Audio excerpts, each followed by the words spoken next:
At night, in the Oryudong neighborhood, a baby cries as he's being held by a mysterious creature, with the mother begging anyone to save her child. The others who did, however, are now littered on the ground, as they are no match for the strange beast. Seeing as nobody can or will help, the baby's fate seems to be sealed, but the moment that the beast tries to strike, a single man takes off its hand with ease and looks behind, beckoning it to come forward. The beast becomes increasingly madder and madder as the man just wipes off the blood from his hand, until eventually the beast becomes fully red and charges the man as it throws the baby away, who the mother successfully catches. The beast tries to strike, but the man dodges and uses his superhuman strength to send the beast flying, but it's not done, as it jumps at him with even greater rage and tries to chomp him up in one go. But the man uses his leg to give it the uppercut of the century and then unleashes a punch barrage on the beast, killing it on the spot as its red color is dissipating.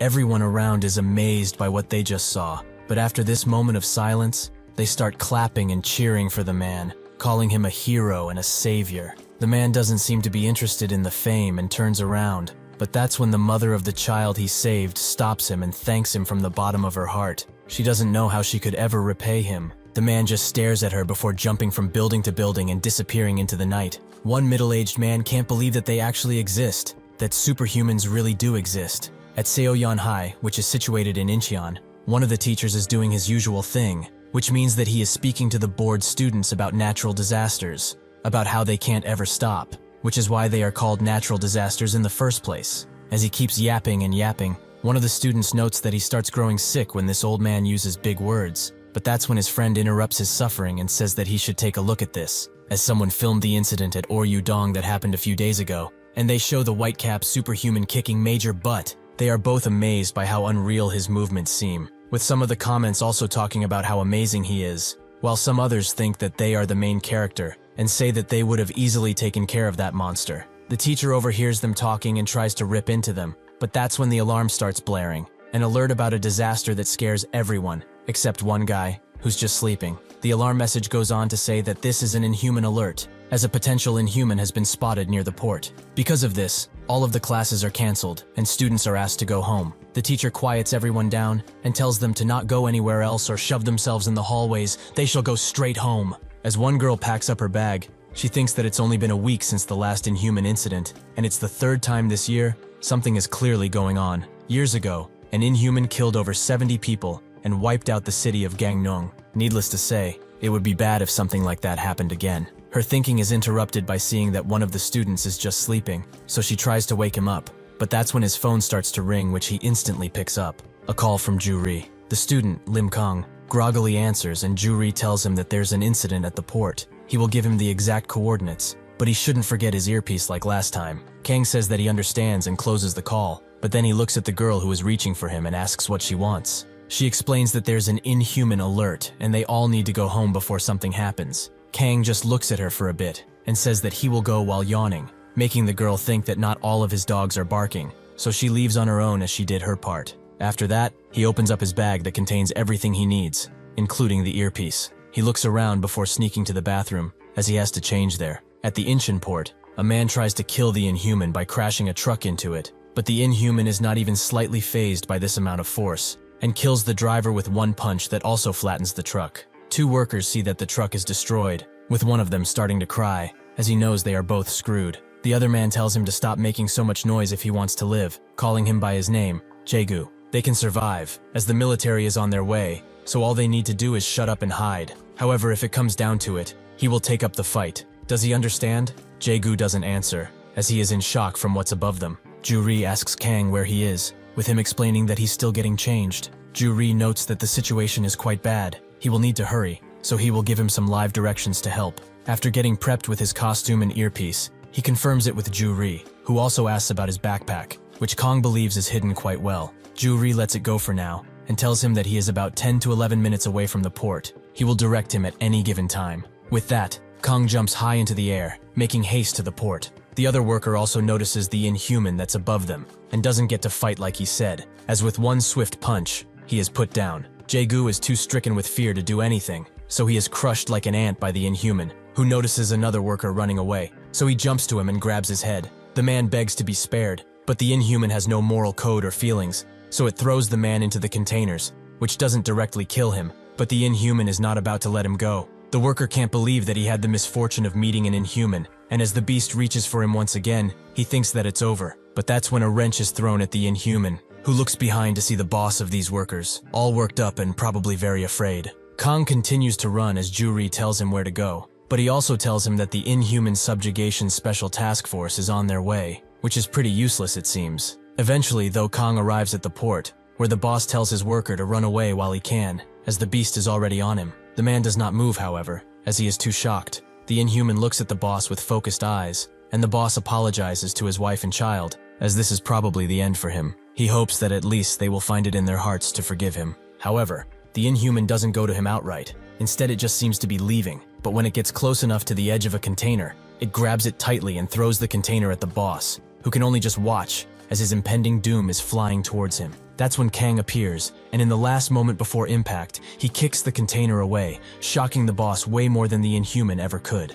The Inhuman just looks at him, as Kang says that this is a no-litter zone. Ju-ri isn't even there, but he says that he's quite nervous, up until Kang asks if he should try to talk with him. Ju-ri uses the camera Kang has inside of his cap, and tells him to do so, as even if it's a slim chance, he might give them something. They are doing this because even though Ju-ri knows that these things are just animals that deserve to be killed on the spot, some of them may be able to talk. So if Kang ever encounters one, he should ask about their objective and where they come from, as they don't have anything to lose if they just ask, right? With this in mind, Kang asks the Inhuman if he is able to speak, as he has met beings like him before, but if he can understand what he is saying, he might let him go. The Inhuman seems to be actually trying to form some words, which makes them both attentive. But after he turns completely red, he charges in with a great attack that Kang is barely able to dodge, but the Inhuman follows him with its bloodshot eyes and slaps him away from the air straight into a container. Fortunately, Kang has not sustained much damage, so he's able to jump back into the fight. But he can't lie, he was quite surprised by the Inhuman's speed.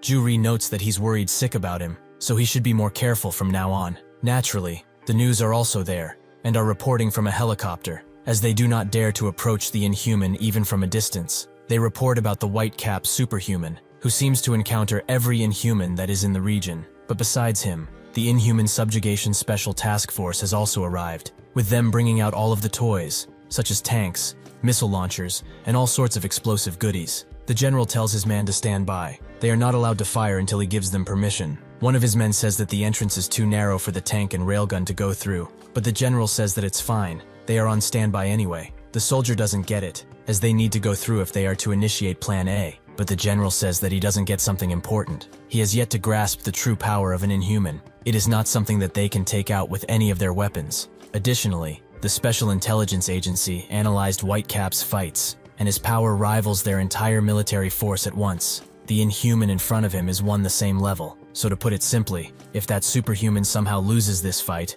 there is quite literally nothing they can do. The soldier asks why they are even here in the first place if that's true, but the general notes that even lowly humans like them always have a plan B. Because of the news reporter, everyone around the country watches Whitecap fight the Inhuman. He might be veiled in strangeness and mystery, but right now, he is fighting for all of humanity. But it seems like he is currently on the run. As Kang runs away from the Inhuman, he notices how fast he is, but he doesn't have time to think about anything else, as the beast tries to pummel him into the container. But Kang has enough time to dodge and try to counterattack. But the Inhuman spits at him with his own tongue, which breaks Kang's balance and allows the Inhuman to grab his leg. Because of this, Kang is thrown to the ground and straight into another container, with Ju-ri being shocked about this. The soldier in general are shocked to see this, but the general hopes that Whitecap didn't just lose this, as their only mission is to help him, without getting in his way. Seeing as there's no other choice, he notes that this time for Plan B, which makes one of the trucks swing open, as their Plan B is ready for battle using his blaster. The man aims and shoots in the same second, making a 50 cal bullet crash through the head of the Inhuman and send him flying. The general thinks that it's over, but the Inhuman is not done as it rises from the ground and starts growing red, as being hit in the head so hard made it even madder than before. Seeing that he had enough strength to sit up, Plan B starts to unleash bullet after bullet into the Inhuman, who simply does not care and looks directly at Plan B, who reloads his weapon and aims again. That's when both him and the Inhuman notice something, some rumbling coming from the container, as Kang is still alive and seems to be very glad that he wasn't thrown into the sea thanks to this container. Ju-ri can now breathe a sigh of relief, but tells Kang that he can go ahead and kill it, as this Inhuman either doesn't know how to talk or can't. Hearing this, Kong gets ready to crush the beast with all of his strength. He starts tapping his foot on the ground, but in a split second he throws himself directly at the Inhuman, who doesn't even notice that Kong is above him until it is too late, so it is hit with full brunt of Kang's kick. He is not done, however, as he grabs his upper jaw and throws him into the ground with so much force the entire area feels the gust of wind the attack made. Kang lets go of the Inhuman, and everyone who watched this is utterly shocked, even Ju-ri, who is used to this stuff. The reporter tries to talk about what happened, but that's when the Inhuman starts to move again, as even with its head almost completely crushed, it stands up on its hands and seems to be alive and well, until it falls to the ground and dies. Ju-ri is sweating bullets now, and asks Kong if it's finally over, with him explaining that it should be, since he destroyed the brain, but even if he gets back up, he will just beat him into the ground again. He must say, though, that this creature was not as powerful as the guy he beat on Anmyeon Island. Ju-ri agrees. He had a pretty bad time with that slimy bastard, much more than this guy. Someone watches from above and notes that live fights really are more exhilarating, but as rumored, this white-cap dude is one merciless guy, but he feels that he's not using his whole strength. He asks the woman next to him, Dan Yang, if she feels the same, but she does not answer, making him jump away to greet their little hero. Kong instantly notices his presence and asks who he is, with the man noting that his glare is quite scary, for a hero, that is. Ju-ri wonders where this guy even came from, but Kang looks up and tells him that there's another one with him that seems to like the distance between them. The reporter tells everyone that something weird is happening as in front of Whitecap. A mysterious man with an even more mysterious fashion style has appeared. They seem to be talking, but about what? The soldiers ask the general what they should do in this situation, but he doesn't have a clue either, as even if this unidentified individual appeared, they can't do anything, so they should sit like this until Whitecap leaves the area. The man says that he really liked their fight. It was flashy and bombastic, kind of like Ketchup Man. Ketchup Man is the main character of a famous superhero TV show that Kang absolutely loves, so he's very pleased with this compliment as he starts to blush. Ju-ri knows that Kong is weak to compliments, so he screams at him to get his act together and ask for the stranger to identify himself or where he came from. Kong didn't hear him very well, so he asks where his identity came from, something which the man doesn't know how to respond to. Ju-ri knows Kong isn't good at anything related to people, but he can feel that the man in front of him is extremely dangerous. The man laughs at Kong's non-existent sense of danger, but he has kept a close eye on him all of this time, either on TV, social media, or streams. Whenever an Inhuman shows up in a matter of minutes, he also appears no matter the time. He came to him today because he has something that needs doing. Watching his fight was just a bonus. He promises to not do anything to him, as his job doesn't have a thing to do with him. Kang asks why he should believe someone like him, which makes the man smile. He certainly didn't expect that answer from him. Ju-ri tells him to not trust any strangers. He must remember what happened to him in the past. Two suited men chromed to him in Samchuk, and even though they acted friendly, they started to tase him out of nowhere. Additionally, the ISSTF was also there on that day, so this guy might be from the military or a government agent. Either way, he needs to get out of there. Since he does not feel welcomed anymore, the man says that he will leave after revealing something interesting. But first, a question. What does the world refer to him as? Kang says that people call him a superhuman, allowing the man to reveal that he is also one, and there are many more out there. Other than them, there are people that defy all logic all over the world, people stronger than anyone could imagine. Ju-ri knew already that there were two superhumans confirmed somewhere else, one in American and one in Europe, but in Korea, there was only one officially, that one being Kong. At the same time, in the United States, the superhuman by the name of Pearl watches the broadcast with the help of a man, who notes that the situation has become quite strange from the looks of it. Pearl says that she has seen that weird-looking guy before, so she asks Ben if they can listen to their convo. He says that unfortunately, they cannot make what they are talking about out, but he can't lie, he is also quite curious. In Scotland, at a burger joint, an elderly lady is also watching their meeting on TV, until her sister interrupts her, and says that they are supposed to be at a show, as she bought the both of them tickets to Justin Bieber's concert. She tells her sister that she shouldn't have done something like that, but since she did, they should get going. In Moscow, the broadcast is also played, with one Mr. Bashilov being extremely mad about it, as the guy with the dark getup seems like a super asshole rather than a superhuman. Kang tells the man that he doesn't really care if he is a superhuman or not, so he shouldn't follow him anymore. The man says that he still has things to say, but Kang just walks away as he is quite hungry from all of the fighting he did. The man isn't mad, however, as they will finish their talk at his school. It would be easier that way anyhow.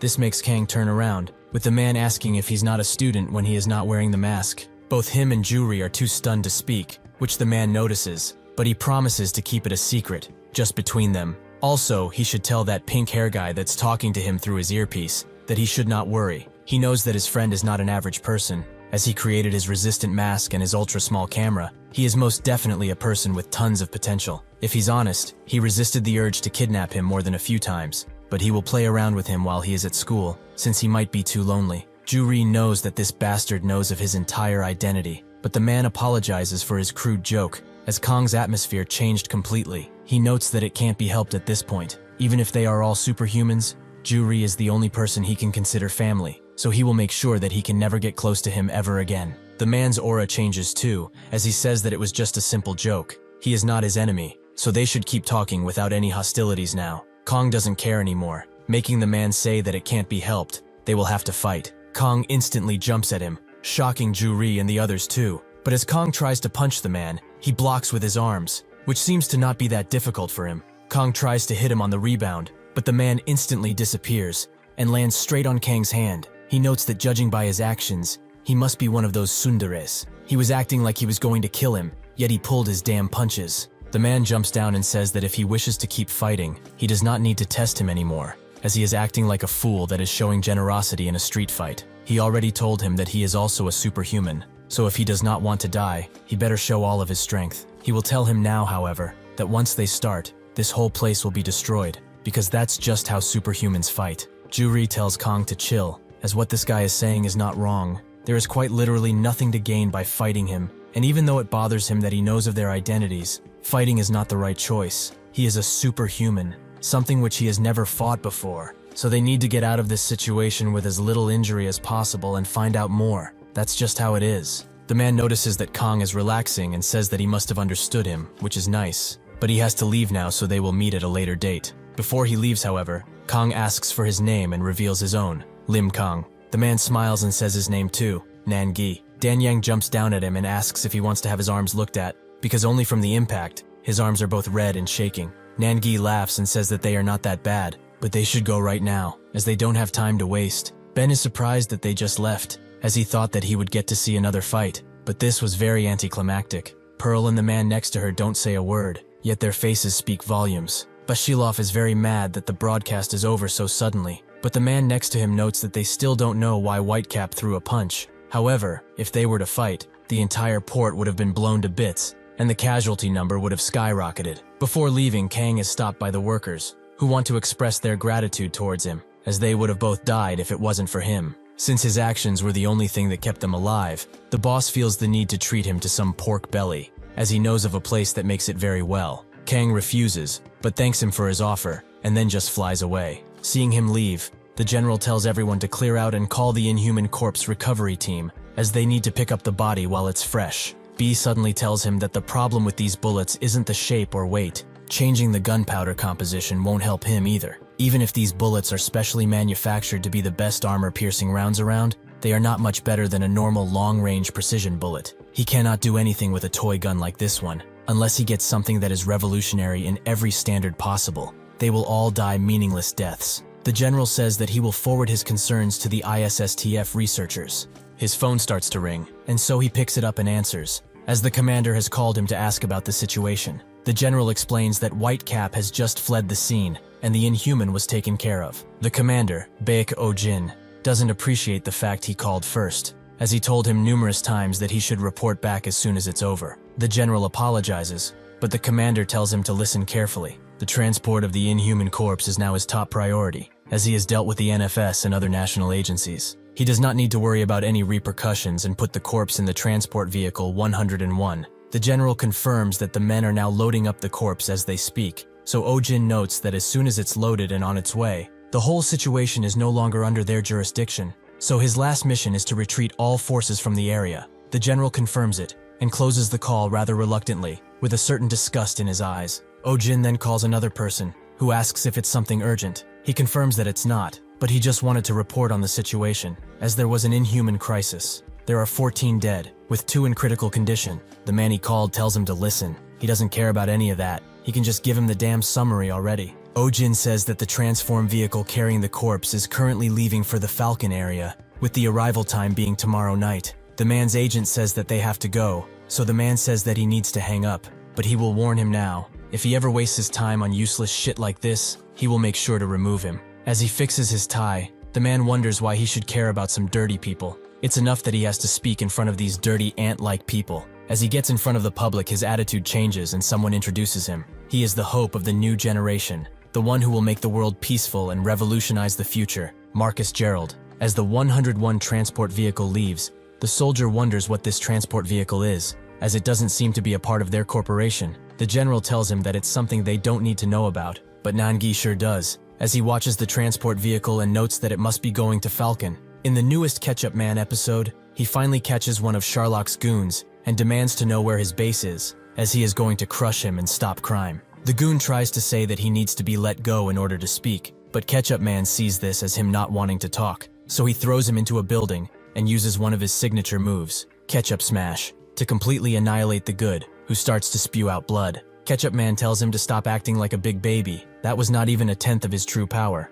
because he wants to spare him, in order to send a message to Sherlock. As long as he is still breathing, none shall threaten this planet. The people are amazed at Ketchup Man's power, and a news reporter that is on the scene explains to the populace that a dangerous monster has attacked the middle of New York, but ultimately, the monster's evil rampage was stopped by Ketchup Man. He really is Earth's hope, the hero they all need yet not deserved, a superhuman. After the episode is done, Kang is very sad that he has to wait another week for another, but that's when Juri wakes up and asks how he's not tired after fighting so much yesterday. To watch Ketchup Man first thing in the morning, he really is obsessed. Kang says that he had to watch the premiere, and sure enough it was amazing, so he should watch the rerun. He accidentally tries to spoil it to Juri, who immediately stops him. Kang starts to think about what Nangi saw in him that was similar to Ketchup Man, which he has apparently done tons of times. So Jiri goes back to sleep, but then he remembers that school isn't cancelled today. He forgot to tell him. In an instant, Kang gets ready and bolts out the door, but leaves a mess in his stead, something which Jiri has to take care of. On the way to school, Kang overhears two students talking about Whitecap, with one of them noting that the mysterious guy blocked his attack. Whitecap got owned. His friend says that just blocking an attack doesn't mean anything, but the guy keeps hating and says that Whitecap was still at a disadvantage. His friend doesn't care about that. He is still the best. Is he going to be the one to fight the beasts that show up recently? Just who is he to judge when he is a keyboard warrior that plays battle royales all day? The guy asks why he's suddenly so bitchy, but his friend is just defending Whitecap, because he is the only guy who is fighting against these inhuman things, and risking his life too. He's a bona fide hero. The guy notes that he heard Whitecap is only a cyborg created by the military, but his friend has had enough of his dumbassery, so he says that if he was Whitecap, he would beat the snot out of him. The guy notes that he couldn't beat a fly if he wanted to, making the friend try to take a joke swing at him, but he accidentally hits a very tall dude with his arm, who asks if he wants to die all of a sudden. As his friend apologizes, the guy thinks that they are screwed, as that guy is Choi Tae-ik. He continues to threaten the friend, up until he notices Kang staring at him. He asks what he is staring at, but Kang just continues to stare, making Tae-ik increasingly angrier, as he tells him to stop until he comes up there and shoves his school bag up his ass. Kang looks away and apologizes, which makes Tae-ik let them go, but he will remember their faces, especially this glaring fucker. The ginger tells his friend Wook that they were extremely screwed, which makes Wook ask why. The ginger guy asks if he knows of the Gundu gang, which Wook confirms, but not that well, mostly just the name. The ginger guy explains that this gang is more of an organization created at Mabong Middle School. It's a group that Park Gun-do made by beating up everyone who were known to be good fighters. Everyone from that group has at least 10 times more strength than an average high school dude, and they are notorious because nobody can match their strength in Incheon. He also heard that most members came from Seoyan High, so since they are a new school with not a lot of upperclassmen, they are basically just toys to them. That gorilla-looking fucker that threatened him just now is one of their captains. Wook can't believe how fucked they were about to be. Even so, they are still in his sights. The ginger guy says that the inhuman crisis causing schools to shut down doesn't help either, as delinquents can basically do whatever they want. Even this plain dude in front of them was about to be beaten up just for looking in his direction. Anyway, he should stay as far away as possible, as he doesn't want to mess with anyone in that group. In Kang's class, one of the girl's friends, the one who woke Kang up, gets woken up by a friend of hers, who calls her Hong. She eventually wakes up, and her friend can't believe that she is sleeping first thing in the morning, but she is more worried about the injuries on her face. She should stop boxing already. It's not healthy for her. Hong asks if she's only here to pester her. Is she her mom or something? Her friend, Yo Jinju, doesn't know how to respond to this, but her thoughts are interrupted by Kang, who just came inside of the classroom. She grabs his attention and says that his fly is open, which it apparently is, so Kang gets to fixing it. With this, Jinju says that she will leave now, while Hong tells her to never come back. But before leaving, she says that she smelt cigarettes on her. Shouldn't she stop hanging around with those guys by now? Jinju hits her back with her own line. Is she her mother or something? If she quits boxing though, she might consider it. Hong thinks that she is not going to end up well, but is distracted by Kong, who cannot seem to zip up his flyer, making her smile. In the middle of the Atlantic Ocean, a fisherman notices something strange in the water, something which keeps growing and growing as it surfaces. 5 minutes earlier, the captain of the boat asks his only employee why he has a penguin doll with him. He explains that it's his daughter's birthday, Ruby, and since it was cheap at the port, he decided to buy it. The captain asks why he doesn't get his only princess something pretty, like a real doll, not a penguin. The employee says that her dream is to one day go to Antarctica and find the penguins. This is why he bought her this, because she will certainly like it a lot. The captain asks if he's seeing her today, which the employee confirms. After lunch is over, he will go straight home. He's scared that since he basically lives on this boat, she might forget his handsome face. The captain laughs and asks if she told him that, which he confirms, as she is able to talk about all kinds of things now. The captain notes that she has indeed grown a lot. Time sure flies, especially when watching kids grow. Now that he thinks about it, however, he never got his daughter a proper gift. The employee suggests that it's never too late to get her a doll or something, but the captain says that she's way too old for that. Anyway, he should bring that penguin inside, as it will stink if it gets wet. That's when a little splash happens in the water, making the captain quite curious. Sure enough, something starts to rise out of the water, something that does not signal anything good. As the employee tinkers with the boat controls, he says that it won't stink since he will take the plastic off, and he needs to move faster, as his daughter will disown him if he misses their promise. The thing from below keeps surfacing, until eventually a big blue hand appears and crushes the captain out of nowhere. The employee goes outside to see what it is, and sees a fish-like inhuman, who has just gotten on the boat. At Seoyan High, a teacher explains to the class that inhumans have started to appear more and more frequently as of late, with this recent event being the 3rd time it happened, so the public fear has skyrocketed as a result. He also tries to draw a caricature of one,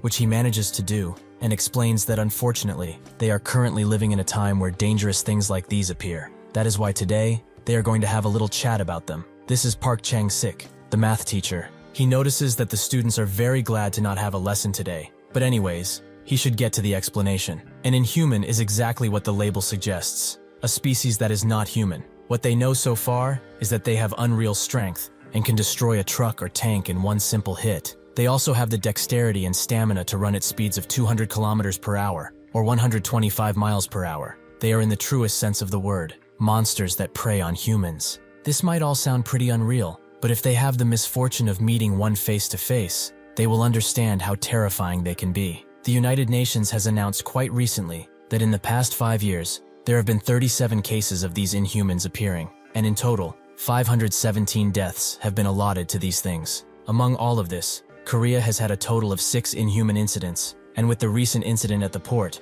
they can make it 7. Since it was yesterday, he imagines that the families of the 14 that died are still in mourning. What a tragedy. Anyway, in these 7 incidents, the white-cap superhuman has appeared in the last 5 and resolved them. The list goes like this: Mokpo, Samchuk, Taeyeon, Oryudong, and Incheon Port. Without fail, White-Cap has appeared and crushed the respective inhuman. With the strange appearance of these inhumans came the strange appearance of this superhuman, which made a lot of people theorize about him and his powers. But every theory is baseless, and experts have confirmed that he is completely veiled in mystery and secret. This guy is as mysterious as the inhumans, so people have started to find a glimmer of hope in this person. The problem, however, is related to the 2 incidents before Whitecap appeared. The first is about the incident that proved these inhumans really exist. The Pohang incident that happened in 2015. 15 people died that day, but among them was the corpse of the inhuman that seemed to have been killed by someone, something which they don't know about to this day. The next one was in January,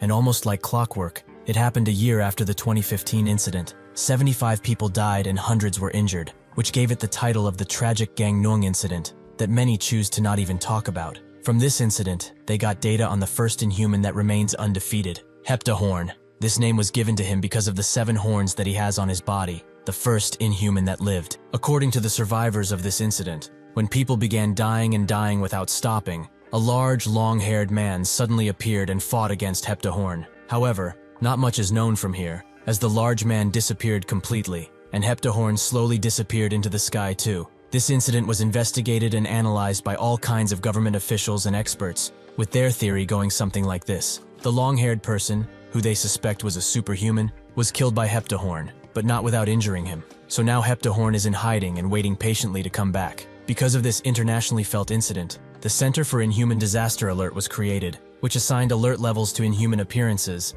and also allowed for the creation of a special squad within the military, the ISSTF, Inhuman Subjugation Special Task Force. Currently, however, the most important questions are being asked in connection to these three. Who is the man who stopped Heptahorn? Did he truly die? If he is dead, who will stop Heptahorn? Who has murdered him? What about the white-capped superhuman that appeared out of nowhere, right after Heptahorn disappeared? But the most important and biggest question is, where did the Inhumans come from? Changsik notices that almost nobody is listening to his lesson, so he slams the table to wake them up. But since the bell is about to ring, he will say one more thing to them. Just because he is teaching them something, this does not give them the right to sleep. A student's duty is to learn, but that isn't the most important thing. Not at all. That would be to show a deep interest in their current society and events. They cannot just live by looking at what is given to them for free. During these times where humanity has proven how weak it is, they shouldn't just do their homework and then play games. He pleads with them to at least show more interest in this world. That is his honest opinion as a teacher and as a parent. With that, he leaves. But Hong listened to everything and seems quite touched by his words. As Changsik leaves, he talks with his wife, telling her that he just finished class and is on his way, as he wanted to get there early. He had to, because it's the anniversary of his death. After he closes the call, he looks at the pictures of his dead son that he has attached to his dashboard and thinks that he must be there no matter what happens. He has to see his lonely son and pray with all of his might so that his son won't meet any monsters up in heaven. The employee is being crushed again and again in the boat walls, but he is not dead yet, and in his last moments, he begs for anyone to save him. With the radio that he has been using starting to make noise, someone has heard his message. On the SS Opera, where people are enjoying the sun and are generally having fun on this luxury cruise, at the bridge, the captain asks the others what the situation is, with a woman explaining that the transmission was cut off. But the last data suggests that the message came from a fishing boat. The captain asks the distance of the ship and their distance from it, with the ship driver noting that the ship's name is unknown, but it is at 10 nautical miles from them. It's opposite to their course, but it's only 25 minutes away from them, give or take. The captain makes the choice to change course to rescue anyone who might be in trouble. They cannot let this stand. At the fishing boat, the bloodied penguin and the body of the employee sit together, with the inhuman having taken the appearance of the employee. Lunchtime arrives at Seoyeon High, with one fat dude saying that he's quite hungry, but his friend notes that he constantly said this today. He knows that he is fat, but did he not get enough food today? The fat guy notes that his mom cut his food size because he has been gaining more weight recently, which sucks. The friend notes that he shouldn't say recently, if he has a conscience, that is. But anyway, why doesn't their class have any good-looking girls to date? The fat guy says that girls say the same thing about him probably, but the friend, Wu Chang Ryul, notes that he shouldn't talk that way to him, if he doesn't want to get injured. The fat guy, Dae Bang, notes that they got lucky with their class placements. Doesn't he know that the guys in the higher-numbered classes are basically living through hell? Chang Ryul thinks that he must be talking about those fuckers, with Dae Bang confirming that he is indeed talking about the Gundu gang. The three heads of this gang are all in the higher-numbered classes, so most of their lackeys were placed in the same classes too, so everyone who is normal in that class is basically majorly screwed. Chang Ryul can't stand how these ugly bastards think that they are so great, but they also have one of these people in their class too, a lackey that acts high and mighty thanks to Gung Do. Dae Bang says that he shouldn't get involved with Gun, as it's much better not to. Ryul also notices Quan behind him, who is also in their class, and could probably easily take care of Gundu and his gang. Dae Bang confirms that he is very strong, but just was not able to become the best fighter in their middle school for some reason. Ryul enlightens him. It's not that he wasn't able to, he just hates bullying people. Unless someone directly harms him, he does not fight. One time the head bully of their middle school picked a fight with him because he was jealous of how good he looked, but Quan completely annihilated him in seconds. Secretly, however, Ryul hopes that he will stop putting up this goody two-shoes act and make them look better under these bastards. As Dae Bang chooses the food he wants to eat, he asks the auntie serving them to put more spicy pork on the rice, with her noting that he should have gotten soup instead of another rice portion. He explains that he does not like soybean soup, so he begs her to just give him a bit more spicy pork. The auntie can't refuse one of her precious kids, so she puts more on the tray for him. Dae Bang is extremely moved by this and asks to call her mom, just once, with Ryul pushing him away from here. As Kang is feasting on the tray of food he chose, Quan grabs the seat next to him and asks why he eats alone. But he can't lie, he always eats alone too, because he doesn't have a single friend. It seems that he also doesn't have friends, which makes Kang think of Ju Ri, but he considers him family, So yeah, he doesn't have them either. Kang notes that they are both pretty lonely dudes, but then looks at how he's eating, with a spoon and chopsticks to help him stuff his mouth faster. He compliments his physique and asks if he does any sports, with Kang noting that he's just self-learning taekwondo, which confuses Kwon, but he lets it go and notes that they should eat together from now on, which Kang agrees with. That's when a student flies in front of them, with Taeyik and his group telling him to get out of the way faster if they doesn't want this to happen. This is Taeyik's entire squad, with everyone being quite focused on their entrance, except Kang, who is just indulging in his meal. Taeyik has had enough of bastards disrespecting him, so to calm down, he will choose 5 guys to beat up that he just doesn't like. At the same time, in the United States, the Secretary of Defense and his assistant have a meeting about something, which the Secretary of Defense feels that they need to hurry. The assistant shares his worries, but there is no other option here but to calm down and wait patiently for the 2 they called to arrive, as they will be here soon enough. The Secretary of Defense feels useless and helpless. He does not want to wait around while people just die. Eventually, Pearl and the other person she was with Ro, arrive, with Pearl asking the assistant, who goes by James, to explain the situation in more detail. He gets up and explains that every second counts in this situation. Due to this,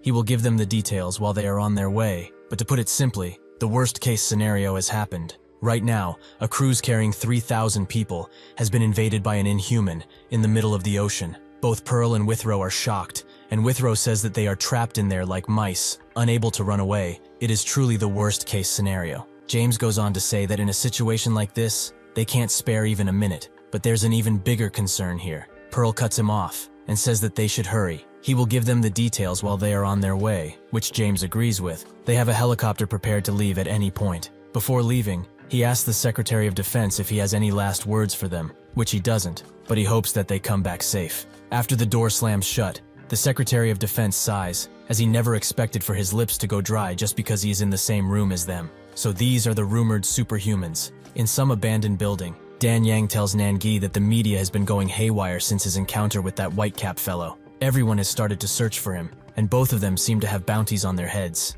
This makes Nangi laugh. Should they just go and ask what they did wrong? Dan Yang doesn't like it, as they didn't come here to mess around. Did they really have to reveal themselves so suddenly? He knew too that there was a live broadcast there. Nangi says that it doesn't matter either way, and there is a reason why they appeared on the news, which he will reveal at a later date. But this situation is getting just too interesting to just sit around and do nothing. The world will fall into utter chaos soon enough, so he is thinking of which side to join, as a game is only fun if it's balanced, right? James lets Pearl and Withrow inside first, but he thinks that it's like he is headed to a funeral all of a sudden. As he fastens his seatbelt, he tells the others to do the same, but he realizes how dumb that sounds, and says that they can choose not to if they are uncomfortable with it. As soon as everyone is on board, the pilot takes off, with James explaining that the chopper they are on is the fastest one in the US. But from here to where the SS Opera is at, there is approximately 2 hours of travel time, so while they get there, he will explain the situation. Today, at exactly 4 p.m., an SOS was sent to a Navy base located at the coast of Virginia. The SOS message contained one sentence: ship under inhuman attack. The Navy base soon realized that the ship was the SS Opera, which had 3,000 people on it. This cruise is an international one that travels back and forth between the US and UK. They have yet to get information on the boat's damage, but as soon as the Navy grasped the situation, they sent out a message to them, and in turn they contacted them for help. At the time, however, they were both in Scotland, but since they couldn't just want for them to come back, they sent people. But in that time, the ISSTF HQ and the underwater demolition teams were utterly destroyed. Additionally, 5 squadrons of men were sent to the scene. Pearl asks if these 2 groups are currently in combat, but James explains that they arrived on the SS Opera at about 8 p.m., and within 20 minutes, they lost all communication with them. Judging by the situation, even if this seems to be impossible, all 5 squads have likely been utterly annihilated. Additionally, however, there is the problem that he wanted to discuss earlier. They both ask what it is, so James tells them that the ship is now on autopilot, and at this rate, it will arrive in Florida, as it was programmed to do. Withrow notes that basically, the issue is that the Inhuman would be let loose on land, which James confirms, but because of that possibility, F-40 fighter jets carrying small nuclear missiles have been sent to the area. If the SS Opera gets close enough, they have clearance to fire on it before it docks. Pearl just stares while Withrow calls them a bunch of lunatics. James says that this is a situation where they do not know how many survivors are there, and the government has decided that this is the best course of action. They do not know a single thing about this case, which scares him to no end. Pearl tells them to stop trembling so much, which he does, He does not have to be pessimistic about all of this, because she is here. Back at Seoyeon High, Taeik starts to choose the guts to beat up. First is the bastard who blocked his way and ruined his mood in the first place. The guy tries to apologize, but Taeik tells him to shut up. He will speak only when he is allowed to. That's when Hong comes around and tells them to stop what they are doing right now. Taeik asks her to repeat what she said, which she does. They better stop being such pieces of shit and leave.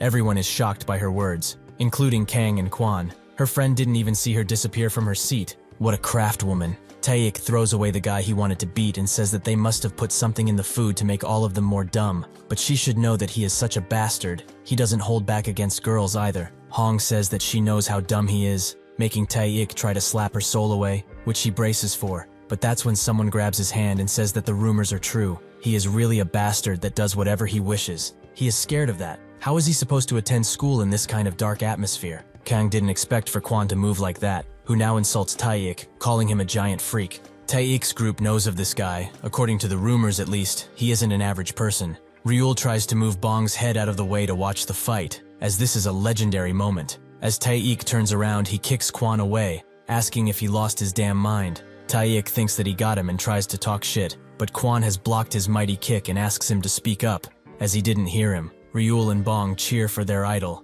as those bastards will finally know who the boss is, while Kang just watches. Kwan moves in with a flying kick that Tae barely manages to block, but Kwan is not done with it and strikes his face with a deadly punch. Tae's lackeys are angry and shocked at what they are seeing, but he manages to not get knocked out and spits out the blood he accumulated in this month while saying that he is not as weak as he expected, but he is still dead, as he will not let him go even if he starts to beg for mercy on his knees. Kwan expected for him to get knocked out, as he hit him with a full-powered punch to the chin.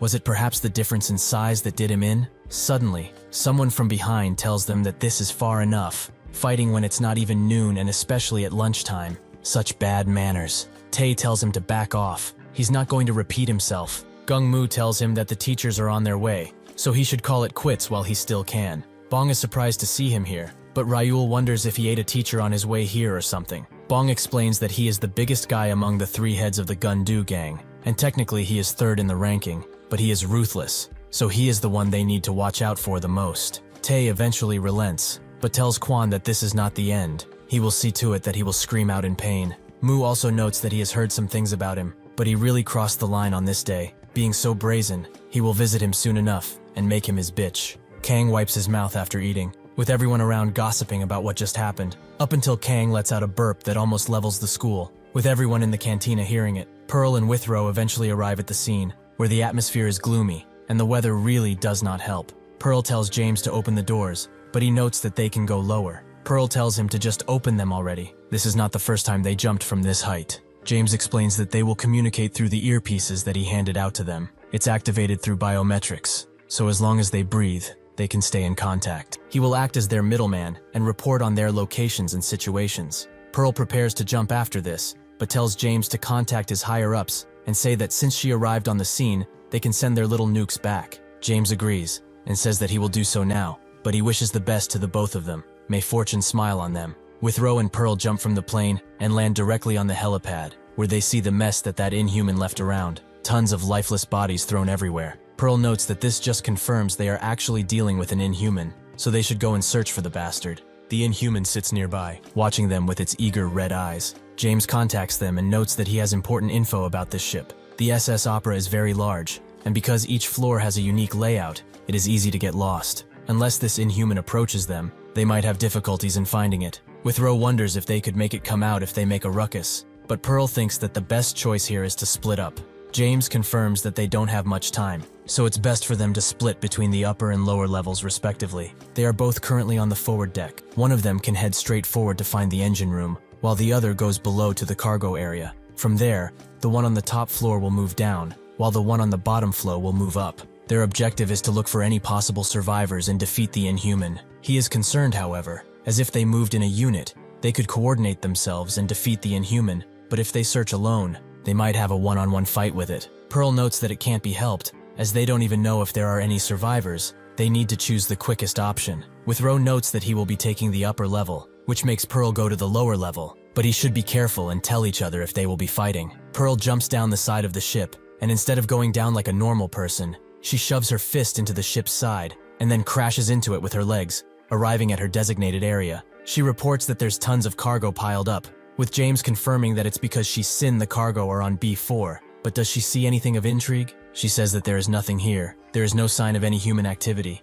and everything seems to be in order. Seeing that Withrow is deeper, James asks him about how things look on his side. Withrow reports back and says that he didn't find anything new. Since the entrance all he can see are corpses, be it on the bridge, inside of the control room, or even the information center. He has searched high and low, but nobody is alive. It seems like this place was a living hell once. James suggests that since it's not showing itself, the Inhuman must be playing hide and seek with them. But Withrow doesn't quite understand him, as he's starting to break up. James also feels this on his side, making him wonder why. But when he checks their location, he notices that they are in the Bermuda Triangle. That might have something to do with it, but this is a problem, as communications were imperative. Withrow continues to move along the area, but that's when the person starts speaking with him, noting that his wife was a damn monster. He tries to tell James that he found a survivor, but he notices that the man is in complete shock and keeps repeating that his wife betrayed him. James can still track their respective locations, but he cannot communicate with them. He damns it all, as what he could do for those two was only these earpieces.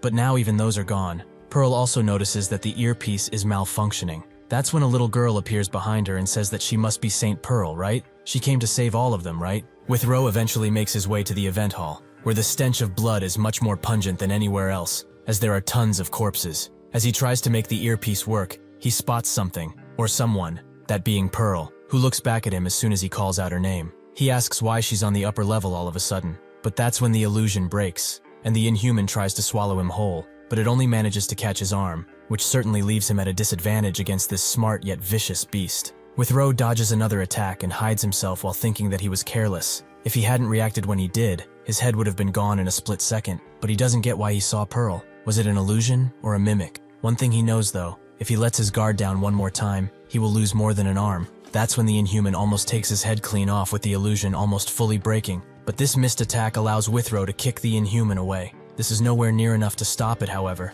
as it slowly gets up and reveals its true form, meaning that it's a mimic type. Like Withrow expected, he removes his cloak and rips some of it to stop the bleeding on his arm. But things won't remain like this, as he will get his arm back from this disgusting thing. The Inhuman charges once again. James looks at the two on his radar, but notices that Withrow's movements have begun to be fast and unpredictable. Is he in combat, perhaps? The pilot tells him that the storm is getting more and more intense by the minute, so they should land on the deck so as to not jeopardize the entire operation. The little girl leads Pearl back to the people that survived this cruise, with them also saying as such, they are hiding in this place, but there are even more people that are hiding in the lower levels. Seeing so many survivors makes Pearl think that she needs to find that Inhuman and kill it fast. The survivors know that it's a lot to ask, but they beg her to save everyone here. In the event hall, the fight between Withrow and the Inhuman rages on, with the Inhuman trying to catch Withrow by surprise, who even without his arm, still manages to defend himself quite well, and so they arrive at a standstill.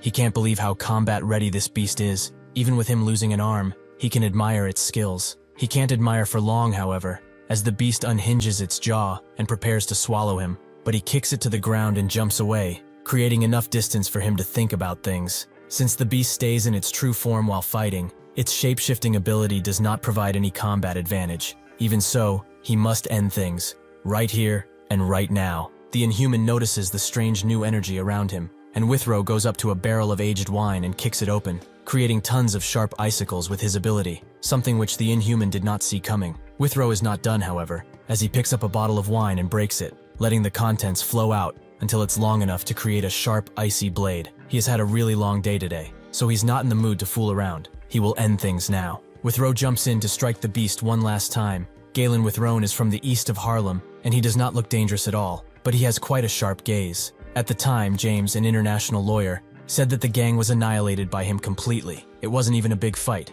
He took care of them without any issues. Ben, a biotech engineer, notes that recently the Safario Street gang were also arrested after they were found knocked out cold. Could he be the perpetrator? James confirmed it, which made Ben think that he wasn't bad, since he took care of the trash that was littering their streets. That's when Pearl asked him, considering that he has a body which can withstand bullets, it's clear as day that he is a superhuman. But how did he heal the injured, as their injuries stopped bleeding in an instant? For his benefit, she suggests not lying to her. As an example, Withrow used his ability and said that it's quite simple. He can't explain why or how, because he doesn't have a clue, but he can harden liquids around him instantly. The range is about 10 meters, and he can harden the liquid as much as he wants, which requires tons of stamina and concentration on his part. Pearl asked if it's like freezing it, but Withrow explained that it's different, as in principle it's around the same, but the liquid becomes too hard for it to be freezing. It's more comparable to diamonds in terms of durability. Pearl was amazed, as it basically changed the whole composition,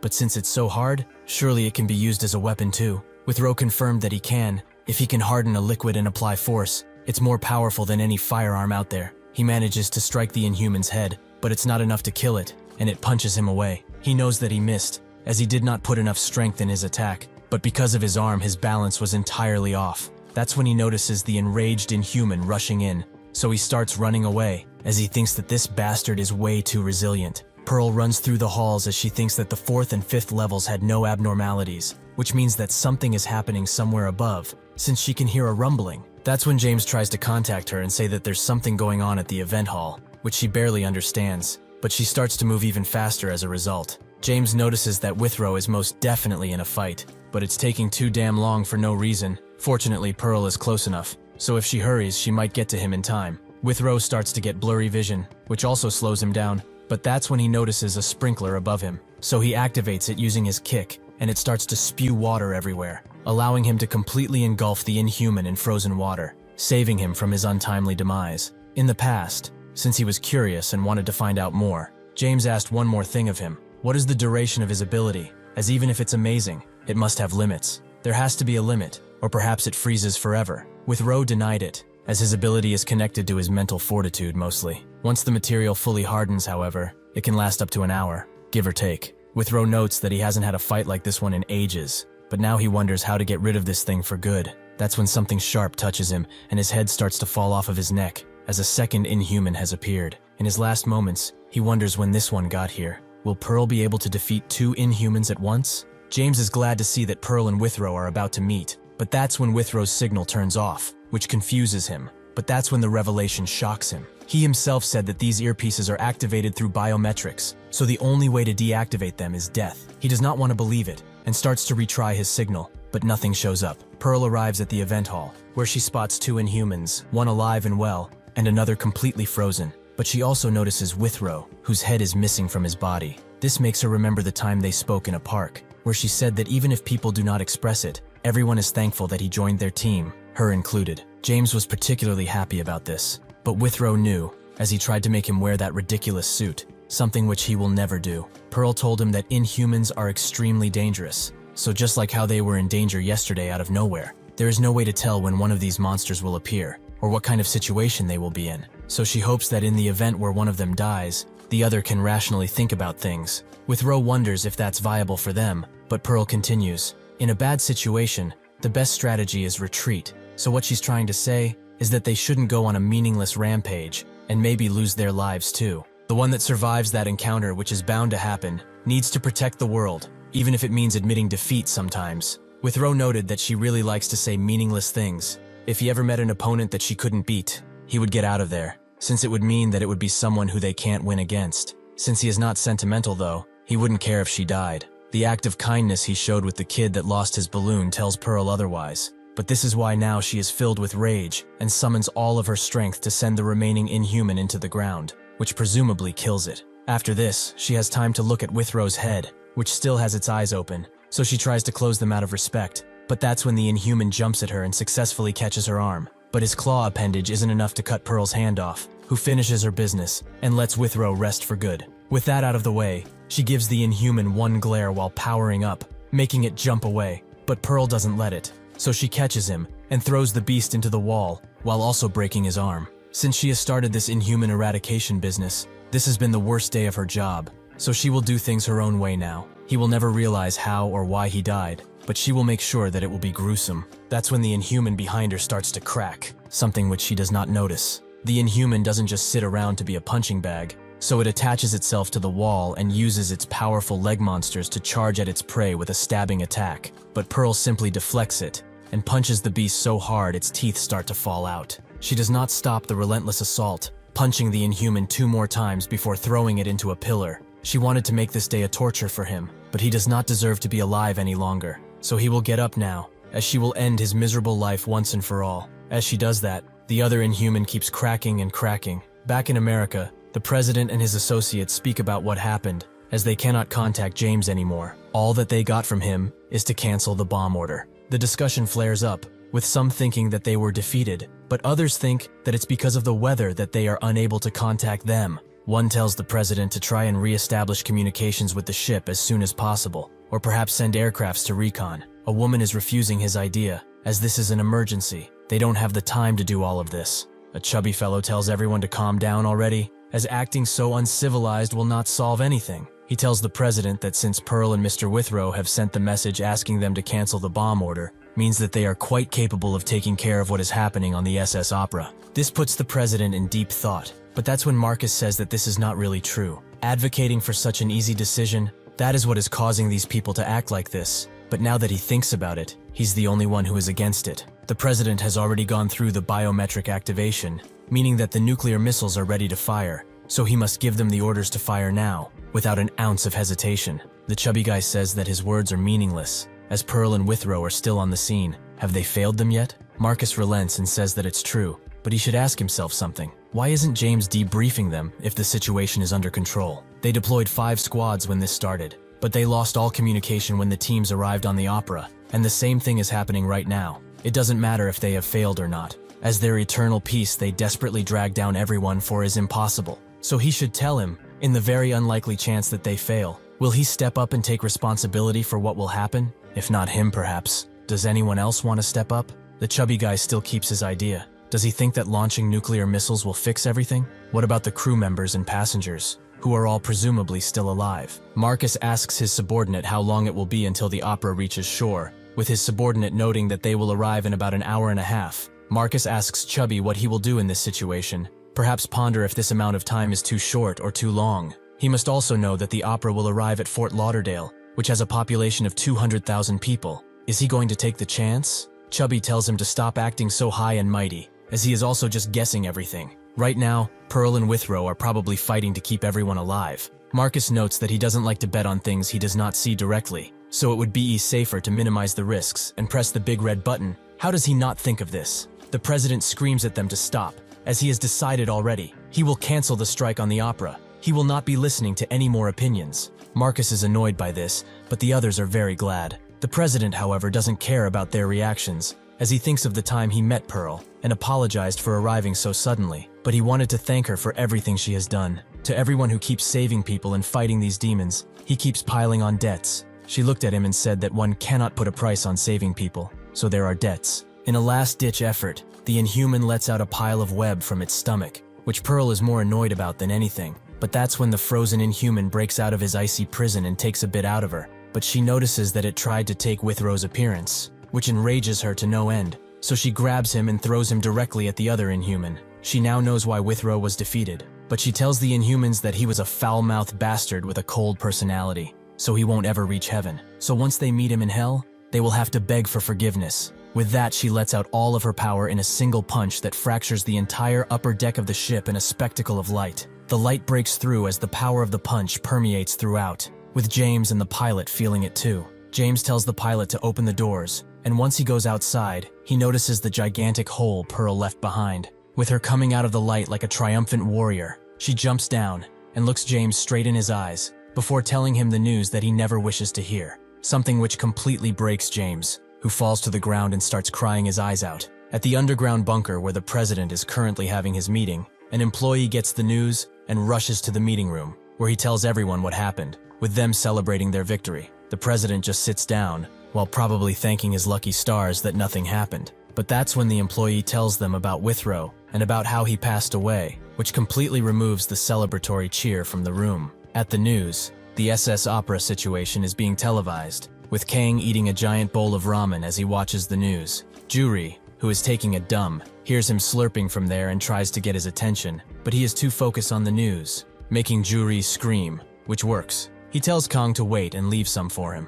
but there is literally nothing left, so he tries to go and make more. But Juri comes out of the bathroom and says that he will teach him a lesson in patience, but then notices that Kang is quite focused on the TV, which thinks of as a fake. But when he looks too, he notices that news about Withrow, a superhuman, dying while fighting some Inhumans is being televised. But even so, Ju-ri wants more ramen, so he sends Kang to make more. Dan Yang and Nan-gi watch the news on a large screen outside, with Nan-gi noting that he didn't expect for him to die. But even if superhuman, he is still human, right? Though he is very certain that they fought separately and not together. Dan Yang asks why he says this, so Nan-gi explains that the yellow-haired woman wouldn't let anyone die on her watch, which makes Yang ask if Pearl is really that strong. Nan-gi notes that he met her before, or it's more like he got caught watching a fight. She felt his presence instantly, so he had to reveal himself. So even if he was quite suspicious and she was quite angry, she let him go. Yang says that she is too kind, with Nan-gi saying that they would have never met if she didn't spare him. Yang notes that she doesn't believe him most of the time since he is a liar,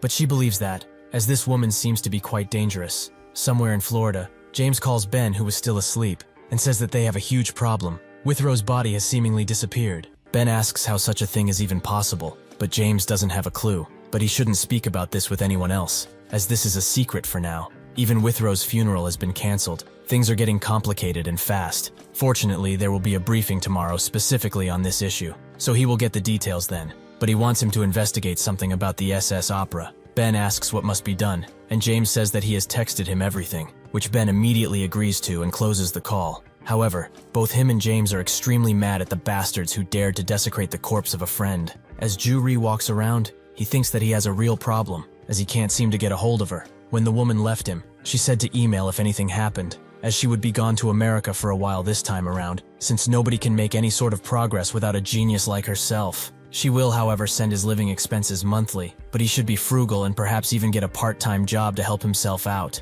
Ju-ri didn't listen at the time, which he regrets now, as he is out of money even if he didn't spend that much. Perhaps because Kong eats like an elephant. The most important thing now, though, is that she is no longer replying to his emails, so he hopes that his sister is at least safe. Since he just became 18 though, it's about time he became independent and earned his own money. It's not impossible for a genius like himself, right? That's when he notices a poster advertising a wrestling tournament with a prize pool of 8 million.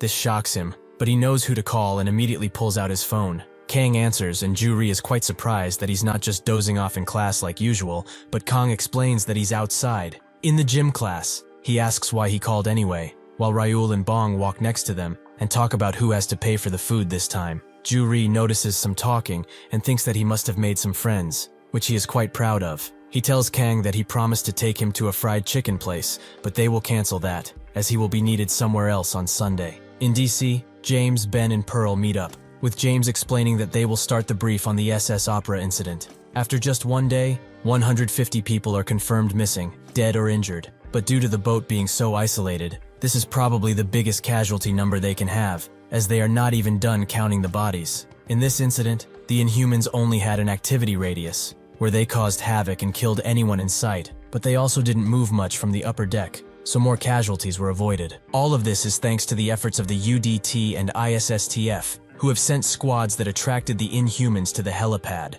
where a bloody battle occurred, but this allowed people to get away from the commotion and hide. Most of the squads have died in this battle, but their deaths were not in vain, and they will all be remembered as heroes. Next, he would like to talk about the Inhumans that were on the ship. The greatest miscalculation they could have done in this incident was that they did not expect 2 Inhumans. According to Pearl's report, she stops him and says that she will be the one to speak on this, surprising both Ben and James. She explains that the first beast that she encountered was very clearly a spider type, as besides spraying web from his abdomen, he also had 8 knife-like appendages attached on him, and having seen that Withrow's head was cut off while this spider thing was behind him means that this is what did him in. From just beating it up, she felt that it was more durable than any Inhuman she has encountered. Strong too, but it didn't possess the speed or hardness that would give Withrow any difficulty. Her only guess is that Withrow had an all-out with the other Inhuman that was frozen and was subsequently ambushed by the spider Inhuman once he fell into exhaustion. Additionally, the one that Withrow froze had a rather strange appearance, as he had the head of a chameleon, and with this came its ability to copy others' appearances. Even when he attacked her, it was in the middle of copying Withrow. Gathering all of this, Withrow must have been ambushed by this shape-shifting ability, and injured in a way that made fighting difficult for him. Ben can barely listen to this, as it just hurts more than anything else. James notes that because of this incident and all of the other Inhuman incidents they have recorded, Ben's hypothesis seems to be true, or not far from the truth. They can't even begin to understand why, but Inhumans are monsters that have the characteristics of various living things. Though this opera incident has left them with more questions than answers. Questions like, how were the Inhumans on the same boat at the same time? And probably the biggest question, just where has Withrow's body disappeared? Pearl says that what remained of the Inhumans and the other bodies were left untouched. Only Withrow's body has vanished. James notes that since they noticed the disappearance before the ship even managed to dock, they can assume that it wasn't the government, as they didn't even arrive at the scene yet. Things just don't add up.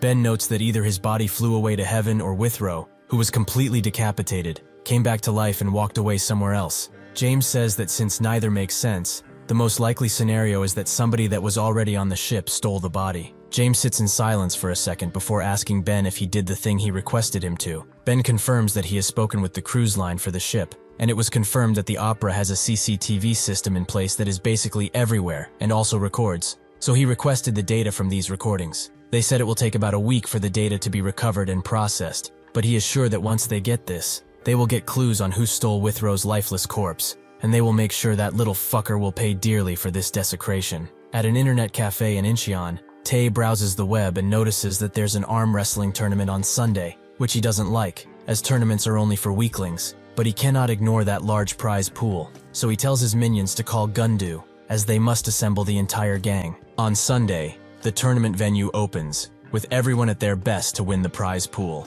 The presenter tells everyone that since they have 3 times as many competitors as last year, they will have to go through a speedier preliminary round. But the final 16 who pass this preliminary, filled with muscle and sweat, will get into the final part of the tournament, where they will be matched randomly. The 3rd place winner will be given 1 million, the 2nd place will get 2 million, and the winner will take home 5 million won, and the symbol that will show who the true champion is, the Legend Trophy. Juri and Kong arrive at the venue, with Ri being impatient, as he hopes that they arrive on time, but Kong seems to be just a little nervous. Last night, Juri hooked Kang, as Ketchup Man was set to visit Korea soon, on this Sunday actually, so naturally, he would want to meet Ketchup Man in person, right? Kang agrees that he would like to, so much so that he doesn't even care about the tournament at all. Juri told him that he can't enter with that mindset. The tournament is more important here. So to recap, the tournament starts at 9 a.m. The preliminaries will probably take the entire morning, so once they are over, the knockout stage of the tournament should be after lunch. Since it's a 16 bracket, once he basically wipes the mop with everyone, they are going to take the prize money and get a bus to the Incheon airport by 5 p.m., just in time for them to welcome Ketchup Man. Kang wondered if they would be able to get autographs, but Juri prepared something for them, Ketchup Man uniforms, to show how big fans they are. As he is deep in thought, Juri is sent back to reality by someone screaming a number, which was naturally Kang's, but he didn't notice. So Juri kicks him away and tells him to go already. But before letting him go, Ri tells him to do just as practiced and not be nervous at all. What Kang was thought was to control his strength and not raise suspicion about him being a superhuman. Kang hopes that this tournament will end soon, but that's when his opponent arrives. Who knows that this tournament is open weight, but to get matched with such a little kid, the world really is cruel, but he will go easy on him since he is so nice. As both of them get ready for the battle, Kong hopes that he can control his strength. While the fatso thinks about his lie, he will actually crush this kid into the ground to show him that adults don't play. As soon as the match starts, the fatso tries to put Kang's hand to the ground, who out of fear of losing swings his hand into the other direction, leaving the referee stunned. But he says that number 82 has won. The others wonder what that gust of wind was about. Perhaps it was just their imagination. Juri gets close to Kang while telling him that he did better than he expected, but he should come here now. When he does, he tells Kang that he almost caused a fucking earthquake. Does he really want to reveal that he is Whitecap? Kang notes that he was scared of losing, so he did it a little bit harder than he expected. His next opponent greets him and notes that he was last year's runner-up for this tourney, but he is known as the Merciful Tiger. So even if he loses now, he shouldn't give up, as only those who try their best reach the top. Does he understand? Naturally, Kang sends him back home with an arm injury. His next opponent says that he doesn't want to hurt him, but he will do his best out of respect. So even if he loses, he hopes that they can still be friends. Kang does what Kong does, and sends him back home with a medical bill, and his pride hurts. The tournament announcer notices the ambulances that keep coming. They are having many more injuries than last year, but that's probably to be expected because of the number of people. Eventually, the preliminaries are over, and the knockout stage officially begins. But it's about time to introduce the 16 competitors who will be randomly assigned to bracket placements. First up, it's a person hailing from Europe, Bulgaria's own Zayas, the 4th place arm wrestling champion in the world. Number 17, Nikolai Chasho. His opponent is the awfully smiley and powerful Moongu, who is second in command at the Sub-Mu Martial Academy. The others cheer for him, with the master of the academy thinking that he must win at least 3rd place. because renovating the dojo is costing them more than anticipated. Next up, they have a high schooler and a superfan of the hero they all know and love, Ketchup Man. Having beaten tons of powerful competitors up until now, everyone is on the watch for this rising rookie. Number 82, Lim Kang. His opponent is a man who trained his body by jogging every single day. No stops. The jogging monk, Yan Yang. Number 59. His monk brothers cheer for him, as he is the pride of the temple and an exemplary human being. Their next competitor is quite a heavy guy, for a high schooler that is. Number 51, Gung Mu. His opponent, who is from the same school, is number 103, Tai Ik, who has given them more trouble than it's worth in the preliminaries. Even now he seems to be mad about something. His group cheers on him in their usual way, but one of the monks notes that he was similar to these guys in the past. The next competitor is the legendary fighter that is undefeated once on the street, number 14, Jung, who seems to be just gone, so they will move on to his opponent, number 127, Park Gun-do. The announcer just introduces the other people by their number, which annoys them, as he's acting like they are a bunch of side characters in a superhero manhwa. The announcer doesn't want to reveal the sad truth to them, but with this they have the completed bracket, where students are fighting grown adults. But that's enough yapping. The knockout stage begins now. Inside the airplane that is currently heading to Korea, Ketchup Man rides with his agent, but he is very uncomfortable, as these tight pants are really doing a number on his cheeks. But his agent says that the entertainment company requested that he come out of the airport wearing the suit. He signed the contract anyway, so there's not much they can do about it now. This is good for them too, as fans will be overjoyed to see the real Ketchup Man come to their country. He should think about how much influence he can gain from this. This is Rose, Matt Dion's manager, aka Ketchup Man, who notes that it's only natural. His schedule only exists thanks to his fans, and those who have lost sleep over him will not be disappointed. Rose tells him to go back to sleep, as the method acting is getting to him, which Dion recognizes, so he does just that. At the tournament, Tae and Mu are getting ready to duke it out, with Tae telling Mu that since they are giving Gundu first place, he will get second after crushing these bastards. Additionally, they are going to split the money, so he shouldn't waste any more energy and give up.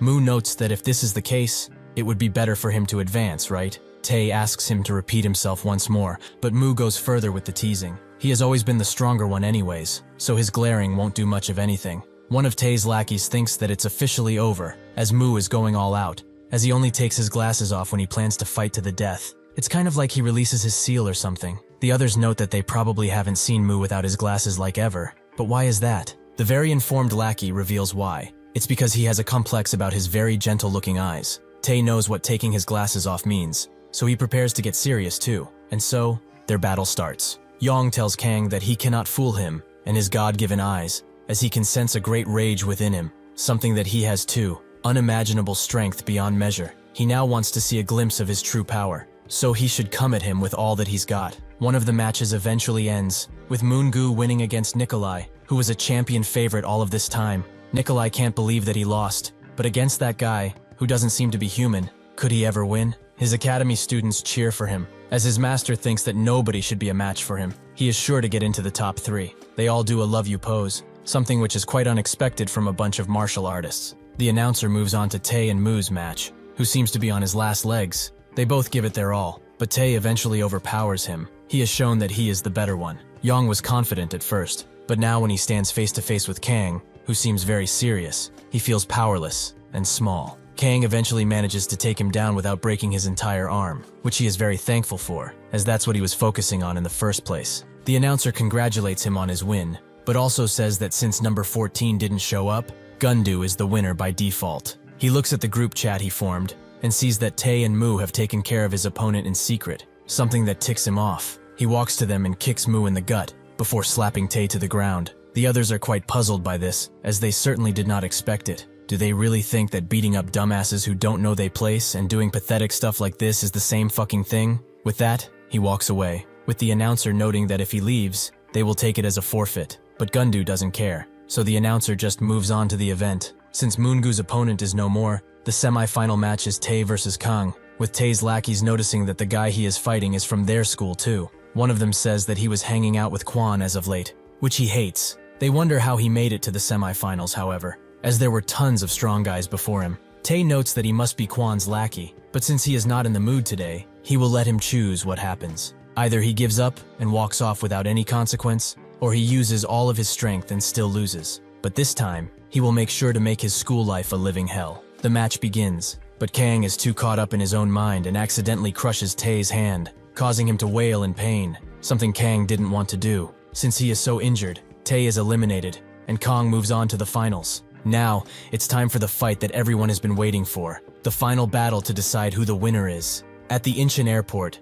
an inhuman appears, who seems to be quite hungry for some human flesh. Ju-ri is very glad that Kang got to the finals. He is very proud of him, but the martial artists are even more fired up and cheer for their contender with all of their hearts, something which Ju-ri finds very weird. Moon-gu introduces himself as the head instructor of the Submu Martial Academy and hopes that they can have a nice match that none of them will regret soon. Kang agrees, and so they get ready for the match, where they both feel each other's strength. Everyone watches with bated breath, but the match eventually begins, and they both start to give their all, with the school kids just watching, while the martial artists continue to cheer. Unfortunately, Moon-gu cannot hold out much longer, as he feels like he is crushed under an elephant's foot. He cannot do anything against this pressure. Slowly but surely, Kang defeats him in a natural way, so he is this tournament's final contestant and winner. The announcer asks what he will do with the prize money, which Kang doesn't know how to answer, as he hasn't really thought about it that much. The announcer notes that the world is currently in anguish due to the inhuman crisis, so why not help out the less fortunate by donating? Since these beasts have attacked the world, people have begun to help each other, no matter their nationality or border. There are tons of ways to donate. He can do so at a later time, however. Kang sees all of the signs and people, so he decides to donate, as it seems like it is a good cause. The announcer is amazed by his champion spirit. He really deserved to win, but how much does he plan to donate? Perhaps all of it. Kang confirms that he will do just that, which makes the announcer congratulate him from his heart. Even if they are living in these dark times, light like this young man still shines through. He is their future. Ju-ri looks at this while sweating bullets, and doesn't know if he can stop himself from killing this crazy bastard. Moon-gu goes back to his master and apologizes, as the prize was right in front of him, yet he was not good enough. The master tells him to stop crying, as a martial artist does not show tears, even if he has unbearable sadness in his heart. He already won the second place prize, that should be enough. Moon-gu notes that he is crying too, which makes him shut up. After pummeling him to the ground,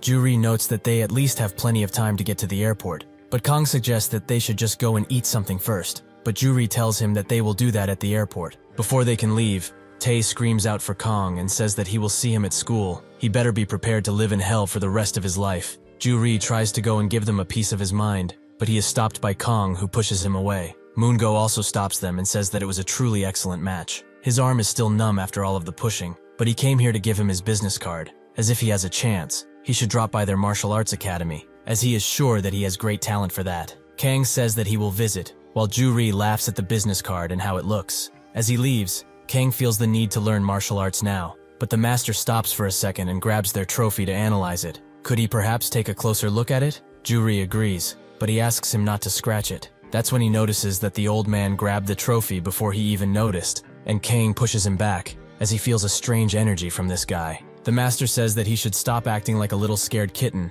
but he never expected to meet him like this. The famous White Cap. This is Bang Wan, the founder of the Martial Academy and the successor of Subak. He is sure that he has numerous questions, but he will keep it as short as possible since they both don't have the time to waste. If he wants to know more, he should visit him at Yongpo Mountain. At the Incheon airport, the Inhuman starts to roar and roar as its lungs are filled with air. It has come here to eat and destroy. Ju-ri and Kang are also there, with Kang noting that he shouldn't have competed if he knew that his identity was going to be revealed. Ju-ri is more concerned about the trophy, as that old guy just took it from them, so they basically won nothing. As they wonder if they arrived at the right place, the alarms start to blare, as an Inhuman has been spotted on the runway, so they should all evacuate the airport as fast as humanly possible. But Kang and Ju-ri give each other looks, as it's time for them to start doing what they do best. The Inhuman notices an incoming plane, so he rushes to the metal beast, as he thinks that this is a challenge of strength. Ju-ri looks around for all of the equipment to get Kang prepped, but he only has the mask and earpiece. The rest he does not have, but Kang grabs what's available and springs away, while others are making their way out of the hospital as fast as possible. Kang notices that someone has an almost white cap, and snatches it away while bolting away to the bathroom, where he locks the door and looks at his shirt, which Ju-ri graciously gave him, but it doesn't matter now, as it will only reveal who he is. He removes the symbol from the cap and puts it on, allowing him to become White Cap, even though he has no shirt to wear. On the flight that Rose and Matt are on, the pilot says that they will soon land, so they should all fasten their seatbelts and prepare. Rose is glad that they are almost on the ground, as his legs were getting numb, but that's when the main pilot notices something on the runway, something that is coming straight for them. When they get closer, he notices that it's an Inhuman, who certainly harbors no goodwill, so he screams at the co-pilot to gain as much altitude as they can, as that thing is coming straight for them. Unfortunately, the Inhuman possesses monstrous strength and jumps so high that it manages to get close to the plane and nick one of the wings, waking up everyone that was asleep in it. The pilot reports that the fuselage has been damaged, so they must prepare for an emergency landing no matter what. They barely manage to put out the wings before crashing harshly into the ground. But this move seems to have saved them from a less unfortunate fate. The Inhuman looks at the metal beast that has fallen down and then notices a forklift, which it goes right over to and grabs tightly. Rose is barely awake while Matt is passed out completely, but the others who are still conscious notice the Inhuman and that it's throwing a damn forklift at them. One of them sees this best and screams at everyone to leave the area, but they have nowhere to go. As the forklift is sent flying, however, Kang jumps in and kicks the forklift away with great force, saving the people and confusing the Inhuman. The one guy who is watching out of the airplane window notices that White Cap has arrived. A real hero has come to save them. The Inhuman screams at Kong, who chooses to pick up the thrown forklift and throw it back at the Inhuman, who jumps out of the way, allowing Kang to go in with a strong kick and then pummel the Inhuman into the ground with a strong punch. Kong falls down too, but he feels that something is strange. He hit the beast with everything he has, but it feels like he was just beating up some clay. Ju-Ri finally manages to get into contact with him and says that he is close to him, near the gate at a computer. Since he isn't wearing the hat with the camera, he cannot see what is happening, so he is currently hacking into the tower cameras. But he shouldn't have rushed out like he did, as he had nothing to change into. Kong reveals that he is going shirtless, which Ju-Ri congratulates him for, as it was a good call, but he will soon be able to get access to the camera. He should wait only a little while. Kong tells him to go home already, as it's dangerous in this area. He should get far away. Before he can finish his sentence, the Inhuman punches him in the face, but this allows Kang to grab his arm and throw him so hard into the ground that he skips like a rock in the water until the beast arrives at a wall. Kang thinks that this is the perfect opportunity to finish the fight, but the Inhuman pulls out a strange ability as he spits out something very thick and gray, which allows him to approach and punch Kong. After this, the Inhuman goes for another punch, but Kang barely manages to block it and looks at the Inhuman with dangerous eyes, something that makes the beast instinctively back away. It starts to scream and regurgitate something, confusing Kong along the way, but that's when Ju-Ri contacts him and says that he has access to the control tower cameras, and he is also on the news, on a live broadcast in fact. Kang told him to go home already. Why has he not left this area? Ju-Ri says that even with the danger, he is still a part of this team. He knows that he will not be of any use to him now, but he also doesn't want to turn tail and leave him behind. Anyway, enough about this. What is the current situation? Kong notes that he has no clue, as this octopus-looking Inhuman has just been screaming for a while now. But that's when he notices something. Just as the Inhuman starts launching round objects into the sky, the rotund objects fall everywhere, near the plane too, and with one of the passengers correctly identifying them, they are eggs. One of them even falls near Ju-Ri, who looks at it quite puzzled. Ben, James, and Pearl all watch the broadcast, with them noticing the eggs too. But James wonders if it's possible for Whitecap to handle all of this by himself, with Ben noting that they should invite him into their team, as he is probably not in any. But Pearl just watches without saying a single word. Slowly but surely, all of the eggs start to hatch, with Ju-Ri being able to hide himself before the hatchling could notice him. But that's when Kong tries to contact him, and since he was on speaker, the hatchling hears it too, and starts to run at Ju-Ri, who chooses to run away as fast as humanly possible. The main Inhuman also reveals his true form by letting his tentacles fall on his back and grow red. But Kang doesn't have much time to think about it as he hears Ju-Ri curse at the top of his lungs. Kang rushes back to the terminal as fast as possible, but he is stopped by a hatchling which he easily takes care of, as they are quite weak. He tries to jump through a hole in the airport window, but the Inhuman will not let him go like this, and jumps right on him, allowing the beast to crash Kang into the ground and then falling straight on him. Ju-Ri cannot seem to get away from the hatchling, even if he used all of his smokescreen, which didn't seem to help much. That's when he notices another person right next to him, which he is very surprised about, as everyone should have left the area. The Inhuman screams out, making the woman scream too, which seals her fate. The Inhuman slowly approaches, but just as it turns the corner to meet the horrified woman, Ju-Ri jumps to the rescue and buys enough time for her to leave, but he doesn't have that luxury, as the hatchling grabs him and throws him directly into a wall. As the beast slowly approaches him, Ju-Ri thinks about Kong, as he has been fighting these kinds of beasts all by himself. It must have been pretty lonely for him. However, He hopes that he can forgive him for not running away when he told him to, as that isn't a possibility anymore. That's when someone kicks the hungry hatchling away, that person being B, who reports that Whitecap is currently in a fight with the main Inhuman. Everyone else will focus on the hatchlings that came out of the eggs. They need to make sure that Whitecap has a fair fight without worries. Ju-ri remembers this guy, as he was also there in Kang's previous fight. The hatchling slowly gets up, prompting B to reveal his new bionic arm, that he clenches tightly with his other arm and thinks of what the medic told him. Before they could attach the weapon to him, the doctor explained how it worked. It is called the Kessler Rail, with a tremendous output. It is much deadlier than any weapon of caliber, but it also consumes tons of energy for this amount of power. B remembered that he had seen a prototype for this thing before, but he thought that they had not solved the issue of how to keep the thing powered. The doctor notes that they have come up with a solution, which being the Natom capsule. A genius has recently joined them, and she solved the problem with the power as soon as she stepped foot into the building. She actually developed the Natom capsule in front of everyone, which was rather shocking. Additionally, she also made the prosthetics that he has now, which was a real step forward, but it's still unstable technology, so he should understand now that he is basically a subject for a human trial. Anyway, to trigger the Kessler Rail, all that he needs to do is pull on his fingers, and the capsules have a 2-minute duration, so he better keep that in his head when fighting. B pulls on all of the fingers, revealing the rail, but he is not done yet, as he calls over C, a dog with a bionic arm over, who is carrying the capsules he needs to fuel the weapon on his arm. The hatchling has had enough of just watching him, so he charges in, but B sends the beasts flying with his new powered-up toy.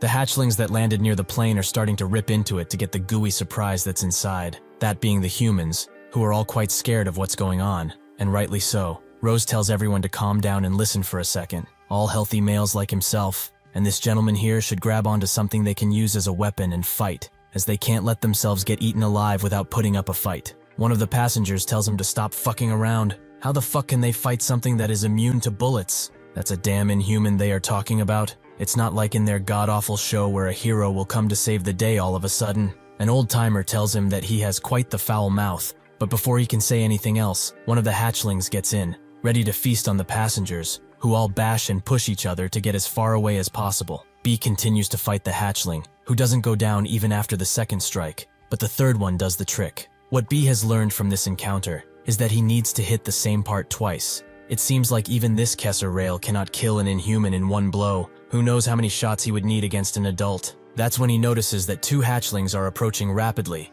with C showing him that he only has 1 capsule left, which B knows full well. Seeing all of this, it seems like this might just be his end. The others in the plane all push and run away, but that's when the hatchling is sent flying out of the airplane by none other than Ketchup Man, who wants to know where their mother is. A woman in the plane starts to scream, as another hatchling has gotten in, but Matt instantly goes to it and says that it's ill-mannered to scare a lady like that. He should have knocked before coming in like a true gentleman. As he keeps the Inhuman at bay, the others cannot believe that Ketchup Man was actually a superhuman, with the one that was talking shit before praying that Matt is not the vengeful sort. Rose is most surprised by this. He is in shock, and begs Matt to explain what is going on. He explains that a handful of people know his identity, but as for his career as an actor, this is probably the end. He thanks him for everything he has done up until now. Though his life might have been full of acting and pleasing people, he was very happy when they spent time together. He apologizes deeply for tricking him, and he also thanks him for everything he has done, and for giving him a chance. However, now he is fired, effective immediately. Matt jumps out of the plane with hatchling still in hand while singing the Ketchup Man theme song. But even after killing the hatchling, he cannot get in the proper mood. He notices that another hatchling is coming over to him, so he lets out his rage on it, killing it instantly. He then notices that the big one is over there, the mother who can't keep her little children in check, but he promises that on this day, he will make octopi go extinct. Pearl and the others are just as shocked to find out what Ketchup Man is actually a superhuman, with James wondering what they should do with this type of information. He asks Ben if this is really a Ketchup Man, which he confirms that the man on screen is Matt Dion, but has he been hiding his identity all of this time? For what reason? James asks Pearl if she knew, which she didn't, but she remembers the time they met once, which puzzles her even more. Just who is this guy really? B uses the last shot of the rail to take down the last hatchling, with the weapon simply falling off of his arm because of how much it was used, but he hopes that this is the last one. That's when he notices that the hatchling is still moving, so he tells C to give him his paw, as he must kill this thing now, no matter what. He uses a small dagger that was C's paw to stab the Inhuman, but it also grabs the opportunity to pierce him, which he couldn't hope to dodge. Even with this injury, B summons enough strength to push through and stab the hatchling until it is but a lifeless corpse. which also allows him to fall to the ground from tiredness and from the injury. The Inhuman screams out at Matt, who notes that today, he will be drenched in ketchup. He also noticed the huge impact that happened a while ago, meaning that Whitecap was defeated, so he will take it upon himself to finish this job. That's when both he and the Inhuman notice that Whitecap is rising from his slumber. But as he is doing that, they both start to feel a great amount of pressure that makes them almost kneel, and even starts to break the windows around. Dan Yang asks Nangi what the hell is happening, as the surroundings are shaking so much and distorting. Does Whitecap have an ability that applies pressure? Nangi says that it's nothing of the sort. It's not a skill or an ability, as he cannot sense it as such. It is simply the unbridled energy that he is letting out. Dan Yang finally gets it. It's his spirit that's suffocating the time and space of that certain place. Nangi also notices that the atmosphere around there has become quite tense, something which feels unnatural for Whitecap. It doesn't feel like him anymore. Normally he fights as if he's observing the fight, nothing more, but now his energy is flowing out without control. But since he has not done this before, this might be happening against his will, like he is currently passed out. However, he can't lie. This situation has become interesting. Ketchup Man has appeared to save the day, and Whitecap has again exceeded his expectations like he usually does. The Inhuman tries to charge Kong with a powerful punch, but Kong punches him so fast and hard the naked eye cannot even see the movements that he performed. As Kang holds the octopus Inhuman in his grasp, Matt thinks that in the second the Inhuman stretches his fist to attack, Kang attacked the humerus, face, ribs, sternums, thighs, and kneecaps. He struck 7 parts in one send. This kind of power and speed is impossible to keep up with if it's not someone on his level. There is now a massive difference in ability between him and the Inhuman. Even if he is amazed at Whitecap's amazing powers, he too feels that he is not in a good state right now, like he is not the one controlling himself. In a last-ditch effort, the Inhuman grabs Kang with every appendage that it has and tries to crush him, but without much effort, Kong manages to get out of this trap and completely leave the Inhuman defenseless. As he goes to finish the beast for good, someone or something tells them to stop right now. They will let that Inhuman go. This is not a request, it's an order. Matt can't believe that an Inhuman is actually talking, but who is he? Or what is it? The white-haired Inhuman notes that they must be quite confused that he spoke, perhaps because he is inhuman. If he's honest, it feels horrible, as humans see Inhumans as the inferior species, but they fear them at the same time. What arrogant creatures that contradict themselves at any turn. He starts to pull the other Inhuman away as it notes that they are foolish beings that only see and believe what they want to. The term Inhuman was also made by them, which is quite hilarious, now that he thinks about it. Dan Yang can't believe that the Inhuman actually used an ability. He even has clothes on. Just what is going on? That's when she looks at Nangi, who has a very frowned face, something which is extremely rare for him. He does not understand what is going on. That thing is most definitely an Inhuman of sorts, but still his eyes still doubt. That white-haired Inhuman gives him tons of incompatibility. He never expected such a monster to exist. He feels the energy from that single Inhuman that exceeds a dozen normal Inhumans. He is extremely dangerous. However, he expected that supernatural beings that defy all logic would exist. What he didn't expect was that they would show up so boldly like this. There certainly must be a good reason for something like this. He tells Dan Yang that they might have to open the gate and go, as they cannot allow those two to die here. The white-haired Inhuman asks the other one if he remembers him, with Matt noting that this beast must have telekinetic abilities. He is on a whole nother level than the ones they have faced up until now. He has never seen an Inhuman that can speak before, and considering its size, this guy is 3 times as large as an ordinary human, or even more. Whitehair tells the Inhuman to talk, or else he will take the liberty of killing him. The Inhuman starts to scream at him, which does not impress Whitehair at all. He has become quite annoyed, as he has been told to kill anyone. But why would he actually make him mad in this situation? He puts his hand deep into the body of the Inhuman and takes out its red heart, as he certainly won't need it anymore, so he will give it to someone who actually deserves to have it. He throws it back to the Vanisher,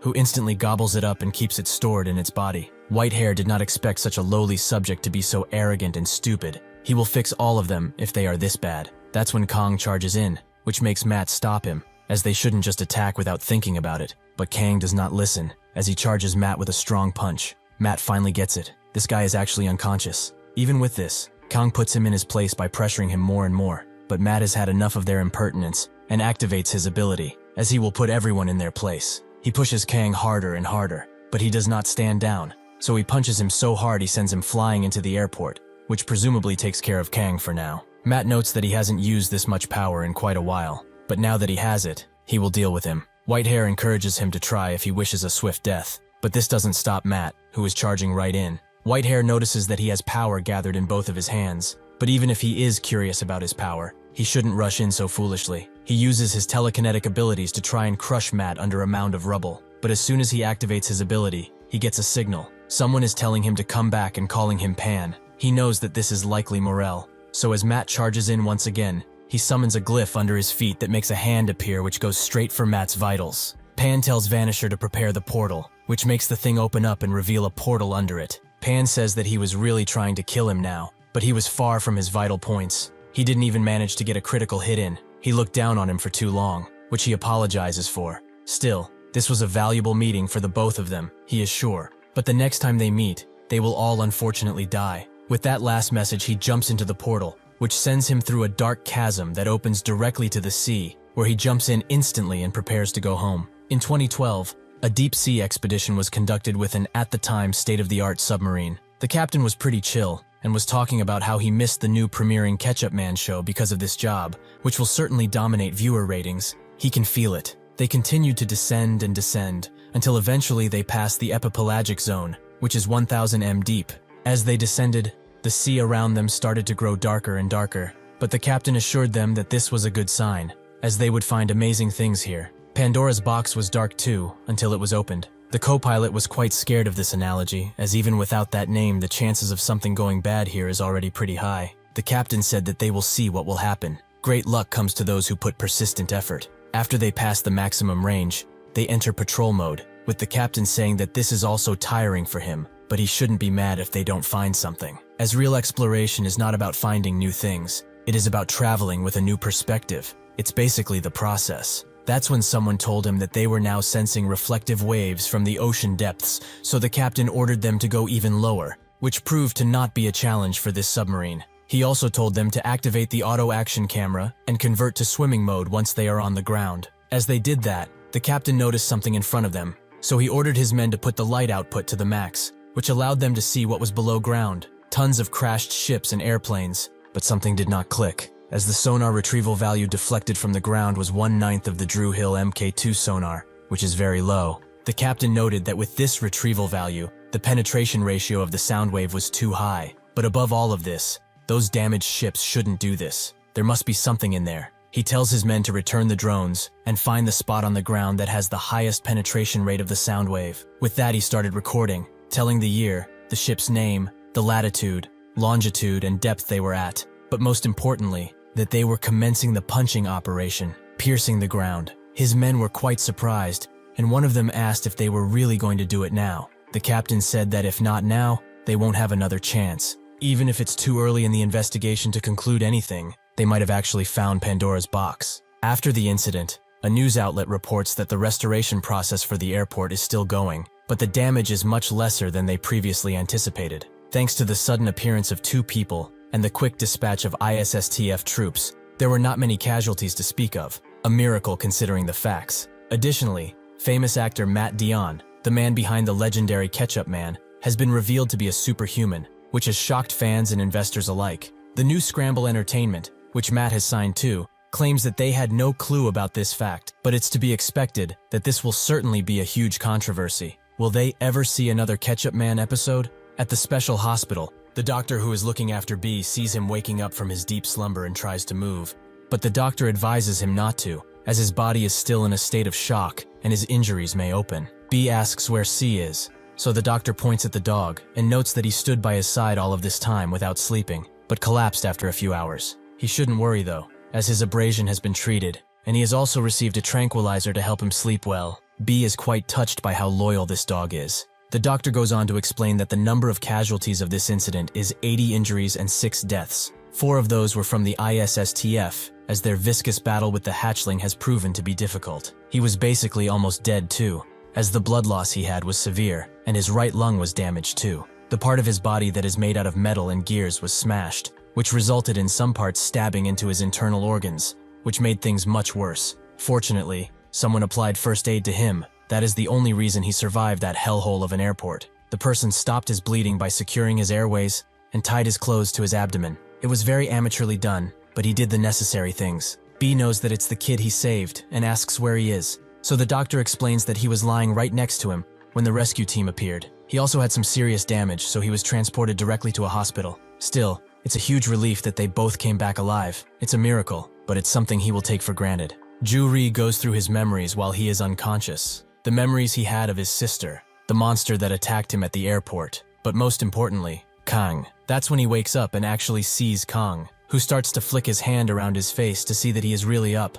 Ju-ri asks where they are, and Kang tells him that they are in a hospital, so he doesn't have to worry about his health. Ju-ri asks how he even got here, so Kang explains that actually, he might have lost the fight against that octopus Inhuman. At that time of the attack, he tried to go and save him, but the Inhuman surprised him while he was in midair and stomped on him afterwards. That's when he blacked out and can't remember much else. Ju-ri can't believe that he can't remember, but Kang continues his story. When he woke up, he was on the airport rooftop for some reason, but when he looked at the ground, he spotted him being carried to an ambulance, so he gave chase. Additionally, he tries to tell him about Ketchup Man, but that's when a TV near them reveals that he is actually a superhuman, which is causing the world to uproar. In addition to this shocking revelation, the unidentified Inhumans that have never appeared before have shocked even more people, as they are assumed by experts to be Inhumans. But they are a different kind from the Inhumans they know and fear. After staying for a while, the white-haired Inhuman jumped into the stomach of the other Inhuman, and they both disappeared without a trace left behind,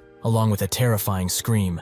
This trend of strange Inhumans started with Heptahorn, which appeared 2 years ago, the trend of Inhumans that were not, or could not, be eradicated. People all over the world express fear and anxiety at the arrival of these two potential dangers. Ju-ri is shocked by everything, and Kang notes that the Ketchup Man was the one who drove them out. He was actually a real superhuman, all of this time. At the same time, in America, a bunch of executives start to scream at each other, while Matt sits in an empty room, as the government is trying to get involved, with people outside of this facility also wanting to know the truth. That's when Pearl appears, and just goes to Matt's room, where she notes that it's been a while. Matt says that this is quite awkward, as he did not expect her to come. As the others are amazed by her presence, she explains that she came here to ask some questions. She has no real intention or reason to ask why he hid his superhuman identity. Matt notes that he wouldn't have answered even if she asked. She notices a strange edge to his voice. But was the image he put on for himself, the idol for all a lie? Matt tells her to stop talking about stupid stuff and get to the point, as he's not in a good mood. Pearl notes that there is really no point really. She just has a few things to ask, like what he is going to do from now on. This question silences the room for more than a few seconds, with one of the government agents noting that this is a bit much. Even if Pearl is a superhuman, her having first contact just because of this is a little strange. Ben and James come around, with James explaining that it's because she is a superhuman that she can do this, as Matt has been revealed to be one too, so the only one who would understand him fully would be another superhuman. He promises that Pearl is the right one for this job, so on her behalf, she asks for everyone's patience and understanding. The others know that he is James from Pearl's team, but they think that he is all pompous for a damn sidekick. Matt reveals that he is quite confused about it, as he has been living his life with satisfaction up until now. As an actor, as a man in this free country, and as a human being, he never once felt guilt that he hid his superhuman identity, and never felt the responsibility to save anyone by exterminating the Inhumans. Nobody expected this answer from him, not even Ben, who was quite disappointed. Pearl understands him, however. He does not want to just destroy the reputation he built up. It seems that she was wrong about him, so she will be leaving now. As she tries to leave, Matt begins talking about Withrow, as he is probably dead, but she already knew that. This makes Pearl power up and ask what he means by this. He should tell her right now, as depending on the answer, he will regret even opening up the topic. As the others fear what might happen, Matt explains that he talked with that white-haired Inhuman. He had an ego. He could talk. This surprises everyone, but Pearl's team already expected it, since they saw more than the average person. He has fought Inhumans a number of times. However, that guy was on a level that he has never seen before. Their powers and superpowers are something that one would only see in fantasy novels. If they hadn't retreated then, he would have been injured or dead by now, as Whitecap wasn't in his right mind either. Before they left, however, the white-haired Inhuman left a message, a warning, that all superhumans would soon die. It wasn't even a warning though. It was like a promise, or a thing that is already happening as they speak. For some odd reason, Inhumans have appeared indiscriminately throughout the entire world. But since the existence of a leader-level Inhuman that possesses enough intelligence to talk has been proven, they can't exclude the fact that the Inhuman attacks are systematic. If that really is the case, it really isn't pretentious to say that they would eliminate all superhumans. It will not stop at Withrow, as all superhumans around the world are bound to be defeated by Inhumans with strong will and powers. It's about time they face the truth here. If the Inhumans really succeed in taking down the superhumans, the only ones who can take them down, the world as they know it. Everyone is shocked by his words, but Pearl asks if he is still not going to fight after knowing all of this. Matt starts to get up and notes that he never said anything about not fighting, but he will tell her in advance. He has no intention of moving with a team. He is more comfortable alone. That's when someone comes around and says that he should at least have a manager like before, that someone being Ben, who notes that being an official superhuman is more daunting than it seems. He might have to plan a schedule too. Before Matt can fully deny him, Ben notes that he has the perfect person for this job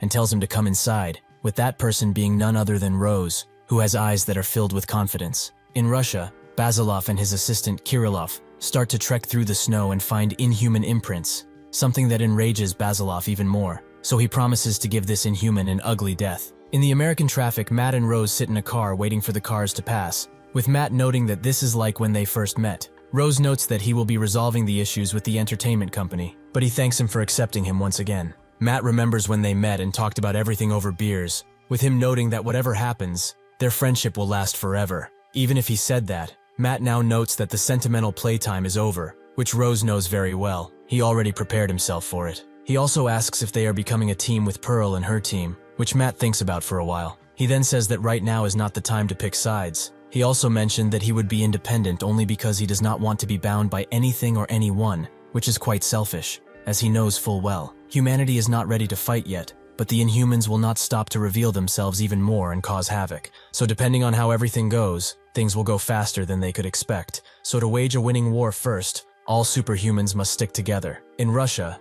Basilov and Kirillov arrive at a church after following the Inhumans' footsteps, with Kirillov finding it strange that the doors are still intact. Basilov notes that they should go inside and asks kindly why they didn't. As they enter, Basilov hopes that he is able to see him now, with Kirillov confirming that the Inhuman has to be here. But something about this place seems off to say the least. This is a 4-story building, and despite it being as big as a cathedral, he can feel an Inhuman's energy everywhere, which is strange. Basilov looks around and agrees that something is off, so they won't be splitting. They will stay right next to each other. As they continue walking and talking, Basilov suddenly stops Kirillov and looks forward, where there are a few people, but they don't seem to be humans anymore. They are Inhumans. One of them notices them and starts to charge in, but Basilov notices how slow it is. Kirillov assesses that it's 4 times faster than a human, but far from any Inhuman. Just what is it? He chooses to dodge the woman for now, but Basilov doesn't do that. Instead, he meets the woman with a grab and thinks that she went straight for his nape. Nothing else.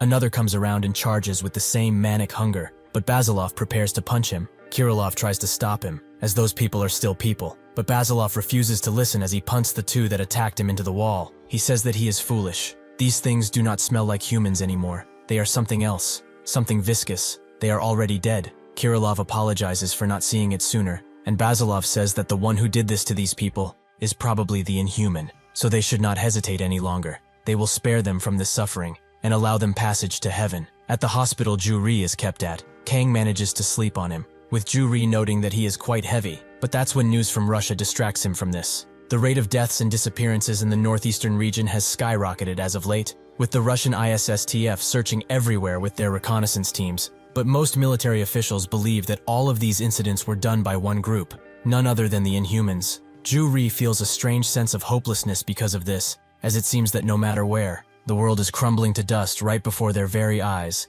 It feels like something big is coming, something that nobody can hope to ever control. Basilov and Kirillov take care of the last remaining undead, which Basilov found annoying to deal with, but it was worth it, as they have finally found the perpetrator for all of these deaths. The bad Inhuman does not even flinch at their presence at first, but Basilov tells the fucker to stop dangling on the ceiling and crawl down. Does he want to make him come up there and do it for him? With this provocation, the Inhuman gets down, but just stares at them, with this Inhuman seeming more advanced than the others. Kirillov analyzes him, and notes that he is much smaller in physique than Basilov, but its appearance is quite strange, as it looks like a bat, or Dracula, depending on how one would look at it. He also thinks about the bite marks he saw on the victims, meaning that he changes people into undead with his bites. Basilov warns him about this too, but it may be irreversible for all they know, so they must be very careful. Since it has come to this, he will handle it alone, so he can just watch. With that, Basilov charges the Inhuman, who just jumps slightly into the air, and as Basilov comes,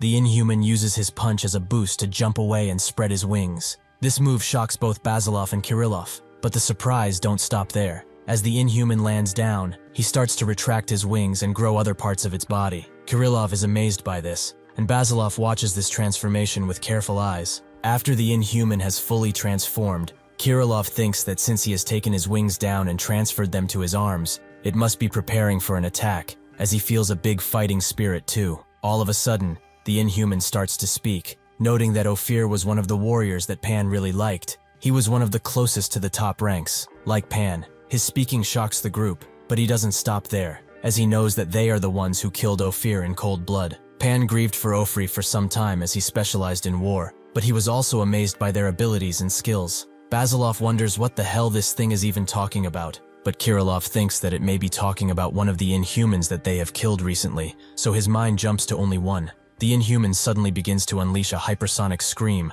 something that even the ears of superhumans cannot stand for long, but this allows the Inhuman to rush Basilov with a strong punch. Even if this attack has landed pretty well, Basilov has not been moved an inch, so he grabs the Inhuman's head and punches him very hard, but the Inhuman is as unrelenting as him, so he punches him in return, and then catches his head to kick him with his knee. This incapacitates Basilov enough to allow the Inhuman to punch him straight into a wall. He approaches Basilov and says that perhaps his mind is playing tricks on him, as they couldn't have been the ones that killed Ophir. He was much more powerful than this. However, it doesn't matter anyways, as they are all going to die, even if not because of him, so he shouldn't feel sad about this. As he talks and talks, Kirilov begins drawing something with one of his fingers, and as the Inhuman tries to turn Basilov into his undead puppet, a bright strike goes directly for his head, which he manages to get out of the way, but he is still injured. Kirilov is amazed by his ability to turn his head so fast, as if he hadn't, his head would have been gone, but it's fine, as he will continue to play with him until nothing remains.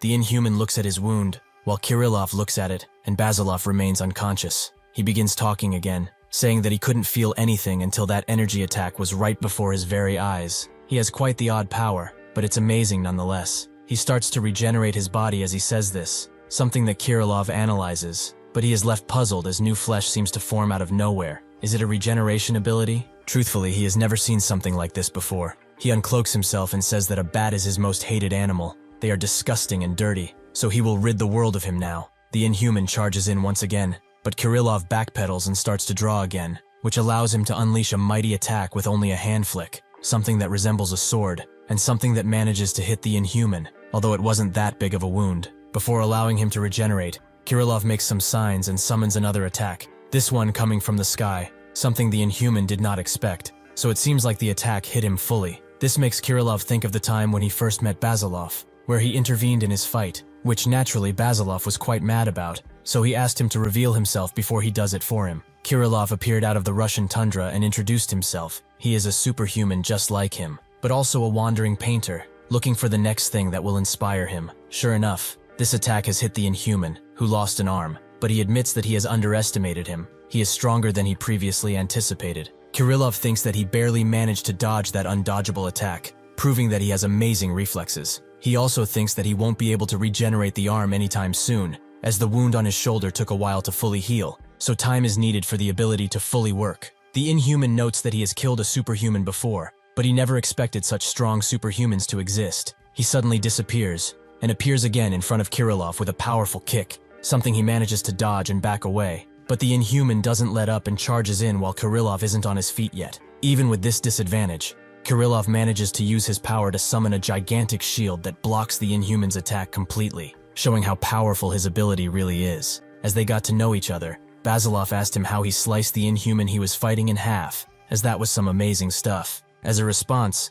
Kirilov revealed his ability to paint on the air using his fingers, so he fights by materializing things that he paints in his imagination. That's why he can attack from a distance. Basilov noted that it means he threw something when he sliced that Inhuman too, with Kirilov confirming that it was an axe. Basilov couldn't see the projectile, however, so Kirilov explained that his ability has this trick up its sleeve, the speed of the projectile. It is naturally fast, but when he focuses on it, it becomes even faster. Basilov was amazed by his ability, but he was sure that there had to be a downside. Kirilov confirmed that there was. He gradually loses vision as he uses the ability, but he hasn't gone blind just yet. As he holds up the shield, he draws a large spiky ball that hurls directly into the Inhuman, who does not have enough time to dodge, so he is sent straight into a pillar. Kirilov removes his shield and notes that he was actually trying to burst the beast's head, but it's tougher than expected.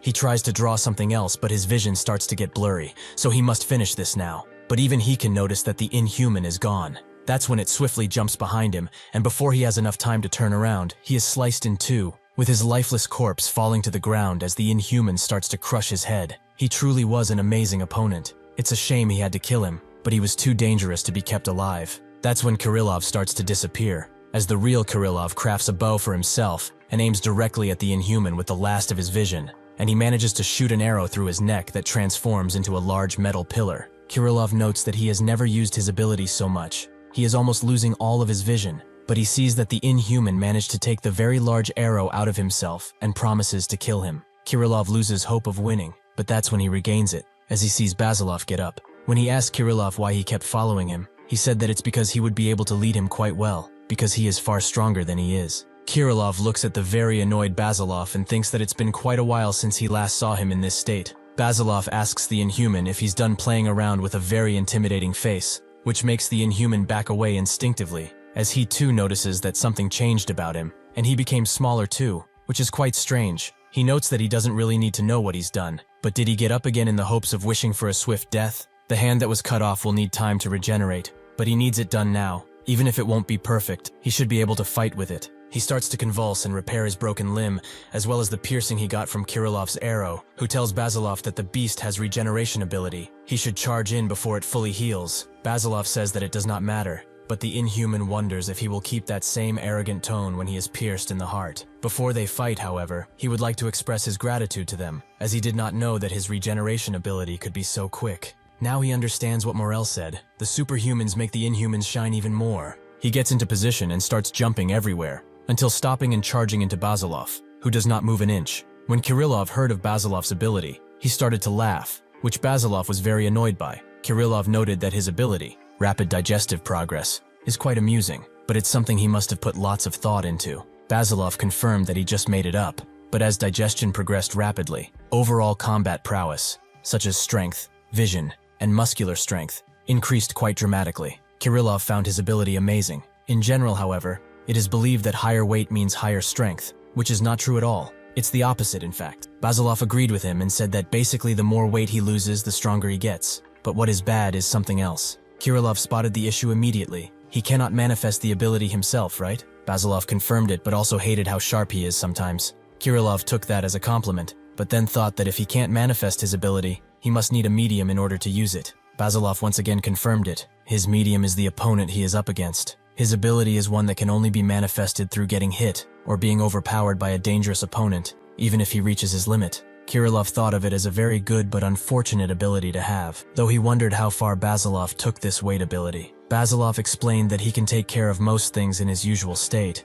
and even if he loses a little weight, his combat prowess rises a lot. He can at least say that he was never pushed to the maximum digestion level yet, not even a single time. Basilov catches the Inhuman's sharp hand with ease, and says that he is the first one to make him digest this fast, which he should be happy about, as he is stronger than the others. With that, he punches the Inhuman, who cannot hope to dodge, so he takes the brunt of it and is sent flying as a result, with even him knowing that if he keeps fighting this guy, he will die. With this in mind, the Inhuman grows his wings back and starts to fly away, as he needs to get out no matter what. But with 4 simple jumps, Basilov gets right next to him and says that he should just fucking die already. He then punts him into the ground once again, giving him no chance at redemption or escape. The Inhuman falling down at that speed creates a large shockwave that rumbles the entire church, but Basilov does not stop there, as he puts all of his weight into his next attack, a double fist takedown that makes the church and the snow around it move out of place for a bit.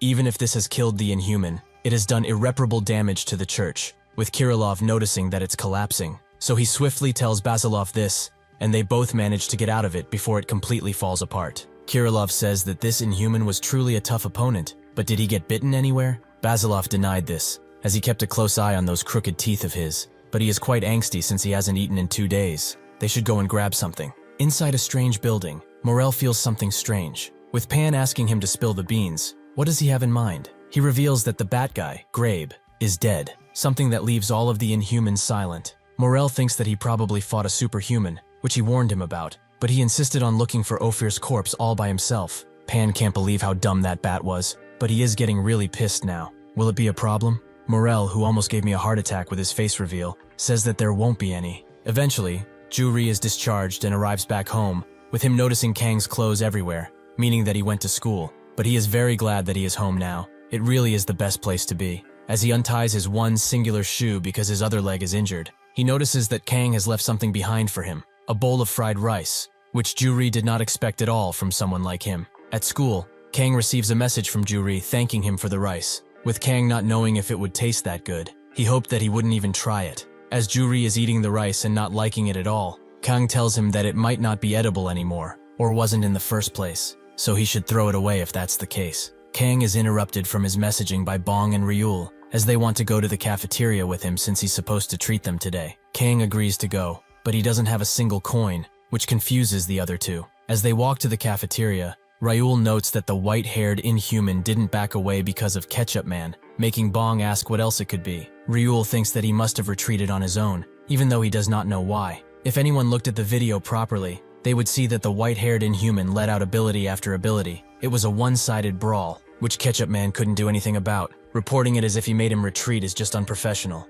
Bong thinks that he might be right, as they retreated even if Ketchup Man didn't touch them once, so he wonders if everything will be fine at this rate. Is it truly over? Ryul tells him to not be so negative, as they have Whitecap here in Korea. There's also St. Pearl, and even the revealed Ketchup Man. Who knows how many Supermans are out there that they do not know about. But they have no choice. They must trust them and their powers. Juri suddenly drops the spoon he was eating with and holds his head tightly, as those situations where he almost died keep coming to him constantly. It's not enough that he has been having nightmares about it. He has cramps and seizures too. This makes him wonder, however, just how is for the superhumans that fight these beasts at a moment's notice. At the same time as Juri wonders what is on Kong's mind, living this depressing life, Kong himself wonders what and who he even is at this point. As Kong looks up to the ceiling, he feels something in one of his pockets, that being the Martial Academy card that he got, which makes him remember that he was invited there any time, and he also must find out about that superhuman old man who asked him to come to Mount Yongpo if he wants some of his questions answered. Kang now knows what to do, but Bong tells him to get a move on already. As they all leave for the cafeteria, Bong wonders if he has something on his mind, as he's going to the cafeteria only 3 times a day these days. He confirms that it's nothing. Later in the evening, Kang tells Juri that he wants to visit the dojo, which he agrees with, as they need to get that thief grandpa since he stole their damn trophy out of nowhere. But he must be a superhuman too, right? Kang confirms that he is, making Juri think that at first, he thought that he was just a scammer, but he showed his ability when he snatched the trophy right under his nose. Kong says that he didn't know about this since they talked, but Juri asks how he knew in the first place. Did he feel something? Kang can't quite put it into words. It's the same thing he feels when he meets Inhumans, and the same with that strange bastard too. As they watch the TV, a special interview with a superhuman analyzer, Chief Kim Hyun-jung appears, with the interviewer welcoming him right in, and says that inhuman incidents have been popping up almost every single day now, which Jung confirms. The interviewer then asks how much they know about these superhumans, with Jung confirming that they do not know much,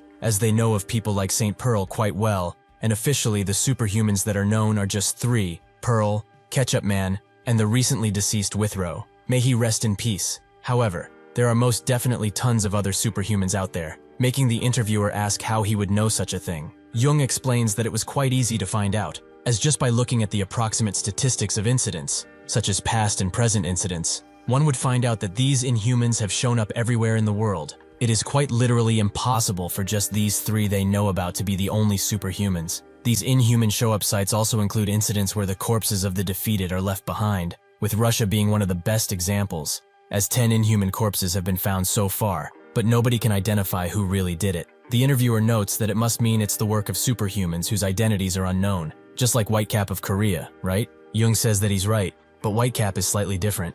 Even if they do not know who he is, they at least know of his existence, so without even knowing, the entire Earth is being protected by these unknown superhumans. Additionally, inhumans have been known to be very difficult to deal with, unless it's a weapon of nuclear mass, but even those may fail. These are mindless beasts that cannot be negotiated with, are entirely random in both appearance and ability. If they did not have the superhumans to protect them, it wouldn't have been strange for the Earth to be utterly destroyed. This answer spooks the interviewer, but now he wonders where these superhumans even came from, to which Jung replies that it hasn't been revealed yet, but these kinds of things do not matter at this point in time. The interviewer noted that the fact that they exist, and that they fight on the side of humanity is still true. Jung corrected him on something. Just because they are superhuman, it does not mean that they are all on their side. Although this is highly likely to be a groundless rumor that just appeared out of nowhere, Currently in Europe, there are rumors of people witnessing superhumans kill people, but he should think back on recent events. Haven't they too witnessed a strange and suspicious superhuman?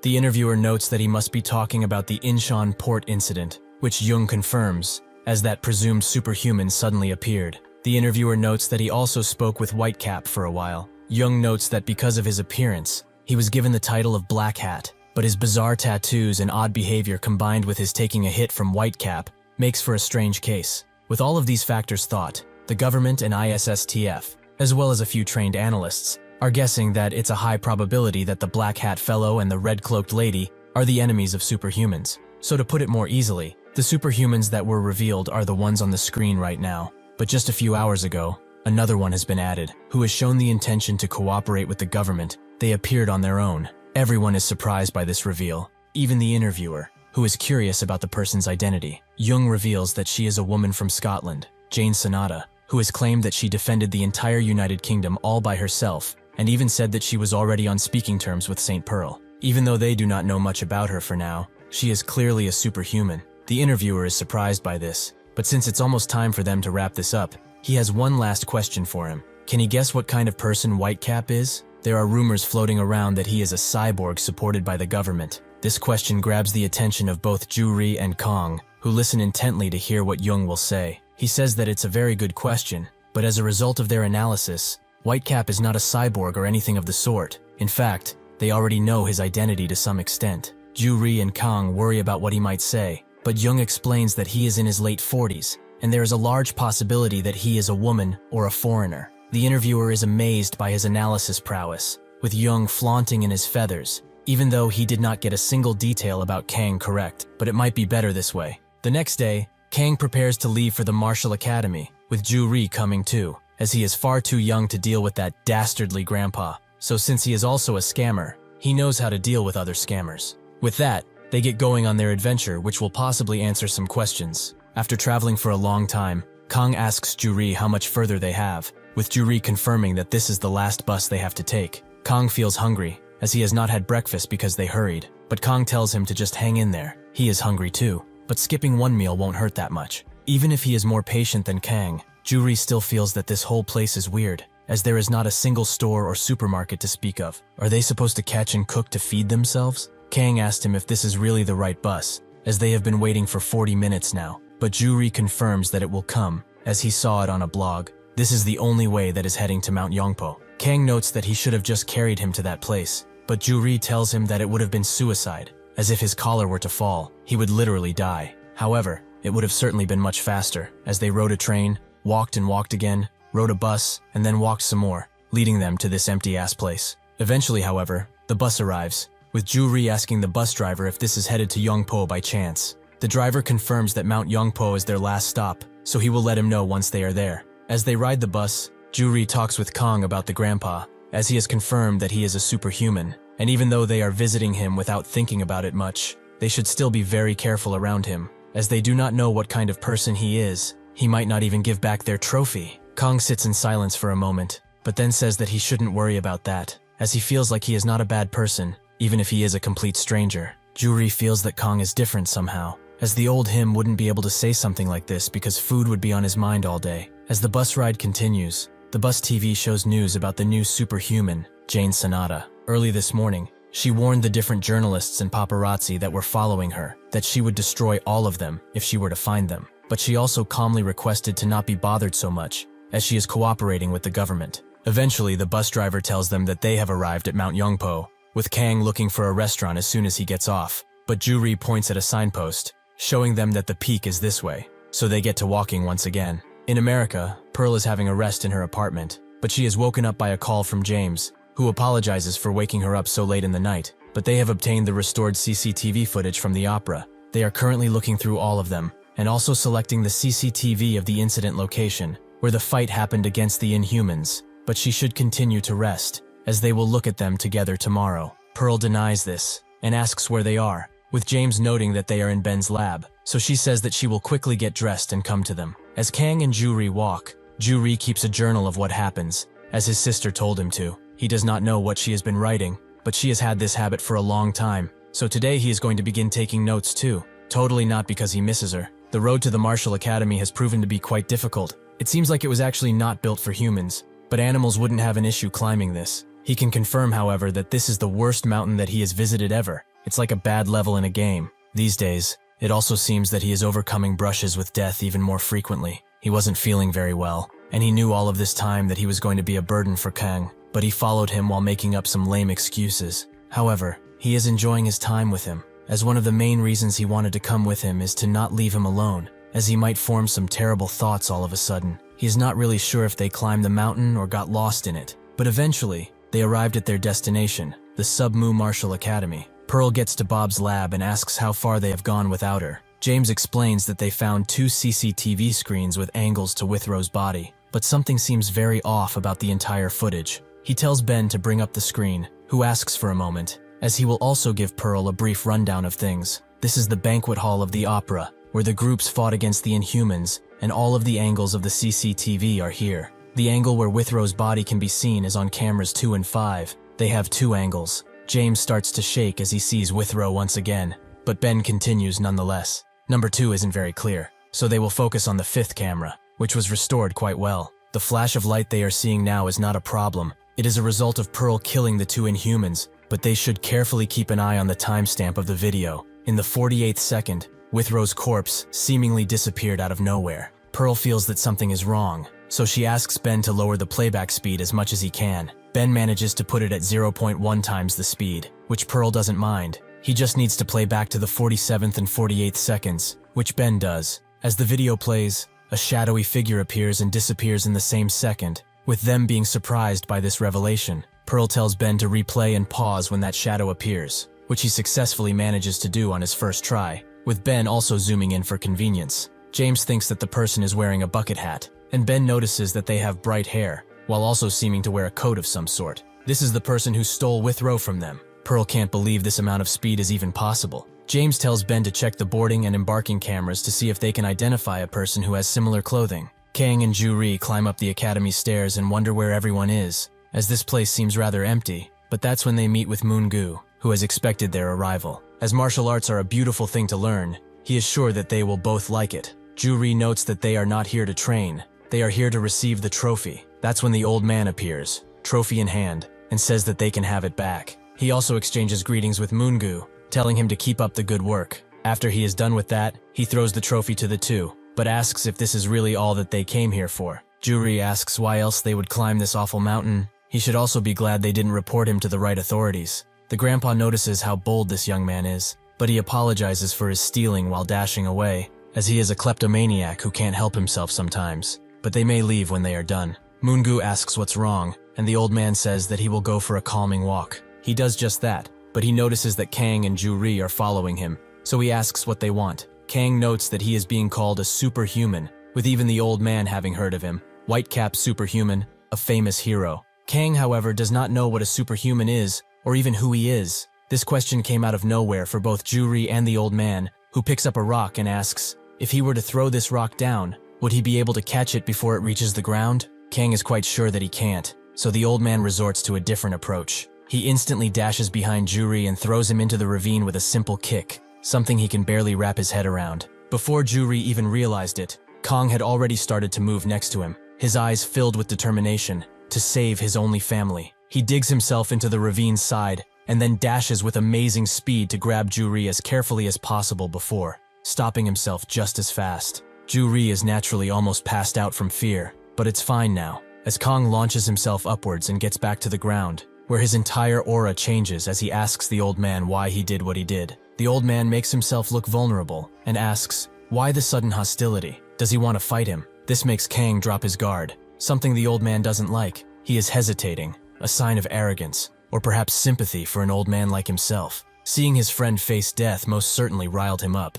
but he cannot even touch an old man. Is that really it? He should listen very carefully to what he's about to say. He is a nasty piece of work, as he puts on false pressure on a person he does not wish to fight, and he also has a naive mind when he knows that he can. He lacks responsibility in every sense of the word. His heart has become nothing but a hollowed-out soda can. Or perhaps he misjudged him. Is he actually sympathetic to everyone? The old man thinks that this guy is much worse than he thought, and says that he is misunderstanding this world. With this naive look at life, he will die much sooner than he is fated, and he should not dare to show such behavior in front of him again. He also shouldn't expect to leave this place until he allows them to do so, as he will mend his way of thinking, one way or another. Kang is left speechless by the old man's words, but that's when he remembers Ju-ri and tries to wake up, but he finds out that he's not even breathing anymore, something that scares the old man too, so he rushes to help revive him. After that, Moon-gu presents them with their own uniforms, large for Ju-ri and extra large for Kang. Ju-ri tries to tell him that he doesn't want to learn martial arts,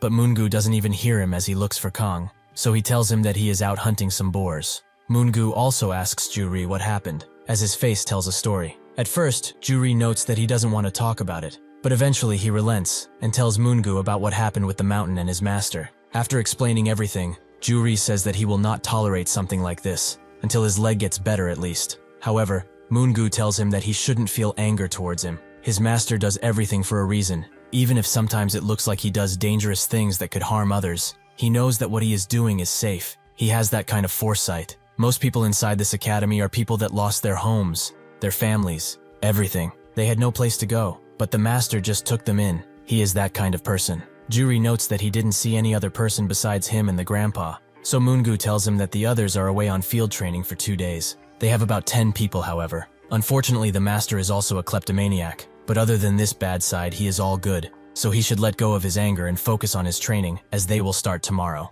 Ju-ri explains that besides being injured, he is also not interested, but Moon-gu just doesn't hear him, and says that he will have plenty of fun. At a cafe, Pearl walks in and someone signals her over, that someone being Jane, and they seem to know each other already. Pearl asks how she's still in America, but Jane notes that she got prettier. Is she dating anyone yet? Pearl tells her to stop speaking nonsense, but that's when their coffee arrives, with Jane thanking the young woman who brought it, as she was going to fetch it herself. The server says that they are precious customers that must be served, but as she walks away, she thinks that those two are definitely the famous superhumans. She can't believe that she actually met them. Pearl asks why she wanted to meet, so Jane asks her, when was the last time they saw each other? Pearl remembers that when the opera was attacked, they were both still in Scotland, so she says that she does. Jane also makes her remember that she wanted to show them someone, that someone being Sui. At the time, she tried to contact her, but Sui forgot about their meeting and was just shopping for the both of them. Jane reprimanded her for not keeping her promise, but if she went shopping, she should focus on that. Pearl asked who that is, and Jane revealed her name. She is a little different from them, but she is a younger sister whom she cherishes a lot. The others were puzzled as to why she would introduce them to her, but Withrow gathered that it's probably because she is a superhuman. Jane confirmed that indeed she is, so Pearl now says that she remembers her. Jane reveals that on that day, they gathered to discuss her public reveal as a superhuman. She wanted them to meet Sui because she really liked them both. Pearl knows that she didn't come all of the way here just for this, so she asks her to get to the point. Jane notes that she has a story to tell her that was passed down by Sui herself. A while ago now, she happened upon a murder. The problem wasn't even that the attacker was squeezing the victim's neck with a single hand, but that his opponent was a normal human, not an inhuman. Sui had fought inhumans a lot by then, so she knew that the victim wasn't one. But the strange thing was that the attacker ruthlessly crushed the guy's neck with no remorse. She had the feeling that he was a superhuman, so she went to catch him, but he blocked her swift attack, showing that he is most definitely a superhuman. Even when she overpowered him, the attacker refused to let go of the corpse he had made. She was adamant on catching that suspicious guy, regardless of whether she won or lost. But the very moment she tried to unleash her powers and fight him, the attacker, corpse still in hand, ran away. But he gave her one last look. Pearl can't believe that there is a superhuman that kills people, which Jane also found quite shocking. But what was even more confusing and weird was that when he ran away, there was another person moving with him. So who knows? It might have been even 3 or 4 superhumans there. Because of this, they can't say for certain that this isn't a group they are talking about. Sui tried to stop herself from looking around, but in the end, Klutz decided to look for the killer. Pearl says that this is not good at all. She needs to join Sui as swiftly as possible. Jane thought this too, but unfortunately it's late. Pearl asks what she is talking about, so Jane explains that she lost contact with Sui for 5 days now. She has been missing entirely. At Mount Yongpo, when dawn arrives, Kang arrives next to the master, who notes that he has some questions for him, and if he does not answer truthfully, he will kill him where he stands. He barely knows him as he is,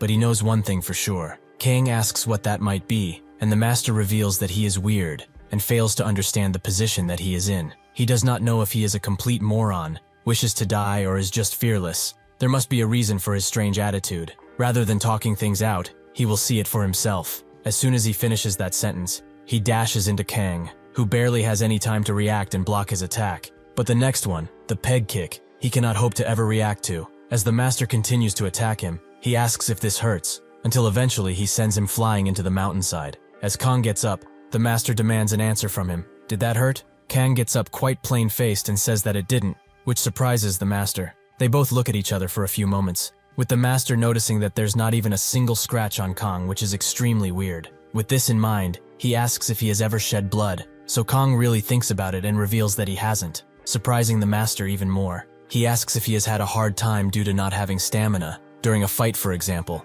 Was he ever exhausted? Kang tells him no, but he doesn't really know what he's talking about, so the master puts it another way. Assuming that he has limited power, if they have a hypothetical fight non-stop for a year, would he be able to do it? Kang is quite confused by the question, but notes that he will do it if he tells him to, but it will probably be pretty boring. With these final words, the master thinks that he was right about this boy. Because his stamina is basically infinite, the mere concept of physical strength does not exist for him. He tells him to listen well to what he will explain to him now. A superhuman always has an unknown power. It all depends on how it's used. Incensed, that is. One might call it chakra, super strength, might, or just energy. But no matter what one might call it, it is still the essential power of a superhuman. So they shall call it scent for now. The reason why the knife is broken, but the bullet is not, is because scent is apparently permeating. The concentration and content of the scent varies from person to person, and because the power itself is unknown, this gap too is unknown. The expression of scent is diverse and strange,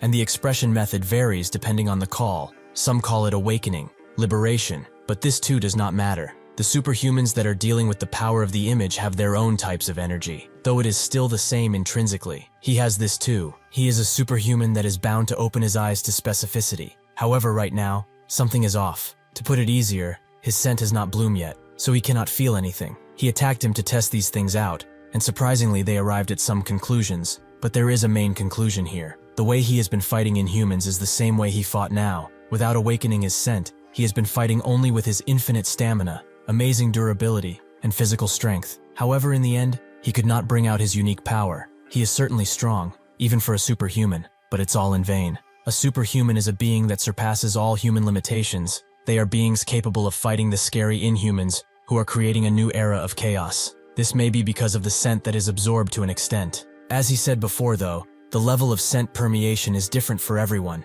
so there is also a difference in physical ability. Close combat is the most ineffective way, though there are other ways scent expresses itself that are far more powerful. In his case though, neither of these apply. He is still not ready to hear all of these stories just yet. Naturally, there is the possibility that he is missing something, as he most definitely does not have any scent, but he is a superhuman who has been fighting like a human being. This is quite shocking, to the point where it confuses even his mind, as he is still wondering if it's possible for him to have reached such an incredible level so soon. But since he is in front of him, he cannot deny it. He apologizes for talking his ear off, as these stories certainly came out of nowhere for him, but he knows that he understands to an extent. Kang does, but notes that he lost to an Inhuman once and passed out shortly after. The master knows, as he watched all of it on TV, but does he know what happened after he passed out? He should have already seen a recording, which Kang did. He fought again, and after regaining his consciousness, he was the one that killed that Inhuman in the blink of an eye, but he might not remember it, right? Still, in that short moment,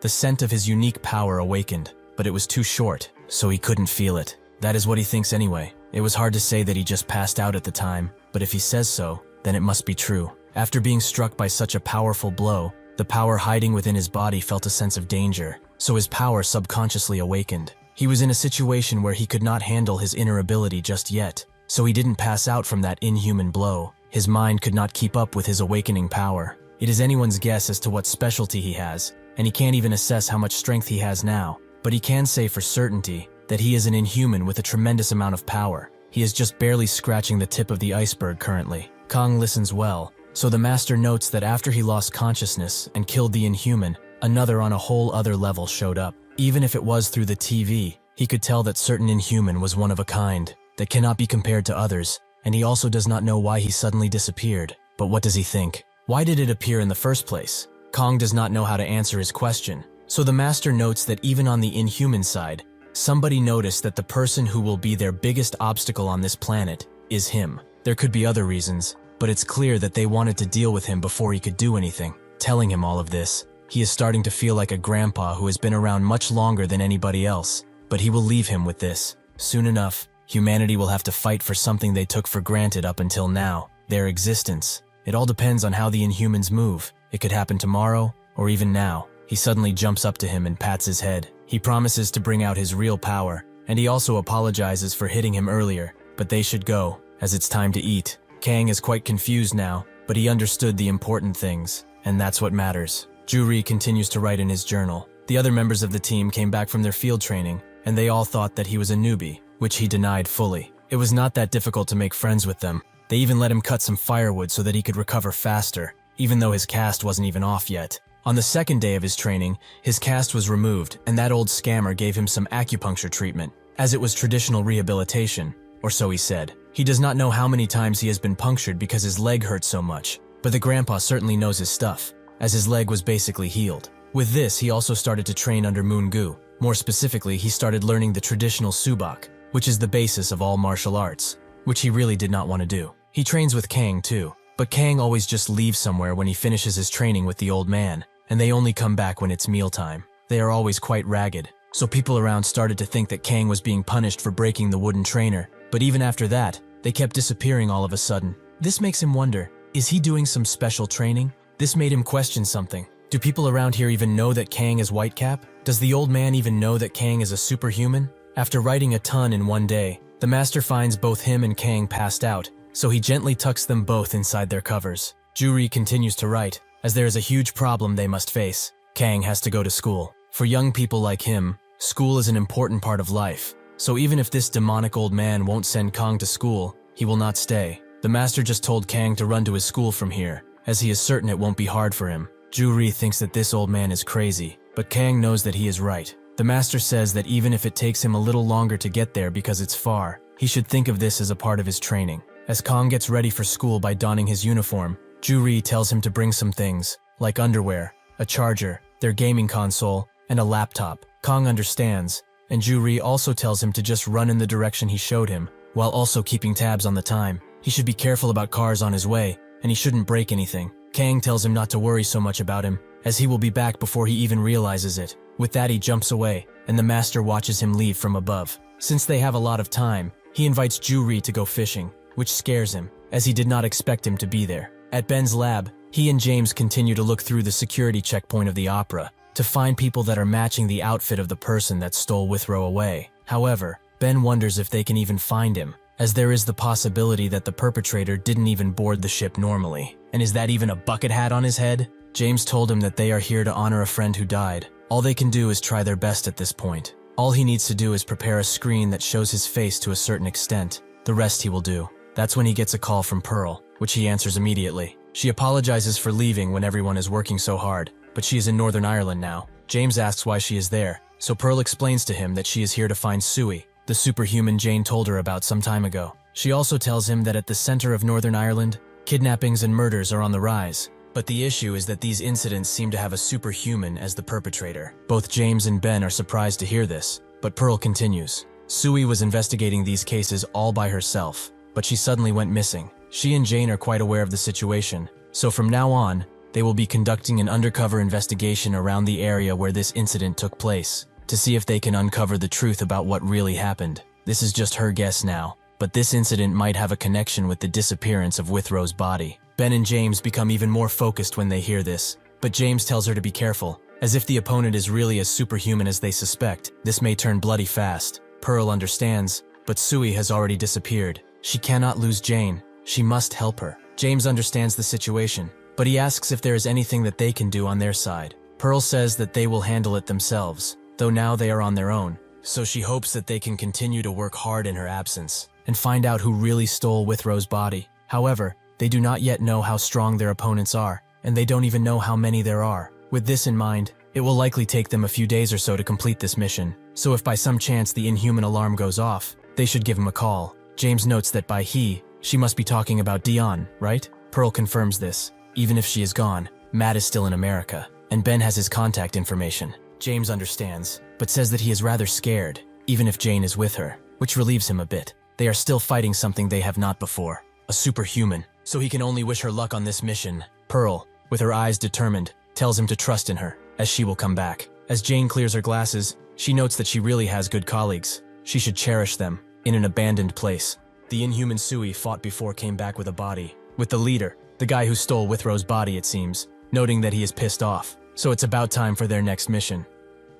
3 days ago in Northern Ireland at a place called David's Pub, one guy by the name of Hershey asked for one more cup of whiskey, but the owner, David Joshua, said that he had already, he should just go home. Hershey didn't expect to be blocked from drinking by the person who owned the damn bar, which David couldn't argue with, so he told one of his employees named Faber to get him another glass. But this will be the last one. Hershey was happy about this, and said that he was going to drink all night tonight, but David told him that they have to go home too, so he won't allow him. Hershey started beckoning David to drink with him, until the sun rose again. With all of those kidnappings and killings, going outside at night is just too dangerous. David asked him if he was worried about these things in the first place. Why did he leave the house? Suddenly, an armed robber with no disguise shows up and demands to see their hands. David did not find his joke funny, and told him to sit down already. The man refused, as this is not a joke, but David noted that this is too much for a joke. He has never drawn a gun around here before. Does he want a beer to tone his nerves down, perhaps? This is Matthew McCurry, an investigator, who is grateful for the beer, but all of these killings are annoying him to hell and back, as there is no clue or evidence at any scene. David told him that good things are never easy to achieve, but once he does, all of that hard work will seem worth it, so he should sit down and have a drink. Matthew, however, was still pondering, as it can't be a serial killer, since the victims come from all walks of life and their ages are always different. There are already 13 people missing, but what's even weirder is something else. David noticed that he must be talking about the inhuman he found, which Matthew confirmed. His head started to spin after they found that corpse. They don't even know the cause of death yet, as only the upper body remained. All of the other limbs were just gone. It's really hard to know if a superhuman did it, but it was unpleasant to see nonetheless. David counted what's been going on. Murders, kidnappings, and now the inhumans decided to join the party. It's getting so weird that even his head starts to hurt. What a time to live in, right? Out of nowhere, Faber started to speak, and asked if it was the same person. He apologized for interrupting their conversation, but he wondered if the same person did all of these killings. Matthew said that it's most definitely a possibility, but who is he anyway? David introduces him as their new bartender, Faber. Matthew exchanged greetings with him, but noticed that he has never seen his face before. He must be new in town or something. Hershey started to bang on the table and demanded his drink already, which Faber presented to him in a calm manner. Afterwards, he told the other workers called Gasivdal and Evan to put up all of the chairs and tables, as they are getting ready to close soon. Matthew asked how he can close right in front of a customer. What a rude server. But Evan backed Faber, as they have to go home too. Matthew was glad to see him, and noted that he had worked here for some time. Evan said that it's only natural, as he is a great worker after all. He also congratulated him for his wedding, even though it was kinda late. As they talked and talked, Hershey suddenly threw his drink at Evan's feet, as this is not what he ordered. Matthew confirmed that it wasn't, but he was drinking it very well a few seconds ago. Is he crazy or something? David told him to chill, as he is just a drunk bastard, and told Gazdaval to throw him out, while asking Evan if he's alright, who confirmed that he was,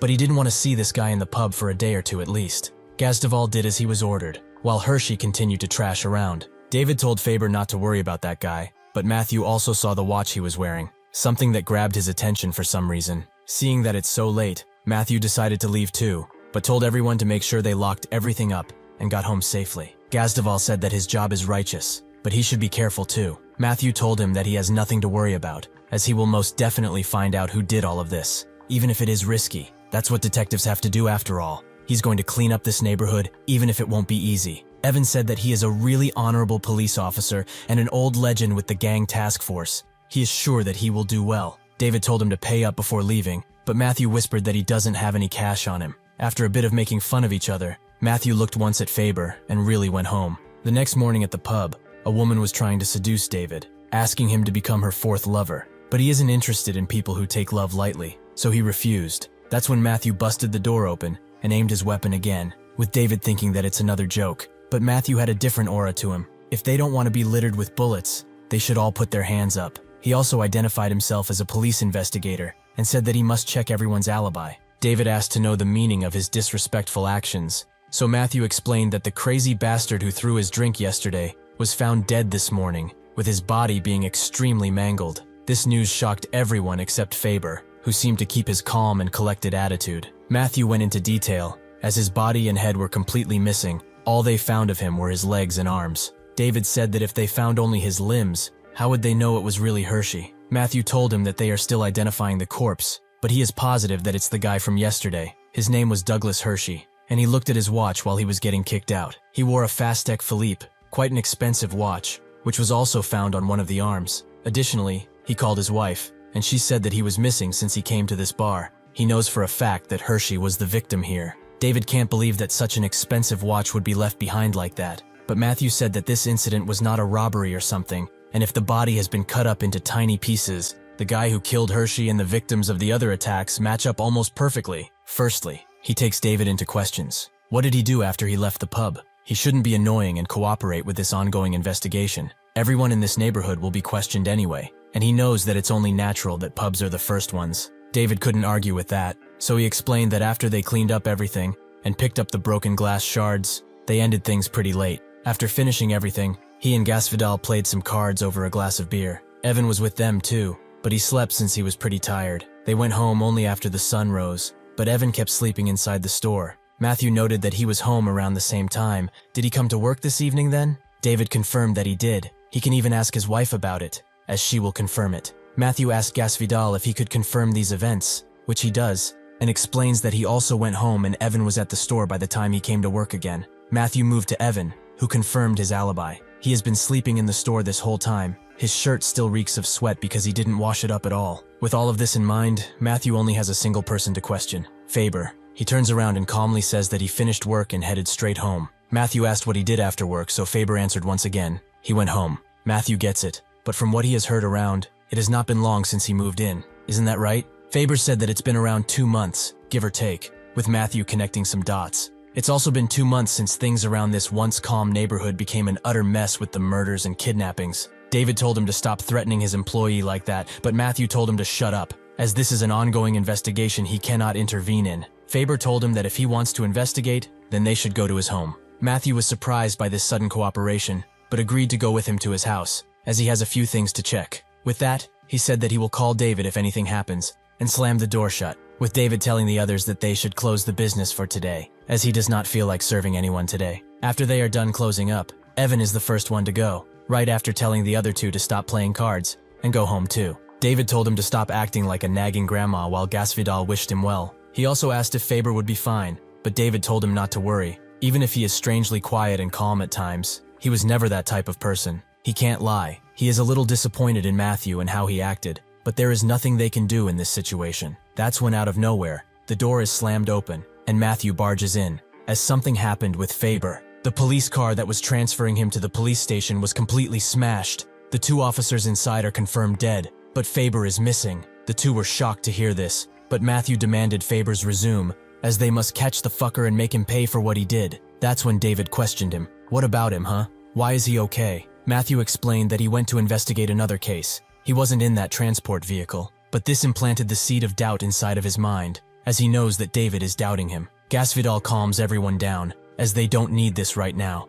but Matthew didn't listen, and immediately pointed his weapon at David, as they are all cheating him out of important information, something that is punishable by death. David told him to calm down, and not do anything that he would regret while also reaching for his weapon, but Matthew noticed, so with that they both began shooting, showing an attitude that is far worse than the Inhumans. After the shootout, the superhuman leading all of this chaos comes inside, glad to see that the situation has solved itself. However, he finds David still alive, although he is bleeding heavily and is on his last legs. David is shocked to see who he is and what he is carrying. The head of Faber is in the superhuman's hand, and he notes that they have been together for some time, so since they are friends, he will tell him before he dies. The perpetrator behind the attacks, the one who stole Withrow's corpse, Jamal Evan. David has tons of questions going through his head now. Why did he do this to him? And did he kill Hershey? Evan confirms that he did, but he really didn't have any intention to do it, however. He was unfortunately met with 2 of his boys while walking home, because he was honestly a stupid man. The one who made his drink was Faber. Why did he throw it in his direction? It's a pretty good reason to end his life if he asks him. David gathered from this that he has a group, which Evan doesn't see as such. They are more like his friends, and they're quite a few. He was also good buddies with Gasvidal. It's quite a shame what happened, but they shouldn't linger on the past, as he has something to tell him about this fellow right here. David almost lets out tears as he looks at Faber's head, which Evan is surprised by, but he shouldn't cry for this worthless piece of trash, really. After he caused the crash, he spared him and began talking. He thought that he was something, as his nonchalant and mysterious aura was present even when they first met, something that interested him quite a lot. So he asked him, Was he hiding his powers, or was he just a stone-cold killer like him? He searched everything about him, but it turns out that his behavior is that of a dumb bastard that can't do anything. However, he is unique in his own way. Even at death's door, he still does not react. Has he been so damn annoying since he was born? Or perhaps he is pretending to be this cool. He also offered him a deal. If he begged with both of his hands and bowed, he promised to let him and the others live too. That's when he revealed his true identity, a weak little bitch that started to beg and beg to be spared. This made him laugh, and he didn't even want to kill him then, but he was just too disgusted not to. David now knows that he is a truly evil bastard. What reason did he have to kill Faber? Why is he killing like this in the first place? Evan just says that he's curious about how humans react to death, or simply out of boredom, anger, or interests. There are various reasons for what he does, but that does not mean that these killings are for nothing. With their deaths, he breathes new life into the flowers that were once lost. They should all feel honored to be sacrificed. He is doing the right thing here, something that nobody else dares to do. And if he's honest, even if it is sometimes annoying, most of the time it's very fun. He shouldn't think of him as a devil that kills humans, as he's as benevolent as a fucking god that strives to break laws and reason altogether. David listens to him, but all that he can think about is that this person is mad. Even if Evan noticed how he looked at him, he still feels the need to give him a chance, and he promised to let him live if he asks him to. David mustered up all of his strength to scream at him. He should just kill him and go to hell afterwards, like the devil he is. This made Evan smile, so he simply left after telling David something that will stick with him in his time of death. There is no such thing as hell, however. This unchanging world might be the closest they will ever get. He suddenly gets a phone call from one Carol, who tells him something he did not expect. That's when he went to the abandoned building and gave everyone a mission. One of the captured ones ran away from his holding cell, and he is annoyed. Not because he escaped, it's because he does not know how he even got out in the first place. He shows everyone a photo of the guy, which they probably recognize because he is quite famous. All they need to do is catch him and show that nobody can mess with them. With that command, all of them jump into action. But this doesn't make Evan feel good about it, as whenever something unexpected occurs, there is always some kind of misfortune that comes with it. So he should get moving to ensure that everything will go well. He tells Carol to stay at the hideout while they are gone, who is revealed to be just a kid, who refuses to stay behind, as she is extremely bored. Evan tells her to stop speaking about useless stuff and listen. Soon they are going to destroy everything around here and go to America, but Carol interrupts him and says that she does not want to wait, so she keeps calling him a dummy, forcing him to just leave the area. Pearl and Jane sit at a cafe somewhere nearby, with Jane confirming that the damage around the area is horrible. Even the day before they arrived, 2 people went missing. Right now, they are situated in Londonderry, one of the biggest cities in Northern Ireland and where most incidents have been happening. Right now, this is the most dangerous place in Ireland, and despite the police investigating, they have found nothing, but the cases refuse to stop. It does not seem like these cases are going to ever get solved either, even with the police having everyone focus on them. This is also the last known location of Sui, as she disappeared after coming here. She doesn't know who the culprit for all of this is, but she knows one thing, that he is not very experienced in killing, as he has not moved locations at all since he began, so before he takes off somewhere tropical, they must get to him. Pearl notes that if he goes into hiding after the government announces their investigation publicly, it's going to become an issue. Jane agrees, as no matter how off he might be, he would not do anything that would get the government involved directly, so she was thinking of how to draw him out before anything happened. However, that's when an alert starts to blare out, as Lee In-jong was found in Campsie, and many deaths have been confirmed from Derry Airport up to Campsie. Jane looks on her phone and finds out that Campsie is a village right next to them. Do they go, or is this alert an ambush? Pearl says that they can't do anything, as they will be found once Lee In-jong is caught, so they need to change their plans and go. Even if she is not in America, she cannot ignore anything related to Lee In-jong. With that, they bolt out of their chairs with everyone around them gathering to watch the news. The Northern Ireland case is spreading everywhere, as constant deaths and missing people in the center of Londonderry have become an international issue. In the past 2 months alone, 20 people have gone missing. As the corpse of Lee In-jong has been found, the Irish authorities have said that this death cannot be ignored. For this case, they will employ all kinds of task forces. Pearl and Jane continue to jump from building to building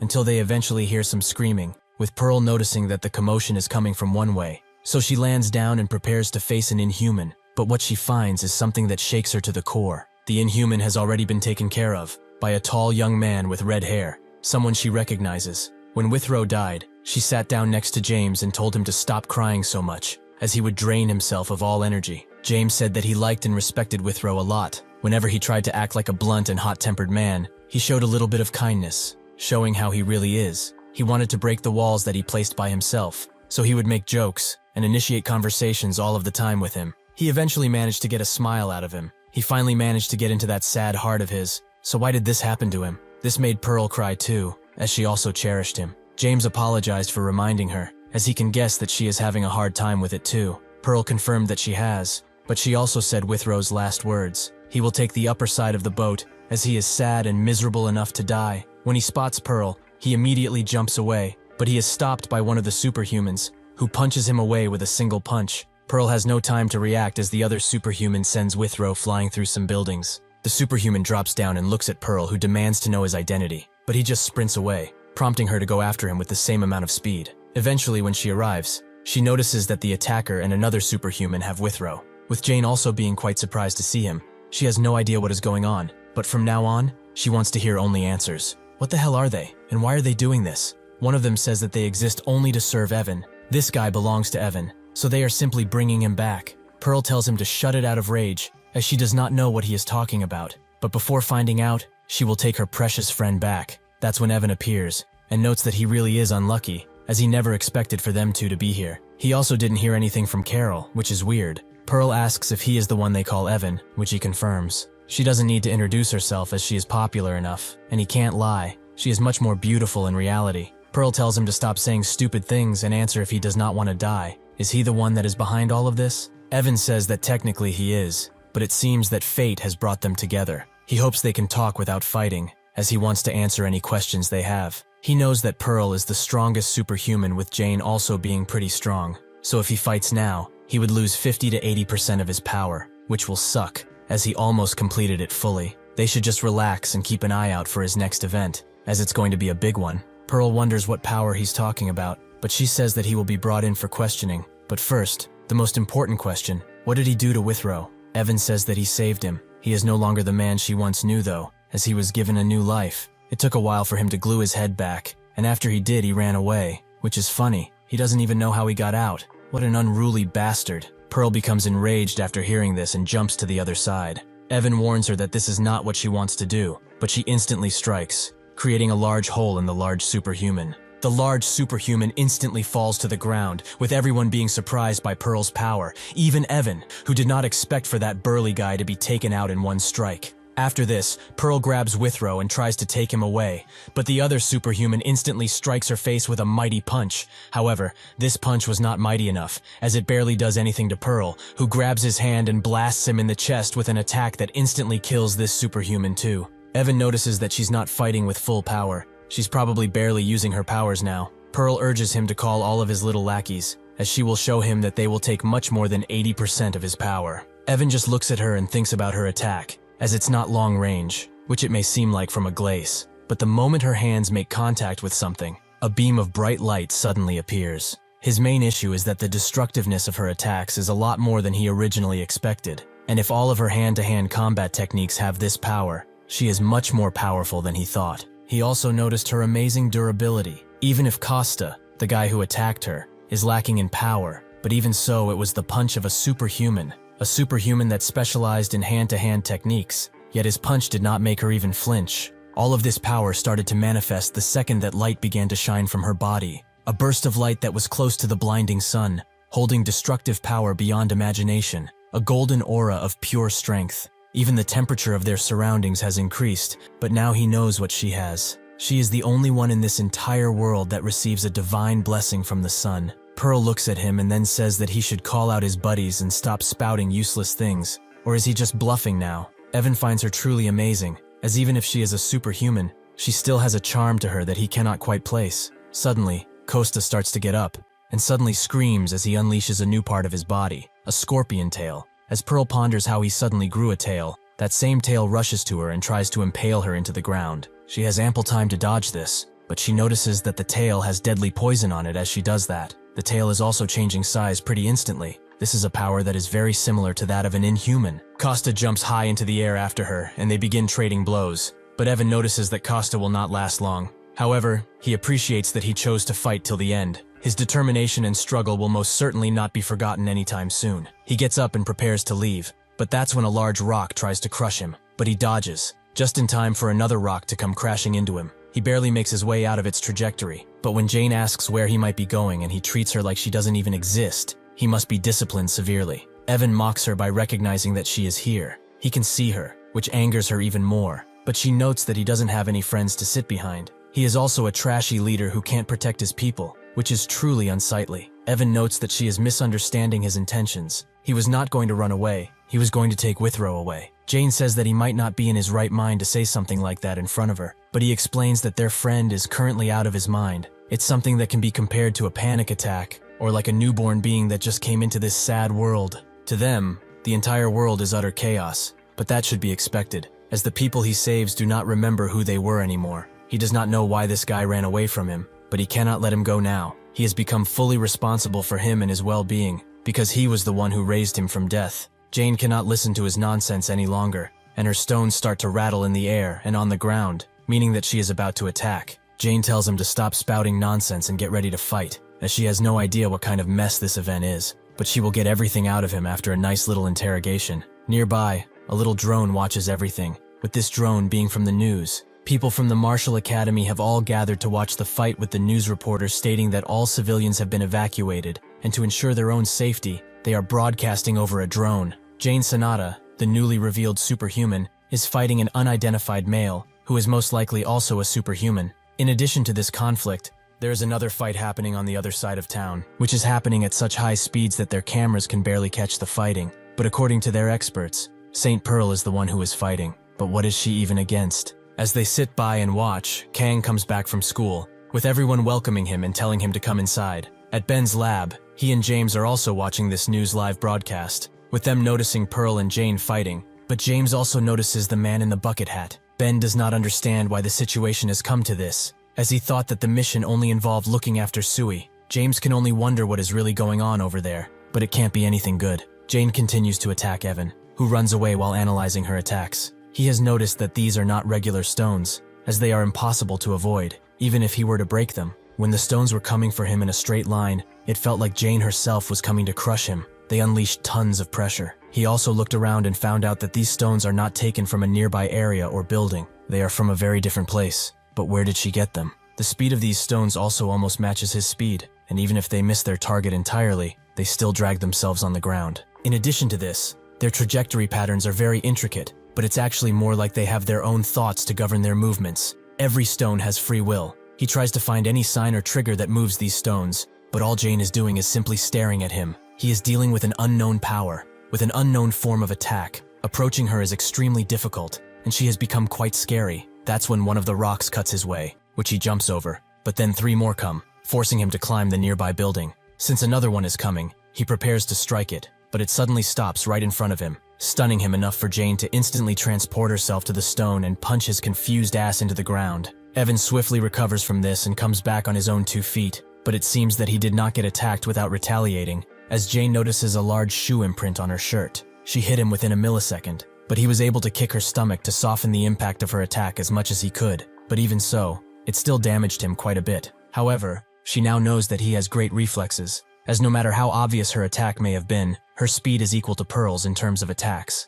She tells him that at first, she thought that he is just a dumb rookie with no discipline, but it seems that he has some experience under his belt. Evan laughs, as he did not expect to be praised after being hit in such a way. It truly brings tears to his eyes, but with this, he has figured it out. He kept having strange feelings from her and her rocks, as he feels a lot more souls than there are around. Back when Sui was still around, Jane showed her the power she possessed, and she told her that she's a great magician, to be able to control things like this. Jane laughed, and explained that it's a bit different than what it seems. She does not control these objects. They are each called a henge, and these henges are filled with souls. In total, there are about 80 henges, large and small, each with its own pure soul. Sui was very surprised to hear this, and Jane went on. They do not possess limbs, eyes, mouths, or legs, but they have their own free will and move as such. But naturally, there are times when she can control them. As for them, they all share their thoughts and emotions, and they can also switch places with each other at will. Sui noted that she is technically more than one.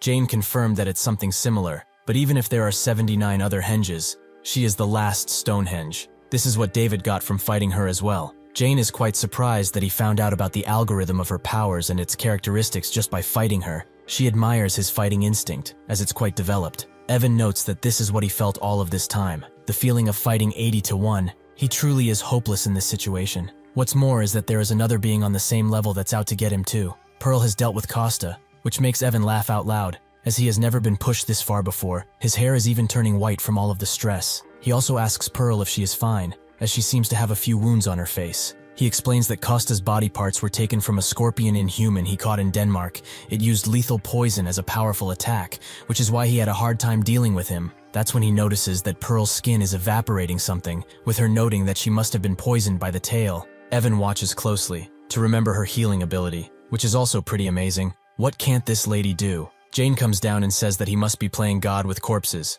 be it of humans or inhumans. It's probably how he brought Withrow back. But she will ask him one more thing. There is a superhuman girl named Sui that has been tracking him for some time. She has purple hair and dresses modernly. Evan can't give her a straight answer. Perhaps he killed her. If she tried to directly catch him, then it's a good chance that she's been dead. He apologizes for his bad memory, as he cannot remember who he killed, or even when. But to him it doesn't really matter, as they will all die one day. Why is it so important? Hearing this, Jane has made her choice, and tells Pearl to stand back, as she will be using foundation from now on. That's when they all notice a few new presences appear out of nowhere. And sure enough, 5 superhumans sprint to them, with Evan noting that their arrival was not on time, but he is glad that they are finally here. With this, his whole group is ready to defend him. The superhumans that have arrived all have different figures and sizes, but the woman wonders who those two are. Pearl asks if he is done gathering his merry group, but seeing so many, she gathers that they are the elites. Evan notes that she is far too confident, even if she has the power to back it up.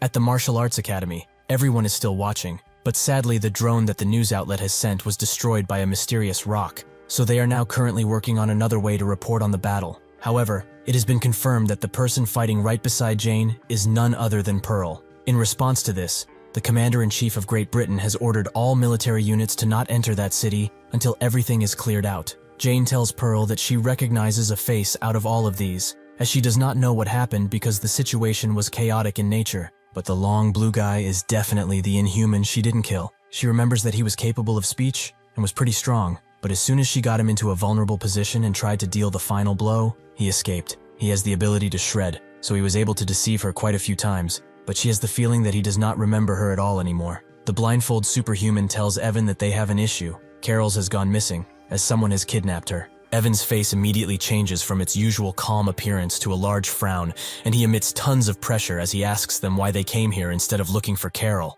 The ginger superhuman explains that Chenver and he went after her while the rest were looking for him, but they all somehow ended up in the same place, meaning that Carol is around here somewhere. Evan wonders how that can be, as he did not sense anything, but tells the others that they must find her, as today has been tiring enough already. He tells the red one named Opir to go and get Withrow. He starts to stack his muscles on one another, and then launches his long hand towards Withrow, but one of the henges stops it from grabbing him. Seeing this, the ginger kicks the henge away and tells Withrow to wake up already. But that's when he feels the stone in front of him that he kicked away, as it's not an ordinary stone, not by a long shot. Jane notes that she's excited at how many people are here. It has been a while since she has caught so many. As soon as she unleashes her foundation, everyone starts to feel the immense pressure, and the henge formations start to change. They are now piles. Jane calls them a bunch of unprepared bullies, but she will tell them now. She will kill every single last one of them. That's when someone tells her to wait. Someone with a familiar voice that surprises both of them. Sui comes from behind and greets both of them. She knew that they would come, but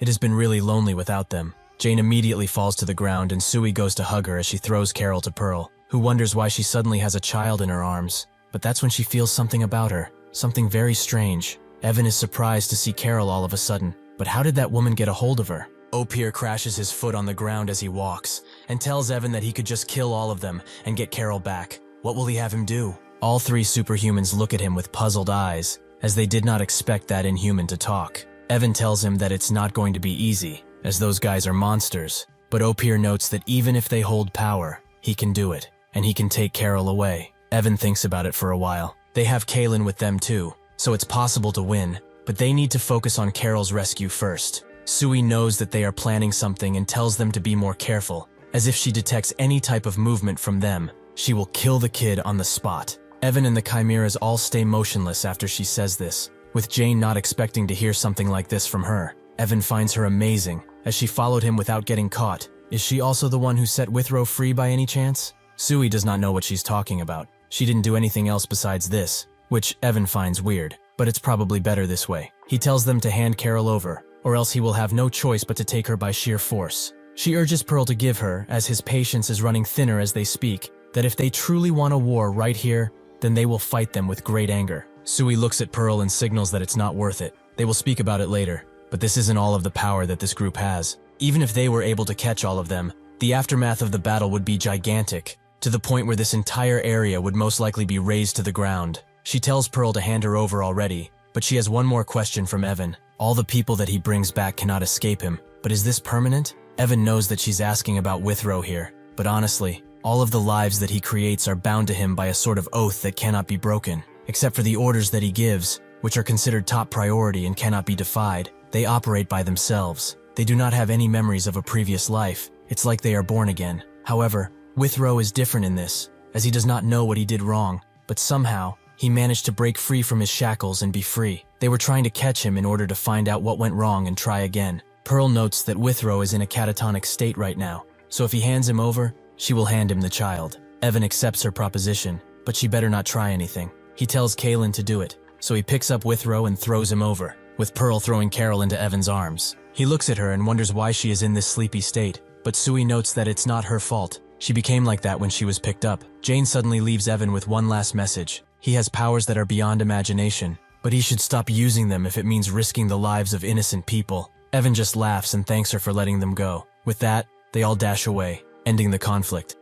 Kaylin is the last to leave, as he gives Pearl a long look before dashing away too. Sui asks if they should send someone to monitor them, but Pearl notes that it's time to go back. One day later, news about what happened spreads. After the Camp City riot ended, the British government dispatched De Loitoik to control the situation. While traces of a big battle have been found, nothing else has. According to eyewitnesses, Jane Sonata and St. Pearl were there, but a superhuman who was confirmed dead was also seen. There are even rumors that it was Galen Withrow, the man who died on the cruise. Everyone watches this everywhere, as the eyewitnesses reveal that everything is true. As a man with long red hair and dark skin came and subdued the Inhuman, it was most definitely Withrow. He saved everyone. As the testimonies pile up, the American government has included explanations regarding Withrow's sudden revival of superhuman St. Pearl. The director of the Camp City riot is also urged to disclose the full details of the event soon. Additionally, they have requested to know the identity of the man they were fighting as soon as possible, as everyone deserves to know.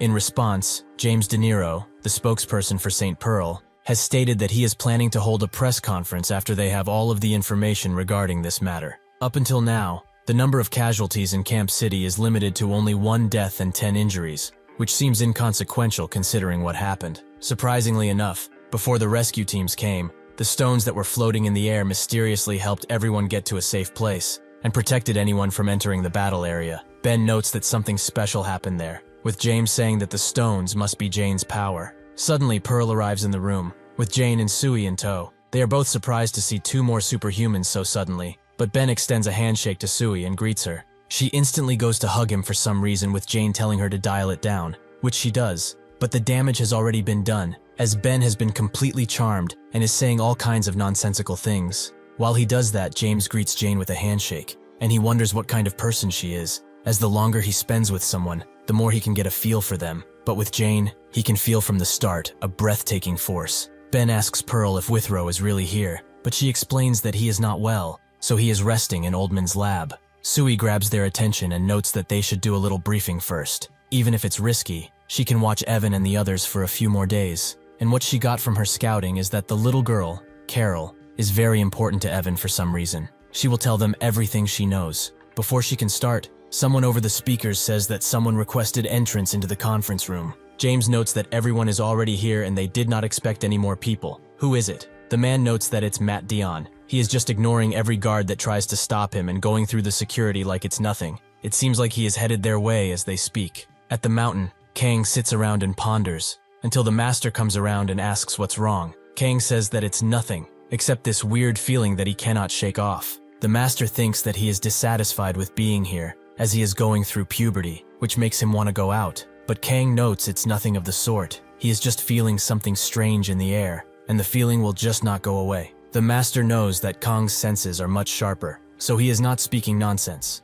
Something must be wrong. That's when, in the peaceful forest that surrounds them, the Inhuman that can teleport starts to appear. The Vanisher continues to hide, but the master starts to notice him too after a while. So he jumps to where he feels a strange presence and spots something behind a rock. He curiously looks to see what it is, but it's just a fat bunny, who jumps away since it's alone, and time has been disturbed. As he returns to Kang and wonders if it will start to rain, they suddenly hear someone calling them from a distance. That someone being Ju Ri, who is screaming at the top of his lungs for them to return, as the food is ready. The master tells Kang that they should go, which he agrees with, allowing the Vanisher to teleport away, and leaving Kang to wonder what he really wants first. At the Inhuman HQ, Pan asks Vanisher if he got caught, who says that he has not, but at the same time he can't be 100% certain. This angers Pan, so he moves closer to Vanisher and asks why he is answering in such a weird manner. He's going to ask him again. He'd better answer well this time. If he doesn't want to be replaced, did he get caught? Morel tells him to stop, as he's being sensitive once again.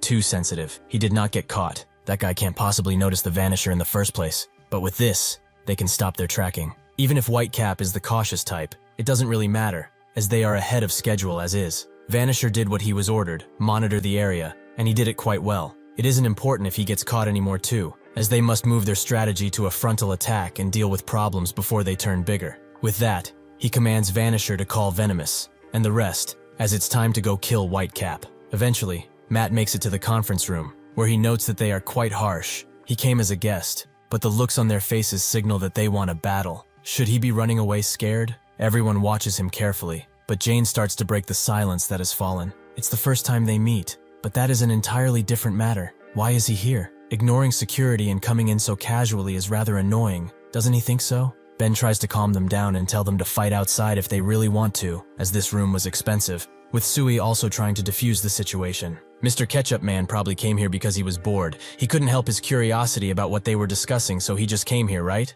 Matt, instead of admitting that she is right, notes that they don't know each other, so it's quite weird that she's acting like she knows that much about him. That's when Rose appears from behind him, and notes that he also came in without an excuse, so he apologizes. Ben and James are happy to see him, and Matt finally reveals what he is here for, to talk about that person, the one with the bucket hat. He has a question about him, as they have met in the past. In the past, there was a monster incident in the Netherlands that went unsolved for 2 entire days, which James remembers quite well, as over 40 people were declared injured, and it was a situation that strangled even Europe's special forces. Matt reveals that he was the one who took care of the Inhuman, as he was filming not too far from that spot. Rose remembers that he suddenly disappeared at the time, so it lines up, but this means that every time he disappeared, he was out fighting. Matt notes that when he met that man, he started to laugh and said that he came to see who was messing with his work, but he cannot believe that it's him. He recognized him instantly, and said that the news has been gunning to hear such spicy news like this, but he will keep his identity a secret.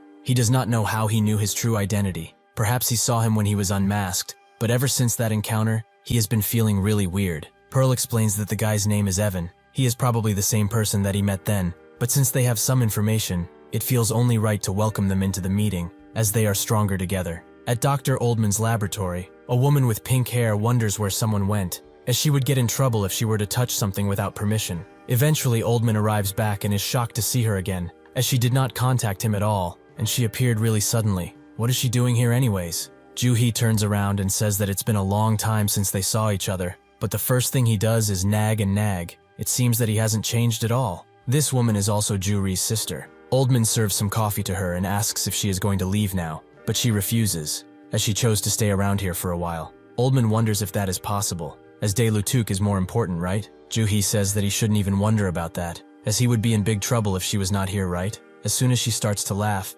Oldman notes that she has become even more cheeky than she was before, but she is serious now. She has the feeling that something big is going to happen soon, perhaps regarding the special task forces in charge of protecting humanity against these Inhumans. As he knows full well by now, the Inhumans and Superhumans are transcendental beings that have surpassed every human limit, so if they want to crush them, they cannot even hope to match them in terms of speed and power. Even if they do rely on Superhumans now, things cannot stay like this. So humanity must use its best weapon, their brains. They have no real choice but to speed scientific development. Oldman asks what she does now, and she says that developing weapons is what she's doing now. Or in layman's terms, she is thinking about how to improve weapon performance among other things. But all of those self-proclaimed researchers that brag about their degrees are extremely annoying, as their entire life is a facade. They are not worried about any practical matter. They just adapt to their current situation, and only see what they have learned so far. So it's difficult for them to do anything more. Rather than having more of these intellectuals screaming that they are better while stuck in a well, they need more geniuses,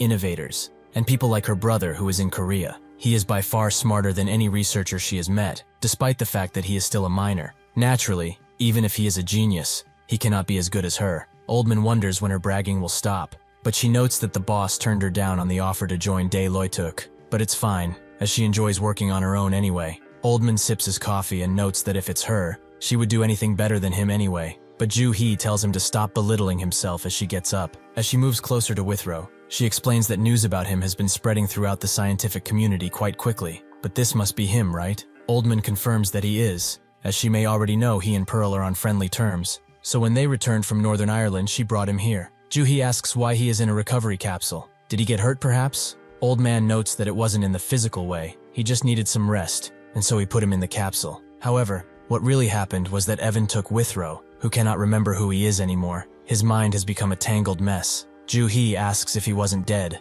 but roaming around with memory loss in Ireland. But old man denies this. It's something completely different. Withrow actually died. Pearl herself saw his lifeless corpse among many others. So even if it's hard to believe someone definitely brought him to life, he is similar to a newborn in mind, as he has no memory of anything, like he was just born. From what he gathered, someone did this to him, a man. Joo-hee thinks that something like that is utterly ridiculous, but Oldman defeatingly says that when it comes to people like Pearl and Withrow, there is nothing they can do to help when they need it, because they are too untamed for that. Joo-hee isn't the type to just give up, however, and says that he should calm down and rest, as he taught her that they have to try everything, right? Back in the conference room, James is amazed by Sui's ability, as she has completely vanished from their eyes. She appears once again and notes that this is her ability. Rose thinks that it's invisibility, but she confirms that this is not it. It's actually a secret hidden room. With her blood, she can create a fold in space where she is completely hidden. If she draws on the ground, she can create a room of sorts, equal to the market area, and then the blood vanishes. One will appear if they exit the barrier, but as long as they stay inside, they will not be seen or heard at all. Unfortunately, this power has one weakness, as the same rules apply to other people too. So if someone randomly comes in and out of the room, they will find out about it quite easily. This is how she was spying on Evan. She found his hideout and spied on him from a safe distance. Jane confirms that her ability is perfect for hiding and reconnaissance, as nobody will expect or see it unless something unfortunate happens. This is why, even if she was worried about Sui going missing so suddenly, she was still confident that nothing bad happened to her. Rose is amazed by this, as it's clearly something that's beyond him. Sui notes that with this out of the way, they should talk about two important things. First things first, what was the hideout she was talking about? It doesn't even exist. Matt asks how she can say that when earlier she said that she was at their base of operations. Sui does not deny that, but what she means is that it has no substance to it. Evan's base is located outside Culmore, which is in Northern Ireland. It is quite a remote place, so when she arrived there she expected to find a large building or mansion, but there was quite literally nothing there, except a black portal that they went in and out of. Pearl thinks about it and says that someone must have a spatial ability, which Sui also guessed, as the place beyond that black portal is most likely their true hideout. So when Evan changes locations, their hideout moves with them, something that Jane does not like at all. Sui also felt a lot of energy beyond that portal, which is why she said that Evan has greater power than he showed. There is definitely a lot more about him. That is probably where Withrow fled from, and to preface, she didn't help him escape at all. He dashed away on his own, so they will have to ask him about it. Anyways, she continued to watch them, but they didn't make any moves, as they mostly sat outside, and sometimes they went elsewhere. What was strange was that there were a dozen instances where human bodies were carried in and out of the portal. Jane explains that Evan can revive the dead back to life, but that process must cost tons of innocent lives, which means that it also has a huge risk. Evan's random killing spree are proof of this. Ben can't believe that such a psycho has such powers, but Sui continues her speech. The second thing she wished to speak about was the girl she captured, a kid by the name of Carol. She has no real strength and seems to be nothing more than a kid. She is small and grumbles a lot because of how lonely she is, but she noticed that Evan and the others protect her a lot for some reason. However, she overheard them speak about something that could lead to a conclusion here. Out of nowhere, Carol said that sooner rather than later, there will be a huge fight in Korea, where tons of people will die. He asked her if White Cap would die, but she did not know, as everything had become blurry for her. This shocks everyone in the room, with Sui noting that Pearl also has to say something about it. She explains that she met that little kid while she was at the opera. She does not know if she approached on purpose, but they can put two and two together. Evan was with her, as he was also on the boat. It cannot be a coincidence. So to summarize what they have talked about, It seems that they are making their decisions based on Carol's ability to predict the future. Ben and James can barely wrap their heads around this idea, with Matt now knowing why they are so annoying. Jane thinks that Withrow's death was probably his idea too. He is changing the future as they speak. Suddenly, Pearl gets a call from Old Man, who apologizes for interrupting anything important, but Withrow has come out of the pod and is awake. He has been like this for a while, but additionally there is someone here who used to be a student of his. Can she talk with her? She is a huge fan of hers, and seems to have something that she wants to talk about. With that out of the way, Joo-hee is handed the phone, and she greets Pearl, noting that she is a huge fan of hers. But she will get to the point now. Her colleague has gotten up from his rest. The doctor already told her about his memory, but if she's being honest, they cannot guarantee that his memories will ever come back, but they should try their best. And from now on, she should listen even more carefully than usual and follow her instructions to the T. At Kang's high school, Ryul, Bang, and Kang are getting some snacks, with Bang wondering why Ryul is buying so much, but he explains that it's because he will have to pay for it. Bang is upset at first, but Ryul notes that he will end up eating all of it anyway, which he cannot deny at all. Kang gets some bread out of their haul, but suddenly it's snatched by Hong, which makes Kang immediately try to take it back, while Bang wonders why they bicker anyway, as he gets to pay for everyone all the time. Suddenly she and Kang stop to look at each other, making both Ryul and Bang wait for something to happen, but Hong just claws Kang's face and runs away. Ryul wonders why she is so mean these past few days, but Bang finds it cute, and they have stolen tons of her food in the past too. Ryul says that it was mostly his endless hunger that did that, so he shouldn't be talking about it like they did it. Kang just smiles. When they get to their class, Ryul notes that they should practice, as if a man loses at basketball, their life is basically over. They need to form a team outside now. Kang agrees, and Kwon notes that this is the first time he has heard something like this. Suddenly the door is slammed open by Tae, who asks Kang to fight, who is quite scared to, as his arm was pretty injured yesterday. But Tae notes that it didn't hurt at all, so he should shut his mouth and get to it. Kwon asks him if he really wants to spend his break like this. He really is a fool, but Tae warns him he will let it go just this once. If he does not want to pass away, he better stop talking shit. They both start to bicker instantly about who would be more powerful, so Kang notes that they should be the ones to arm wrestle. Out of nowhere, Moo appears too, who tells Bang to change his hairstyle already, as they are too similar to each other. Bang just frowns, but Moo notices it and tells him that he shouldn't do it again. So Bang apologizes and says that he will change it. In reality though, he thinks that ever since he stopped wearing glasses, he has wanted to punch him straight in his ugly ass face. Gundu watches the rowdy atmosphere that is coming from the classroom from a window, and he frowns, before walking away while probably thinking about something. Eventually Hong arrives and tells Kang that he has to go to the office, as the teacher has called for him. He wonders why, but she doesn't know, and tells him to hurry. Inside the faculty room, a teacher speaks with someone, and notes that he is glad they got in touch, as his phone number wasn't working. He goes on to say that Kang is often late to his classes, or there are times where he just doesn't show up at school. The master apologizes, as it's all his fault. He can barely lift his head now. He should have guided Kang more adequately. The teacher takes a step back and notes that he shouldn't blame himself like this. Even if Kang has an attendance issue, he gets along with kids at school, and he is also great, but his grades leave something to be desired. Kang eventually arrives and is surprised to see the master, as they both look at each other. After the meeting, Kang walks the master out, noting that it's the first time seeing him dressed like this. He explains that Juri helped him pick the outfit. Additionally, he will be staying at home for a while. Is there something he would like to say to him? Kang notes that it should take around 20 minutes to run from there to here, so why is he so late? The master notes that he just got lost in this big city, but he asks, is this school that he is in nice? Juri told him that he had a hard time getting used to it at first, but it seems that he is having fun. Kang agrees. He really likes it here. It's like he has a big family. The master is pleased to hear this, but tells Kang that he can go back now, as he must get to class. Kang thanks him for coming today, with the master also wishes him well in his studies. At the same time, at the martial academy, the others talk about Juri, as they already miss him because he was quite the rowdy fellow. But that's when something starts to cover the sun, something very big that they all look up to in horror. The thing they are looking at is none other than Vanisher, who starts to blow out wind as he unloads the cargo that he was assigned. Moongu's eyes widen as he sees what just landed, a bunch of inhumans that are ready to kill. The monkey one is called Simeon, and the slug is Pyongoid. The porcupine is called Hechi, and the shell is called Rafa. The martial artists do not move at all and just stare, as when a person is in complete shock, they are unable to even speak, and their bodies refuse to move under the pressure. Rafa notices something weird, as their target, White Cap, is not among these humans. Vanisher explains that this is the place. There is no doubt about it. Rafa still says that he is nowhere to be found, so Simeon suggests they kill everyone and move on already. Moongu starts to hyperventilate as he remembers one of his master's teachings. The life of a martial artist is not as difficult as it may seem at first. They just need to walk a road that fits their moral beliefs. He should forget about the dark past and focus on the bright future. That way he will live a life without regrets. This steals Moongu enough to speak. The master has given them meaning when they were lost. This is their home, where they refuse to run away from.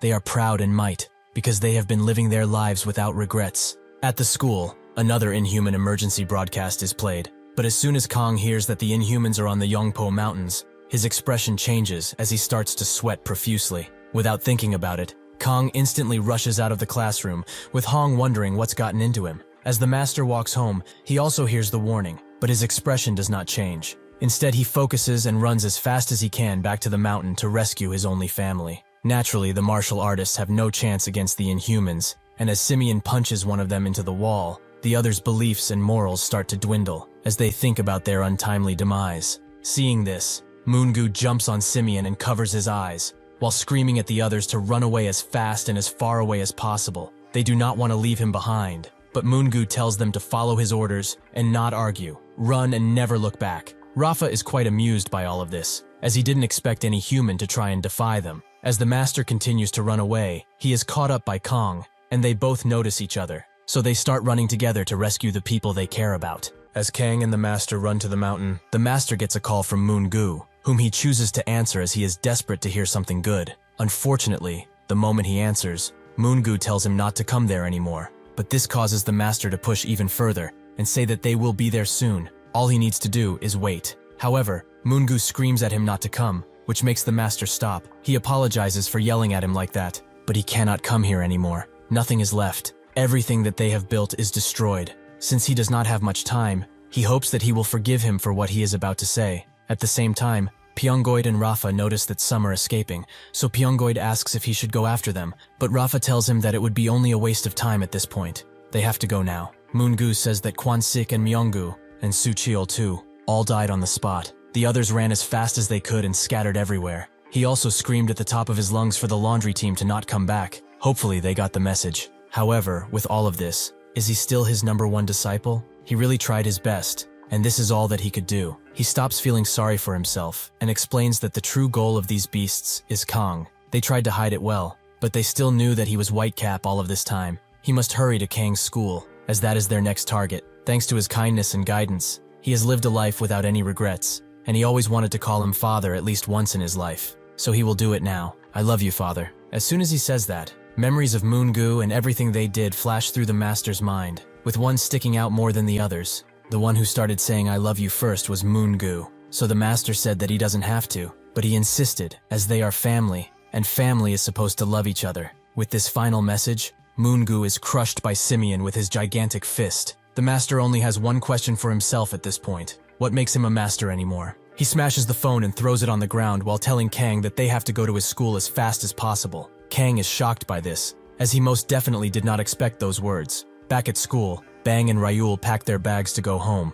but that's when Bang tells him to look outside, as a large head has appeared. The Vanisher starts to scream, making everyone cover their ears, but when the Inhumans drop down once again, they all look in horror at the encroaching threat. Simeon tells Pengoid to do it already, who drops down on his face and starts to multiply slowly but surely. While he does that, Simeon notices that once again, the white cap is nowhere to be seen. Rafa wonders if he is in hiding or already dead. It's one of these two, but if he really is so cowardly, they will kill and destroy everything they see until he arrives. Before Behemoth arrives, they will have themselves a worthwhile feast. With that, Simeon starts to scream, while the students start to run away. Tay wonders what those things are, as he and Gundu watch the Inhumans start to climb the school and break through the windows. As one of them finds a helpless student to feast upon, he feels something strange up above. Sure enough, Kang lands on the Inhuman with huge force, killing him instantly. The Inhumans watch closely as he deals with the clones, but they also notice that he does not have his mask on. He goes on to jump onto another and deal with it,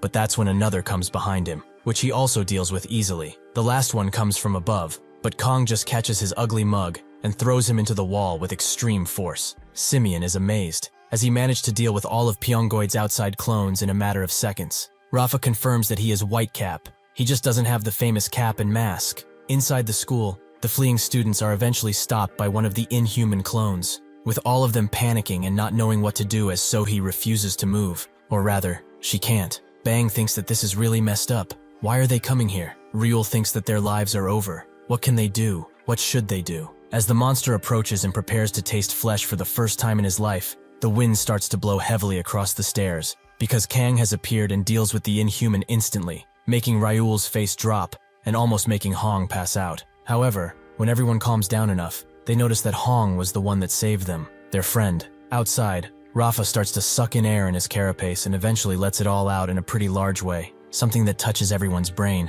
As soon as that happens, Kong sees all of his friends dying one by one because of the clones, but instead of despairing, he notices that this is a mere illusion. Seeing this, the grandpa jumps outside and notices where the illusion interference is coming from. So before the others can even notice, he rushes to Rafa and tries to kill him in one shot, surprising the others at the same time. Rafa starts to cough as blood starts to spew out of him, noting that it was pretty close. If he had reacted even a millisecond later, he would have been cut in half. The grandpa asks how he dares to make everyone hallucinate like that, but Rafa explains that to him at least, there is nothing like digging into someone's mind and messing with it. The grandpa notices how good they are at talking, so he asks if they are the ones that did something truly terrible to his only sons. He will pay them triple the amount of pain they have dished out, so they better be prepared, as he will rip them in half before they even get a hand on him. Hearing this, Simeon instantly jumps behind him and prepares to crush this old man into the ground, but his attack barely gets any time to fly towards him, as the grandpa kicks Simeon into the face and prepares to end him with a threatening hand attack.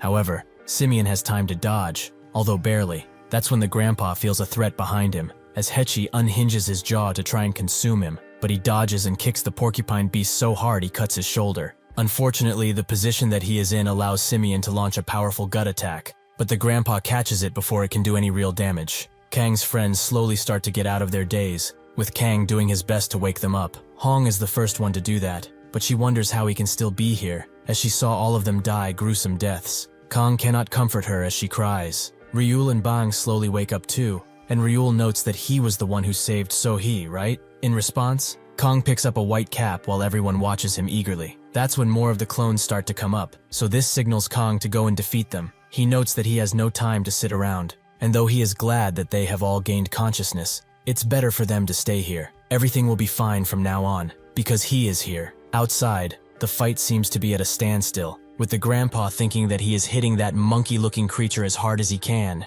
but he is tougher than the ones he has killed thus far. Even that porcupine one has some durability, something that puzzles him, but this only confirms that they are by far anything but normal. The most powerful one here is probably that ape, as he is slowly catching up to his speed every time they trade blows. Based on the fact that he managed to dodge his fastest stab attack, his speed does not give him the upper hand. This inhuman quickly adapts to others' abilities, so he is similar to a monkey in that sense, as they are known for being receptive and learning fast. With this in mind, he has to make sure that this fight ends soon. He cannot let these things gain the advantage. Rafa notices that the wooden thing on his leg is just a regular prosthetic, something he did not expect, as he thought it was made out of special material at first. However, this means that besides empowering his entire body, he also managed to empower something that is not actually a part of his body, his wooden leg. He should also stop going for him, as Simeon and Hechi will protect him, while the others become even more stuck in the visions that he has created for all of them. It's unfortunate that they are not able to experiment a little bit longer, as he is a very interesting subject,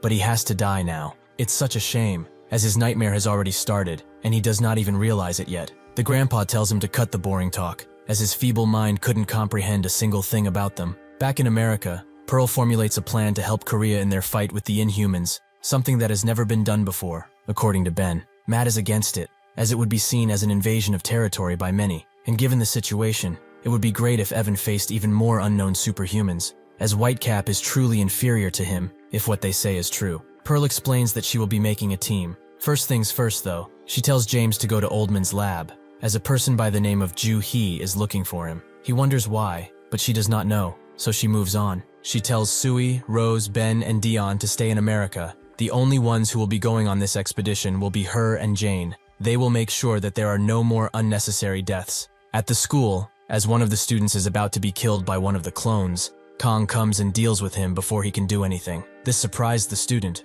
but Kong does not have time to make sure that he is 100% okay, as he sprints away somewhere else. He has more lives to save. This guy is the one that was defending Whitecap a long time ago, but now he knows that he was true. He is the only hero they have. While running through the halls, Kang thinks that this is a big issue, as too many clones are attacking from too many spots. He can feel about 30 to 40 of them still inside the building. His only choice here is to get to the place with the most trouble, but he has to choose which it is. Inside the gym, the teacher tells everyone to get back, as tons of superhumans have already made some victims and are ready to make more. Everyone inside is in a state of shock as their minds try to comprehend what is happening, but one of them notices something large in the middle, as a few clones have piled on each other to create a larger clone that ushers out the name of its maker, Pyongoid. It screams out, signaling for the others to come next to it. With that out of the way, they all launch their tongues towards the defenseless humans, but that's when Kang arrives and jumps in front of their tongues before they could do any damage. With this leverage, Kang just pulls them towards him while thinking that all of this is because of him,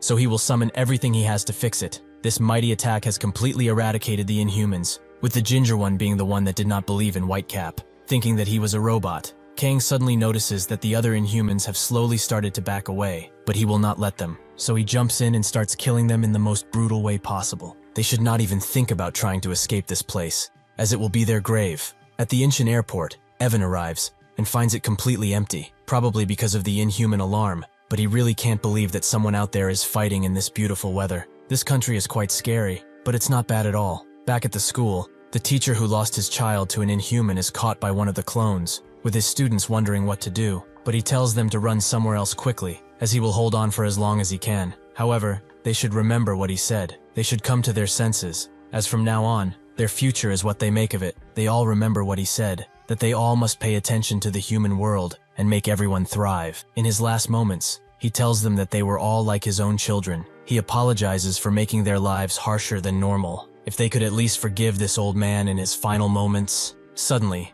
a gym uniform is thrown on top of the clone by none other than Gundu, who also jumps on the beast and starts to strangle it. This makes the beast let go of the teacher, but Gundu screams out for the others to help him, with the first guy being Tae, as they are trying to push it out of the window. Even if Tae is strong, he feels like he is pushing a mountain, so Gundu screams at the others to stop fucking watching and help push too. With that, they all charge in at once, and they successfully throw the clone to the ground. But before he falls down, he manages to grab Gundu's hand, which makes him start to scream, as the clone pulls himself up and grabs Gundu tightly, with the others not knowing what to do. As he is squished by the Inhuman's tongue, Gundu remembers his dad. One time they were sitting on the sidewalk and his stomach started to growl, so his dad asked if he was hungry, but he denied it. His dad knew that he was, so he told him to get up, as he would eat whatever he wants. As they did that, he asked him if he misses his mother, which made Gundu think about her, but he still said no. His father ruffled his hair and told him to stop hiding his feelings like this, as it's nice to know what others are feeling.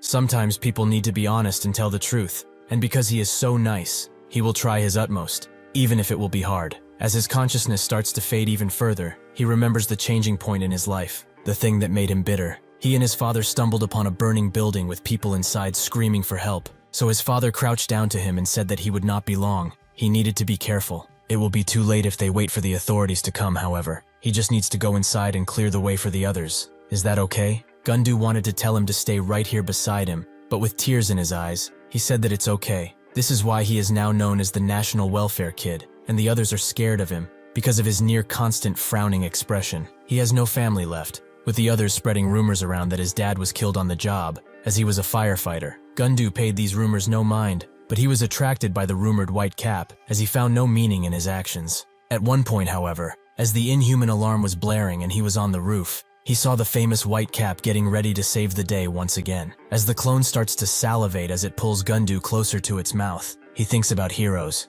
His dad was one too, someone he misses very much. That's when someone jumps in and tells him that he has fought well, that someone is an upgraded B, who tells him to cover his ears while he still can. With that, the windows around them all shatter into pieces because of the blast. B has successfully killed the Inhuman clone, with Gundu barely being alive at this point. But B analyzes him and sees that he is very injured, to the point where normal people would pass out from all of this. One of the students recognizes B as his real name, De Loituk, and one of them also announces that the special forces have arrived. The team leader tells the others to leave the fighting to B. Student evacuation and security will be their top priorities starting now. B tells them not to leave this place until everything calms down, as moving around is still dangerous since there are more Inhumans in the area. Before he can leave, Gundu says that he wants to come with. He wants to fight too. He will do whatever he can, whatever he orders him to. B explains that his upper body is almost completely crushed, and some of his broken bones have reached his internal organs. He is at a point where moving too much will cause him to bleed out, so if he were to throw even a punch now,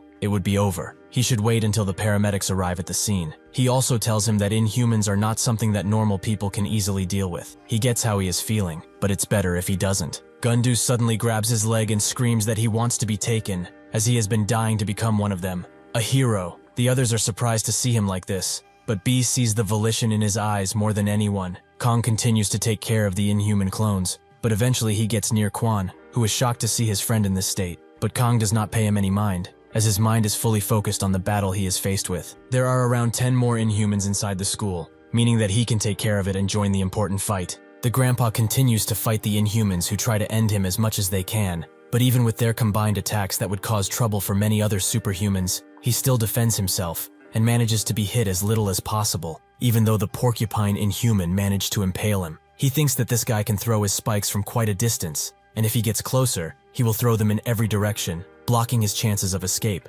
The ape attacks at the same time with the spikes. They are constantly throwing attacks, but the damage he dealt to them is beginning to show, especially to that ape. He also has a tingly sensation wash over him. It's probably a spell from that conch, but it's becoming hard to think about. Or that's what that thing would like him to think, right? Rafa is surprised by his resistance, but he kind of expected it, as he cannot figure out this old man's patterns. So since he is so dangerous, he will finish him off right now. He cannot waste any more power and time on someone who is useless to their objective. With that, Simeon and Hechi also jump in. Even if he is about to die, Rafa commends his strength. As Simeon has great power, he is recognized by Venomous himself, but this old man is not even getting damaged when they are all attacking at once. Close to the school, 2 people get on the roof to watch. Those people being Evan and one of his subordinates, Chenver. Evan can't believe that they are already ruining such beautiful skies with their incessant fighting. He already knew that a big fight was going to happen around here, but he can't help his surprise. But it's probably because of all these inhumans. Evan thinks that these inhumans have a stronger presence than any other creature he has faced yet. It is rather impressive. However, even if there is no way that things will end like this. Chenver asks him if he would like to open the hideout, but Evan tells him that he has no intention of joining this situation without any information from Carol. If they are to get involved in this fight, they will surely die. They will look closely at the second wave that is coming, as despair and terror will be the only things that this country will feel soon. Simeon tries to attack the old man once again, but this time he dodges and has enough time to rip his hand clean off, causing him to scream. The old man did not expect for him to feel pain. It is quite funny how these things turn out, but that's when an illusion befalls him, and he sees Mungu asking him why he would do such a thing. This gives Simeon enough time to strike him hard and send him flying, but Rafa is not done with the illusions, as he uses all of his power to call upon everyone that the old man loves, something he cannot ignore, and something that eventually gets him killed. Simeon cuts through him like butter, and half of his body falls down, lifeless. Rafa notes that he was truly impressive. He showed such mighty resistance against 3 inhumans, even when he was controlling all of his senses. But even powerful people fall. Still, it's a shame they took so much damage before meeting Whitecap. Evan watches this and thinks that it's truly a shame. He wonders how it could happen, perhaps because he wasn't there at the beginning. Even he, who did not participate in this fight at all, can't fathom how incredible one superhuman can be. Suddenly, the old man's lifeless body turns into what it truly was, Hechi. As the inhumans realize their mistake, the old man rushes behind Simeon and kills him by making a hole through his chest. Like he stated previously, they do not know a single thing. Does he have more things to throw around? Or is he done? As soon as he says that, Rafa's domain expansion, control zone breaks, and his head starts to feel weary and hot. Just what is happening to him? That's when he gets it. This is his ability. This is how it feels. The old man notes that he must have realized it already. If he cannot even tell the difference between reality and illusion, he will be trapped for an eternity. Naturally, he knows this because it's his own terrifying ability. Rafa calls him a bastard that only uses petty tricks, but the old man finds this to be quite ironic coming from him. As it's his ability, he just borrowed it. He hit his forehead and left a red mark, so that could steal his ability for a limited time. He was only pretending to be under his hallucinations, because he knew that he was a trickster. Rafa wonders when he even hit his forehead, but he soon realizes that when he kicked him, he wasn't even using half of his force, as that was a fake out to allow him to steal his power. The old man explains that people live their lives for a multitude of reasons. There are some that even live to find a reason. The same goes for superhumans as well. They are just like any other normal person going through this life. This makes him remember the picture he took with everyone, something that Mungu wanted to do without a reason. He was just happy to have them in his life. Now, he will show him, the one who has the mind of a beast, what it costs to walk all over someone's life. He deals Rafa a strike that almost takes the entire area apart. He has completed his revenge. The attack cuts Rafa perfectly in half, with the old man keeping his promise to split all of them open. As Rafa slowly loses consciousness and his life,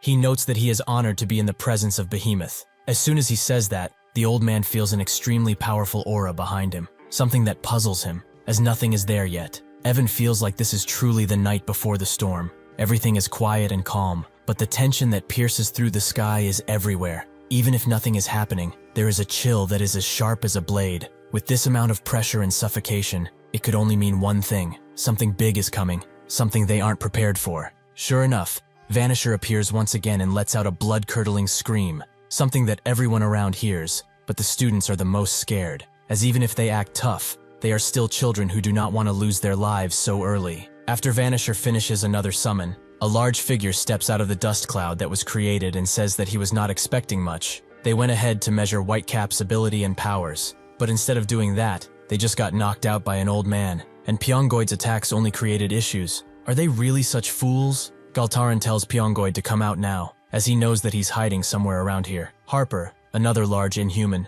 stays silent while eagerly watching. The full name of Vanisher is also revealed, Babylon Vanisher. Behemoth notes that he was watching everything from Vanisher's portal. He did not expect someone to have an ability that can steal other abilities. He sure is dangerous. Hearing the confidence in his voice, the old man figures that these giants have made up their minds. They are prepared to fight with everything they have. Even if he expected to fight, he did not expect to meet such ridiculous opponents. It feels so strange being overwhelmed. He has almost forgotten this feeling. However, this makes him wonder if this guy is stronger than the other one. Almost instantly, Behemoth jumps to the old man and notes that he seems pretty absent-minded for someone in danger. The old man tries to kick him with his prosthetic, but Behemoth just grabs it and notices how fast he is. It's no wonder he was able to defeat the others without using his hands. However, he still can't believe that they have lost such good forces. As he says that, he pummels the old man into the school walkway. He tells him that they are only here for the famous Whitecap. They have no choice but to kill anyone who dares to get in their way. Kang jumps to where the old man is,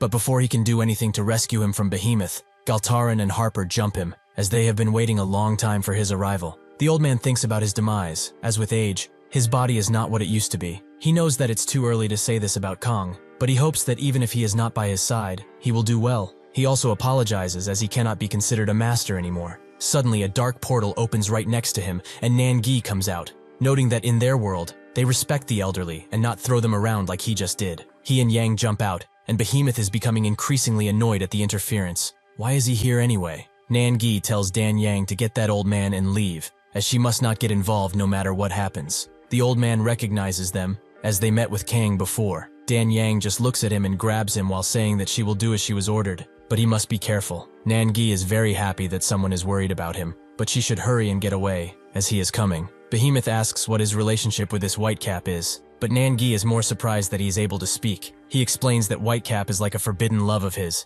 He really likes him, but unfortunately, he's a dude. Behemoth instantly crushes his head and tells him that mockery will get him nowhere. But that's when Nangi transforms into a bunch of dark mist that engulfs Behemoth's arm before materializing and locking it in place. The real Nangi notes that he hoped he would be different from the others, but he is just as quick-tempered, no different than the other Inhumans. With his leverage, he uses all of his back to throw Behemoth into the air and then back into the ground. Nangi's black mist starts to speak, as it's been a while since it came out of hiding. Nangi confirms that it really has been some time, calling it Black Mirror, but he's about to be very busy for a few good minutes. Black Mirror sees the Inhuman and asks why he is fighting here. He should have ran away like a normal person. Nangi tells it to stop whining in his ear and focus, as he's among the monsters that can kill them in one single hit. And to answer his question, sometimes a man has to fight whatever crosses the predetermined line. Behemoth explains that after being done with Whitecap, they plan to kill all of the other superhumans, which they will do with ease. Still, he did not expect to meet such a crazy human who wishes to fight. What is the reason for it? Why does he wish for his death? Nangi laughs and says that it isn't really that deep. He is a superhuman, and as long as he considers himself an inhuman, they do not need any other reason to challenge each other. Dan Yang puts the old man down and notes that all of his ribs are broken. He thinks that it's a given, since a punch landed directly on his chin, and the sheer force of the impact was centered on his face. However, the moment he was close, he changed the attack's direction to the ribs. That guy is truly a monster. How can he deal this much damage with only a single hit? The old man looks at Dan Yang again, and notes that he saw them before, when they fought Kang at the Incheon port. But who are they, and why did they help him? More importantly, are they even fighting for humanity? Even if they saved him when he was facing death, how can he trust them? Dan Yang explains that at least she is doing this for the betterment of mankind. She has also not taken her cloak off in some time, so he should excuse her expression. After doing that, she introduced herself once again as Dan Yang. As Pearl and Jane continue their journey, Pearl asks how long they have until they get to Korea. Jane explains that since they have just passed Hawaii, it will take around 2 more hours to get there. The Henges are really doing their best to move as fast as they can. Pearl understands, but Jane notices the worry on her face and says that they will still have time to make it, even if they are somehow late to everything. When she saw how protective and trusting Evan was with Carol, she started to think that her power may be either fully accurate or entirely wrong. If that is the case, then Whitecap's death is not something they can avoid. Even if they started on this journey with the goal of helping, stuff has changed, as they may have to intervene in the already written defeat of Korea. That's when Pearl tells her to stop, as there is something in front of them, countless hands that start reaching for them. Seeing the approaching attack, Jane tells Pearl to stay close to the henge. Jane uses every stone she has to block the attacks, but even if some are enough to block the attacks, some are being broken through by the sheer force of this hand attack. Pearl does her best to dodge too, and she remembers what Dion said about being attacked by the hands of an inhuman who had a certain ego. She now knows the identity of the attacker. But how did he get here? And most importantly, where is he even attacking from? Pan congratulates Vanisher for bringing him here, but he can now go back to Morel and report to him.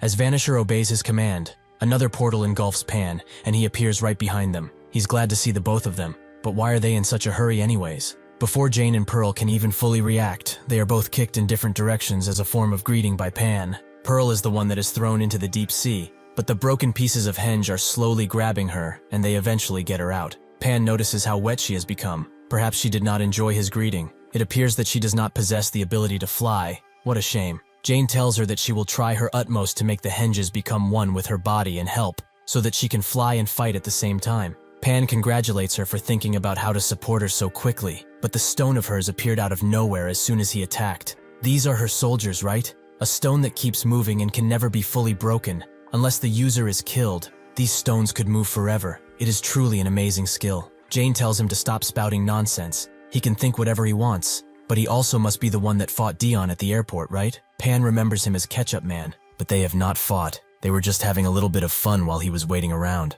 Pearl asks how he knew that they were going to Korea to stop the other Inhumans, but before he answers those questions, Pan would like to tell her an epic tale. The goal of the ones that they have titled Inhumans is to devour the entire Earth. Everyone in this world despises them, something that is a huge mistake. That goes double for superhumans like them. They may believe that they fight for a righteous cause, in the name of protecting humanity, but that is a very arrogant thought. They are just waiting for the right time to strike. As long as they are moving like this, there is no hope for them. They will realize that soon enough. However, even so, Morel wished to not allow even the slightest possibility of hope, but he would like to tell them about something that has been bothering him for quite a while now. Their concerns have turned into disagreements, and their disagreements have become crude and physical over time. The source of this fighting is none other than Whitecap, so they all decided to get rid of him, as then their plan would go forward without any issues. Both Pearl and Jane now realize why all of the fighting is happening in Korea, but Pan continues. Naturally, this is Morel's order, which he does not understand at all, as it's a little different than what he thinks. He doesn't care about Whitecap, as he thought that they were the only obstacles that they had. Pearl asks if this means that he is the leader of the Inhumans, which surprised Pan, but he asks what will happen if that is really the case. Pearl gets serious and notes that if she gets rid of him, this pointless war will come to an end. Pan notes that her thinking she can win is quite arrogant, but they shall see now. Galtarin and Harper are still after Kong, with Galtarin noting that he is quite bored with him, so he will be taking his life now. The old man notices him fighting and hopes that what he taught him has stuck. He hopes that he remembers. Back when they were still in the mountains, as Kong came back with a big boar, the old man thought about him, as he really couldn't get even a hit of scent for him. It would have permeated from him, even if for a moment. Unfortunately, scent is not something he can teach, or it's something that they don't understand yet, though there is also no way to check. However, seeing that he had some free time, he told him to come and train. Kong was more worried about the meat, but the master told him to not hesitate and follow, while also telling Moon Gu to eat without them.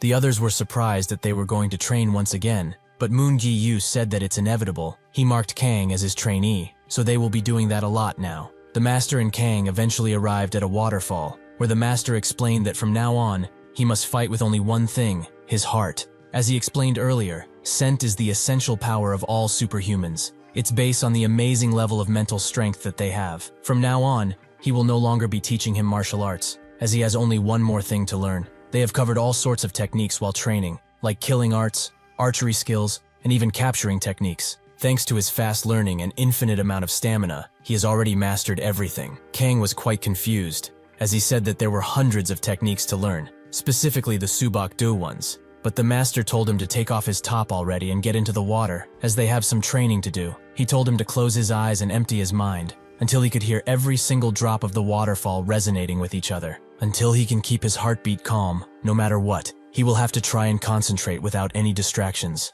If he completes the training like he should, he will most likely change in some way. He won't be involved, however, so he will be going on ahead without him. With this, Kang's training continued, but the master watched him closely from the sidelines, as he wondered when the change would begin. The first time he watched him, though he saw how Kang was trying to quench his hunger with the waterfall, which made him feel kind of sorry. Still, the training continued, even if there was not a single change after repeat sessions. As the training continued though, and Kang was going back home, the master continued to watch him while being proud that he is not letting up. That's when he noticed something: 2 sparrows jumping gently on him and coming with him. This was not the stop, however, as the bunny that ignored the master a few days ago also appeared, and started to follow Kang. The master also thought that it was strange, as these rabbits are naturally weary of humans. Even a puddle that he was about to take a step into made way for his foot. Everyone around him is gathering because of the life force energy. Even the wind in the area flows gently through him. Even though the water defies itself to not inconvenience him,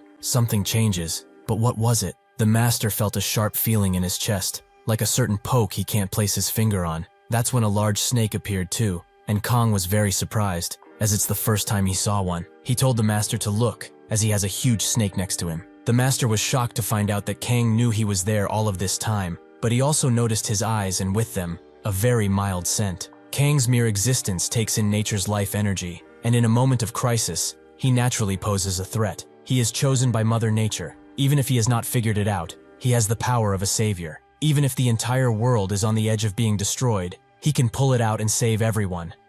After this attack, both Galtaran and Harper feel the air becoming heavy. All of this pressure, from a single high school student. Harper decides to not just sit idly by and spit some acid in Kang's way, but as soon as that acid touches his aura, it gently starts to flow around him before disappearing completely. Harper is extremely confused at what just happened. He can't think of any reason, but Galtaran pulls him out of his thinking and commands him to get Rafan and the others to him. He has to hurry. The old man looks at Kang and hopes from the bottom of his heart that he overcomes it. When Kang awakened his scent, he noted that he didn't know when, but his head started to feel cold all of a sudden. The master told him to hold on to that feeling, as it's an amazing achievement. When he lost consciousness at the airport, he also lost his mind because of the power he could not yet imagine. Due to his body being protective, his mind was disconnected. So if he cannot control himself fully, he will be a ticking time bomb. From this moment onwards, he has to be aware of his scent and control it, to prevent another overflow. However, he gathered that he cannot stop it because of one simple thing. His hidden power is far too vast than they know. He can probably feel that even a small amount of his power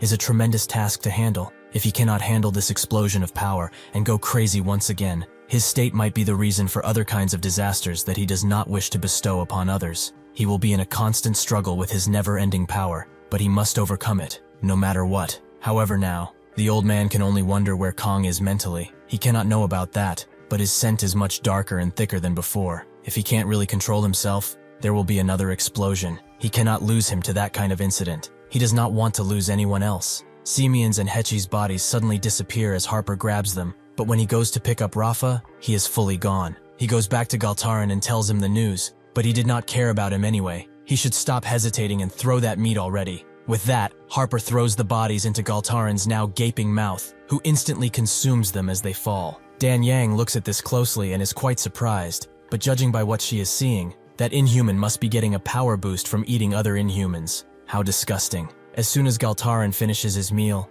he starts to convulse and grow as he transforms into a new form. After he is done, he notes that it's been a long time since he has consumed a body, and such a delicious one at that. This is his ultimate form. He jumps right next to Kang and notes that he was quite surprised earlier, so he will tell him an interesting fact. Even if they do not kill him now, which they consider to be their biggest obstacle, in the end, they will still win this war, as they call it. However, the reason they all came here to end his life is for the publicity, as he will slay him with his own hand, and since he is already such a great warrior, he must let his name be known and flourish in the fame. Unfortunately for him, as soon as he tries to attack, Kong attacks him so fast it almost breaks the sound barrier, and everyone around him can feel the amount of scent and force he put into it, especially Evan, who has his eyes open wide. The blast of Kang's attack sends Galtaran flying through the air and almost knocks him out, but Kang does not stop there, as he sends another punch flying in the Inhuman's gut with great force. Harper watches helplessly as Galtaran is thrown into the air once again, and then kicked with extreme force,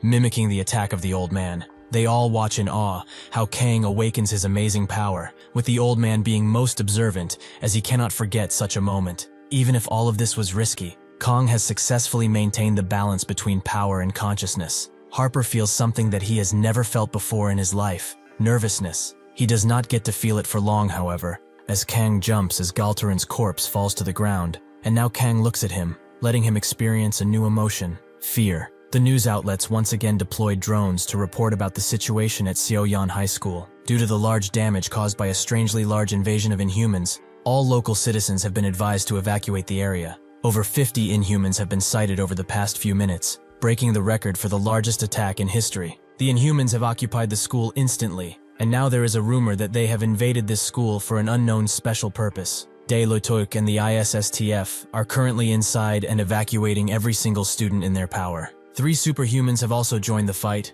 Whitecap, an unidentified old man, and the mysterious Black Hat. Both of the Russian guys seem to know something about him, as they both react in a strange manner as they watch the news. Even if the superhumans are outnumbered, Dai Lutoik and the 4 superhumans are doing their best to fight for humanity's sake. Additionally, Whitecap's identity seems to have been revealed. He is Lim Kong, a student attending the same school that is attacked now. Professionals have gathered that this invasion was perhaps aimed at him, since he is the only lead they have. Breaking news: Pearl's sidekick and spokesman James De Niro has announced that because the Korean War has been more dangerous than previous encounters with the superhumans, Pearl and Jane Sonata are headed to Korea as they speak in order to help. Kirillov starts thinking about it as he thinks and asks Basilov what they are going to do about this, as the Inhumans have started to move in full swing. If they compare this invasion to other times, this can truly be considered a war. Even though they are outnumbered out there in Korea, they are trying their best for humanity. If they are lucky, they may be able to get a moment of relief.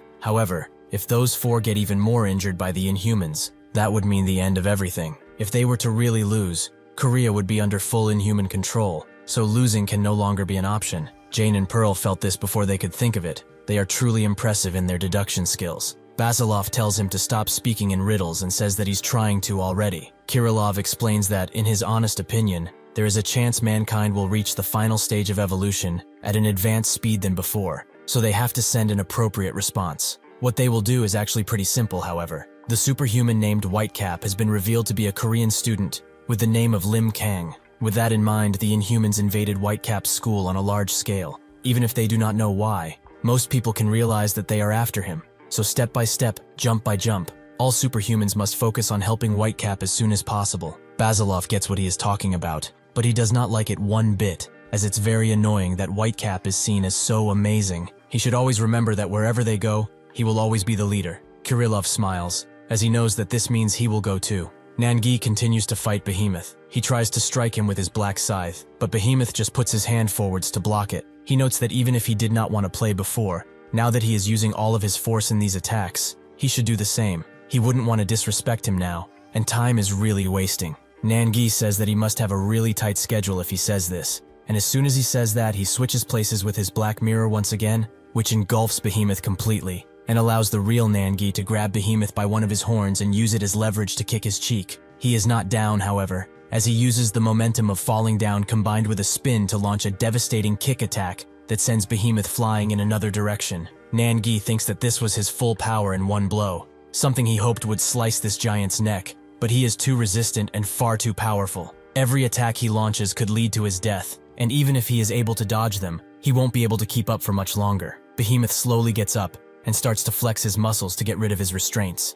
while noting that his weapon ability is quite interesting, but in the end, it is utterly pathetic and pointless. He admires that he tried his best, truly, but in the end, he has only been fighting to live. Nangi is shocked, as he was strong enough to tear through Black Mirror, something that has never happened before. Black Mirror can't believe it either. That kind of strength has never forced him so much. He cannot hold on for long, Nangi knows full well, but he must now focus on the charging Behemoth, who launches himself through the air and prepares to pummel Nangi into the ground. Black Mirror tells him to dodge already, which he does, but this attack is so powerful that it rattles the entire school and makes Nangi lose his balance due to the wind pressure. Something like this is only natural, as no object is exempt from the trajectory of the wind and its pressure. This allows Behemoth to attack him with a full punch, but luckily for Nangi, Black Mirror gets out and takes the full brunt of the attack. He tells Nangi to get out of here, as this monster is not something that he can handle with his current power. Nangi flies away with a flip, but that's when Behemoth does something unexpected, as he recoils backwards and launches a breath attack towards Nangi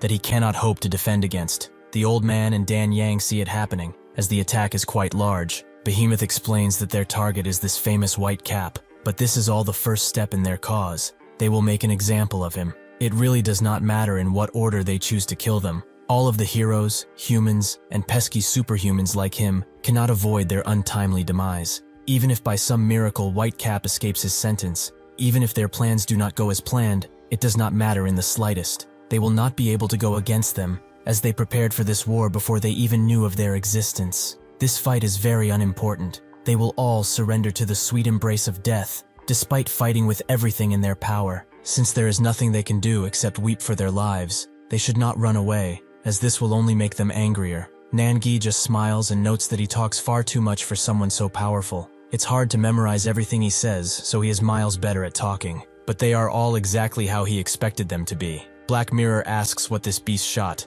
but Nangi does not know. The important thing now, however, is that if that was a direct hit, he would have been turned into literal dust. He also notices that all of the injuries he gave him on his horns and body are fully healed up, so everything he has done up until now is pointless. Behemoth looks at him and thinks that he is truly amazed. He knows that he released his roar of the dead with full power. However, his mortal flesh still stands. Additionally, he is interested about that black shadow he carries around everywhere, surrounding him more and more as they fight. Seeing this makes him yearn for his death even more. He wants to see him crushed. Evan and Chenver continue to watch this fight, with Chenver noting that it's quite amazing. If one can survive an encounter with such a beast, they might as well be able to survive anything. Evan also can't believe it either, as the inhuman he is fighting with has extreme pressure on him, and even if he is fighting with Black Hat right now, he knows that he saw them already. His strong gaze cannot be denied. It's as if he has eyes on his back. Even if he is aware, he chooses to ignore, but this also makes him wonder about what Carol said. He came all of this way to see the death of Whitecap with his own 2 eyes, but every part of this amazing fight is leaving him speechless. However, he also feels that something is strange. He has a lot on his mind as is. Nangi explains that when they, the Inhumans, first appeared and began to cause chaos, he was interested. The first thing he felt when seeing one was pure curiosity. Curiosity about these super monsters that looked ridiculous, and about the fact that they brought tension to the world was very interesting. Sometimes people do something strange called confirmation without basis. Quite similarly, he had an intuition too, that this situation, which started with a few small cases, some cracks in the normal lives humanity has been living up until now, would shatter into ruin and complete chaos. Thus, he started to weigh the power levels inside his head. The devil-like Inhumans who were stopped by the powerful superhumans made him think that they were hiding their true strength all of this time. However, the Inhumans' level slowly exceeded the superhumans' powers, and if a group of even more powerful Inhumans existed, he thought he would be overwhelmed if he considered everything significant. Regarding his scales, Behemoth looks at him and notes that he is far more interesting as time goes by. But this is great. Seeing someone who has abandoned all useless reasonings, looking for someone as powerful as him. But this begs the question, how does he feel after seeing a shockingly powerful Inhuman? Nangi notes that he is beyond anything he could ever imagine. He is a true monster. Behemoth understands why he would think that, but what he doesn't understand is why he keeps blocking his way. Why does he keep fighting an infinitely superior opponent? Nangi explains that it goes back to what he said. Since he is also a superhuman, he must balance the scales once again. As soon as he says that, a large amount of power permeates through him, as Black Mirror completely engulfs him. Behemoth notes that this will be their last battle. However, since he has proven to be his enemy instead of a roadblock, he will pay tribute to his determination by killing him right here. That's when someone screams at them to stop. That someone being Dan Yang, who has a strange worry in her eyes. When Nangi told her about his ability, he explained that Black Mirror was sealed into his tattoo. The ability coexists with him, and while he is in the tattoo, he can exert only half of his power. When he comes out of his body, they can raise each other's limits. However, this means that they can also become one being. It's a power that mixes 2 egos together to create a new one. It's a whole new convergence, and it makes the power of darkness unstoppable. If something goes wrong, however, there is the possibility that he will not be able to divide back into two different beings attack. That is the drawback of this power. When he joins with Black Mirror, he gains so much power that it scares him. But the more he pulls out that ability, the farther away their egos become. They start to blur and combine. That is why he is still researching what happens, as he cannot know without doing it. Dan Yang knew what this meant. If he cannot separate from his new self while fused, then he will stop existing. However, he will contain that stranger, even if he loses himself. The black figure tells Dan Yang that Nangi might cease to exist in this fight, but she notes that this is not what they talked about. Why is he doing something like this so suddenly? That's when Harp's lifeless corpse lands between Nangi and Behemoth,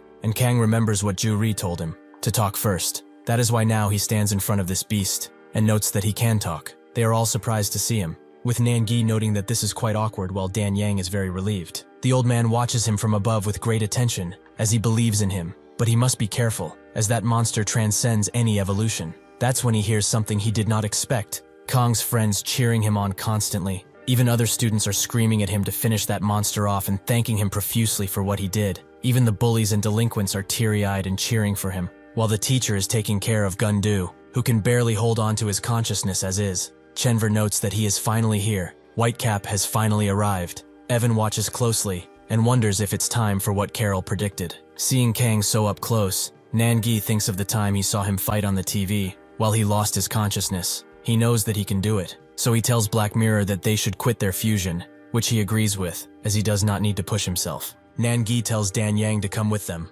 As it's quite noisy here, they should go somewhere else. Since Whitecap has finally arrived, he will just be disturbing him with his clumsy actions, so they should just watch. Harper starts to speak with Behemoth through his broken face, and says that Galtaran is already dead. He couldn't do a single thing while he was crushed right in front of him without any sort of remorse or ceremony. So now, he advises Behemoth to avoid fighting his guy. As they couldn't beat him together, he should run and call for reinforcements. Behemoth's aura changes as he hears this. He knows who he is already, but he still dares to tell him to be careful. Mere trash like him? How dare he compare himself to him? He will keep his mouth shut if he does not want to be trampled to death. Additionally, he may have noticed that in the middle of attacking him, this puny human let out a huge wave of force, like a roar. He knew by then that he couldn't ever compete with him. Morel was the one that judged Galtaran to be a useful force, so just by enhancing his abilities, he was close to the executive level. There was also one Delopere, but that guy disappeared some time ago. Anyway, he should not be mistaken about his powers. He apologizes for wasting Kong's time, but to confirm, yes, he can talk. But for daring to ask this kind of question, he will make sure that this is his last day on Earth. He slams the ground with his foot and charges a large punch right into Kang, who instantly jabs his face. But Behemoth expects this and blocks the attack. Still, the way he's acting right now is giving him goosebumps, something he has not felt in a long time. Kang does not stop there, however, as he launches himself into the air and tries to punch him. But Behemoth punches his punch, creating a large blast of power that shocks everyone around. Nangi thinks that this war, with inhumans that have amazing killing power, began before he could investigate their potential abilities, so he can't help but be extremely surprised. Behemoth manages to grab Kang's leg and throw him around a few times before launching him into a building. As he continues flying, Behemoth jumps to him, and they start to trade blows while stuck between two large buildings. With this, the real battle has begun. Their blows create a typhoon of force, as both of them hit each other with beastly force. Even if they launch each other into the buildings, they come out at the same time to continue their relentless assault on one another. But eventually Behemoth manages to go past Kang's attacks and grab him fully, allowing him to smash him into a building and drag him on it while falling down with the force to create an earthquake. The bystanders do what they can to hide from the ongoing inhuman assault, even if some of them were caught right in the middle of it. As they jump into the air and continue fighting, people continue watching with their mouths wide open. The manager in a business building damns himself for not running away when the inhuman alarm rang. Why was he so careless with his own life? As Behemoth tries to hit Kang with a monstrous punch, he manages to dodge, giving him time to climb onto Behemoth's arm and smash his face with his foot. This allows him to grab his horns and throw him into the ground, creating another shake into the ground. When Kang falls down too, he notices something blue coming out of the dust cloud, that thing being Behemoth's breath attack, that deflects itself off Kang and hits a nearby building. Fortunately, it didn't hit anyone, but Kang now realizes that fighting in this place is dangerous. He also looks at his hand, which has no sign of damage, only a few scratches. Behemoth noticed something strange, as that attack went straight into him. He was sure that he couldn't have dodged because he fired it from the dust, even though he might not have been able to react to that attack. But as soon as the blast nicked him, the trajectory changed. It's the same as before. When he threw that powerful punch, this human child did not have any means of moving, but he used the wind pressure and accelerated himself with it. He does not know what is going on, but it seems like the entire atmosphere is standing by his side. He is indeed the worthy representative of mankind. He starts charging up an even stronger attack. With Evan, who is next to them, thinking that he is angry, things will become even more annoying now. If Whitecap really dies by his hand, it will be hard to collect his body with that monster next to him. In addition, he already knows they are here, and perhaps he and Chenver are the targets. But Carol said nothing about his death, so it's fine. Nangi, who is behind him, notes that he smelled a rat hiding somewhere. So he came here, but he didn't expect to see him. In a shabby place like this, though, he fits right in. Evan turns around and asks why he's being so rude to someone he just met. But Nangi notes that he was the one who started this, by desecrating dead bodies for no good reason. Evan remains silent for a moment, and then asks who they are and how they know about him, as he has yet to meet them anywhere. Nangi says that it's true, they have not met, but when he looks at him, he can feel that he would not hesitate to do something awful for no good reason. Evan tells him that speculation will get him nowhere, and if he does this to everyone he meets, he must not have a lot of friends. Nangi explains that when Withrow died on the opera boat, people were shocked and sad about this news. However, he saw something recently on the news. He was confirmed alive, and people were happy again, but he is the suspicious sort, and thought something was weird. He knows that the official announcement of Pearl's team, that Withrow died, was pretty reliable considering. Pearl is also a veteran who fought tons of Inhumans and protected people in the books. She is probably one of the strongest superhumans out there if they are to think about that too. Based on her sense of justice and very thorough way of doing anything, she is not the sort that would mistake a colleague's death so easily. He was very confused when he heard that Withrow suddenly came back to life, and judged that the media was lying. Or perhaps they were given false information. The assumption that someone saved him was not even conceivable in his mind. But when Jane revealed her abilities, and Pearl fought against those villains, he was able to make up a story from it.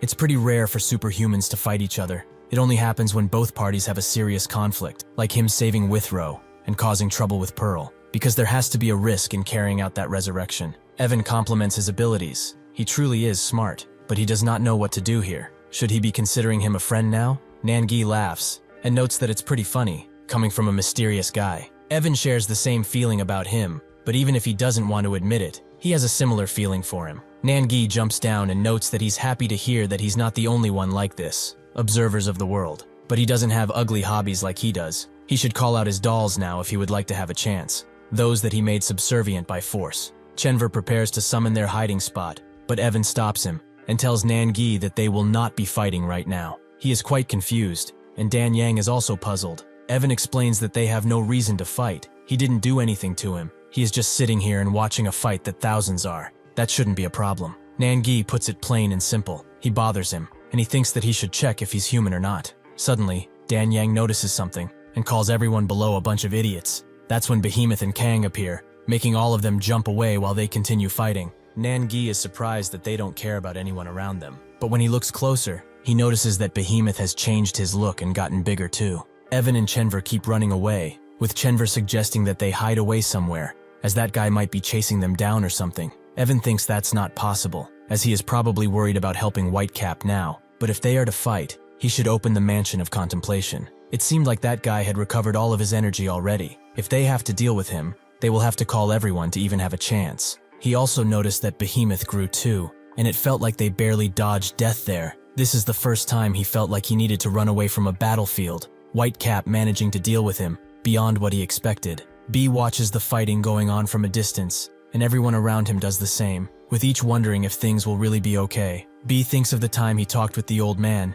who knew that what he was asking was shameless, but he should go to school and rescue the kids there. B told him that there's nothing shameless about it. He should never say things like that. They are all thankful for people like them existing. He always wanted to thank someone like him, who is sacrificing himself for the betterment of mankind. With that, the old man jumps away, and B thinks that he will always trust superhumans, no matter what. Eventually, Pan manages to catch Jane, noting that she is quite thin, though he is glad to have finally caught her.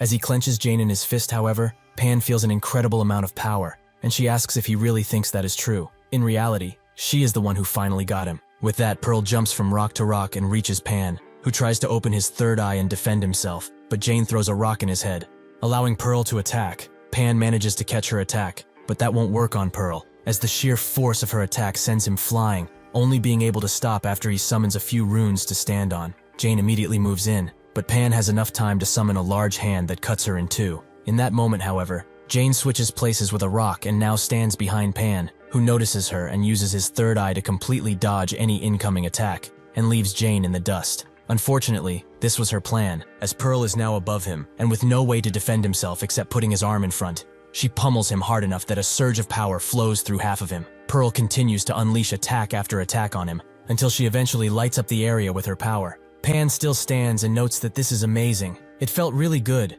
to the point that his mind is cleared of anything else. As he suspected, if they fight together, they will surely send him to the afterlife. Both Pearl and Jane are surprised to see that Pan has suffered no major injuries, and Pan is very surprised that they actually recognized his way of moving. He didn't expect it at all. Jane was the one who noticed first. The moment that third eye blinks, he disappears out of there, but it seems like it has a cooldown of about 5 to 6 seconds, more likely 5 seconds considering the fight, and the maximum distance is about 50 meters. Within that space, he is able to move to any position that the eye looks at. He notes that sometimes, he cannot control himself and beats his subordinates out of anger. He knows that he is not good enough, and Morel always scolds him for it. He would like to thank them, however, as they are very good toys, and he hopes that they don't break too fast. With that, he summons tons of runes, and numerous hands come out of them, moving directly towards the two superhumans. Pearl dodges again and again, but notices that these attacks never end and are irregular in nature, as she has to squeeze through the gaps to even attempt making a hit.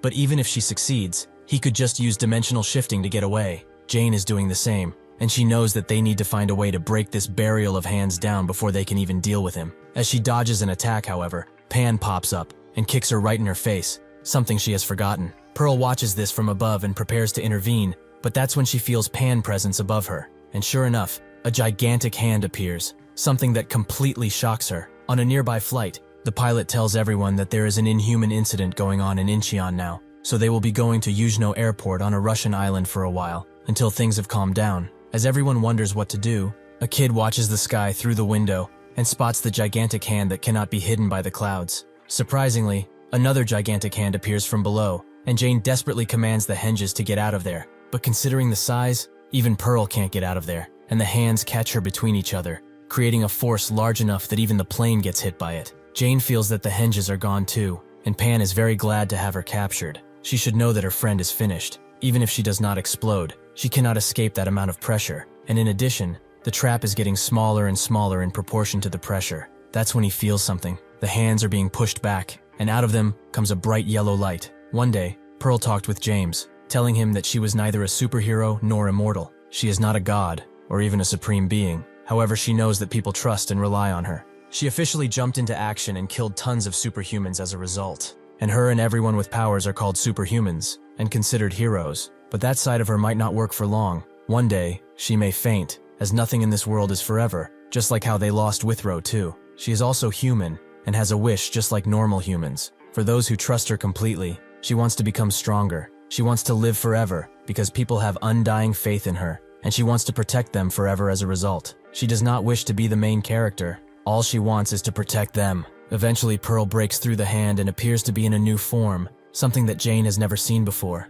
Pearl once again asks Pan, "Is he the leader?" Jane notices that Pearl has grown wings. She has never seen her like this. It's almost like she is a phoenix, in both glamour and power. The henge souls are also returning to her, meaning that with some new soil they should come back to life. But she can't lie. It's been a while since someone managed to break them. That trap was so powerful, the henges would have been crushed, and their souls would have broken eventually too. But Pearl fortunately broke out and freed them. Pan notes that he has gotten more arrogant since he left everyone, and he was going to like her if she just stood still, but her mere presence has become unpleasant for him. He would have also told her who the leader truly is. Pearl has had enough of him, and in an instant, she attacks Pan so hard that he is sent for a dip in the ocean, but she follows him and starts to punch him again and again, with Pan noticing that her movements have changed completely. Jane can't do anything but watch as the water lights up with Pearl's amazing power. But eventually, Pan manages to resurface and collect his thoughts. But this doesn't last long, as Pearl jumps right in front of him. He does manage to kick her, and say that he was playing with her moderately up until now, as he didn't know when she would break, but judging by her look, it won't be soon. She slaps his foot away, and punches him straight in the face, making him summon an entire circle of runes, and the hands that come out all go towards Pearl, hitting her from every angle. Pan notes that she is beyond anything he could ever imagine. Unfortunately though, he cannot play with her anymore. He would like to note that his perspective wasn't wrong, and he got it right. She holds a strength that is very close to completion. He also noticed that they get stronger the more they fight, so it would be fun to break them again and again until they can't power up anymore. But frankly, he doesn't have the time anymore. Jane thinks that they didn't meet the conditions to play his game, meaning that now they have to take risks and cooperate the best they can. She starts summoning her power, and as the henges come back to life again, she tells Pearl that she will fully support her. She will hold this guy down. All she needs to do is hit him with the most powerful thing she has. They are fighting an extremely tough battle, but this might also be the only chance to catch that monster. After saying this, she summons her foundation, Stonehenge. When they had the meeting, James asked her about the foundation and what it meant. She explained that the henges move, act, and feel on their own, though they do share perspectives and emotions most of the time. As a foundation, however, they all join under one heart. It goes beyond sharing. It should be considered a deeper, more organized connection. With a foundation, there are different types of abilities depending on the form the henge takes. Due to this, she gives each foundation a name in order to distinguish between them. Everyone was surprised by this, with Ben thinking that this is a good skill, and there are even different types. With that out of the way, Jane told them about the types of foundations. First is the mass type. When a henge's sophistication and destructive power grow enough, it has the ability to constantly follow a target, like a guided missile of sorts. This makes it easy to fight against a large group, and this efficiency is also valid for the next foundation type, which is the foundation of bondage. Before any one of you think of anything weird, she explains that this binds people, preventing them from leaving an area and causing mental degradation all the while. It's a Stonehenge, basically. Rose wondered if all of these powers were true, but considering Sui disappeared earlier, he has no way of denying them. He also thought that he never saw Dion use anything of the sort, which was weird. The third and final foundation she shared was the Cradle Tower. It's mostly used for its amazing healing skills, and as long as the 7 monolithic guards are there, the tower can stand indefinitely. Sui asked if she has more foundations, which Jane confirmed, but she would like to be transparent with them about it. There are 4 types of foundation, but she cannot tell them about the last one, so they should just remember that there are 4 types. Ben is extremely confused about all of this information, and Dion also couldn't believe that she has all of these incredible skills. He never expected her to be so unusual, but this is on a completely different level, as she might be the strongest superhuman in the entire world. Jane went on to explain that for a foundation to activate, conditions must be met. First, in order to create a foundation, the henges must be in good shape, and all 80 henges should be there if possible. If a foundation is created in a situation where the henges are not enough, because this technique uses a lot of power, it has a risk. Her body may get necrosis, or a henge might be lost forever, among other random risks. Once, as a result of creating a foundation in poor conditions, her hand began to rot, but she managed to recover with help from a great healer. Sui wondered why she didn't tell her about this before, but Jane continued her explanation. Their ability to fight is also dependent on the Earth's energy, so the closer they are to the ground, the more power the foundation has. When they are in the air, especially in a battle, they don't like to go too far from the ground, which is kind of ironic. Pan looks around him and notes that this seems pretty dangerous. Jane confirms that some henges were broken in the battle, meaning that her foundation may pose an enormous risk to her or the others. What's worse is that they are very far away from land, making it difficult to exert any strength. She will not falter, however, as the reason she used the foundation is already known to Pearl. But in this life, they will both have to risk everything to win. The henges start to scream out, confusing Pan at first, but now he knows what this contraption of hers is for.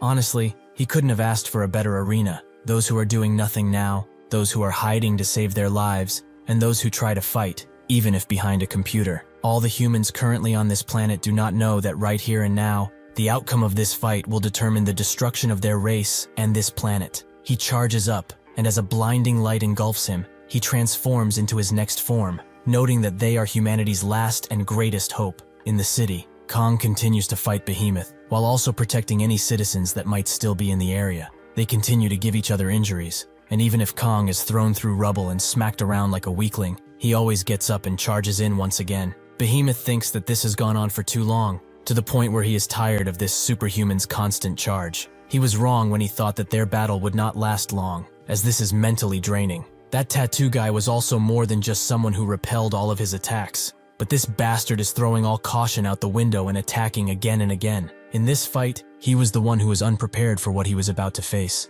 It is true that he is definitely stronger if they are to compare strength, but it feels like he is hitting a limitless wall that can never be taken down. Even if this superhuman may already know this, he can see it in his eyes, that he doesn't care at all. They both back off each other, allowing Behemoth to charge up a mighty beam attack that goes right through Kong, and eventually hits a building, making some rubble fall on a bunch of unsuspecting citizens who could literally move out of the way. But Kong has to jump out of his fight for a moment and kick the rubble away, allowing the citizens to be safe and run away while they still can. With that, Kong goes back to the fight, but this makes Behemoth think about the talk he had with Morel about superhuman weaknesses. Morel didn't like the word weakness, but Behemoth wondered if they truly needed to know about that. Aren't they going to win pretty easily in the first place? Morel told him that in the end, a human and a superhuman are the same, mere human beings. Behemoth didn't understand him at the time, but now he does, as Kong has just shown him what it means. With that, he beams to another spot where humans are, and Kong has no choice but to go in front of the attack and protect the dumb humans from the blast,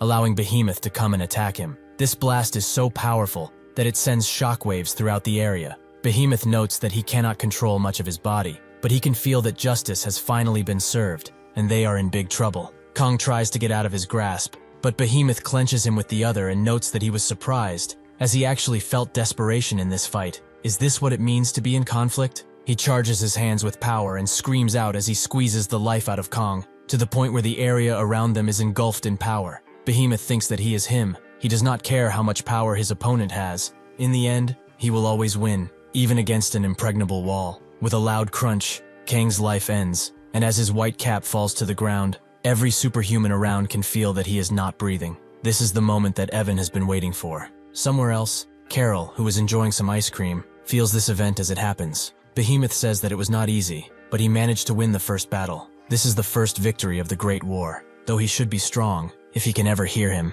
as he is the most worthy opponent he has ever fought. From Kong, a pure light emanates, and he starts to think of the past. While he was on the mountain, he asked the old man what his dream was. The old man said that at this age he can't afford to dream, but living happily with his family is already a dream. Kong looked at him for a bit and asked, what if he doesn't have any family? It's only him and Ju-ri, nobody else. The old man told him to listen carefully, as they seem to have a different understanding of relationships. It does not matter if they are related or not. If they truly love someone, and that someone loves them back, then they can be called family. With that revelation, the old man asked him what his dream was, and Kang thought of it for a bit, before something came to mind: to protect his family, which is all he wishes for. With that wish, his entire being is swung awake, and he screams out as a surge of power like never before strikes the area, and becomes like a beacon, sending a gust of wind everywhere as it does so. Behemoth manages to get away, but his hands are both destroyed, and now he can only watch as a newly awakened Kong comes for him. Behemoth finally realizes that his hands are gone,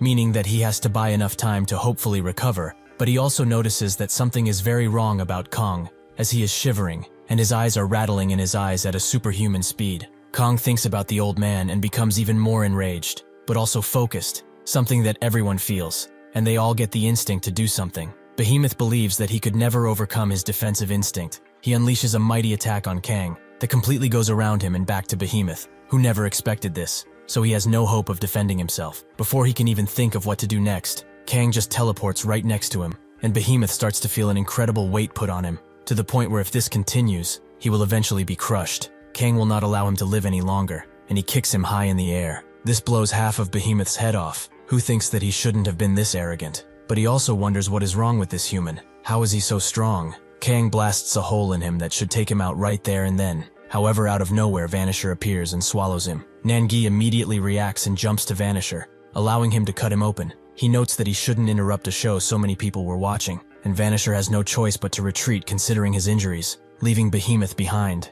Nangi would have liked to kill him now, as the ability to move like that through time and space is something he doesn't want in enemy hands. With all of the strength he can muster, Vanisher goes back to Morel and starts screaming in pain, but Morel just silences him, as he is far too loud at this hour. Vanisher stops screaming, but tells Morel about Behemoth, making him finally turn around. The fight may be over, but Kang's rage keeps surging out, to the point that the ground starts to crack with the same blue light, like it's trying to swallow him. The others wonder what to do, but that's when someone on a bike charges in, that someone being Ju-ri, who goes to Kang with tears in his eyes and no doubt. He jumps off the bicycle when he can't ride it anymore and runs to Kang, telling him to stop. This gives Ju-ri enough time to grab and hug him tightly, while also telling him that it's all over now. Suddenly, Evan appears behind him and confirms that he is right. Everything really is over. He thinks that superhumans are sometimes strong without mercy, and the situation with Whitecap over here is a perfect example. He killed him in one single blast. What really surprised him, though, is that this is different from Carol's vision, meaning that a different outcome awaits them on the other end. He kindly tells Ju-ri to move away, as he doesn't know him, but he really needs that guy. He notices that this kid isn't listening, so he lets out a bit of pressure while saying that he should answer when questioned. Juri heard him the first time, but he does not want to let go of his brother, so he tells Evan to leave, as he will not yield to his threats. Juri is an actual bro. Evan understands his conviction, but he is done asking nicely when people don't seem to respect him. Just like he appeared, the old man appears in front of the group, and notes that he never asked nicely for anything it seems. He is just fooling around with the idea, and looking like a jerk all the while. Evan sure wasn't expecting even more harsh words from a person he doesn't even know, but the old man tells him to stop screwing around. He sensed him spying on them from the very beginning. Evan lets the cat out of the bag and confirms that they did, but that's how they noticed how strong he is, and that's why they will omit fighting him one-on-one from now on. The old man says that even if he is a superhuman, he refused to join the battle and just watched from above. It seems like he has a twisted personality, and he might actually be stupid too. What's his purpose here anyway? Evan tells him that he isn't in the mood to answer questions, and he also doesn't want to be interrupted by stupid people, so he will just kill them and take Whitecap's body. That's when Nangi laughs and notes that he has a better idea. He should just die, as if he does, nobody else will. Isn't that great? Evan didn't expect him to stand on that side, but he's also surprised that he is actually angry at someone. It was truly an eventful day. However, he will not go just because they told him to. With that, Chenver opens the portal, letting everyone out of the mansion, and the abominations in front of them shock everyone, as they are neither human nor inhuman, an amalgamation of flesh and bone. The old man senses that they aren't ordinary, not in the slightest, but among them, the guy with a green shirt is by far the strongest. Evan notes that the weather is also nice today, meaning that it will be a day where everything will go how he wishes it to. He is also pretty tired of speaking, so they should fight already. As everyone gets ready for battle in their own way, Nangi can just feel that this isn't a good situation. Not at all. Out of nowhere, Kalen is hit by a large white shield, which he manages to block, but even more appear from the sky, and land right between the groups. A person with blonde hair also appears, that person being Kirillov, who tells Basilov, who also just landed, that they should stand on this side from now on. Everyone is naturally surprised by their sudden appearance, and as Basilov stares him down, Evan wonders who he is, as he has never seen him before. Dan Yang asks who they are and what they are doing, but as Kirillov tries to explain that they are from Russia, and will tell them the details later, Basilov interrupts him and tells him to get rid of the shields, as he is yearning to have some fun after so much flying. Basilov turns around before going in, and Juri thinks that even if he looks like an actual pig, he seems to be very formidable and actually trustworthy. The first thing that Basilov notices when he turns around is Kong, who is unconscious, but the life force within him still rages on, meaning that something happened here. He tells Kirillov to do as he was told, as he doesn't want to ask twice, but before he can do that, Opir smashes through the stacked shields with his extended arm,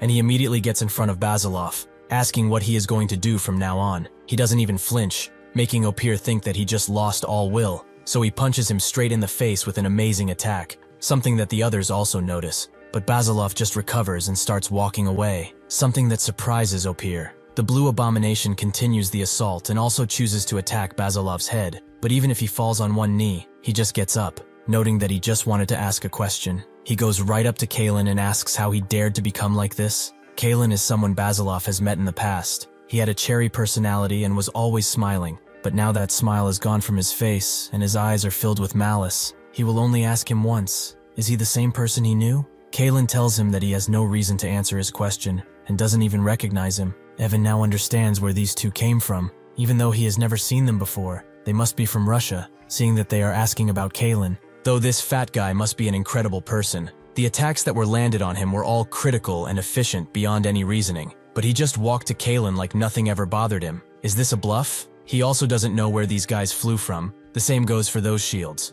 When Opir dealt with them, they just disappeared. So does that mean they are a visual embodiment and not an actual object? Whatever the case, he knows that this isn't good, as he doesn't know their superpowers, meaning he doesn't know if they can even compete with these guys in a test of strength. Kalen has had enough of this bastard standing right in front of him, so he unleashes a mighty lightning attack that lights up the entire area. This managed to fully hit Basilov, but as he slowly recovers, his bones start to crack and conform to his new form. Everyone is surprised to see Basilov's leaner side as he goes up to Kalen and notes that he will beat the ever-living shit out of him until he finally remembers who he is. Kalen tries to hit him, but Basilov just sends his fist forwards, making him fly behind Evan and straight into a wall. Basilov calls him a beggar as he has yet to get his name and tells him to sit still, as he knows that he's the culprit of what happened to his friend, so he will deal with him shortly. Evan thinks that this bastard became a totally different guy in a few short minutes. Just what caused this change to happen? With that, both Basilov and Karen charge at one another to test their might,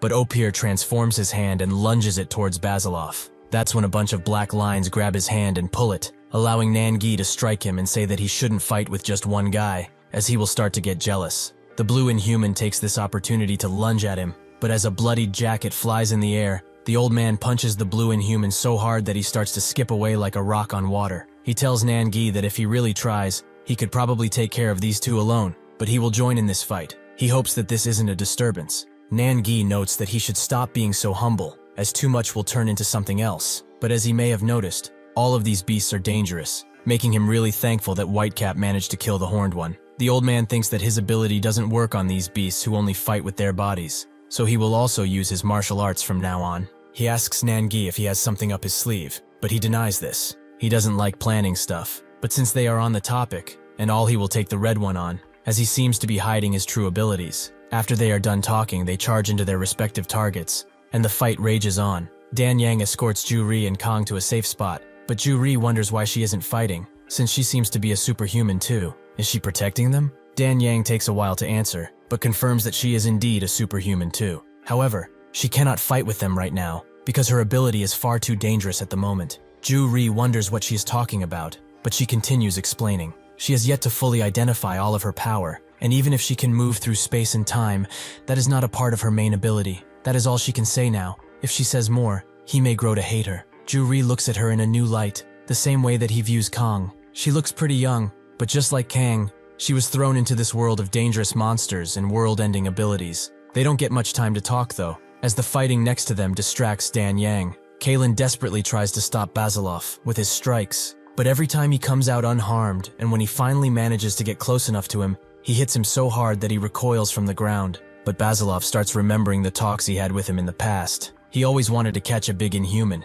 Even if Basilov warned him not to do anything dangerous, he still went his way, and also kept nagging him to lose weight. As Kalen catches himself and gets back on his feet, Basilov remembers what he told him when they were dealing with a bunch of undead, that no matter what he may feel, these guys don't smell like humans anymore, so he shouldn't treat them as such. Now he doesn't want to follow his own advice despite his judgment, so he pleads with him. All he needs to do is say that he recognizes him, and this will all stop. In response, Kalen just charges up his lightning powers, proving that the person Basilov once knew is gone. Before, Kirillov asked about Kalen, as at the time he was the only person he met that was superhuman, so he was curious about others too, and that goes double since he said that he was stronger than him. Basilov told him that he isn't just stronger, though he did lose in an arm wrestling competition they had. That's just the brute strength of it. That guy also had amazing power. He told Kirillov everything he knew, that he could control lightning with his ability, and watching him take down an inhuman was like watching a live execution. Kirillov was quite shocked to find this out,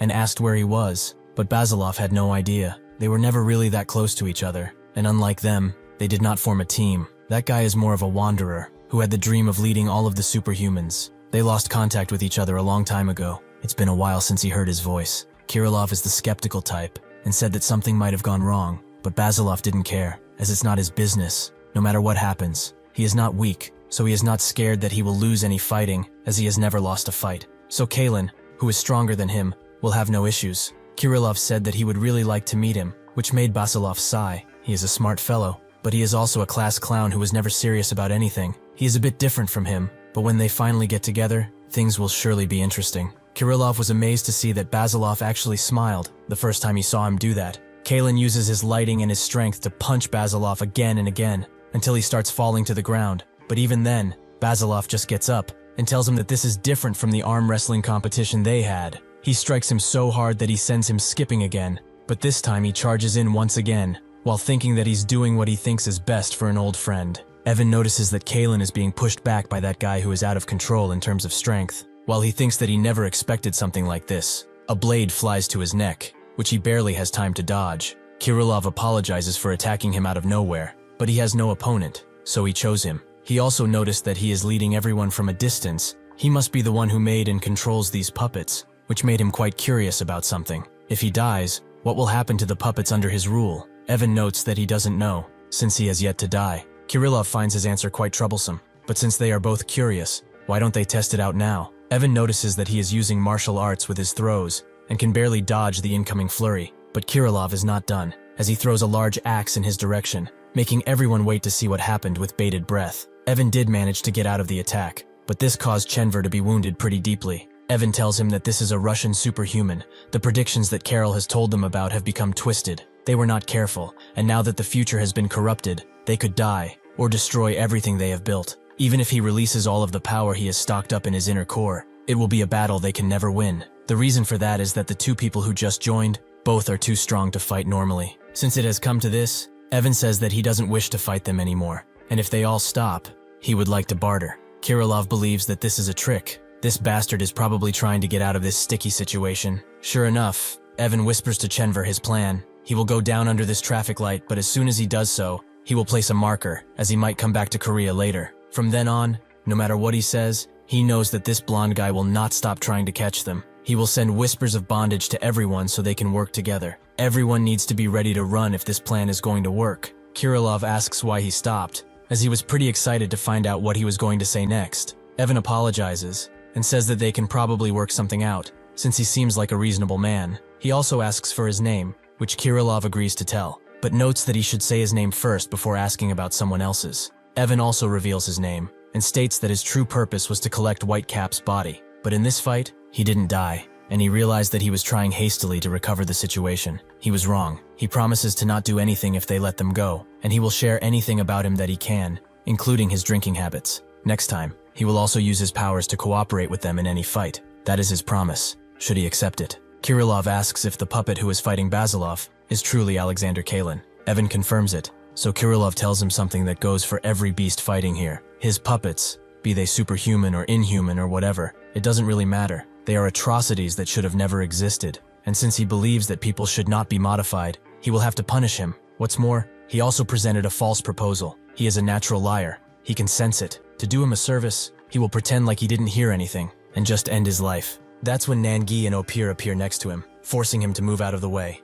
Nangi apologizes for interrupting his talk, but Kirilov notices that even if damaged, Opir seems to be in top shape. Nangi also thinks that he's trying what he can, but this bastard is far too strong for him to finish this fight quickly. Suddenly, Opir unleashes a flurry of strikes towards everyone, forcing them to back away and allowing Evan to connect with everyone. He tells them that in about 2 seconds, he will open the door of coordinates. When he does so, they will stop fighting and jump through. He tells the blue inhuman called Gregory to pick up Behemoth's body as he leaves. As he starts to count down, Kalin tells Basilov that he doesn't remember who he is, which he apologizes for. After the count, Chenver opens the portal and Kalin jumps away. Opir is the second and Gregory is the last. Kirilov tries to throw a blade in their direction to hopefully hit something, but just when it seems like the blade will hit Evan, Opir's hands comes out of the portal and grabs the sword. This surprises Kirilov, but as the sword breaks, Evan gives him one last look. With that, he and his puppets have successfully escaped from a future they did not know about.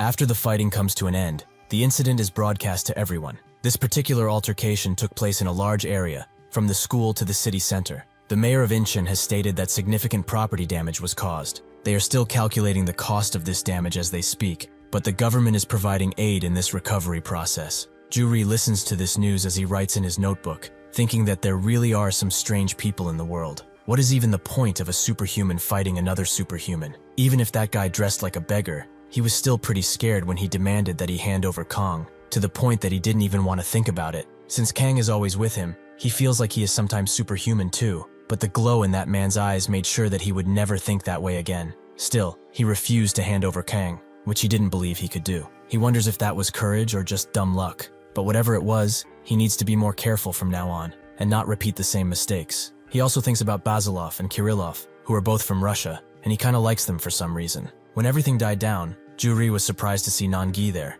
as in the past he had an altercation with Kang. Nangi noticed that he was still weary of him, but also saw Kang slump over him, meaning that he must have felt protected and cared for. Does that kid really matter that much to him? The old man came around and said that it's all right, but he also asked everyone what they plan to do from now on. Basilov said that they will go back to Russia for now, and they shouldn't worry about Evan anymore, as he will find him and make sure he doesn't get to use that teleporting ability of his. That's when the old man noticed Nangi slip away and asked where he was going. Nangi said that it does not matter where he goes, as they will surely meet again. This was a decisive battle for the Inhumans, since they sent so many forces, and since they lost so decisively, they are going to become even more vicious and careful. With that, he left. along with Dan Yang. Krylov told the old man that they were here to protect Whitecap, and since they didn't know the real purpose of this fight, he guessed that it was Whitecap who was the target. Protecting this child is the key to their victory, so they will both do anything they can to help. The old man thanked him for the words, and also thought that he's quite smart.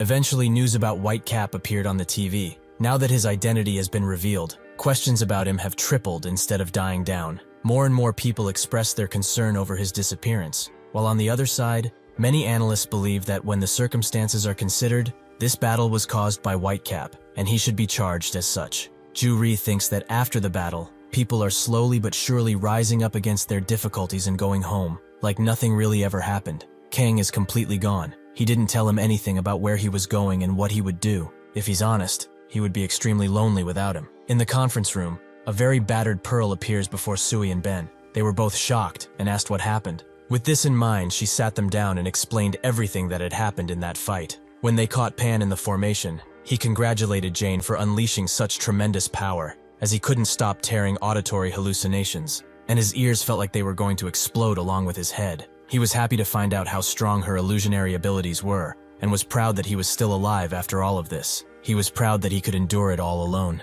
He experienced a lot of pain because of them, which he will pay back twofold. It was time to decide the end of this little squabble. That's when another Inhuman appeared before Pan, who instantly recognized him as Manta Ray, a loyal seed subject. Manta Ray explained that he is here to pick him up, on Morel's order of course. Pan thought of him as noisy, and threatened to flatten him even more if he didn't stop talking. But Manta Ray said that he has a message for him, of utmost importance. Behemoth is dead, and every single warrior they sent, from Harper to Rafa, was also crushed. The Korean invasion ended in a crushing blow to their forces, and even Vanisher was severely injured, hence why he sent Manta Ray. Additionally, Morel said that his actions have brought him into an impossible situation. If two superhumans battle with him, no matter how strong he may be, he will lose no matter what, so he will return, no matter what. Pan was silent as he listened and looked back at the two superhumans before leaving. He asked if they could really survive if this was a one-on-one battle, though it doesn't matter anymore. What he could promise them is that in the next fight, someone will have to make an ultimate sacrifice. With that, he turned back to Manta Ray and said that if he interrupts him one more time,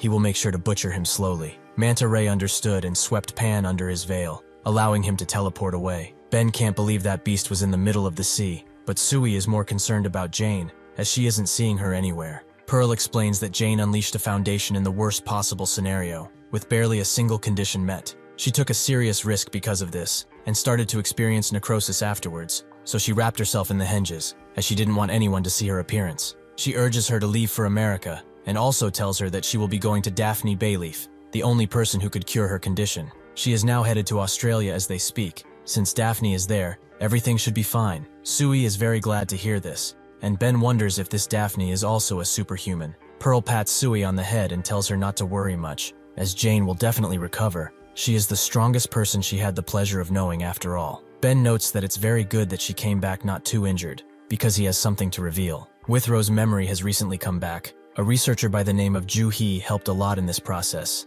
as she spent several nights with James trying to figure out stuff. They should go to the lab for more details, as everyone there is waiting. In Korea, at Mount Yongpo, Kang starts to walk towards the Martial Academy alone. On the way, he spots something that a senior told him about, a flute mushroom, which makes really good sounds, and those who find it are told to have good luck. So the senior suggested he immediately go buy a lottery ticket, even though he isn't an adult yet. Kang remembers all of them dearly, but it also hurts a lot. He eventually arrives at the academy, where people are fast at work rebuilding the damaged parts. Ju Ri is also there, carrying a lot of food and working in slippers for some reason, but when he sees Kang, he immediately rushes to hug him tightly. The others are also pleasantly surprised that he is here, and note that they will definitely need his help. The old man asks if he has eaten yet, as his face looks very ridiculous from up here. Kang just stared at him in shock, which made the old man ask him why he was standing around like that. He should go and dig up a tree. He is the strongest one after all, so he will have more work than the other people. He knows that he wouldn't want to be anywhere else right now, and that's what family truly is. He felt hollow without them in his life, but he finally made it back. As the leaves rustle and the wind blows, a single leaf falls on Kang's discarded white cap. He does not need it anymore. Everything that has happened in the Inshan area seems like a blur now, even if history was made. 10 days after the invasion, the city of Incheon is still recovering from the damage. Around the high school, which was the center of the battle for a long time, about 300 stores were affected and were forced to close their doors, at least for now. In addition to this, 5 nearby schools were also affected and subsequently closed. Tae watches all of this news on his phone until he is interrupted by Moo and his group of friends. One of them asks why he hasn't been answering his calls, and Moo tells him to not sit so weirdly in a playground, as there are children here. Tae tells them to shut it and get lost, as he really isn't in the mood now. The guy whose hair looks like a brush asks if he has heard the news about Gundu, which catches Tae's attention. He overheard Chang-sik, their teacher, and a soldier talking, and he said that Gundu was at death's door. When Sik and B met, he told Sik that there is a chance for Gundu to live longer, and it's simple too. Sik asked what he meant by that, and so B explained that hospitals are naturally limited to what they can do for a patient, and since Gundu is close to dying, they can't do much. What he will tell him now is top-secret military information, so he should be quiet regarding this matter if he wants no trouble. In the ISSTF, there is a hidden department called Myre Medical Research Treatment. This is where they are treating Gundu, and they are also planning on improving him through modifications and DNA treatment alongside military-grade surgery. Sik was shocked when he heard this, and asked about the myriad of things he had just told him. What does he mean by military-grade surgery? How will that even work? B told him that even if they have the best in Korea, they cannot guarantee his survival, but frankly, this is his only chance at surviving. Sik asked if there really is no other way. If surgery could be avoided, he would personally see to it that he rehabilitates well. Gundu is still young and doesn't know much about this world, so he can't let someone do that kind of surgery on him. B told him that Whitecap is also a young student just like him, yet even with that, he is fighting with everything he has for everyone. He knows that Gundu has this same passion, so he would like him to not judge them just because they are young. Sik's worldview was changed after he heard this. B turned around, believing that a wise person like him would understand, as whether they are talking about a child or adult, in situations like this, what they need is to know how truly passionate they are. Sik allowed him to go ahead with everything, but he also had a favor to ask. Gundu is like his own child at this point, so he asked for updates on his condition at least every week. He will fully trust that he will lead them to the right path, where no parent has to suffer through what he did. B looked at him and said that he would do his absolute best. Brush Hair only heard the part about him dying, so now they all think that he's going to die, which got them down in the dumps. Tae thinks about the first time they met. He busted the door to the classroom open like he usually did, and asked for Gundu, as he beat up his guys, something that has to be punished. Naturally, Tae was beaten to a pulp, but instead of resenting Gundu, he chose to follow him. This eventually culminated in a large group forming around him, and at one point he even asked to be left alone, but Tae refused. They are friends, and everyone acknowledged him as the leader after all. This made Gundu allow them to continue their activities, even though he didn't care much. One day, Moo came back beaten and bruised by a few guys, and they also stole his glasses, and even his limited edition peach wallet, which is the last thing his grandma gave him. He started to sulk around, and Gundu heard everything, so he decided to take matters into his own hands. He found the 3 guys that stole from Moo, who were admiring their new spoils, and instantly punched one in the face, resulting in a bloody brawl. He eventually came out victorious, and grabbed Moo's stolen goods. The next day he gave them back to him, and told him to be careful with them from now on, and not get hit anymore. Brush Hair wonders if they should go see him, but Moo wonders if Gundu will actually want to see them. There's a tear in Tae's eye as he thinks of a talk he had with him late at night. Gundu was interested in Lim Kang, and asked Tae what he thought about him. Tae said that his arm strength is on another level. He thought that he worked out, but nobody saw him go to the gym or anything. He's also a pretty chill dude, but when he eats or fights, nothing can stop him. He is also clumsy from what he has seen, which is probably why he is so nonchalant all the time. Suddenly, Gundu interrupted him and asked if he was living like trash, or if they both were. Tae can't keep the tears inside anymore and chooses to retreat somewhere isolated. He wants to talk with Gundu and apologize for everything, as without him, his life just isn't the same. He knows that he was extremely misunderstood, so he only has one wish for anyone who is listening to him now, for his dear friend to not die. On the news, the Director General of a speculatory team is invited and asked what he knows about all of these new main characters that appeared in this case. He explained that based on what they saw, they are all superhuman, though they cannot seem to be able to get their names or nationalities at all, almost like they don't even exist. Additionally, in the city where the battle took place, there seemed to be a conflict between superhumans, and among them were superhumans that seemed to take on the appearance of the Inhumans. The reporter notes that this sure sounds complicated, but is there any information about them? The director explains that in the early days of the Inhumans, Seoyeon High School was strangely attacked several times, and it's also true that the claim of Whitecap being godlike is now a mainstream thing. Regarding these new superhumans, they do not know why they appeared or why they fought. Even a professional analyst like himself can't figure that out. The reporter says that in this situation, there must be a lot of false rumors spreading. The director confirmed this, but also says that among the numerous people on the scene, there was also a superhuman who wore a beggar hat. It is a likely possibility that he is the same person who fought Jane at the North Camp in England only a few days ago. Now he is in Korea, fulfilling his unknown ideology. He doesn't seem to have any notion of helping humanity. From their speculation, they deduce that he has only hostile plans against them. The reporter also heard that there's a theory going around about the tattooed superhuman, which the director confirms, but they don't have enough information to even speculate at this point. The reporter tried to ask something else of him, but that's when the director notes that they have just identified another superhuman who is actually living in Korea, and the government seems to be on their way to contact him now. Back at the academy, everyone is hurled up near a fire, but the old man suddenly hears something strange. He looks around to confirm what he heard and asks Ju-ri what Kong is doing right now. Ju-ri told him that he's near the campfire, listening to the guy's tales and spooky stories. He's probably enjoying himself too, since he likes to talk with people. Suddenly, the old man jumps away and tells him to go on without him, as he has some business to attend to. Somewhere nearby, a government agent stands ready, and a voice over the walkie-talkie he asks if he's alright. The man is bruised and bitten all over, so he says that he is in fact not okay. The drone he used to scout was blown away by the wind, and he also lost his nightstick. He had to walk and crawl through the night, not knowing if he was going to make it. He also almost died at least 5 times while getting here. He just doesn't care about the superhuman anymore. He just wants to get off this godforsaken mountain before it kills him. Because of his loud tone, the old man found him instantly and jumped in his face, making him recoil instantly. He goes to grab his walkie-talkie, but the old man catches it and notes that they must be here to see him. He speaks over the walkie-talkie and says that he knows about the other people who came to see him too, and he congratulates them for it, as getting up here is no easy feat. They shouldn't worry, however. He will like to talk with the government on his own terms. He doesn't know who allowed this mission or what it entails, but he hopes that the government will not dare to visit again without his permission. Somewhere dark, Pan and Morel are waiting for someone, who finally shows up, and Morel says that they are late. He also notices that they have someone with them and asks what it is. A woman Inhuman notes that he is still alive despite everything they did to him, so he should ask him directly, as he isn't too talkative with them. The fat Inhuman is named Apollo Akabanga, the tall one is Morsman, the horse-like one is named Babarusa, and the woman is named Divya Kylie. She hands the captive over to Morel, who asks what his name is. The captive doesn't talk, which makes Kylie crush his head into the ground and suggest he not be stupid, as she knows that he can talk. Sure enough, the Inhuman speaks. Cold air, darkness covered in black future, blazing down the moonlight. He notes that Jakayak told him that the sun which lost its warmth will soon come down,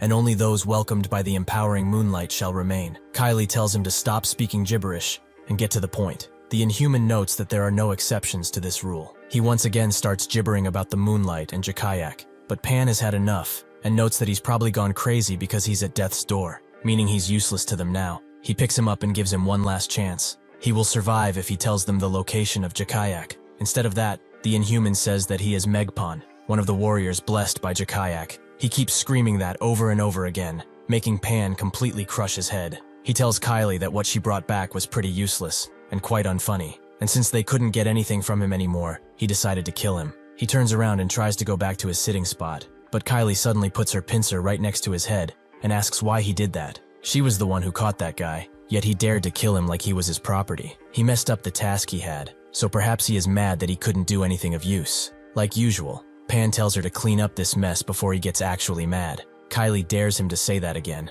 and a fight seems to be imminent, but Morel tells them to stop. That Megpan guy was useless anyway. He saw his mental state, and he was incapable of doing anything other than talking to himself and worshipping because of how brainwashed he was. Pan made the right call this time, and besides, he already knows about Jakayak and where he is, so it's not a problem if they all work together. He summons Vanisher and tells him that they are going to the surface. His mission is to call Tobian. It seems that Jakayak wants to act as their king, which is not a bad idea, but they will see it themselves if Megpan is right about him. 10 days ago, when Pearl was informed that Withrow had his memories back, she went with the others to the lab, but while doing that, she started to think about the first time she met him and shook hands with him. Besides that, she remembers everything they went through, their first meeting, the different missions they went on, the vacations they took with everyone, and the moment when she lost him. She suddenly jolts awake in the car she was in, as she fell asleep while thinking of him. She also notices the dent she made, and apologizes to Ben, who tells her not to worry, as this is James's car. This is an unexpected resurrection for her. Even though she knows that this is unprecedented, she ignored the truth. She is sad to know now that this is a result of a bond that was forced upon him, but she can't hide her joy in seeing him. The human heart truly is fickle. Pearl looks deeply at Withrow, remembering how he used to pity her because she used to fight alone, He notes that she must have had a tough fight. Quite pitiful, but he is glad that she is safe, and it's really nice to see her again. Pearl goes for a hug instead of accepting the handshake. Withrow doesn't understand this, or why they are crying, but he doesn't know what they have gone through because of his death. After the entire table is set, and the meeting is almost ready to begin, Sui asks where Dion is, with Rose telling her that he can't be here, since he had to meet someone, a fan service thing. Sui thinks of this as a lame excuse, as he's probably just a lonely man pretending to be out, but instead he's at a bar drinking his brains out. Withrow looks at her talking and asks who she is, so Sui introduces herself, and notes that it's nice to finally meet him. Ben also notes that while he was gone, a lot of stuff happened. Pearl watches as Ben explains everything to him, about the incidents and different fights they had. With this, Withrow has a rough outline of what is going on, but from his expression, Pearl could feel sadness and confusion. Oldman also says that Withrow's status is strange,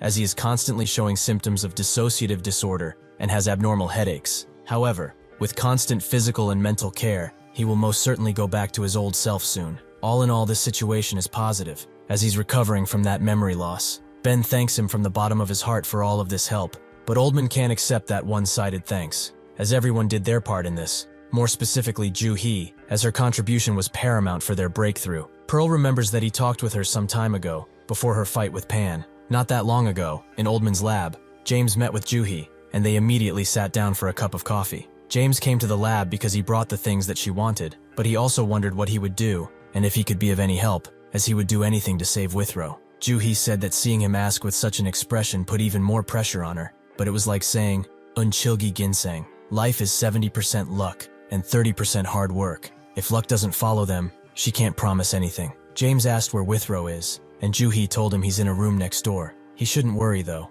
James really wanted to see him, if only for a moment, but Ju-hee refused to let him, as they are currently conducting a myriad of treatments, and among them is digging through his brain using hypnosis to get his memories back. It's a bit eccentric, but it would do the job. She opened a monitor next to the table, showing James that Dr. Fury is working on him now. He is an alumni of the teaching university, and the best authority on hypnosis. Although this is not common medical practice, they are doing this hypnosis at breakfast, lunch, and dinner, sometimes past that too. To put it into simpler words, they are trying to recover his memories. James was surprised and asked if there were any results. Ju-hee told him that it's working, but if the memories are not recovered quickly, they have a chance to be lost forever. Right now, all they have is this small ray of hope. They just have to dig deeper and hope for the best. This is a true race against time, so on this night, Dr. Fury will put Withrow under his 11th hypnosis treatment. When the time comes for that, they will use something more extreme that will have a strong impact. At 9 p.m. the treatment began, and Fury was busy at work with Withrow. He signaled the incoming James to stay there silently, and he immediately agreed. Fury asked Withrow where he was, and he said that he was in a place surrounded by children. They gave him a ball and begged him to play with them. It was a shabby and downtrodden place, but he doesn't hate it. It's warm and cozy. It's his hometown. James was there for one simple thing. As he was part of this session, he had to break through his wall and reach for him. With Fury's invitation, he sat down and started speaking with Withrow, noting that he was next to him. Withrow faintly remembered this voice, but he couldn't remember who he was exactly. He was an unlucky dude with glasses. He kept following him around and pestering him to no end. He never gave up on anything, which was annoying, but perhaps he was a good guy? However, he cannot remember who he is. James broke down crying as he heard all of this, and Withrow said that his head is hurting. He can't stand it any longer. Dr. Fury said that it's all right. When he counted backwards from 3, he would wake up. Dr. Fury started his countdown and snapped his fingers at 3, making Withrow wake up to James's crying face, who asked if he remembered who he was. Withrow looked at him with hollow eyes, as he couldn't recognize him at all. James understood, but he wasn't about to give up. He told him that he is the hero who saved Earth, and he is his colleague, who was always with him, a friend. This outfit that he's presenting right now is something that he always enjoyed wearing when he fought in Humans. It was like his symbol. It's all right if he does not remember, because just like before when they first met, he believes that he can fight to protect the Earth, so he should take it, as it's his. The moment Withrow touched the suit, his head began splitting open with memories, as they all slowly flooded back in, about James desperately trying to make him wear this dumbass suit. He threw it to the wall and called James a punk, as he's always trying to make a fool out of him for nothing. Ju-hee knew what she was doing, as she requested for James to bring something that would make him lose his temper. James immediately hugged him, as he finally got his old friend back. When James went back to Ju-hee, he didn't even know how to thank her, but he was very curious about how she even figured all of this out.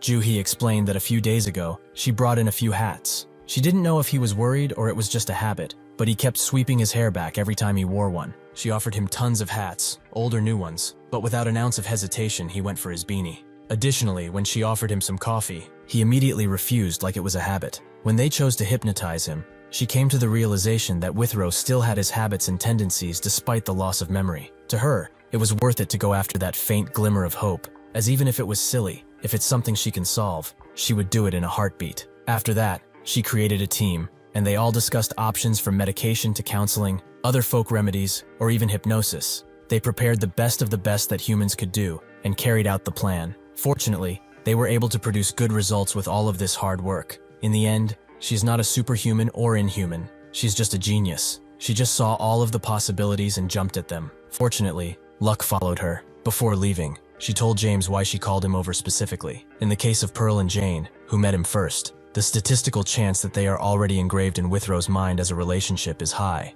although memory recovery has some fatal obstacles sometimes, so they had to exclude them. With this kind of hypnosis, it is crucial that they have fresh people who are outside of the main memories. For that reason, she had two choices. Either bring one of those children from Harlem City, or choose a colleague, and that's what she decided. James was shocked after hearing all of this, and noted that he had no way of repaying her, other than by thanking her profusely. Joo-hee asked in turn if he always asks for things in return for things he does in similar situations. He doesn't have to thank her, as they are all sacrificing themselves for the protection of humanity. She is just happy that she could help them. People who are always helping others without the promise of something in return. That is plenty enough for her. James told all of this to everyone, with everyone having their different reactions to it. But Ben was empathetic for him, as he really went through a lot. Pearl is curious about Joo-hee and where she went, and Oldman responds in James's stead, as she has gone back to Korea. Before she left, Oldman came to her and thanked her for everything she did. He knows that it's been a while since they last saw each other, but instead of greeting her how he was supposed to,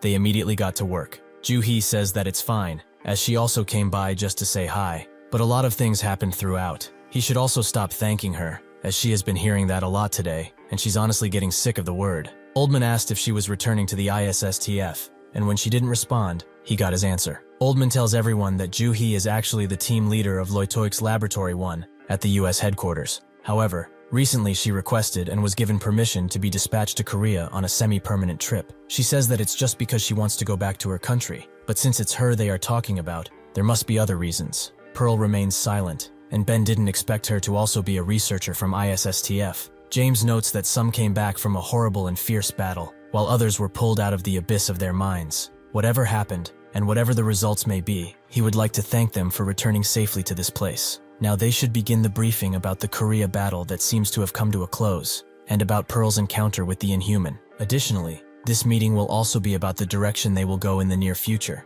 At the same time in Korea, Kong finishes his shopping chore, but remembers that among the countless things he had to get, he forgot to go to the fish market, so he thinks that he will just say the fish was stolen by a cat or something. As he walks, he arrives at a very scenic place, which makes him think about everything that happened, specifically about Behemoth. After reflecting a bit, he continues walking home, but he notices something behind him as he walks, as a mysterious figure seems to be following him for some reason. That mysterious figure is actually more of a figure, as all of his friends have gone to meet him, but now they can't see him, because he is above them. Bong suggests that they should just follow him boldly, as his knees are killing him, but Ryul tells him to shut up, as his knees are always killing him. Eventually, Bong sees Kang above him and falls to the ground, making everyone look at him in surprise. After they all get their stuff together, Bong apologizes as he was the one who told them where he was, as he previously said it when he invited him to a meal at his house. Ryul kept pestering him about it, and he couldn't lie. He was curious too. Yojin looks at Kong in a different light,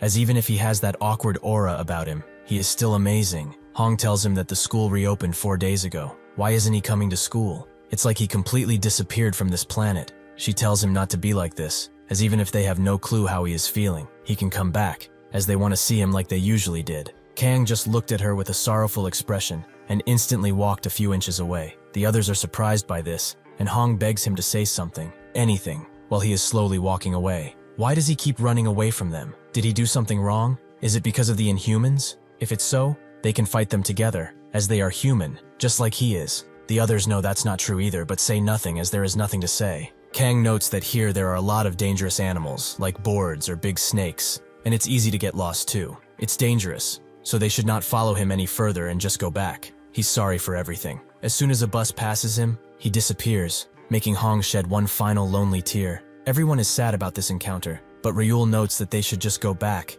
as they don't have anything else to do. He's probably the one who's very upset about this ordeal, and they have done enough by showing that they want to meet him once again. He only hopes that this is enough to make him relax, even if only a little. They all walk away, with Bong hoping that he will visit his house again, because his mom cooks delicious food when he does. Later that night, Kong sits alone near a waterfall, thinking about everything again. The grandpa comes around and is wondering why he isn't sleeping so late in the night. Is he restless? Kong says that it's nothing like that. He just wanted to get some fresh air, that's all. The grandpa notices his sad expression and says that earlier this evening, he saw him meet his friends. They are good friends. To follow him all the way here. While they are on the topic, why doesn't he go back to school? Kang doesn't know how to answer that, and instead he frowns. The grandpa notes that he should just go, as he knows that he is surrounded by tons of worries. It would be a lie if he said that he understood all of them. However, if he is feeling like he shouldn't be around others, he is here to tell him that this thinking is wrong. From this moment on, unless they completely eradicate the superhumans,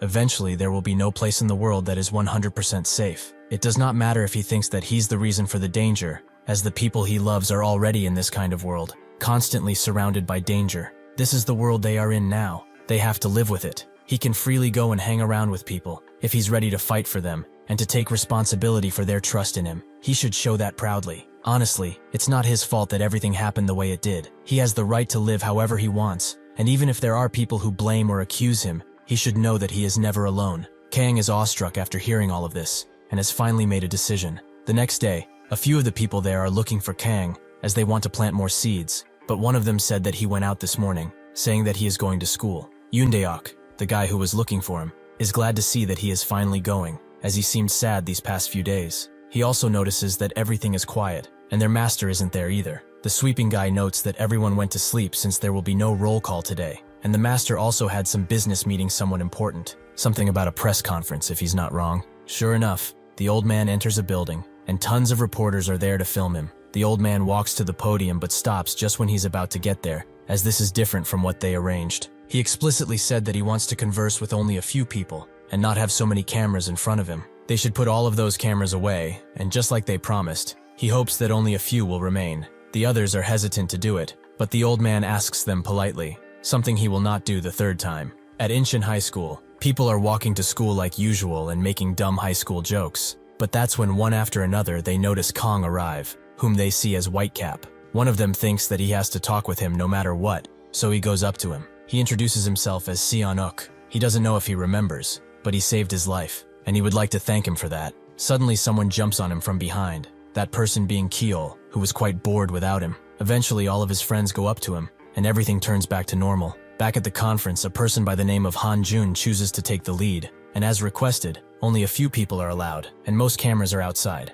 The people who have taken these seats are the representatives of the 3 broadcast companies, the head of Superhuman Analysis, Senator Bae Gil, another senator, and General Baek Oh-jin. The total number of people is 8, including himself, so he would like to begin the interview now. The old man explains that he will answer any questions he can, and since he skipped breakfast to be here, they should make this quick. A reporter is the first to ask him something. Is he actually a superhuman? She isn't doubting him, but perhaps he can prove it? The old man refuses. As he's not an animal at some zoo, he makes his own decisions. If they are curious though, he could always just drop a building on them. Another reporter notes that recently, superhumans appeared to have some conflict with each other. This kind of situation is ambiguous, and is causing confusion among the masses. He would like to hear his side of the story if possible. The old man says that this is just a statement of position. Why is he asking such questions? Did they not make contact with him knowing that he's on humanity's side? If he was their enemy, he could cut their heads off in 2 seconds. Yet another reporter asks if he has any connections to the government,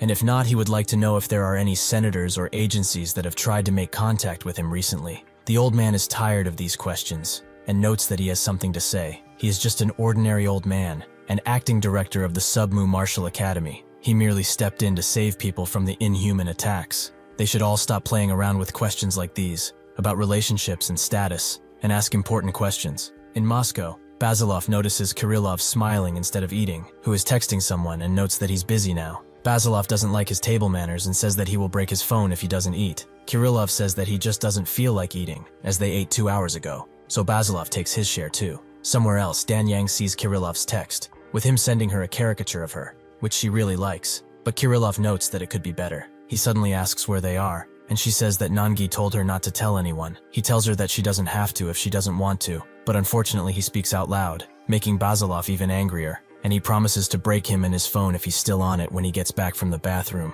He is suddenly distracted by Dan Yang's message, as she feels it's alright to tell him. She looks at Nanji, who is taking a bath, and says that they are in the country of Japan. Back at the press conference, another person asks if he could share something about his power, which he refuses. Another asks if he could lend his body to body research, which he also refuses. All of the questions are met with the same nonchalant answer, with the old man refusing to entertain these fools. That's when one of them asks if he remembers the incident in Gangneung. An inhuman by the name of Hyperion committed mass murder and was never caught. He must know about this incident that caused a lot of anguish. He wanted to know if he's related to the incident, or if he has any information. The old man remembers it like it was yesterday, and notes that he was at the scene. He's directly related to it too. Since they are on the topic, he feels that it's finally time to talk about it. This story starts in 2016, at Sacheon Harbor.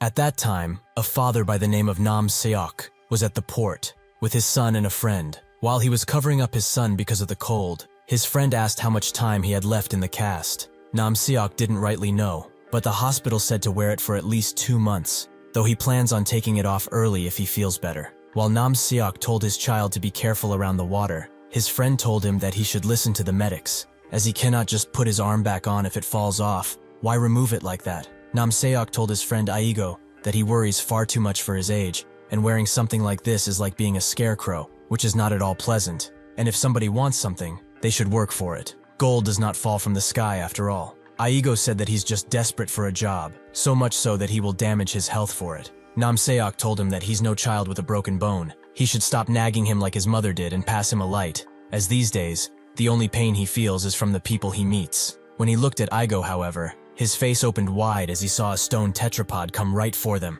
and Aigo immediately got out of the way, with Nam Seok's child, Woobin, wondering what just happened. They both managed to survive the attack, but before they could even wonder what that was, another tetrapod flew right next to them. Aigo was rightly horrified by this display, but when even more tetrapods started flying around them, they started running again. The tetrapods damaged everything around him, and Woobin started crying for his father, who was right in front of him, but he did not have much time to approach, as a large boat flew right above him, threatening to crush him. Instead of attempting to save his friend, Aigo prioritized what he would have wanted to save, his only child, and so he ran away with him, leaving Nam Seok to think about their times together and look at his child for one last time before being utterly crushed. The man asking the old man questions remembers this incident too. It was a surprise attack that turned into a disaster. It started at the pier, but it took the lives of many people, as things that should have never flown were thrown in the air and crushed everyone around them. After the attack, the harbor was covered in a thick layer of dust, so the victims panicked as they were unable to see. They didn't know who the main attacker was or where the attacks even originated from, so people panicked again, unsure of their surroundings and situation. He left the shore area, where everything was falling from the sky. However, the situation continued to get worse, as massive beams started to fly around. In the middle of that chaos, there was a loud, beastly shriek of unknown origin, and he heard it too. These are the facts of the situation. So he was at the scene too? Or did he hear all of this from somewhere else? The old man explains that he was at his dojo when this happened, but when he heard about it, he felt obligated to intervene. Unfortunately, Aigo got too injured to continue looking after Woobin, so in his last moments, he told him to keep running away no matter what, and cover his mouth while he did so. Woobin, seeing 2 deaths in the span of a few minutes, was too stunned to move for a while, but in the face of despair, he found the will to survive and trudged along the dusty area until he saw something that made him open his eyes wide. He also remembered his father's old saying that even in winter, the flowers bloom. He saw his father standing in a bed of flowers,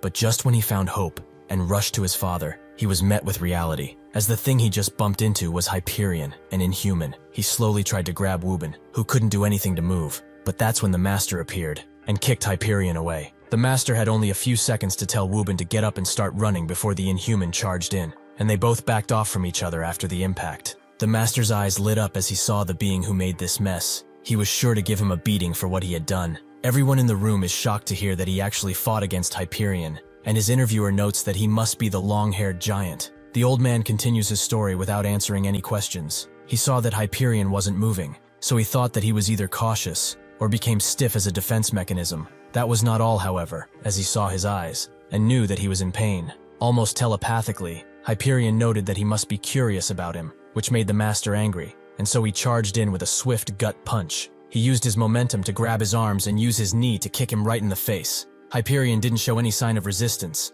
so the master punched him in the head and pushed one of his legs to the ground, allowing him to attempt a deadly karate chop. That's when Hyperion grabbed his arm and attempted an attack of his own that came down like a guillotine on his opponent, creating a large shockwave. As that happened, Wubin stood behind some crates nearby, as he could not move much further, and was covering his ears to not hear anything else. The master successfully blocked Hyperion's attack, who suddenly spoke, telling him to just give up while he has some dignity. The master rushed with a kick to his face, allowing him to get out of the encounter, but then asked what he just said. How can a monster like him speak? He rushed in again, creating another shockwave, making Wubin curious about what was happening, so he watched from the crates. The battle continued, but he would like to first answer their question about whether he's really the long-haired giant or not. The old man takes off his hat, and his tied hair falls down. His hair is indeed long, but he is not a giant, meaning that he is not the one they are talking about. The attack had already ended, and he had no idea what the beast thought, but surprisingly, he did not launch any deadly strikes, only counterattacks.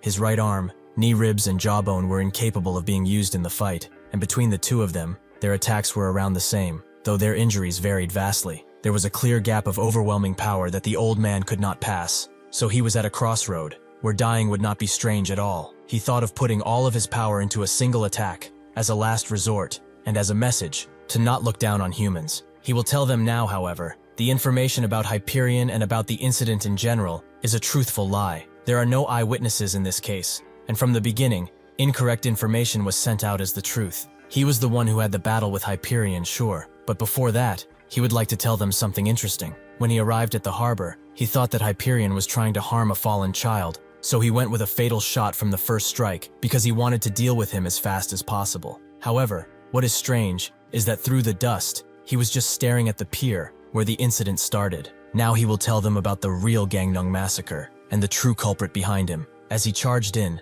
the master felt something strange, and sure enough, a deadly attack came for him from his blind spot, and sure enough, something he could not discern came at him at blinding speeds, making him unable to avoid it. However, at that moment, Hyperion kicked him out of the way, making him lose only one leg, although he went through multiple containers and was quite injured. After that, someone came from behind Hyperion, noting that his greeting was broken, but he did not expect to meet the Iscarian so soon. It seems that Pan had something to do with it all along. Before Pan could do anything else, Iscarian jumped to the master and told him to look into his eyes. He will not look for him no matter what, and he will also plan for the future from now on. With that, he grabbed him and threw him away with all of his force. With that, the old man explains that he lost consciousness, and he was thrown into the mountains. The interviewer asks if everything he is telling them now is true, which the old man confirms. He has no reason to lie to them. He did not tell this story just because he did not have time. One of the other people there notes that even if he very well could have, he did not kill him and even protected him.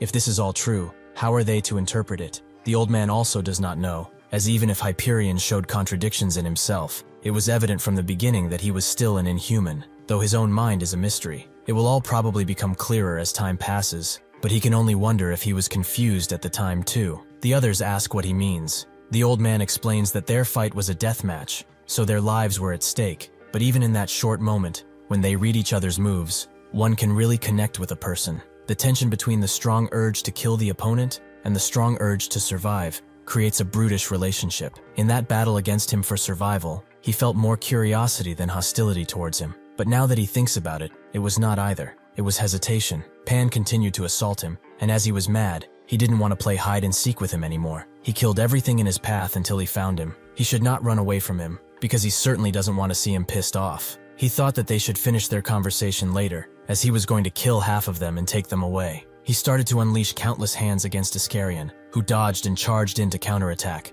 but Pan did not even move as another deadly attack came from below. He noted that he thought everything in his sight was a bluff, and wondered how Morel dared to humiliate him like this. He continued to attack Iscarion again and again, raising him in the air all the while. After enough softening, Pan tried to eliminate him by crushing him under his hands, but Iscarion caught both of them and pushed back. Pan quickly rose to him and suggested he not be so arrogant before striking him, but after that, he saw something interesting, as a bright eye grew right behind Iscarion's head. Someone from the Ministry of Defense asks how they should take all of this, and if there is any more information on the culprit of this attack. The old man explains that in the past, he could not figure out who the main culprit was, though he found that the light beam that cut his leg off might be a clue. He did not realize it then, because his eyes could not track the attack fast enough, but it appeared like a stabbing hand that flew at extremely high speeds. To provide an example, they should think about the battle Ketchup Man was in, with the unbeatable Inhuman with white hair at the airport. After seeing that, he came to the conclusion that his battle matches numerous other battles he fought way back then.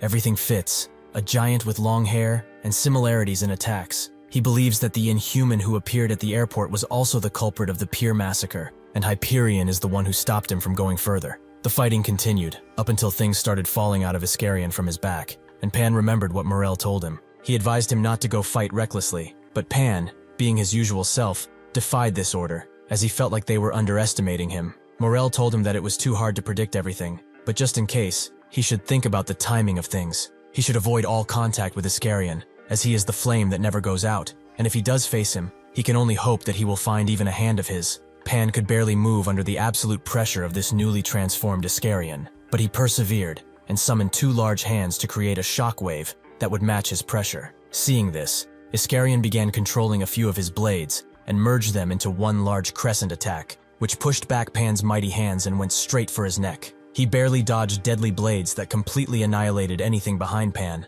but he did not stop there, as he used another crescent attack to take one of his real arms off before he could do anything. This made him think of what Morel said, that he is a flame that cannot be stifled, a true testament to will. Pan asked what was complicated about something like that, but Morel did not say it was complicated, but it was like comparing ants to elephants, or crocodiles to frogs. For everything that exists in this vast universe, there is a gap in terms of strength, and in the end, nothing can escape its limits of power. The only thing exempt from his rule is everlasting strength, which comes from oneself. This is the terrifying ability to completely eliminate the limit imposed by this power gap. Iscarion is similar to this. His everlasting flame will not stop burning, and he will also not stop as long as he is lit. Unless he can block the flames of the 7 horns, or completely erase his existence, Iscarion, the embodiment of the flame that burns forever, will always be on top. Pan grabbed his arm right back and attached it to his shoulder, but Iscarion did not stop and launched blade after blade at him. Pan did not know why he's so powerful, as he is certainly not physically stronger than him. Perhaps it's his vision. In any case, he needed time in order to vanquish this opponent, but Iscarion didn't let him have a single second of free time, as he kept attacking him again and again with increasingly powerful attacks. Their dance continued up until Iscarion caught Pan in the air, who tried to protect himself with barriers, but they were proving less and less useful with each attack. Seeing this, Pan tried to teleport away using his eye, but Iscarion swiftly intercepted him and crushed his eye while grabbing his head. He said that he would destroy his reputation, and subsequently rip apart his entire body bit by bit. Before Pan could meet his end, however, Vanisher appeared, and out of him was the vampire Inhuman, who rescued Pan from Iscarion's grasp, but he was grabbed by the leg because of this. He looked at him, but Morel commanded him not to look into Iscarion's eyes, which made Iscarion chop his leg off, allowing the vampire Inhuman to fly away into Vanisher. Iscarion just looked at Vanisher as this happened, as he knew that Morel would speak soon. He said that it has been a while since they last saw each other, though he is sad that things ended up like this. This will unfortunately be a short meeting, though he will get back to him soon, and when he does, he will not have many options left. The old man tells everyone that he does not know where Hyperion went, what he was thinking, or anything else in this matter. He must go now, though he hopes that once he is gone, they will not consider him a rival of sorts. Since he doesn't have anything else to add, he will stop talking about the Gangneung incident. He will also stay here for 30 more minutes to ask any other questions. One of the interviewers pulls out a picture and asks if he knows this man. The old man's face lights up as he sees the picture, as he has certainly met him before. Somewhere in Hong Kong, Evan is sleeping on a bench, while Carol is trying to wake him up, because he said that he was going to sleep for only 30 minutes. She starts calling him all sorts of names to wake him up, which does work, but he is quite annoyed at her yapping, as he will forget very important stuff if he awakes so suddenly. As they walk away from the bench and into the city, Evan thinks that Hong Kong feels really empty, as nobody is working here, and bad things seem to happen at every corner. When they get to their apartment, Carol asks if he's going to play with her, which he refuses, so she calls him a fool. Having had enough of her, Evan orders Tina to play with her while he sits down at a computer and takes a sip of water. After he is done, he contacts both Chenver and Kaylin, asking if they saw anything. Both Chenver and Kaylin say that there's nothing around here, not even energy. Evan orders them to stay in their positions, but finds this weird. They were supposed to meet each other this morning, but they are 2 hours late. He does not know why they want to do the trade in Hong Kong, but he cannot refuse. As he logs into the dark web, he thinks that this is supposed to be the last trade, and the sellers should show up themselves. It's a very old-fashioned style of trade, but there has been no issue with other trades so far. If this golden water trade fails, he will be set back quite a bit, but this is also an opportunity to meet Talisman in person. Just as he logs in, another message pops up from Talisman, which makes Evan open his eyes wide and tell the scouts to pull back now. At the same time in America, James is working hard on his car, wondering who left this head-shaped dent in it. But he suddenly gets a call from none other than Joo-hee, who has arrived in Korea, though it's only natural for her. James asks how she is,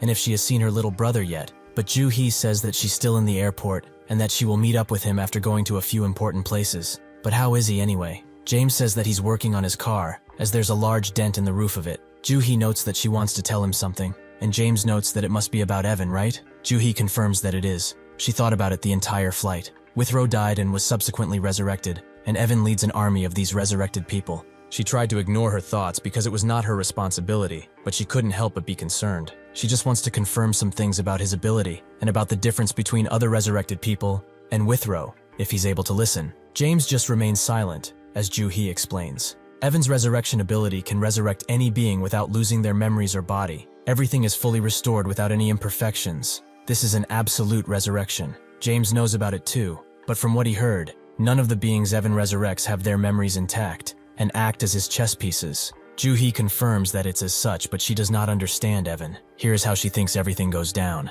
Evan seems to have two steps to resurrection. The first is absolute resurrection, which is the resurrection part of this ordeal. But after successfully doing that without issues, the second step is total memory blackout. At this stage, their memories are completely wiped. She doesn't know what type of ability or device he's using, but his shackles would appear on the person at the same stage too. This means that after the resurrection stage, there must have been some type of error in Evan's plan, so the memory blackout and shackle didn't work on Withrow. Perhaps it was a mistake, or a third party interfering with the second stage, which disrupted the ability. James sits down and notes that he resurrects the bodies, erases their memories, and uses his other abilities to make them follow him, right? Joo-hee can't say this for certain, as they have yet to confirm it, as in the middle of this process, there might be someone helping him. Pearl and Sui fought them before, but they cannot predict Evan's actions based on the information they got from them. She heard that Evan travels with a kid that can see and shape the future, but because he trusts this ability with his life, he is confident that he can solve any problems on the go. However, in this case,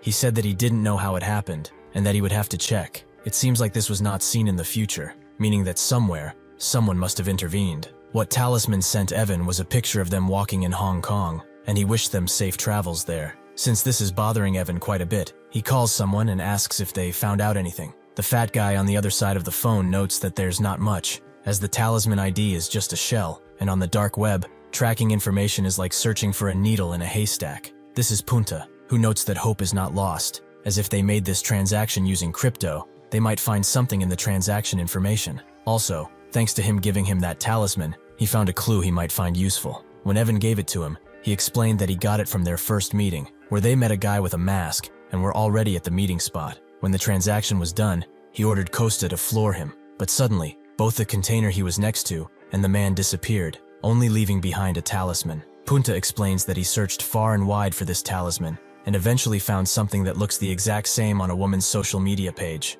The photo was taken at the entrance of a club called Rev, and the talisman can be seen on the poster board behind her. The location where the photo was taken was France. That's everything he knows. Evan thanks him for this information and says that he will call soon. With this out of the way, he tells Chenver to record the Hong Kong coordinates, as they will be going to France for a while to take care of some important business. Everyone is surprised when they hear about a superhuman who has subordinates. From the old man, who further explains that he did not interfere in the incident at all. What he did instead was turn aggressive after everyone was done fighting, and he had subordinates with him, with some not being able to discern between superhuman or inhuman. He also took that monster's body with him as he ran away, so he's someone who, through his own method, reinforces his power with more subordinates. This is all he knows. He is a real threat to mankind. The others didn't expect enemy superhumans to appear, and even the expert is confused. If all of this is true, it seems more like a global threat. Did they even identify something about him yet? The old man remembers what the Russian told him, that his name is Evan, and relays it to the reporters. They also didn't do much to stop Evan, as some Russian superhumans came to help, and they are still waiting for him even now. If he dares to move, these two can suppress his activities and prevent any other mishaps because of how strong they are. They all start writing in their notebooks, but that's when the old man remembers that Kirillov told him to keep everything a secret, so he tells the reporters that this was a lie, and they should forget about it. Something that makes everyone feel that he's trying to fix what he just said. The superhuman expert thanks him for coming here and establishing various facts as truth to stop the spread of misinformation, and now they know what to deal with because of him. If at all possible, he would like him to stay longer and answer more of their questions. The old man tells him that he does not have that time, as he also lost some precious family during the incident. He will tell them a story, however. Once there was an old man who left late in his life in search of happiness, and he soon found it under a new life, and thus was happy for a while. At the end of that happiness, however, tragedy struck like lightning. He lost a lot of his sons, and he still visits them often even now, because he is lonely without them. Life just doesn't go how they want sometimes, but through all of that pain, the strongest will surely overcome. So he changed his mind. He will answer any other questions, and promises to protect humanity to the best of his abilities. The general asks if he would be willing to cooperate with the military. This information has not been fully confirmed yet, but in Europe, a superhuman is helping the military in a lot of ways. Perhaps this is misinformation, but it seems that superhumans empowering the military is ideal. The old man tells him that there's nothing special that could help the military, and if what he said turns out to be true, then he will listen when they decide to share it and reassess the situation. The general then asks, as a superhuman who is alone, does he have any plans for the future? The old man knows that he's the top general of national defense, but there is venom in his eyes. What a sad look. He says that so far, they have all been responding to the surprise inhuman attacks, and as time went by, their invasion turned constant and likely planned, since they all came in such a large number. In his previous happy life, he did not need to think about it, but recently he has been pondering something. In this constant fight, he hopes that he can continue just by hitting back. They must have some form of base somewhere, which they need to find first, and attack there. However, he knows how difficult it may be, perhaps impossible. The expert says that they don't have any information on them, which is a big problem. The old man explains that he does have the power to beat them up, but he could never kill all of them, so it's now time for all superhumans to work together.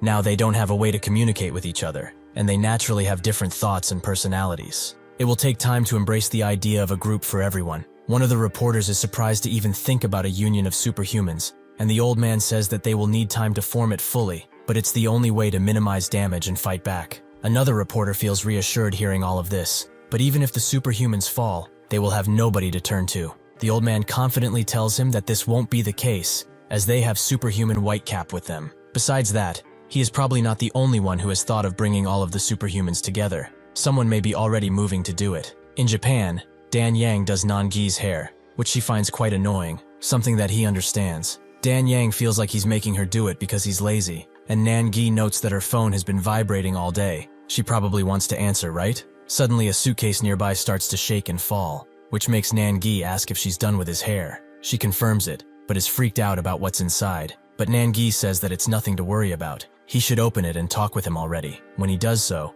Dan Yang is even more freaked out and asks why he put something like that in a suitcase, as it's disgusting. Nangi tells Black Mirror to open only its mouth, and this allows him to ask what his name is. The Inhuman takes a while to answer and says that he is Pyongoid. Nangi thinks that it's a very funny name and says that he is a superhuman, so he doesn't want to die as soon as he's released, right? Nangi gets up while saying that he almost looks cute if they look just at his eyes, and thinks that since this guy doesn't know where he is, they should take a break to kill some time. He tells Pyongoid to listen carefully, as he's going to ask him some questions about his species. He is obviously not threatening him, but if he does not want to die, he better answer truthfully. Pyongoid feels like that is a threat, but Nangi pays his feelings no mind and wants to ask him the first question. He looks like someone who is only a peon, so who is his boss? The one he follows. He wants everything on him, down to the last detail. Pyongoid doesn't know how to answer, and Nangi gives him a countdown of 3 seconds. As Pyongoid tries to come up with an answer, those seconds pass, and Nangi almost takes his head off, before he screams out, "Behemoth!" He explains that he is his master. He is only loyal to him. Nangi asks if that's the guy who came last, the one with huge horns on his head, which Pyongoid confirms. So Nangi gives him the sad news that his master is dead. Since he has no idea what went down that day, he will tell him. Those who dared to invade Korea are all dead, except him. So he will ask one more time why he was hiding in such a weird spot. A flower bed in a school doesn't seem like the most discreet place ever. Pyongoid explains that he lost his energy, and if he left his body in a damp and covered place, he could regain some of his lost energy, so he needed to hide somewhere. If he's honest, he just didn't want to die. He was close to being killed, and he'd also become useless, so he fears the others might have killed him, especially Galtaran. Nangi asks which one he's talking about, so Pyongoid tells him that he's talking about the bastard who eats dead things in order to become stronger. He is always ready to fight, and has a dreadful personality. He did not expect him to come so soon, and if he had been caught by him, he would have been killed, so he hid. Dan Yang notes that he's safe regarding him, since he was killed by Whitecap shortly after. Nan-gi finds his story a little weird but funny, so they should get to the previous question. Also, if he keeps answering questions truthfully, he won't do anything to him, so he wants to know more about Behemoth. After the press conference is over, the expert goes out back to get a drink, and thinks that the days they spent chasing and analyzing superhumans and who they could be were for naught. Additionally, the Inhumans have also begun appearing with no hesitation after the 2016 harbor incident. At the time, he interviewed Wubin, the child who survived, and he told him about the monster with horns that fought a passing old man, but the monster was not a bad guy. He only looked at him and talked with him, telling him to run away. The expert didn't believe him, as the blue monsters are the bad guys. Didn't he just say that he got into a fight with a grandpa? Wubin said that the scarier thing was a monster with long hair that almost looked like a ghost. After the child told him everything, the expert thought that there was a witness there who also saw some of the fight, but due to the amount of smoke, they couldn't see much. Only two large Inhumans fighting. The way this kid was telling him this story was messed up, so he thought that he was in shock, and told him that it's fine. He will get everything from his father. The father miraculously survived the encounter, although he is quite injured, and told the expert that he saw nothing. He had hoped his son's witness would help him. The expert said that in that entire area, only they survived, as everyone else died, and his friend's body is also gone. The father understood, but he was only glad that he was in a better place now with everything that had happened. The expert told him that his son may be in shock due to the way he explained things, so he would likely need counseling and some rest. The father appreciated that he would concern himself with his son, but Wubin is not a child that would say things that do not exist. Now the expert knows that what he said was true, and he refused to believe that kid's story because of his damn pride. He is not deserving of his title. Back in Japan, Pyongoid tells Nangi that he was Behemoth's subordinate, and they all served him like a kind, all knowing that he was their leader. In addition to Behemoth, however, there are some who were on equal terms with him. Nangi expected this, and asked how many other leaders were out there. Pyongoid doesn't know, as even if he was a part of that group, he was left out of most things. Nangi tells him that it's fine, he just has to share what he knows, if he does not want to die. Pyongoid notes that he is speaking the truth. He does not know how many were there, but from what he heard, there were only Behemoth, Pan, Morel, and Sid. Nangi says that he will remember all of their names, but now he wants to know about their characteristics and abilities. Pyongoid once again feigns ignorance, as he never saw them fight in the first place. But Nangi notes that he's not joking just because he's smiling. He better answer the damn question if he doesn't want to be ripped to shreds. Pyongoid relents and first talks about Pan, who has white hair and always wears a red cape. He's very hot-tempered and animalistic, and Behemoth is not the only one who was killed because of him. In fact, he was also almost killed by him. Since he walks very slowly because he's a snail, Pan was very annoyed by him and harassed him constantly. When there was real danger, however, Behemoth came to help them out, and even warned them not to stay close to that guy no matter what. Next is Morel, who is the one who gave them the orders to attack Korea. Even though he serves Behemoth, it seems like everyone listens and follows Morel, which is probably the closest thing they have to a leader.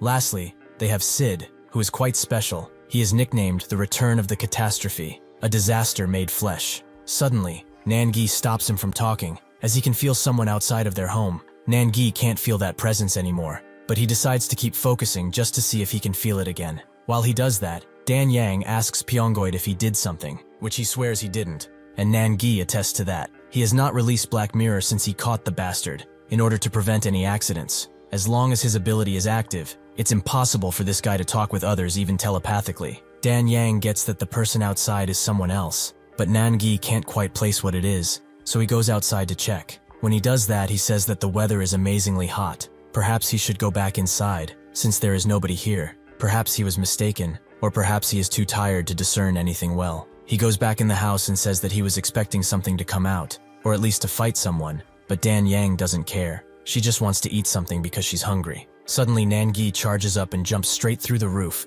meeting face to face with the person who was listening in on their conversation all of this time. At the Seoyeon High School, Bong Ryul and Kong all get some food, with them wondering who will pay for all of it. But the store clerk is surprised to see a superhuman here, as is everyone around him, as they are all looking at him with different expressions, some in amazement, some finding him more attractive than usual. Suddenly, Ju Ri appears, with Kang asking what he's doing here. Ju Ri says that he's not doing anything much, but he had no idea he was a traitor to the male race. Is he really dating someone? That's when Ju Hee pops out of Ju Ri's back and goes to give him a hug because they haven't seen each other in a really long time. She says that it must have been really hard with what happened recently, but he did a spectacular job, both physically and mentally. Kang doesn't know what to say about that, but she also notices Hong staring her down with the fury of 1,000 suns, meaning that she's quite jealous. Ju-hee tells her not to worry. Kang is basically her brother, and he's also a really good guy. The class president also appears and says that the principal called him over. Now it doesn't matter if he has to skip a class of 2.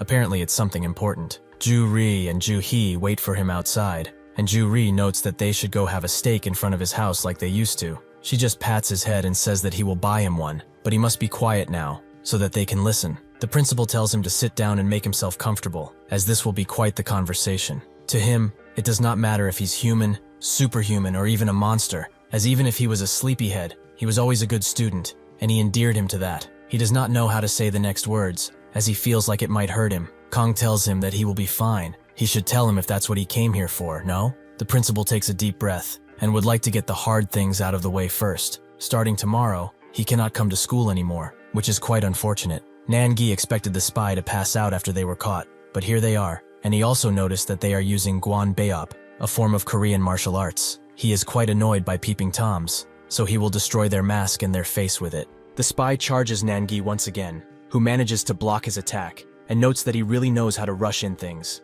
Suddenly, the spy changes his fighting style to Chang Quan, meaning long fist. Nan-gi still manages to dodge, and uses his movement to kick the spy in the face, before moving in with a bunch of deadly punches. He notes that he did not expect to meet a superhuman who is knowledgeable in martial arts. He does not abhor people who take pride in their martial arts. If he could show him a technique that he does not know, he would be quite happy. Although now, he is kind of weirded out by him using a stolen technique. He can still play with him for a little while longer. The spy acknowledges his position as a practitioner of Southern martial arts. But Nan-gi doesn't stop there. He has been fighting some serious after effects because of the fight with that giant superhuman. Although he actually misses the tension he had in that fight, as this one is starting to get really boring. They should continue their squabble while he still cares, so he will go in first. Sure enough, he charges in, while laughing ever so maniacally. Back in school, the principal tells Kang that he knows it might sound very ironic, but while he was out saving people, he was worried that he might get seriously hurt. He already knows well that after the battle at their school, interest in the superhuman named White Cap rose,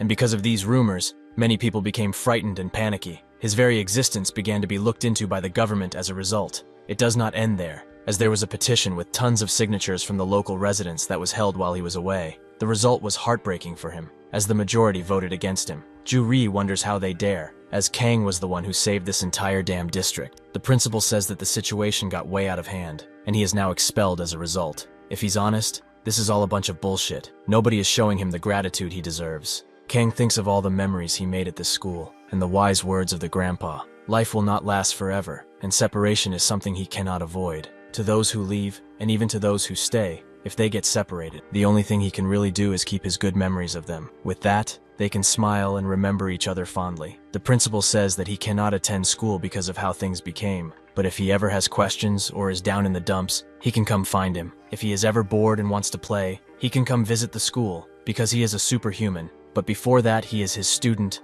and a friend. He promises that if he comes back, he will welcome him with open arms. Kang tells him to raise his head, as he has something to tell him. All his life, he has never thanked him for his kindness. He has taught him numerous things, and even when he scolded him, he always cared for him, and made him feel like a normal high school boy. He has really wanted to say this for a while now. He would like to thank him for being here for him all this time. With that, he turns away, but remembers the hug Ju-hee gave him, and decides to give one to the principal too, surprising the siblings. Nan-gi eventually gains the upper hand and defeats the spy, which Dan Yang feels like he's similar to someone, but she can't quite say who it is yet. Nan-gi notes that he wasn't playing games when he said that he was bored. He wasn't able to satisfy him, so now he will demask him. The spy suddenly calls him his senior, which confuses Nan-gi, so he takes off his mask, only to reveal that it's someone Yang knows, Haolan. Nan-gi asks if they know each other, which Dan Yang denies. They only met once before. In Harbin, China, there is a big mountain called Mount Hunchi. The roads are rough and the climate is not favorable for moving, so people do not visit that place often. However, some time ago, there were reports of a legendary Yeti patrolling the area, and as per usual, in a village near the mountain, a gang called the Black Snow started causing trouble with the locals, which the Yeti heard too, so he defeated everyone. After the gang was done, other gangs visited the mountain in order to get their revenge, but soon, nobody dared to visit anymore, as it was a fact that one would die if they went there with murderous intent. Nan-gi says that was a really interesting story, But is she saying that this guy is this Yeti she's talking about? Dan Yang confirms as such, and explains that she could not resist going to the mountain because she heard the report about the mysterious Yeti. So there, she met someone wearing a dead animal and looked like a wild man. She saw him singing a sort of ballad before he seemed to have noticed her, and immediately jumped to attack. But Dan Yang dodged and told him to wait, as she is not an opponent. Haolan thought she was fooling him, and noted that she must not be an ordinary child of man. Who is she? Does she want to fight? Dan Yang covered her eyes because this man was almost naked, and introduced herself, before explaining that she came here because she was curious about this Yeti creature in these mountains. Nangi is surprised to meet a fellow superhuman in this gigantic land. It's really nice to meet him, and he understands what Dan Yang is saying. But why did this brute call him his senior? Dan Yang doesn't know that, but hasn't he hit that guy too much? At school, everyone notices that Kong has disappeared along with his bag. Quan tells everyone that he left after packing up his bag, and he also wanted to let everyone know something. He's not going to go to school anymore, so he wants to thank them all and wish them luck. From now on, they should not come and visit him. Instead, he will come to them from time to time. So this is goodbye for now. Haolan is eventually let out of his restraints, and he introduces himself as the dwarf. He is a superhuman who rumbles the forest with spirits and can split the earth in two with one blow. Nangi also introduces himself and asks him to continue. Haolan says that after struggling with boredom for a while, he finally found that living with nature was what made him happy, so he retreated to the woods. But one day, he saw that inhuman monster who froze him in place, and he was fighting with him. The struggle they had was transcendent, and both of their fighting spirits showed him that he was short-sighted in his worldview.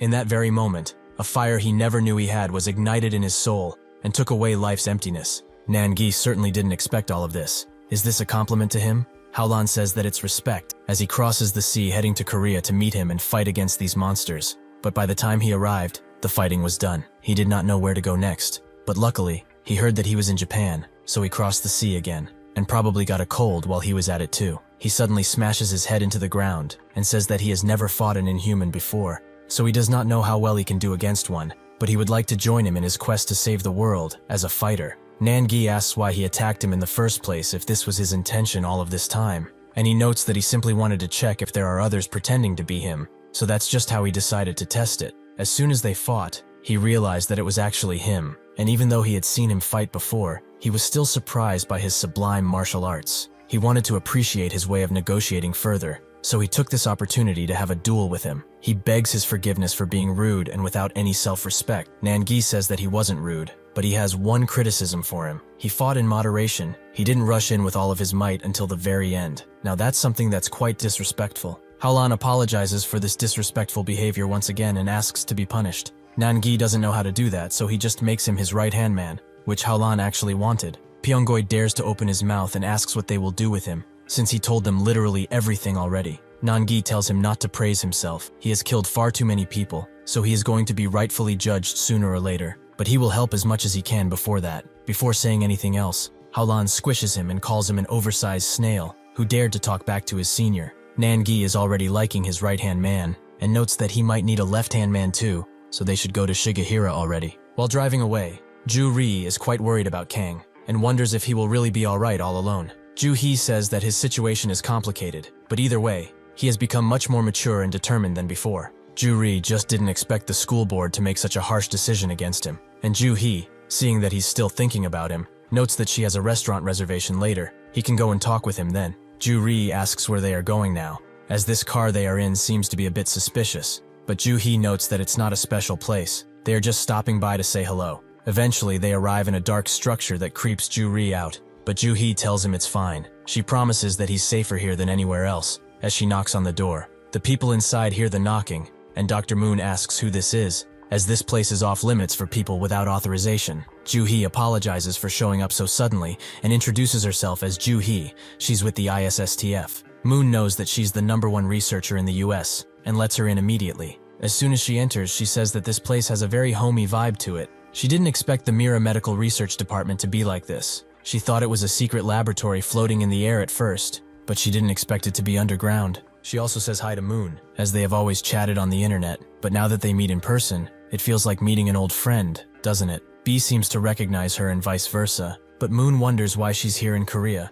when she should be at the US branch of the institute. She explains that she got transferred to Korea permanently. She waved the US branch goodbye, and now they no longer have the most talented person in the world with them. Moon is also curious about the young man next to her, and she explains that he's her brother and they should excuse him. Moon is quite mad, as she already knows that there's tons of sensitive information around here, so outsiders do not have any clearance. He has to leave. B says to let him in, as he knows that kid, he's the one who saved his life previously. This confuses everyone, but Ju-ri remembers that he's the guy from the airport, so they all sit down, and the situation is explained. B thanks him for what he did, as if he did not have the courage, he would probably be dead. Ju-ri notes that he should be thanking him, as he saved him 2 or 3 times in that situation. Ju-hee scruffs his hair and notes that the world really is small, but this must be fate, to meet like this one again faithfully. She is truly proud of her little brother. Now that the introductions are done, she wants to ask Moon something. Where's the guy named Gun-do,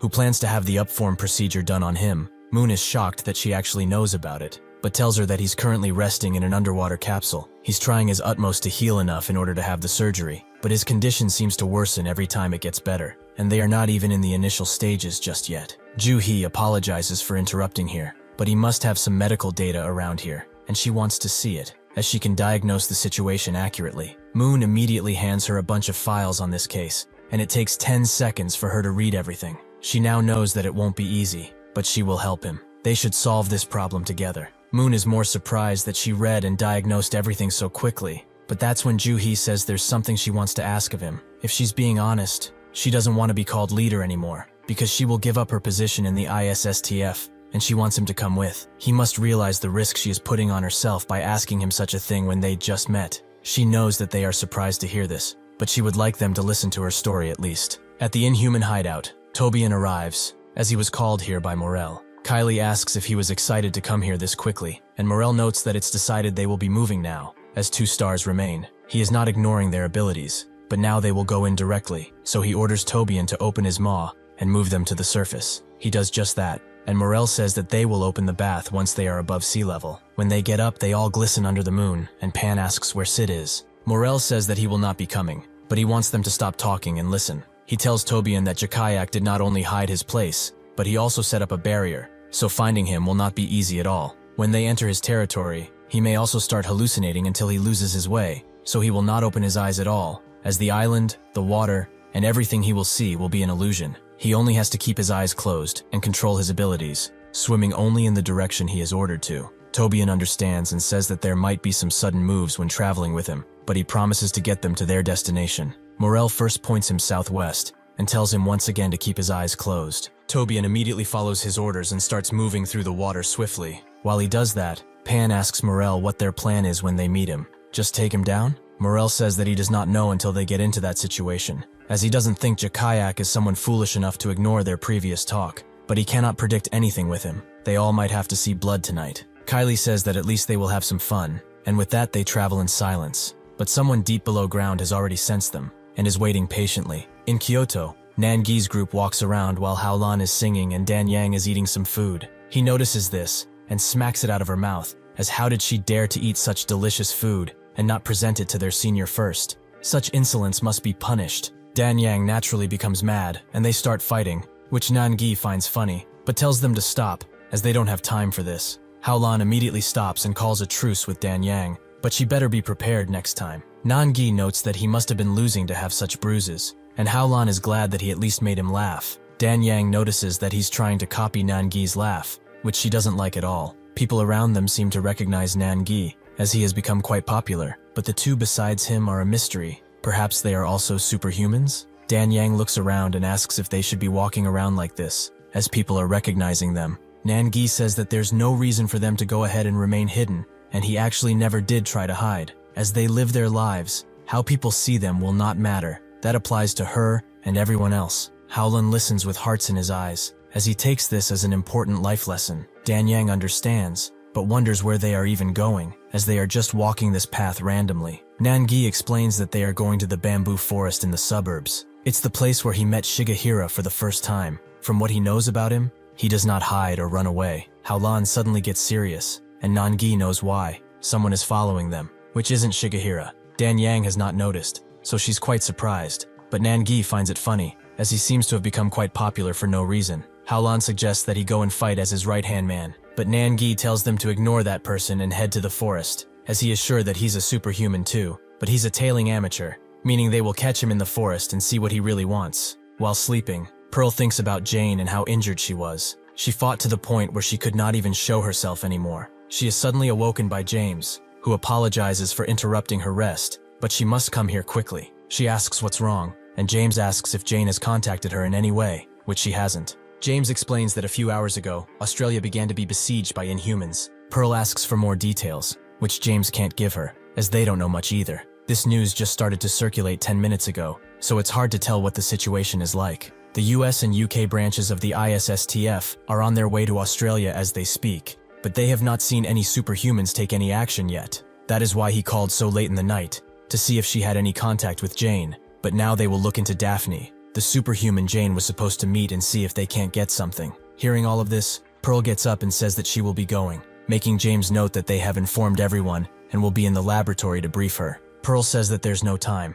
She has a real bad feeling about this. She actually meant that she's going to Australia. She will go first, so they will be in charge while she is gone. In Japan, Haolan tells Dan Yang to switch sides, as he should be the one to protect his senior if something were to happen. Nangi tells him to shut up, as the one following them might hear him from this range. He also suddenly notices people talking about superhumans in Australia, and sure enough, Dan Yang also tells him the same thing. Apparently there is a lot of chaos, but they have not discovered the identity of the one causing the most damage just yet. Nangi doesn't feel anything that would signal Inhumans in that place, but perhaps it's because he hasn't been there yet. He laughs and says that they are busy too, so they should get on their way and enter the bamboo forest already, and meet that person. Inside the conference room, Sui wants to go to Australia too, despite saying that she would stay in America. She begs James to let her, as she just can't sit back and let Jane get potentially even more hurt. James knows that she's important to her, but now is not really the time. Withrow tells her that currently, their biggest problem is that the superhuman who can teleport them is not here, so it's hard to help when the problem is on another continent.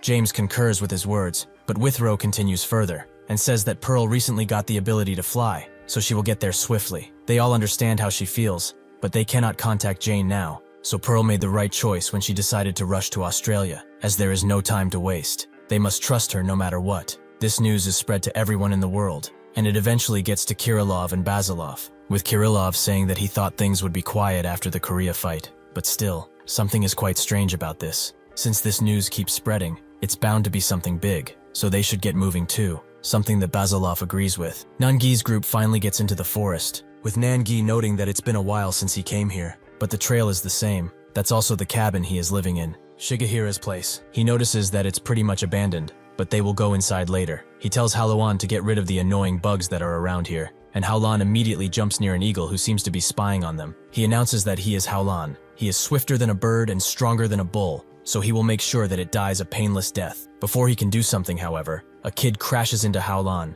making him land on the ground with a large thud. The kid also lands down, and Nangi laughs, as this is the weirdest interaction he had all day. He knew he was popular, but he didn't expect it to be to this extent.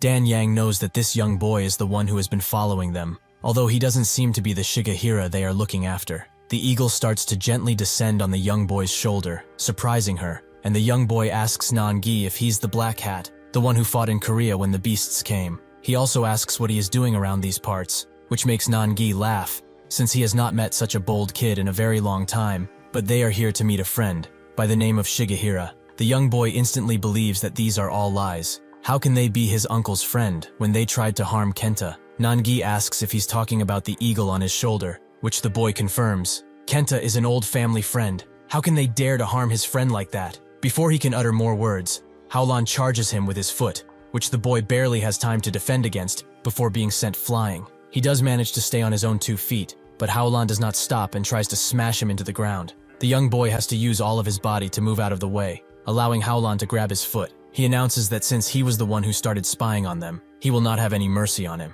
With that, he moves in with an extremely heavy punch, making Nangi move in swiftly and block his attack, shocking both Yang and Haolan. Nangi tells him that he lost all of his reasoning and turned his martial arts into a killing machine. Was he not one of the greatest warriors on the planet? He's quite disappointed by this display. However, he can forgive him. All he needs to do is leave this situation to him, and he will have repented. Haolan immediately bows down to him and starts smashing his head into the ground out of pure shame, making the young boy wonder even more what these guys even are. Nangi turns around to him and notes that there has been a misunderstanding, as they don't want to kill the eagle, and also that what he said was true. He is not Shigehira's friend. He met him only once, and he won't even ask him where he is. It's just that he will search for him here. Since he's got such an ugly way of dressing his hair, it should be pretty easy. The boy suddenly tells them to wait for him, and starts crying while begging for their help. He cannot save his uncle alone. Pearl continues flying towards Australia, yet her mind starts to be filled with worry for Jane. Even then, she could only guess what her condition was like. It would be amazing to hear that she actually got to Daphne and healed,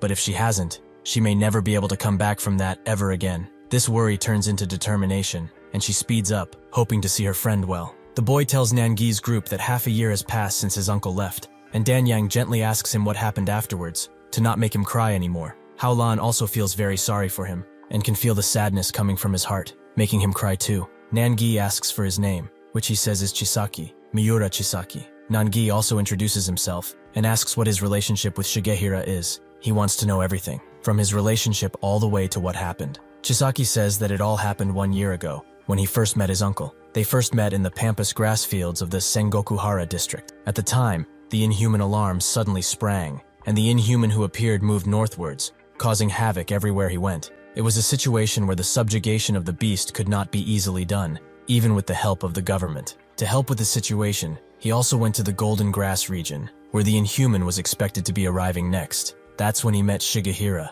and his entire body froze. It was the very first time he met a superhuman face to face. Even with the iron-like smell of blood piercing his nose, and the situation of a lifeless corpse standing in front of him, he felt a sense of warmth like never before. He looked into the old man's eyes, yet he dared not say a single word. That is how he first met his uncle. After that, while knowing each other, time went by without them seeing each other. Thus, he started to travel, fighting inhumans all the while, but he could not find him. Sometimes, he was one step behind him, only arriving to see the freshly cut-up corpse of an inhuman. By the time he took the 3 inhumans down, rumors about them had circulated all over Japan. They started calling them the Imp and the Forest Spirit respectively, and the government tried to discover details about them for a while. Danyang is surprised at his kill count, but also wonders what Shigehira's numbers are like. Were there really so many inhumans in Japan? It's all quite strange. Nangi says that it's not strange at all, because all of the data and statistics given by the government agencies are all white lies.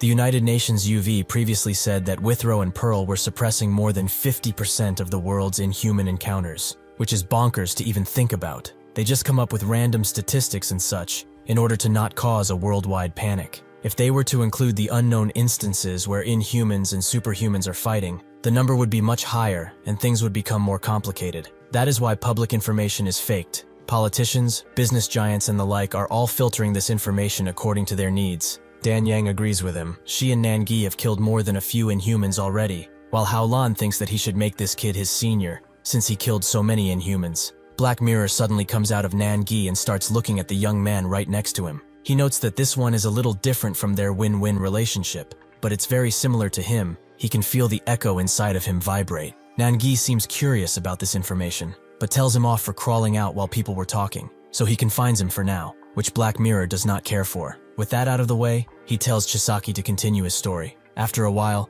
he personally went to find Shigehira, who noticed that he had been tailing him for weeks, and asked what he wanted. He told him that he was a superhuman. They have met before. He's sure that he remembers. After that, they quickly became friends, and they started living together. At first, his uncle looks like a man who is cold, but he's actually really kind and warm. He emits the same warmth he felt when they first met. To a person like him, who has lived all alone, Uncle and Kenta were precious gifts given by a benevolent being. The time they all spent together was happy and very fun. One night, Shigehira suddenly opened up to him a bit. He told him that he must have been lonely, but the reason this world is so beautiful is because they can always lean on each other when they hit hard times. The days went on just like that, but one day, he lost to an inhuman, and he almost paid with his life for it. He usually went to the beach to search for pretty shells, and even though there was no alert, an inhuman was there. A beast so strong he easily got defeated. The inhuman also spoke to him, the first time he saw a beast speak, and was itching to crush his head. That's when his uncle appeared,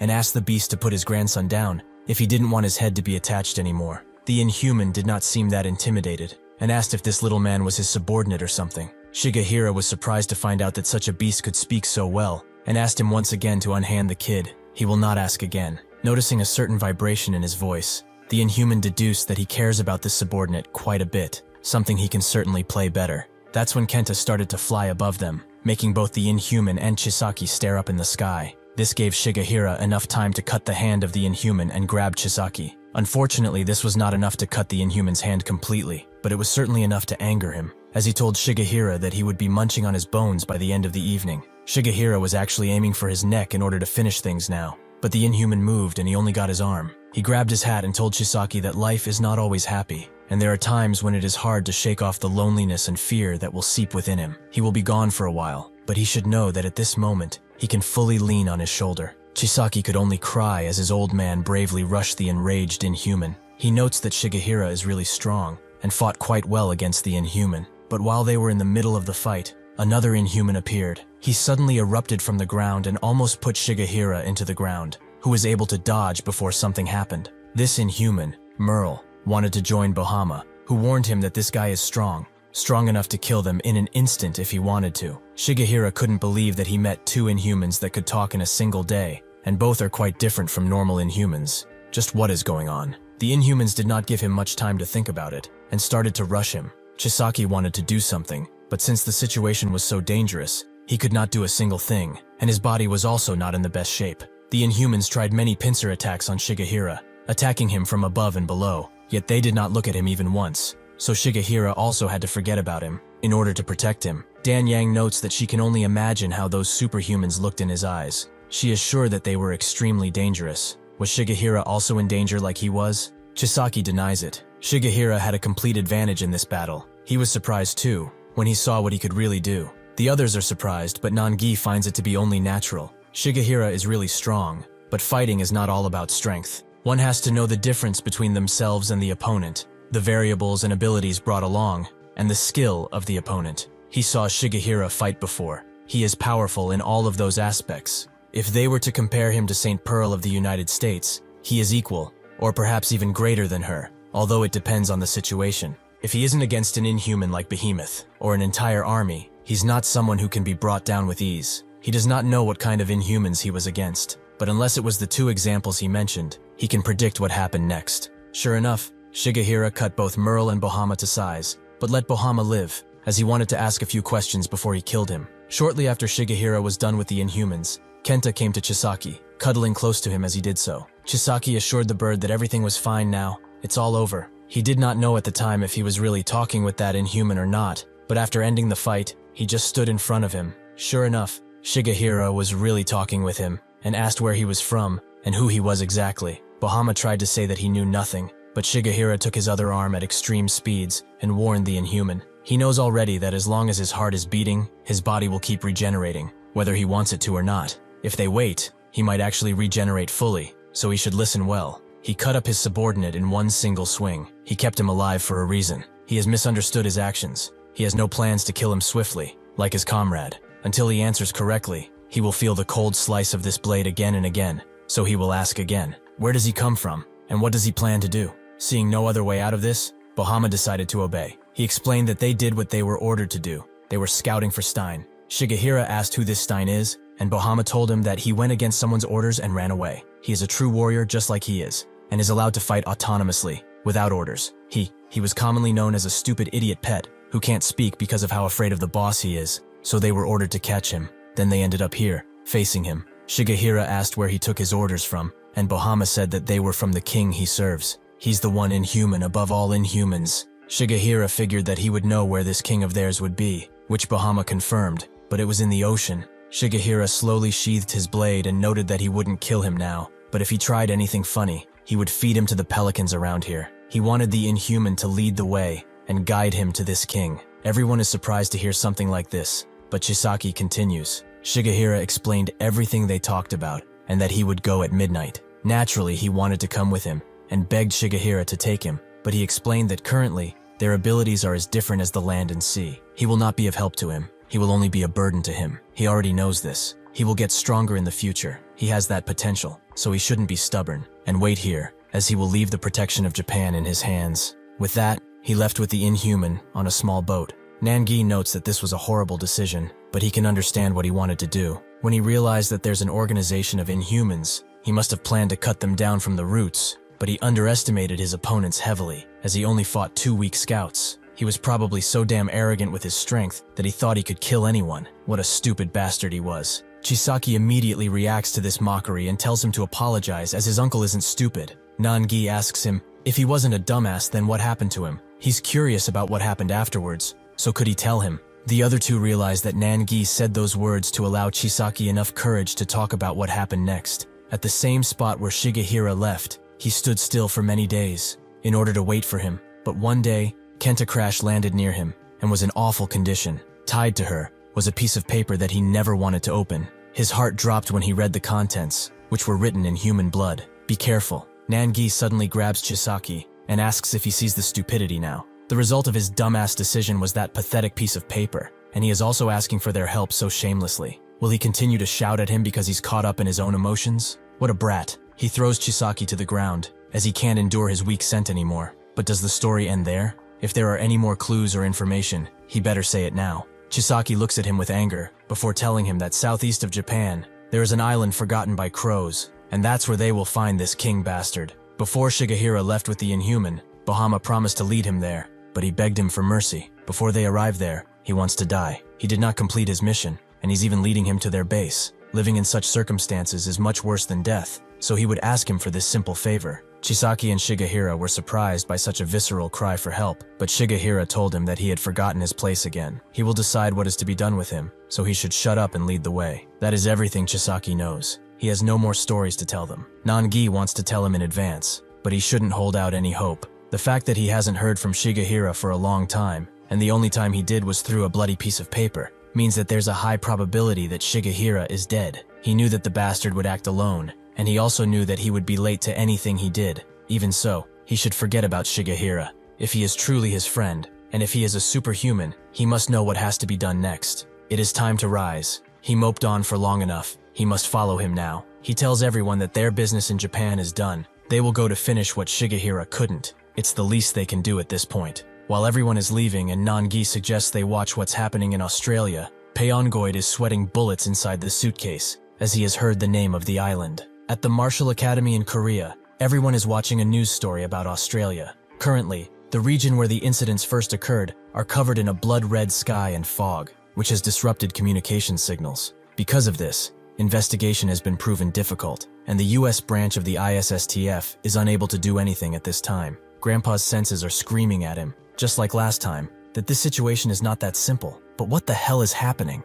2 days after the Korean battle came to an end, on the Golden Coast of Australia at Griffith University, a lecture was being shown about the flute mushroom, which makes the sound of a flute when wind passes through it. It is rare, but not so rare that it's just a legend. For that reason, if someone finds one, they are basically rich because of how expensive it is. It is said that it can cure any disease, and has such a taste that even the most expert chefs could not replicate it. This is Daphne Bayleaf, teacher, and the one Jane went to. As she continued her lesson, 2 students talked about her nickname, which is the Witch. She originally majored in psychology, and she's amazing at it too. She does not just guess, it's like she understands every single thought of the person in front of her. There's a rumor that she can even read what people are thinking. Suddenly, the entire university shook, with everyone thinking that it's an earthquake, but Daphne knew better. Nearby, at the Surfers Haven beach, hundreds of gigantic rocks were thrown on the beach, without anyone knowing why. Surprisingly, the rocks didn't hit anyone, but the ones that were on the beach are still shaken and scared. Even those that are in the water were becoming weary of their position. A man saw these things fall from the sky earlier, however they changed their course to the sand. The lifeguard tells everyone to get out of the beach as soon as possible. They cannot afford to stay here any longer. A man next to him noticed that something was strange, as the earthquake and the rocks falling from the sky were horrifying for anyone, but they seemed to have not hit a single person or building. The lifeguard hut was safe too, and nobody was even injured in this strange case. The lifeguard also noticed the gigantic rock in the middle, which was the size of a house. Everyone at the university wonders what happened and what that earthquake was. One theorizes that it was probably the superhumans. Perhaps there is another battle in Korea. The only problem with this is that the alarms aren't ringing, which doesn't make them calm down, as something has probably happened still. That's when they noticed that Daphne was completely gone, probably for a while now, and some decided to follow her lead and bolt out of there. The police evacuated the crash site of the rock quickly and prohibited any entry. One of them wondered what this event was, with his chief not knowing. Apparently it's connected to the superhuman named Jane Sonata somehow. Not that it concerns them anyway. After the ISSTF arrives, they can go home. The policeman didn't expect for them to have an ISSTF facility in Australia, with his chief now knowing, as their alarms sometimes go off, so there must be one. He also doesn't like those bastards, as they go to foreign countries and act like cool guys. That's when Daphne slipped past them, and the policeman tried to stop her, as this was a prohibited area, but Daphne just grabbed his warning stick and shattered it. She apologized, but she didn't have enough time to explain everything. She is a superhuman, and what landed is her friend. They should understand from here on out. The policeman didn't move an inch after that. They didn't want to get on the bad side of a superhuman after all. Daphne approached Jane and wondered what all of this was about. She didn't seem to have enough energy to answer, so Daphne decided to peruse her memories and see what really happened for her to be in such a state. She activated her ability and saw everything she went through with the Inhuman, the extremely hard battle she had to endure. Her and Pearl both risked their lives in some unknown place where nobody saw anything. On behalf of humanity, she thanked them, but it was time to go home. She knew that the henges were submerged to absorb the Earth's nutrients, but she still decided to take her to her house in order for her to recover well. That night, while Daphne was taking care of Jane, she wondered how she's still alive after taking so much damage, and about that Inhuman, who even Jane couldn't handle. Suddenly, a man by the name of Scotch barged in and asked why she's using the attic when she has such a nice home, although it's also nice here. Daphne explained that she uses this place to avoid people, and occasionally, like now, as a ward. He understood and noted that he had to get going, so she should call if she needs any kind of help. She's looking quite sad as it is. Daphne told him that Jane was slowly fading away, and that she was the only one who could save her, so she asked Scotch for help. She needed it desperately. At the beach, which was closed to the public at the time, an Inhuman appeared, most likely a scout. The Inhuman got out of the water and started smelling the area around him, right next to a policeman who was unfortunate enough to work the night shift and oversee this restricted area. He talked with someone over the phone about Marcus Gerald, with that someone believing that he would win the election. He is an entrepreneur and has the best track record, without any sort of scandal. The policeman agreed, as the government even had a debt to pay to him, and believed that Marcus's stock would skyrocket after he was elected, meaning that he would be able to live comfortably since he invested a lot. Suddenly, he noticed something moving below him, which he chose to ignore, up until the Inhuman came right up to him, and he dropped both his phone and cigar. The Inhuman got closer and asked where the stone was, with the man not being able to answer him at all, so he decided to try and run away. He wasn't fast enough, and the Inhuman moved on, as he got the smell of the rock already. The guy over the phone tried to reach the policeman, to no avail. Scotch noted that a lot of people were shocked, as the stones didn't do much damage, but they appeared out of nowhere and disappeared shortly after. Everyone began to theorize about where they came from, and rumors about Jane started to spread too. Now she was in front of him. If he's honest, what surprised him most was that she was a superhuman. Tons of people saw her close to the stone, and now rumors about her actually being a witch are pretty much proven.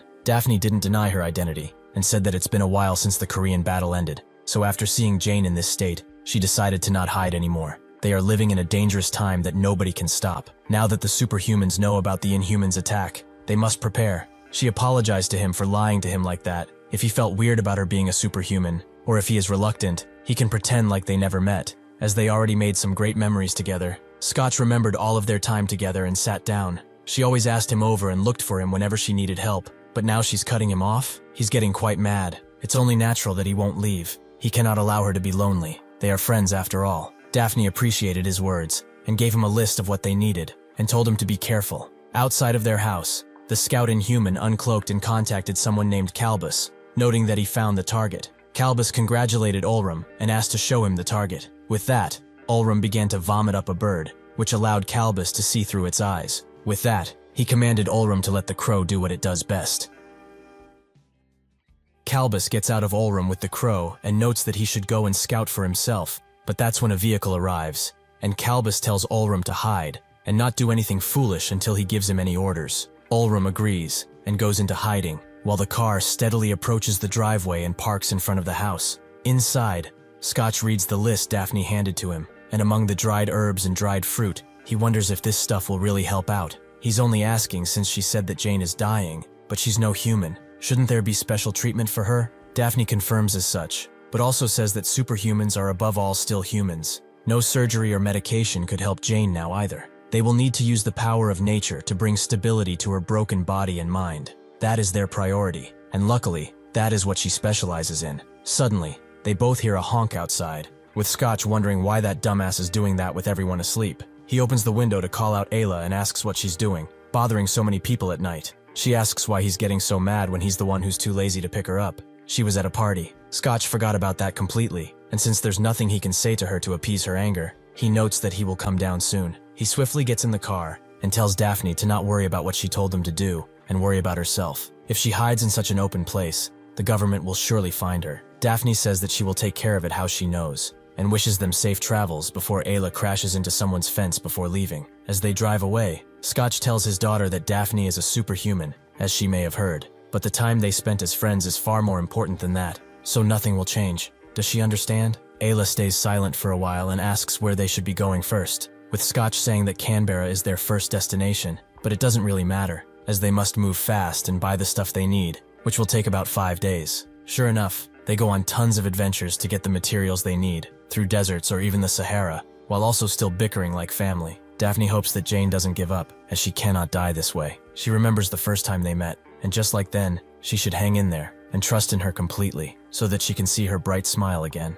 As she activates her ability, Calbus watches intently until the morning comes. Scotch arrives at Daphne's and notes that she's really working too hard. She needs to take a break every once in a while. When she doesn't answer, he moves closer, only to see her bloodied up, but Jane seems completely healthy. Isla watches the crow outside and notes that her father is way too lazy. Daphne's pretty interested in him, but the dumbass thinks that it's a one-sided relationship. The same with her relationship. It seems so stupid, but as these days passed, she understood that even if they don't share an ounce of blood, she's just like her father. When she goes to snuff her cigarette, she is met by Olrum's fat nose, something that Calbus didn't plan at all. Naturally, Olrum gets freaked out and grabs her head, but Isla stops herself and asks why they dare to watch someone's house so creepily, and why he's freaking out after one cigarette burn. She grabs his hand and kicks him in the gut, forcing Calbus to move and charge into her with all his might. Scotch hears all of this commotion outside and wonders what just happened, but Daphne knows all too well. Scotch wants to go outside and check for himself, but Daphne stops him.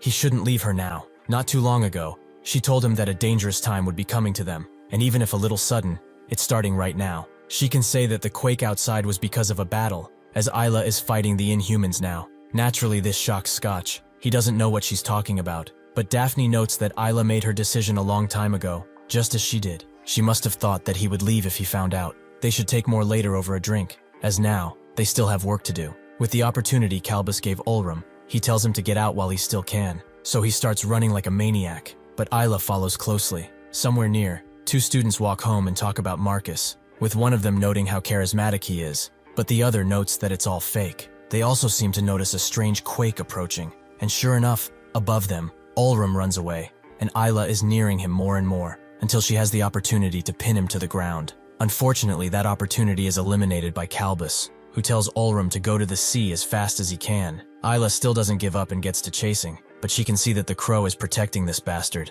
He's constantly impeding her while giving this little bug orders so that he can escape. But why? It doesn't really matter now, as she's faster than the both of them. They cannot get away from him. Back at Crow Island, as Calbus relinquishes control of the crow, he tells the others that things went south. There was a superhuman there, something they didn't anticipate at all. One of the superhumans asks him what he's going to do, but Calbus doesn't know either, as it's bad, and Olrum cannot escape. He will be caught no matter what. Sure enough, Isla manages to catch Olrum just as he reaches the beach, but since they have no choice, Calbus tells him to spit out the cube, which he does. It immediately completes itself while in the air, and as it lands on the ground it starts glowing, while the cube on Crow Island glows too. Everyone retreats from the area as the cube continues to glow harder and harder while shaking, some mistaking it for an earthquake. Some curious bystanders still don't move from their spots, but some already see what has appeared, and are frozen in fear. Calbus calls Isla brave. All humans are. They can be without fear. The same thing that a newborn puppy has no fear of height. Like that,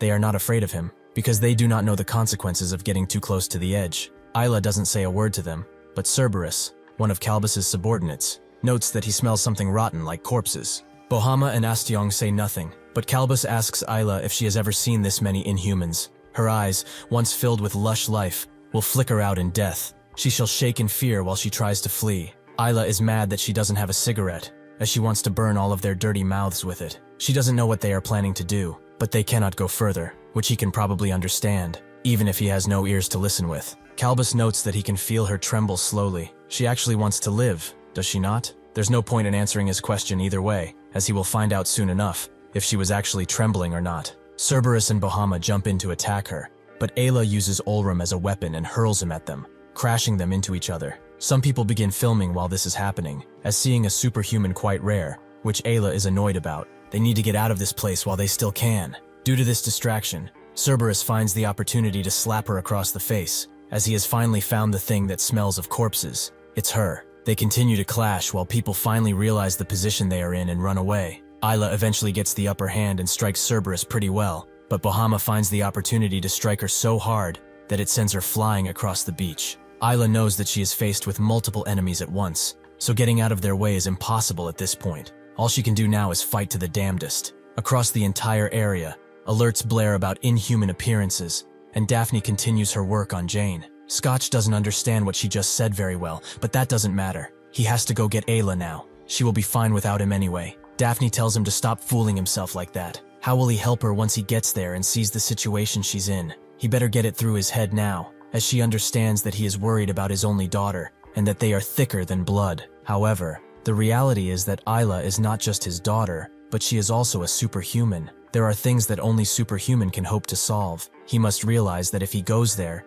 he will only burden her. They also do not know how her opponents will attack her, or how many there even are, so there's nothing else to do but to trust her completely. Scott sheds a tear as he thinks of his only daughter, but realizes that what Daphne is saying is true. She also asks him if he knows about the story of a witch that runs from rooftop to rooftop like a ghost in the night. It's a well-known story in Australia. The students gave her that nickname, and after her identity was revealed, they also accused her of being a witch, but all this time it wasn't her they were talking about. Scotch knows about those rumors too, but now realizes who the real witch is. Calbus can only stare at Ayla and wonder where she got her weapon, as she notes that she heard a voice filled with resentment towards him, which has to be paid for. His sins shall be washed away with his death. This is the true witch of Australia, Ayla. She calls the Inhumans a bunch of oversized bugs, too proud in their abilities to see how weak they are. She will personally eliminate all of them. As she raises her weapon, all of the Inhumans get ready for action, but Ayla throws it so hard at them that it goes through half of Ulrum in an instant,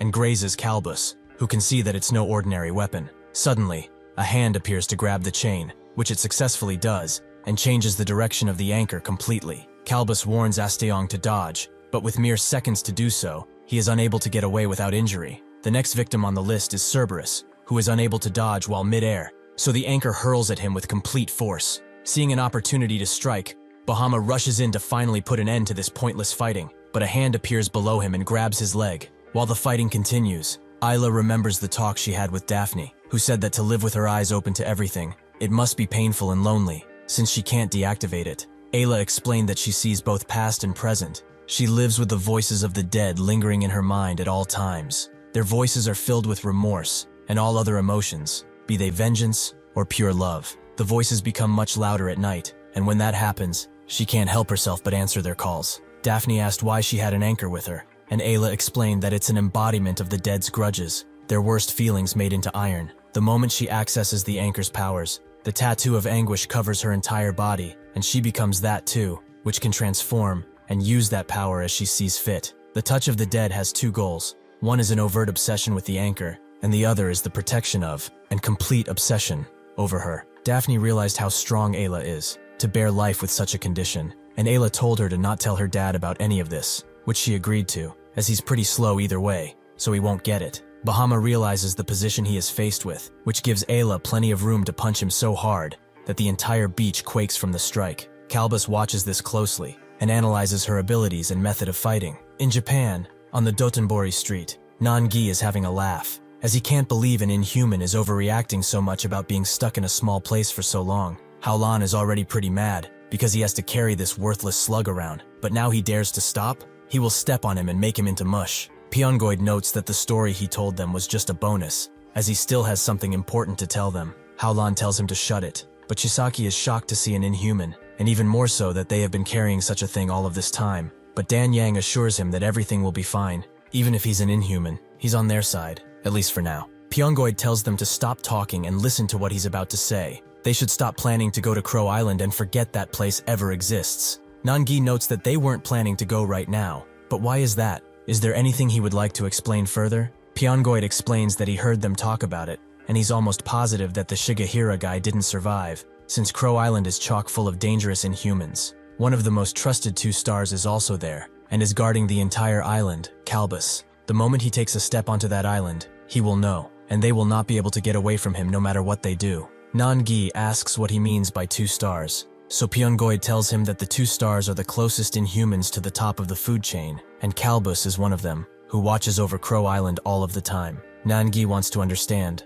There is a group of inhumans there who are protecting the area. The owner of the island is Kalbus, and he is the one who killed Shigehira. Is that what he's trying to say? Pyongoid notes that he's incorrect. Kalbus is just a guard of the island. The real owner is actually Sid, and if they go there, they will never get back alive, no matter how powerful they may be. After the dust clears, Isla notes that he has quite the hard head, to the point where her fist hurts. All of the Inhumans are now on full alert, and Bohama refuses to die, grabbing Isla's instead. Kalbus is impressed by his will to fight, and Ayla is surprised that he still has enough strength to do that with his head broken. He manages to muster enough strength to throw Ayla away, allowing Cerberus to move behind her and prepare an attack, but the hands of the dead get in his way, blocking all of his movements, meaning that he cannot get out of this position. This allows Ayla to grab him with all of her might and start ripping him apart. Before she does so, she asks why they are fighting so hard, and annihilates Cerberus completely. Ayla refuses to stop and whips up the anchor hard enough to force Kalbus to move, who seems too swift for it.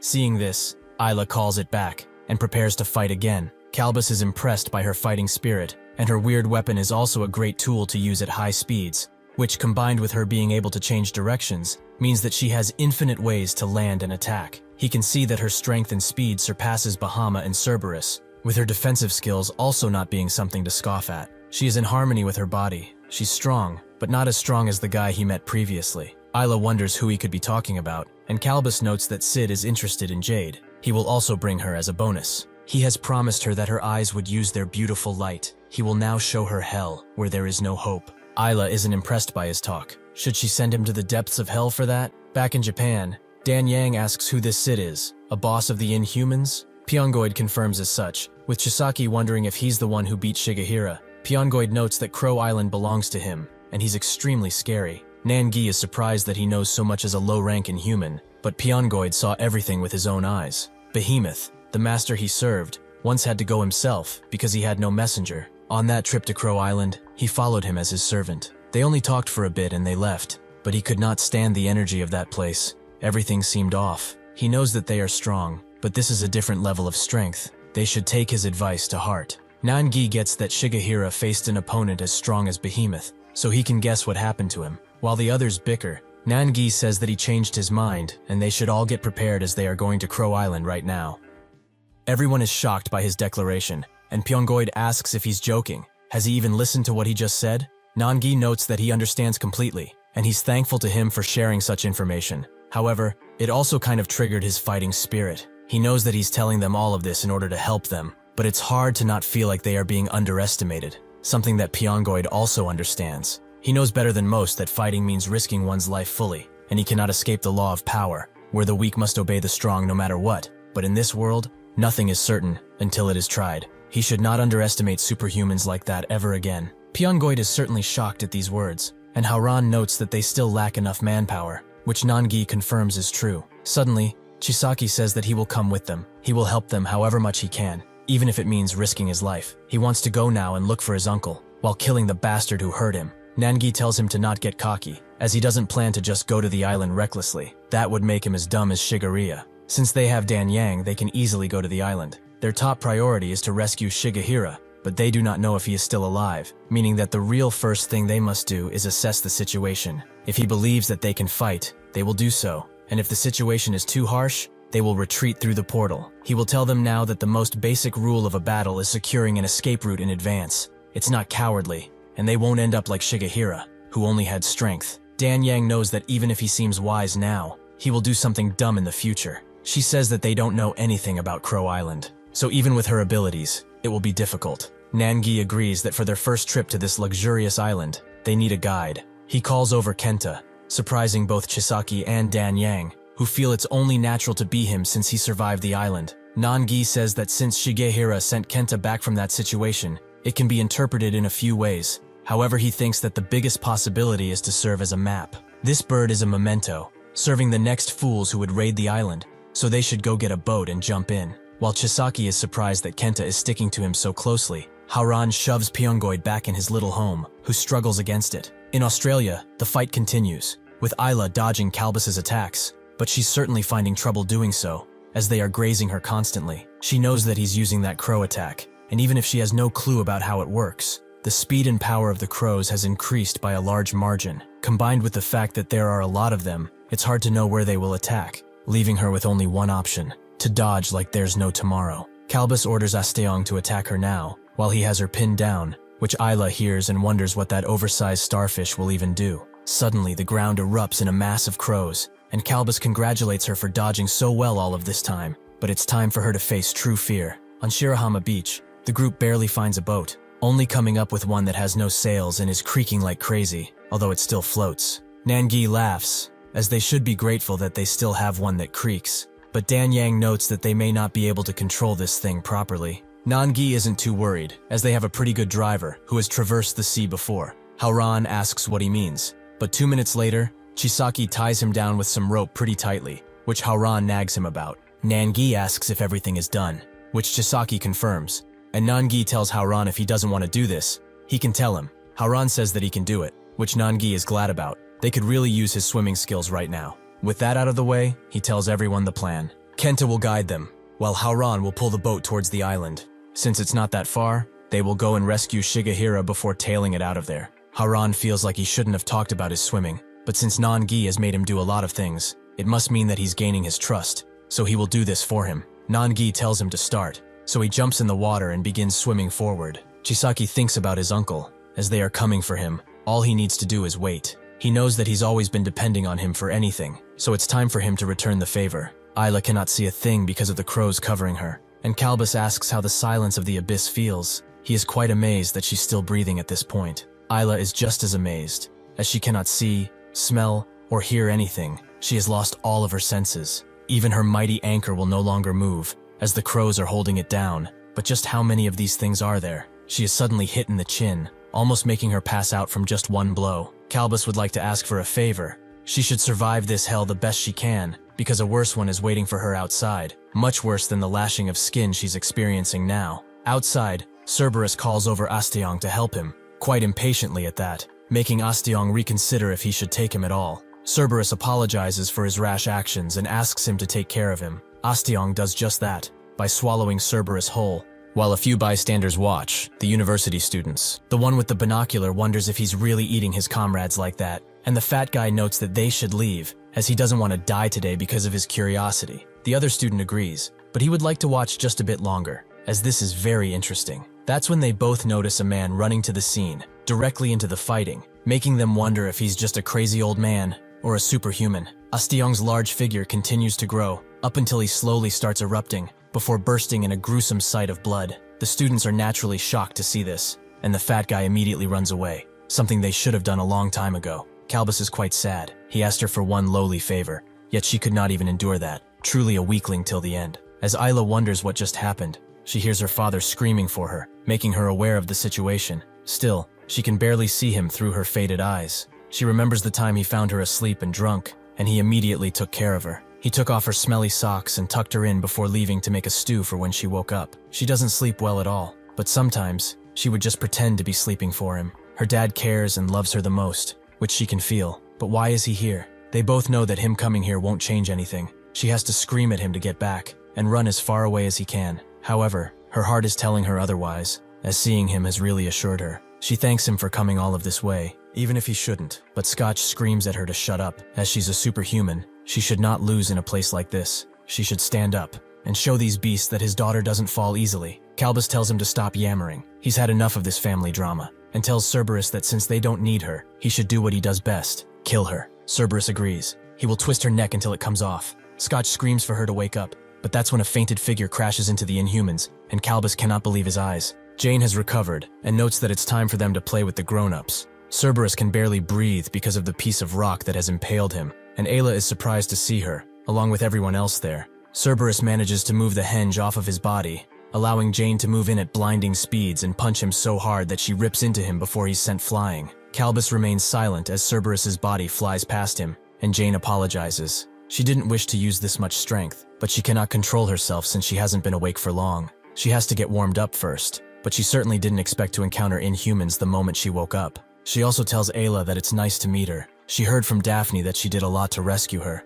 so it's only right to thank her, right? Ayla can feel her mighty presence from where she sits, but now it's no time to falter. and notes that she will tell her everything she knows about these bastards. The bastard with 3 heads might be tricky in a close-range fight, so she should watch out. He annihilates the center of gravity around him by inhaling the atmosphere, and then attacking with heavy blows. Right now, her eyesight isn't that great, and one of her ears is probably blown out, but that blue bastard seems to have poison on his body, which will spread while they exchange blows. Additionally, even though she basically killed 2 of them, as she can see, they are regenerating extremely quickly, probably because of that oversized starfish, as his power is to completely heal them. Lastly, but certainly not least, is that guy with the crows. He's the strongest out of them and probably the leader too. She was beaten by him while he used some unknown power, which made her lose all of her senses. Jane thanks her for the information and says that since she lost a lot of blood, she should step aside. She will take care of everything. Isla refuses. Her wounds are already healing, so she will provide support from the backline. Lastly, Jane tells Scotch to go back home and take care of Daphne for her. Scotch forgot about her, but wonders if he should really leave Ayla here. Calbus has felt Jane's power from the single henge thrown at them, which is no mere stone. Controlling so many at once, combined with the fact that each can freely move, makes Calbus ecstatic, as he wants her. He wants to study her powers more. Now, he can understand what Sid has been saying all of this time. He begins to shake and glow, as superhumans truly are the funniest toys to break. Jane can feel that this bastard is looking down on her just like the other inhuman she fought. But this time, she has the best conditions. She will make sure that they all descend to hell, and even then she will not let go of their dirty souls. She uses her 4th foundation, Vlad Pile, to summon tons of henges and crush them right into the inhumans, like a barrage of bullets. Scotch looks behind as he leaves, seeing the sheer amount of power that is being used, but he must move. The only thing he can pray for is his daughter. He hopes from the bottom of his heart that she comes home safe. In Daphne's place, she sits beside the bed as evacuation alarms blare. She is bloodied up and extremely hurt, but she remembers what she told Jane. The transfer she is using is forcibly dragging the other's damage to herself, and she can see that in the process, the damage is reduced to half or even less in some cases. However, it's still difficult for her to endure everything. So since she was the one who stopped her from going further, she can realize that she cannot do anything more. Instead, she gave her a laurel to wear on her wrist. That laurel will show what kind of state she's in, and if the leaves turn red, she is in danger. Jane listened carefully and apologized for always being indebted to her, but she promises to come back safe and sound, with Ayla too. Besides the flurry of rocks, the Inhumans also have to worry about Ayla's anchor, but even if they are able to dodge, this leaves them vulnerable to Jane, who is quick to put them in the ground. Calbus sees that Bahama was taken out, but he cannot worry for him, as he must dodge too. He is surprised by the amount of stones he has to dodge, and how accurate they all are. That woman isn't just throwing them randomly. Additionally, her teleportation ability is making it impossible to catch her. They can't do anything to her, and that chain woman isn't helping the situation either. The stones have gaps they can move through, but the anchor is quick and hides behind the rocks. Those two are quite annoying with their combined abilities, and this will be a close fight, since his minions are all scattered. Cerberus tries to dodge too, but due to his long body, the henges easily catch up to him, and make sure he doesn't move an inch from where he is. Somewhere above the sea, Kirillov and Basilov ride in some crocs made by Kirillov, with Basilov being annoyed by how small they are, but Kirillov finds them quite cute. Basilov is also annoyed that they have been traveling for a while, but he still isn't seeing any land. Kirillov explains that since they left their region, they have passed the North Pacific, and it will probably take a while more, since he cannot assume how much distance they have to pass. He also asks why he's so cranky. Is it because of his new diet, perhaps? Basilov says that the only thing annoying him is this small-ass croc, but he also begins smelling something nasty, coming from their left. Kirillov wonders what that may be, as they are in the middle of the ocean. Something smelling around here is virtually impossible. Basilov notes that he's not joking, nor is he hungry. There really is something out there. Kirillov apologizes for thinking otherwise and crafts a binocular while thinking that Basilov has become quite sensitive. After he completes the binocular, he looks to the southeast, and what he sees is something that shakes him to his core. An army of Inhumans, all going somewhere. But what is their destination? Basilov asks what he's seeing, but he suddenly starts sweating, which Kirillov is also doing, as they are both feeling something they have never felt before. Absolute terror. A feeling that applies pressure to their heads and makes their breaths ragged. He knows that if they are caught, they are as good as dead. Basilov breaks him out of this realization and asks for the telescope, as he wants to see what's up. Kirillov just looks at him, making Basilov even angrier. But that's when Kirillov makes their crocs disappear and apologizes as they fall to the ocean. But this is something that he had to do. The Inhumans aren't that far away, and with them being so easy to spot in the air, he decided that it's far better for them to stay as low to the ground as possible and let them be on their way. Since they haven't seen them yet, Kirilov swiftly uses his powers to create a cushion for them to fall on, knowing that one day, even with their hiding, they will have to face them eventually. After they fall down, Basilov is about to give Kirilov the slap of his life, but he suddenly apologizes for deciding all of this by himself. He promises to explain things later when they are not in danger. The Inhumans' ride is pretty silent, up until Kylie tells Tobian to make a stop here. This is great for her, as she's excited to catch Jakayak and butcher him, but she's getting so bored, to the point where she can't bear it anymore. Since there are some flies around them who seem to think they are hidden, she will go and take care of them now. She stabs Tobian with her tail, who naturally screams from the pain, and she uses this as leverage to throw herself in the Superhuman's direction. Pan looks at the hole she left behind and wonders why she's even doing this. Tobian continues to wail from the pain, but Pan has had enough of it and tells him to heal his wounds and keep sailing. The other two don't say a word, uninterested in these petty squabbles. As Basilov and Krylov bicker, Kylie rushes into them with the element of surprise and successfully strikes Basilov. She is quite surprised by his endurance. His entire arm should have been torn off with that much speed, but if she's honest, she's happy to see that they won't fall easily. At the Submu Academy, the old master watches the news about the situation in Australia, which is being reported with only a little information, as they cannot dare to approach the beach right now. He knows that this is not normal, to have Inhumans invade so much, but his train of thought is interrupted by someone calling for him and saying that they have a visitor who specifically wanted to meet him. The man greets him and notes that this place certainly isn't easy to find. Additionally, he probably doesn't recognize him either, but that's alright. He apologizes for coming here suddenly, and the master remembers him as the presenter for the arm wrestling competition they all attended, including Kong. He remembers who he is, but why has he come all of the way here? He's sick of everyone asking questions, so if he's here for that, he should turn back the way he came. The man says that he came here because of a personal reason. He isn't here to ask questions or to spy on him or something like that. The master takes his words as truth and says that he does not look very well, with the man explaining that getting here is quite hard, as he got stung by bees and also got chased by a fat boar,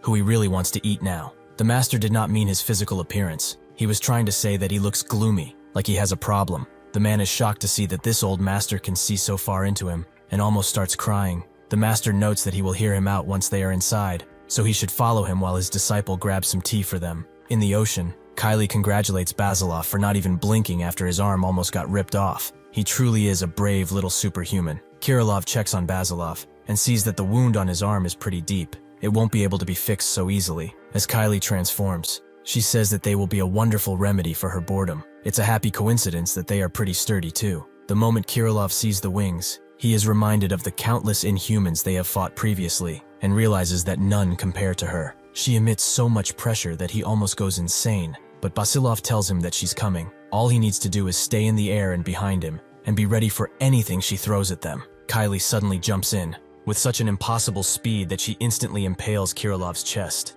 As he feels the sharp pain all over his body, he remembers something he asked Basilov. Is he not afraid sometimes? Basilov felt like that was a pretty useless question, and told him that no matter who they are, everyone has their own fear. However, that is something that they have to eventually overcome. If they do not, they stagnate, and it's the end for them, as giving up your dreams and determination is the same as being dead. He suddenly hears someone screaming at him to open his eyes, and when he does, he sees Kylie's sharp tail and Basilov's maimed hand holding it. He tells Kirilov to open his damn eyes already, as he has told him countless times previously. He can only close his eyes and give up on everything when he is dead. Kirilov can see that he has lost weight, and with that power boost, Basilov pulls Kylie by the tail and punches her with extreme force, but not before she manages to take a bite out of this hand too. He is shocked to see how swift she is, and Kirilov tries to gather his thoughts. What he felt and saw earlier was a vision of death, a warning for them that they cannot win now. If that is truly the case, he must do something more drastic. All of the other Inhumans see his giant hammer in the sky, and Pan gets mad, as they truly are the most annoying creatures to exist. Basilov continues to trade blows with Kylie, with them starting to bleed harder and harder with each attack, but Basilov refuses to give up and pushes harder than ever before. Kylie can see that the more damage this bastard becomes, the more power he gains. But what's making her confused is the fact that in front of undeniable doom, he is laughing. Whatever the case, this is exactly what she wanted. Pure fun. Unfortunately for her, Krylov has summoned a gigantic hammer and prepares to strike. He knows that it takes a lot of damage for Basilov to reach this skinny state, meaning that the Inhuman they are fighting is a true monster. Suddenly, the support that was holding Basilov disappears. Kirillov can't be certain, but he thinks that even in his final form, Basilov can't defeat this beast. And on top of that, The other Inhumans must be watching, so there's no way for them to get out of here alive. What he's about to do is a complete gamble, but he summons all of his strength into this one strike, and Kylie realizes that getting hit by this attack would be deadly, so she decides to get out of the way as swiftly as possible. She is glad that she dodged it, but she can see that from the start, his target wasn't her. Kirilov's gamble is to use Basilov as a cushion for the attack, and with the force of the hammer, they are both sent flying in the opposite direction, far away from where they were. Since they can't stop here, Kirilov holds Basilov tighter and summons the Crocs again, maintaining the same speed they have now. Basilov screams at him to explain what he's doing, but as Kirilov summons even more strength to boost their speed, he pleads with him to rip his ear out after they survive. Kylie is surprised at their speed. They truly are fast for a bunch of superhumans. Kirilov notes that they are going as fast as possible in the opposite direction, with the hope that the Inhuman woman will think they are not worth it and leave them be. Because of everything he used, he can barely see in front of him. All of this was a gamble that seemed to have paid out. If he reached this state while they were fighting her seriously, he couldn't support Basilov at all, and they would have become the easiest targets for her and the other Inhumans. Kylie is kind of mad, as these superhumans think that they can run away from her. They are truly foolish, but suddenly she gets a message from Morel to not chase after those two flies. She should come to them instead, as they have found Jakayak's hiding place. As they get closer to the island, the fat Inhuman notes that he yearns for a scrumptious meal, and his anger doesn't help either. Pan didn't expect Jakayak to live in such a place. How fitting of him. On the same island, in a dark and cold cave, a tall clothed figure calls over someone called Bizente, as they must speak at once about what they are going to do with their guests. As Kylie floats in the air, she thinks about the fight she had with that fat superhuman. She noticed that when they were fighting, his power, speed, and numerous other things were increasing, while he was also losing a lot of weight. Now that she thinks about it, this must be his ability, and he tried to recklessly activate it with her. He is a warrior, and probably knows that she wants to see him get even stronger, so that they can have a battle of epic proportions. Unfortunately, that yellow-haired rat got in the way with his pathetic trick. What he did was a mere gamble. He hoped that by getting as far away as possible, she would give up and not chase them. If he had shown that this was his plan, she would have stopped him in an instant, but the hammer distracted her, allowing them to flee. She is annoyed by their desperation to live. She will remember their ugly faces and see to it that they die. In not even a second, she arrives at her teammates and is surprised that they already found this mystery island. Pan wonders if those two bastards got away from her that easily, and Morel tells her that soon, they will enter the final area around Jakayak. He also orders Tobion to keep his eyes closed until they arrive on land, who apologizes for not doing so. They have come looking for Jakayak. However, seeing the energy around the island and its appearance, he seems to have an army prepared for them, along with a whole defense system. Since he has no reason to hide it, he will tell them that his desire to capture him is immense. Depending on Jakayak's movements, they might actually be able to talk with him, but until that happens, they should avoid causing a mess. In the cave of said island, Bizente arrives next to Jakayak and says that he is listening. Jakayak tells him that there are some uninvited guests standing on the northeast of the island, so they have to do something. Is Actidus outside? Bizente confirms as such. He is there, watching. True enough, Actidus is looking over the island, prepared to strike. Jakayak is glad that he is aware of the situation and tells Bizente to listen well, as these Inhumans got through the 10 barriers and the sea of illusions around them, meaning that they are no weak brats. Bizente wonders if they are superhumans, but almost as if he's reading his mind, Jakayak says that they are not. The creatures that have come to visit them are formidable Inhumans. He shall go tell Actidus to not fight unless he personally takes action, as he would like to see what the future has in store for them. Certainly it's something interesting. Bizente confirms that he will do his bidding. Back in Australia, Asteong gets a taste of henge, enough for Jane to confirm that he's done. Only their little leader remains. She sees that her bracelet is turning red. She does not have much time, so she must finish this quickly. He probably had a lot of fun playing, but now she will rip that ugly mug of hiss open and end this foolishness. Instead of despairing, Calbus begins laughing maniacally as he activates his ability, covering the three of them in crows while creating a flurry of feathers outside. The cube they came through is still in the ground, almost completed once again. The tornado advances in intensity, sending everything around the beach flying. Isla tells Jane that this is the ability she was talking about before, which Jane has figured out already, and Calbus notices something strange. The henges that were flying about suddenly disappeared. Isla says that this tornado is made up of crows and just that, so even if she throws something in order to get out like this, the thing she threw will lose speed and power because of the crows. What's more is that this particular tornado is far bigger than the one she was trapped in. Jane thinks that the anchor has much more power and speed than her henges. So if the anchor isn't doing much work, her henges won't either. Suddenly the crows start crashing into them with extreme force, Jane noting that because of this darkness, the only thing they can do is avoid getting fatally wounded. While dodging, she tells Ayla to run to the left, who does so and follows after her. But Calbus thinks that their actions are useless, not worth even trying. While running, Jane thinks that the consecutive attacks come directly from inside the tornado, so if they move to try and leave, the tornado will move in the same direction and keep the targets trapped. One of the crows catches her by surprise and deals a deadly blow to her, but that's what it looked like, as she actually caught the bird, making Calbus quite angry. As 100 more crows dash towards her, Jane notices something interesting about the one she's holding, something that will certainly help. The crows all crash into her, and hundreds more appear to do it again, but she uses her power to get out of their cage and tells Ayla to stay right behind her. Jane has realized that these crows are not real, they are just materialized power, so no matter how hard they fight, unless they get to the source, the crows will just keep on coming. But the Inhuman is hiding among the crows, so catching him is not easy, to say the least. She admits that he's strong, now she knows why Ayla was defeated, but if that's the case, she has no choice but to resort to this. Suddenly, tons of henges appeared out of the ground,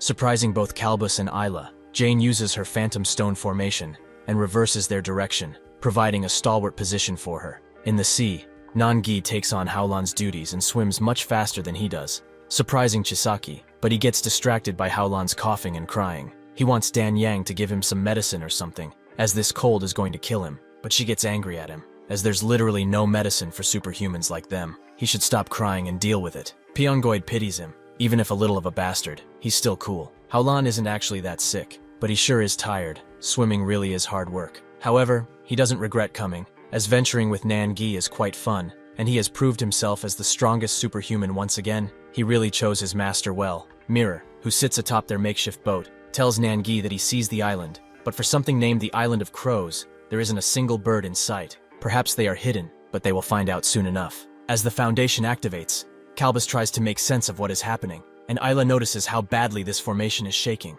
The crows rush to crush the rocks, but they are all blocked by a mighty barrier, which Ayla also notices. This place is like a castle now. Jane is not done yet, however, as she beckons the henges to reveal themselves, which they do, and smashes her palms against each other, making the henges inhale with all of their might. The moment Jane lets her palms go, the henges all let out a shout so mighty that the attacking crows get utterly annihilated, and Calbus is being overwhelmed. Even in his ultimate domain, he cannot contain such power. The blast of the tornado disappearing sends cars flying, and even Ayla, who was inside the Foundation, can barely stand on her feet. Calbus was dealt a mortal blow, and now he's coughing up blood. Jane explains that the Stonehenge is a hallucination strategy that can only affect illusions, so she was planning to only take out the crows, but he jumped in, and because of it, he's dying. Now she can finally understand why his body was similar to a crow. He himself is a shell, an illusion, and this is his end. Both Ayla and Jane hear something behind them, but when they look, it's too late, as the cube has formed, and it starts to glow heavily.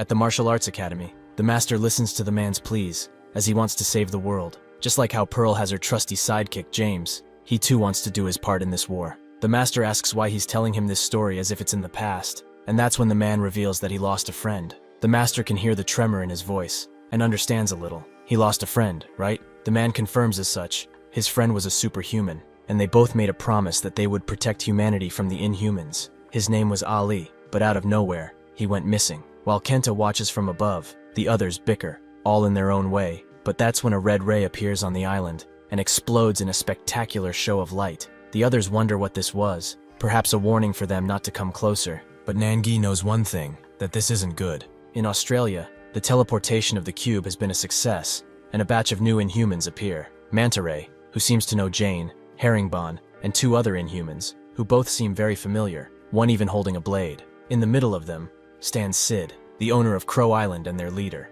Ayla's limbs become stiff from fear, not what she wanted to do, but her instinct is forcing her to stand still. In the past, she had a lot of options: taunt, analyze, defend, or even attack. But now, standing in front of an enemy that she knows is undefeatable, she can only wonder what to do. The Contule's inquiries start getting to her. Her mind is becoming filled with questions she cannot hope to find an answer to. Suddenly, Jane breaks her out of her daze and tells her to not think about anything else, and take a step back. Ayla becomes focused, and thinks that she will ignore her shame and humiliation for the moment, as even Jane is agitated. The air around them is becoming heavier by the moment. The white Inhuman in the front is exuding his will all around. His mere presence is enough to take away the ability to choose freely, and they all feel it, including the other Inhumans. Sid looks around, seeing the failed Inhuman raid and Calbus, who is still alive, and tries to say something through his bleeding mouth. Sid just looks at him, but that's when a large appendage appears out of the sand and grabs Calbus, before dragging him along between Isla and Jane.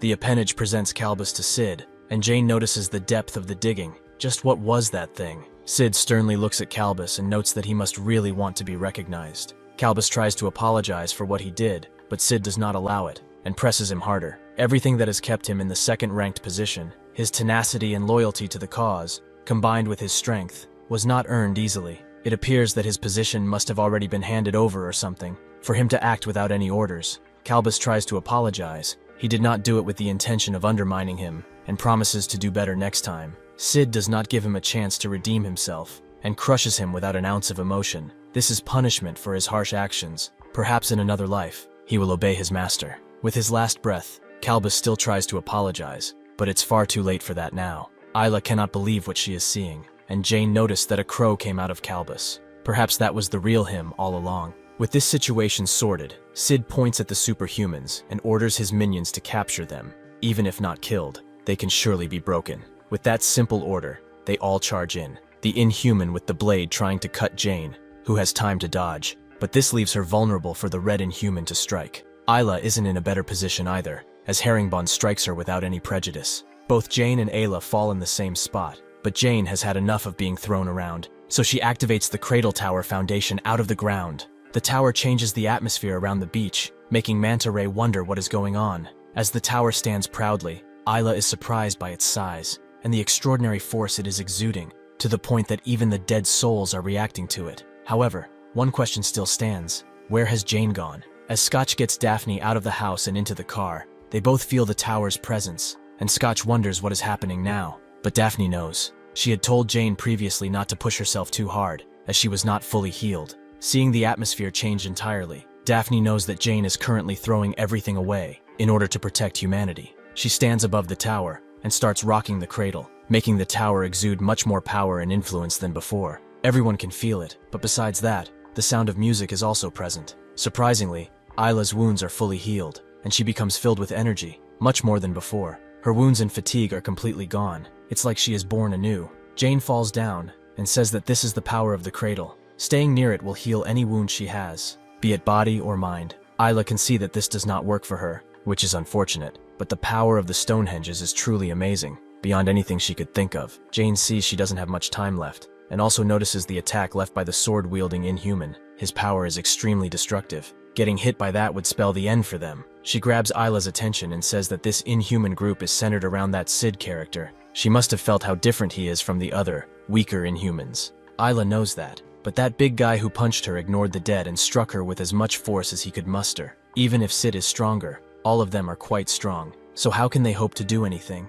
Jane assures her that they can win. All they have to do is protect the tower and the chance to strike back will present itself. Suddenly the blade using Inhuman unsheaths his sword with such speed that it smokes, and points it directly at them. Manta Ray confirms that this Inhuman is actually Shigehira, and wonders what he will do. He suddenly sheathes his sword and slashes once again, with a speed and reach that Ayla cannot hope to match, let alone block. Shigehira reaches his target, but he is blocked by a mysterious being, who notes that this is all a desperate attempt at survival, but it is still nice to finally see her again. Everyone is shocked by the sudden reveal of these beings, and Jane notes that it's all the same for everyone. No matter what, everyone here will be having a hard time, so she apologizes in advance. A group of friends are enjoying themselves in a club, where a performer is passionately singing a song. His name is Franklin, and judging by the tattoo on his arm, he must be missing his girl. The others shortly get to drinking, with one of them watching something on his phone, and noting that it's messed up. The bar owner asks what he means. This place is not crowded like it was 2 days ago,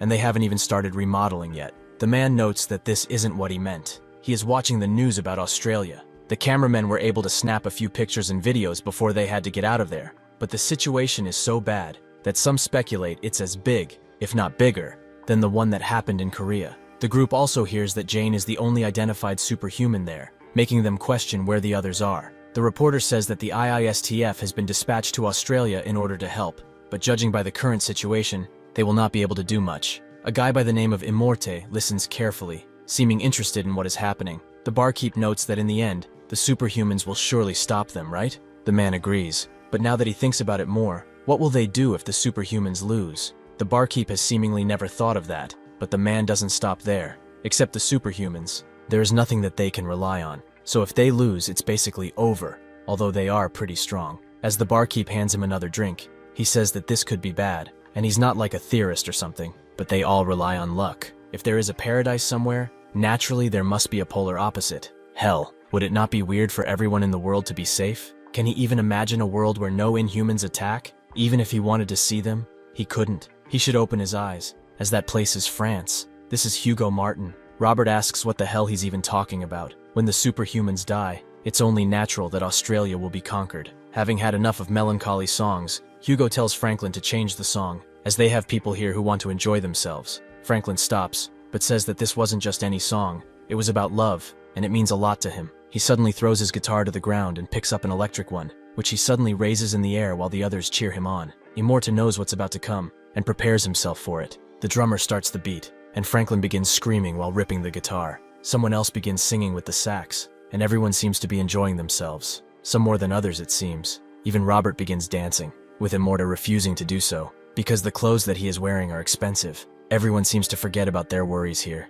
They can just dance and drink like there is no tomorrow. In reality, these people are ignoring the true face of the world, which is much more grim than they like to admit. Shigehira refuses to give up and starts smashing his blade into the stone swordsman, who blocks his attack and throws him away. But Shigehira continues his onslaught, making them exchange blows left and right. Unfortunately, the stone swordsman's blade is not enough to withstand constant attacks, and it breaks, leaving him defenseless, enough for Shigehira to end his life. But that's when another guardian comes and swings his flail around, forcing Shigehira to retreat, although he was still slightly injured. His misfortune does not stop there, as yet another guardian appears, who smashes him with a large hammer. But this is not enough to stop Shigehira, as he has help from the Red Inhuman. Seeing that the others are having all the fun, Herringbone jumps in and prepares to strike the hammer-wielding guardian, but he is instantly shot down and sent flying back to where he came from. He was struck by a large arrow, with the bowman guardian being surprised that he didn't get his head. Isla saw him, but she could not see when he shot the arrow.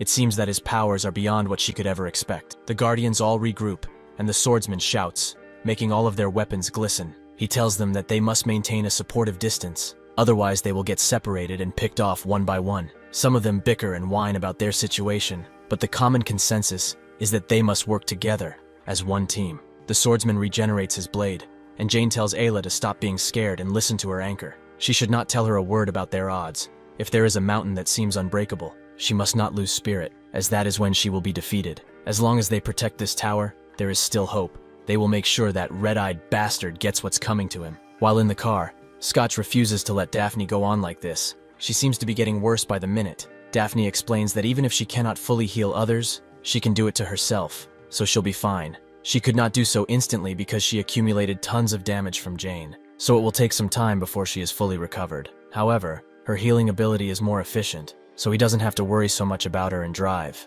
Scotch still feels reluctant about what she wants. Will she even be able to do anything there? Daphne doesn't care. She has to go to Jane no matter what, even if not in the best condition. What is the point of sitting idly by while Jane and Ayla are getting hurt? She must go now, but he should go to a safe place after dropping her off and wait for the news. Scotch suddenly pulls a 180 and says that they should go together. Even if he is not a superhuman, he still wants to support his daughter, who is fighting to save humanity. Daphne understands his will and does not say a word, except point him in the right direction, because he's horrible with directions. The fighting on the beach continues. Even if able to get the upper hand in a 1 versus 1, Shigehira cannot defeat the guardians who are always together. While one of them blocks his attack, the other smashes him with the axe so hard that he sends him flying, yet he still lands on his feet. The guardians rush in again, this time trying to strike him from the dust. Manta Ray watches this go on, and is amazed, as he thought that these stone golems would only protect the tower, but they are actually pretty aggressive, and are hunting their prey while analyzing their fighting style. Even though it is hard to read and pretty chaotic, they are also calculated, and have incredible skills. They all have different levels of combat skills, but they are all comparable to Jane, so this is why she is one of the strongest superhumans to ever live. However, she is facing someone much more powerful. When Shigehira landed on Crow Island, he immediately got to business and almost took them all down. Even if heavily outnumbered, Shigehira will always have the upper hand, and those golems don't stand a chance. With 2 quick foot strikes, He takes 2 guardians down and uses a mighty attack on the swordsman, who is caught by surprise and cannot defend himself. Jane knows that this was a deadly blow and is worried sick for him. The group land on Crow Island, but Howran feels like things are quiet, a little too quiet. He knows that it's presumptuous to say he has a sixth sense, but he's just worried that they may have stepped into a trap. Nangi tells him that it's not that, as even before they landed, he had Black Mirror protecting the entire ship, which did hide their presence somewhat, but it's not perfect, so the Inhumans should have felt something. This is their territory, and if they sense them, they would already be here. This island, and the fact that nobody is on it, is pretty weird. The explosion of light they saw earlier had nothing to do with them, and after that happened, he noticed that the barrier of the island became looser and weaker. What he guesses is that a lot of things happened all at once, a chain reaction of situations, if he had to put it into words. He thinks that this really is a mess. Dan Yang does not understand what he's talking about, but Kenta seems pretty chill, meaning that the island is deserted. Howran prides himself on his hide and seeks skills, so by his will, he will go and scour the area. Nangi tells him to just stop talking for a minute, as he's checking everything out now. Dan Yang sees the black eye he formed in the sky. It's his vision skill. While he does that, Howran notices that Chisaki is looking at something, and tells him to not do anything foolish while whispering. But all this time, Chisaki was staring at Shigehira's hat. Everyone is shocked when they see it, but Chisaki's world crashes down on him. He remembers all of the times his uncle gave him his hat. It was something important to him, but he did not mind parting with it for his sake. A wave of emotion rushes Chisaki, his entire aura changing as the sands below him shift slowly. Suddenly, Black Mirror reports that he has found something. In the middle of the island stands a single Inhuman who seems to be doing something with some Rubik's Cubes. His name is Q-Vector Tesseract, or Vector for short. Vector seems to notice the looming eye that's watching him, but Nangi is smiling. As this Inhuman seems to be quite unique, he must check him out no matter what. Dan Yang looks at Chisaki, but Howlan is already there to comfort the sad boy. He tells him to calm down. Even if he's a dense bastard, that might be just a normal straw hat lost by a pirate or something. He must not give up hope, as this is just the very beginning of their search for his uncle. While the others watch, Chisaki says that he is a fool. It has been a long time since he disappeared, but he just wants things to just go back to normal, the way they used to be. Even if this has struck him more than he would like to admit, he will continue to move forward, because he knows that it's impossible to bring those old days back. Perhaps he is still full of fears. Perhaps he is making a fool of himself. But even though his heart has shattered into 1,000 pieces, he does not want to face the truth. He doesn't have the confidence to do such a thing anymore. Dan Yang just sternly stares at him, but Kenta suddenly flies off Dan Yang's head and directly on Chisaki's arm, giving him a stare that is full of confidence, which makes Chisaki's tears stop. Nangi asks if he forgot what he told him. If he whines and cries, he would kick his ass out of the group, so he should stand up proudly, as they are going now. Unfortunately, the swordsman was not able to dodge Shigehira's deadly attack, and fell into 100 pieces before him. He then gives Jane a stare, which makes her think that he's different somehow. Suddenly, the red Inhuman flies past her head as the anchor hits him, but he does not seem that injured, as only his shoulder seems to have suffered any major damage. Ayla recovers her anchor and moves closer to Jane, who notes that the Inhuman with the sword is different. There is something strange about his aura. Shigehira suddenly flips his blade upside down, and he smashes it into the ground, creating a blast of light so bright that it engulfs even Sid, who stands in the same place and does not react at all. Jane suddenly wakes up in a different place, wondering if he used his domain expansion. Ayla is somewhere else in this bamboo forest and tries to contact Jane, but to no avail. Perhaps this is an entirely different dimension. Manta Ray flies above, and even he thinks that this place is strange. It is an endless bamboo forest, where the sense of direction is lost to anyone inside, and the fog that surrounds the area makes it hard to see. This is all an illusion, something that has been used on them before. When Shigehira attacked them, he used this place to gain the upper hand and strike them down one by one. There is no way to get out of this place, because it does not really exist. Now they have the upper hand, and can catch Jane with ease. As she tries to make sense of what is going on, she is suddenly hit from behind straight in the shoulder, making her bleed heavily. But with this, she realizes that this illusion is controlled by Shigehira. However, even if her bones crack and her flesh burns, she will not give up. Before she can even recover, yet another attack flies towards her, at the same deadly speed as the other one. Nangi and his group eventually arrive at the Inhuman, with Nangi noting that he has a hobby that doesn't really suit a beast like him. If he doesn't mind, they would like to play with him. But first, they have something important to ask. Vector refuses to talk, which annoys Nangi quite a bit. Perhaps he should open that mouth of his and rip his dirty tongue out. Suddenly, a hand appears behind Chisaki from the sand, and slowly they are surrounded by Inhumans, called Moils. a big one appears in front of Vector, and it starts speaking. This is a Moil Atukan, who wonders what he should do with so much meat. Perhaps he should cut their heads off first and eat them later. Yet another inhuman appears out of the underground and tells Vector to get his toys and leave. This is a level 2 Heraxius, who is surprised that they dared to step on this island. He did not think that there were other superhumans stupid enough to come here, but it seems he was wrong. He feels like they have talked enough, so it's about time for him to crush their bugheads. Nangi laughs as he called them bugs, yet they are the ones who crawled out of the ground. Judging by their ugly mugs, they all seem to be from the same hive, and since he wants to treat them like trash, he will make sure that it's the last mistake they will ever make. He agrees that they were fools for coming here, but they were following another reckless fellow. He asks Heraxius if he's Sid, who notes that he has a lot of nerve for a superhuman, but Nangi doesn't stop, as he didn't expect for a beetle to lick Sid's feet so well. Dan Yang knows that he's trying to provoke them into fighting, so she has to get ready. Nangi starts to explain that a long time ago, he watched something interesting on the news. They found an unidentified cube in the US, and according to the guy who found it, it was found in the Mojave Desert, with the area being deserted of any life. At first they thought it was just a cube, but when they tried to pick it up, they could not, and even tools did not work. Now it sits in a museum, most people theorizing that it's something from the stars, an unknown artifact, but now he's sure that it's one of the toys he seems to be playing with. He also knows that the red cube in the center is different, as he noticed light come out of it. Perhaps it has another pair, and when they are both completed, he is able to transport people through them with no limitation to distance. When they arrived here and saw the red cube light up, he felt a significant decrease in energy too. Perhaps, just perhaps, his power was divided, and the destination of the other cube is Australia. To him it seems that it does not matter where the cube is, as he can always complete it and dumb as many monsters as he likes to rampage around.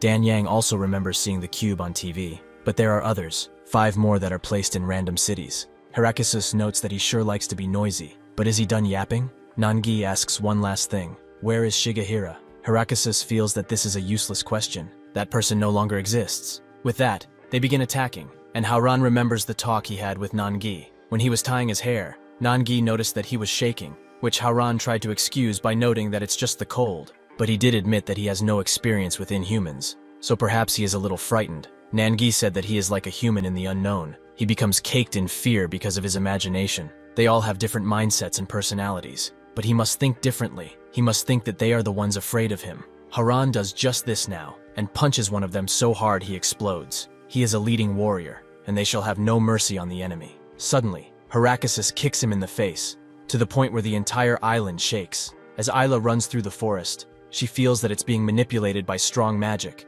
and the cradle tower has not disappeared yet. She suddenly stops, and sees Herringbone killing one of the guardians. Jane also runs through the forest but finds it impossible to escape, and with the fog getting thicker, dodging the incoming attacks is impossible too. However, Shigehira is not able to hide the direction of the slash and his footsteps. She might be able to dodge his next attack. No, she must do so, as he is aiming for her neck. Shigehira suddenly comes in for another attack, but this time Jane finds him, and tries to use this opportunity to catch him. Unfortunately for her, he suddenly moves behind and slashes her in 2, ending the fight. However, it's revealed that all of this time he was chasing a guardian, and another comes from below to grab him and keep him in place. With this opportunity, Jane smashes his face in with an earth-shaking punch.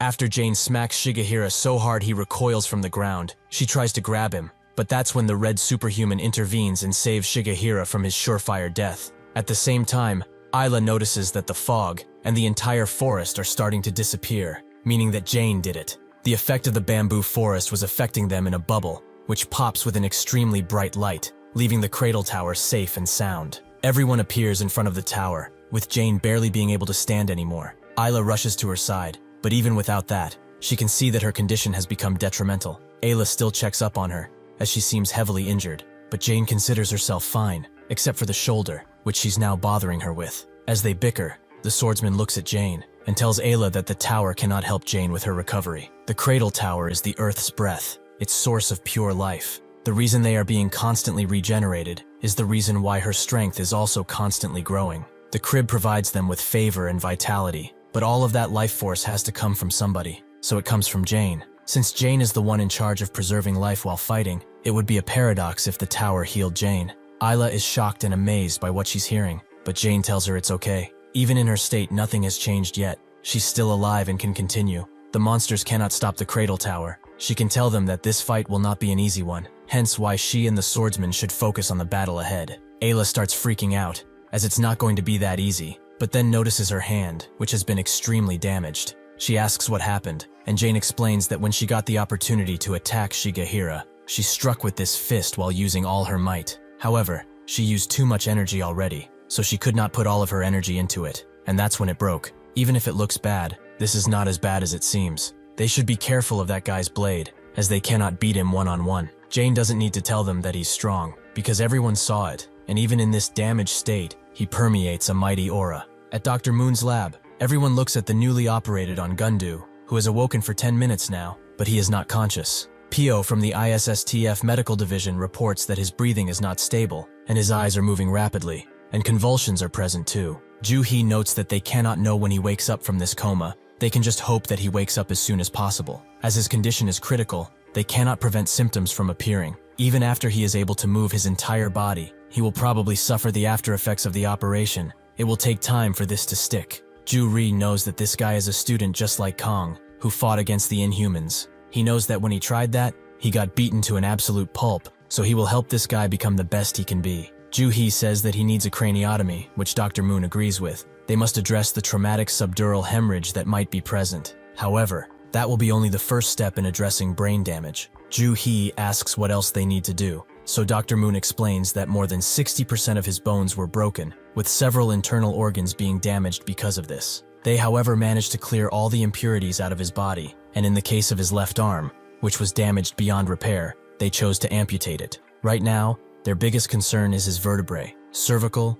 thoracic, and lumbar. It appears that many of them have compression fractures, and they are now trying to figure out where the damage is the most severe, so that they can decide where to start and treat him well. Ju-hee listens to all of this while reading the different diagnostics. She notes that the issues listed here are the same as his plan of care, so as soon as his breath becomes stable, they should proceed with the spinal fusion. During that process, her advanced technology called the Wrangler field will also be infused in all of the damaged organs. After that hopefully passes with no hiccups, she will personally handle the rest of the operation. Pio is curious about her technology, as they don't have the necessary equipment, and they also don't have any information about his kidneys. Ju-hee tells him to stop worrying, because she is here, and since this technology is one of her inventions, they should not have any problems. AKA requests the ISSTF to help. She didn't leave the United States without the required knowledge, so they should all trust her. Besides that, with this plan at play, B can also help with the upform stage. This man right here is a prototype, and one can see that he has not suffered from anything,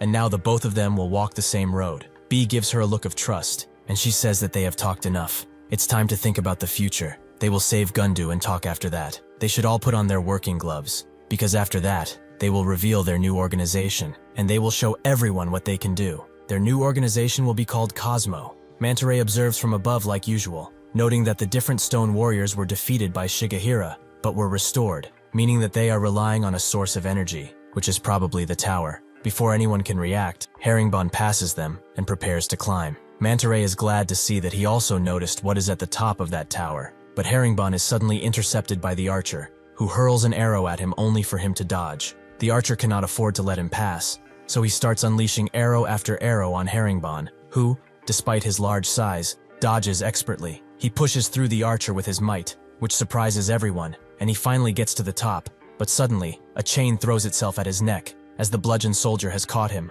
The swordsman appears above Herringbone directly from the tower, and asks if he really thought it would be that easy. With an amazingly clean strike, he takes Herringbone's head off, prompting him to fall down. The archer has a gripe with him now, so before his head falls to the ground, he shoots it with an arrow that is pointed directly at Shigehira, who does not care for the health of his teammate, and deflects the arrow. Both the red superhuman and Shigehira are not that impressed, but then something happens that makes their eyes open wide. Sid laughs and starts to move slowly. Before Manta Ray can prepare himself, Sid unleashes his presence, making him fall to the ground. They truly have become dirty trash, who is merely rolling around in such a worthy battle. This was truly worth seeing. It was not a waste of his time as he expected. Suddenly, everyone's confidence turned into crushing anxiety, because now that Sid is playing, they will all suffer his malignant wrath. They all freeze as Sid unleashes his mighty all-seeing eye, and Jane starts to remember how she felt when fighting that other inhuman, absolute despair, but also seething anger at the fact that she does not know what they are.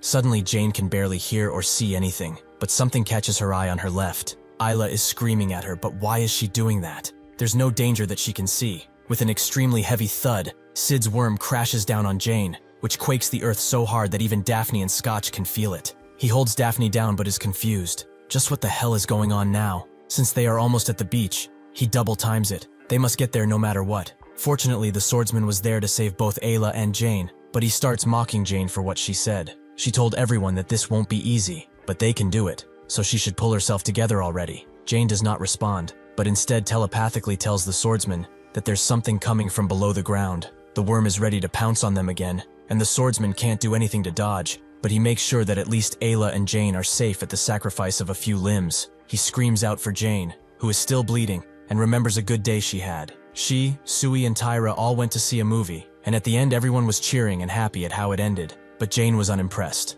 Sui asked if she didn't have fun, as her mood seemed to have changed. In order to not ruin their fun, she told them that it was fun, she just didn't get it much. The girls knew that she didn't actually watch it, but they all went shopping after that. What happy memories. She can almost not even feel the pain that comes from her crashing on the ground. Ayla has landed successfully, but blood is spraying out of her neck like a fountain. Even so, she is more worried about Jane, who seems to be on her last legs. She couldn't have seen that damn attack because it came from the underground. Her wounds are also not recovering like they used to, and her breath has become baited. This makes her wonder if Jane will be okay, as the power of the cradle seems to be waning moment by moment. Suddenly, she sees something that makes her pupils dilate completely. The worm is charging in towards her, prompting Ayla to scream at her once again, but she does not have the energy to do anything, so the worm crashes down. This creates a large dust cloud, but after it dissipates, Ayla is shocked to see that all of the stone warriors have blocked the worm. The swordsman asks how many times they have to die and regenerate. This is getting utterly ridiculous. Ayla is inspired by his determination,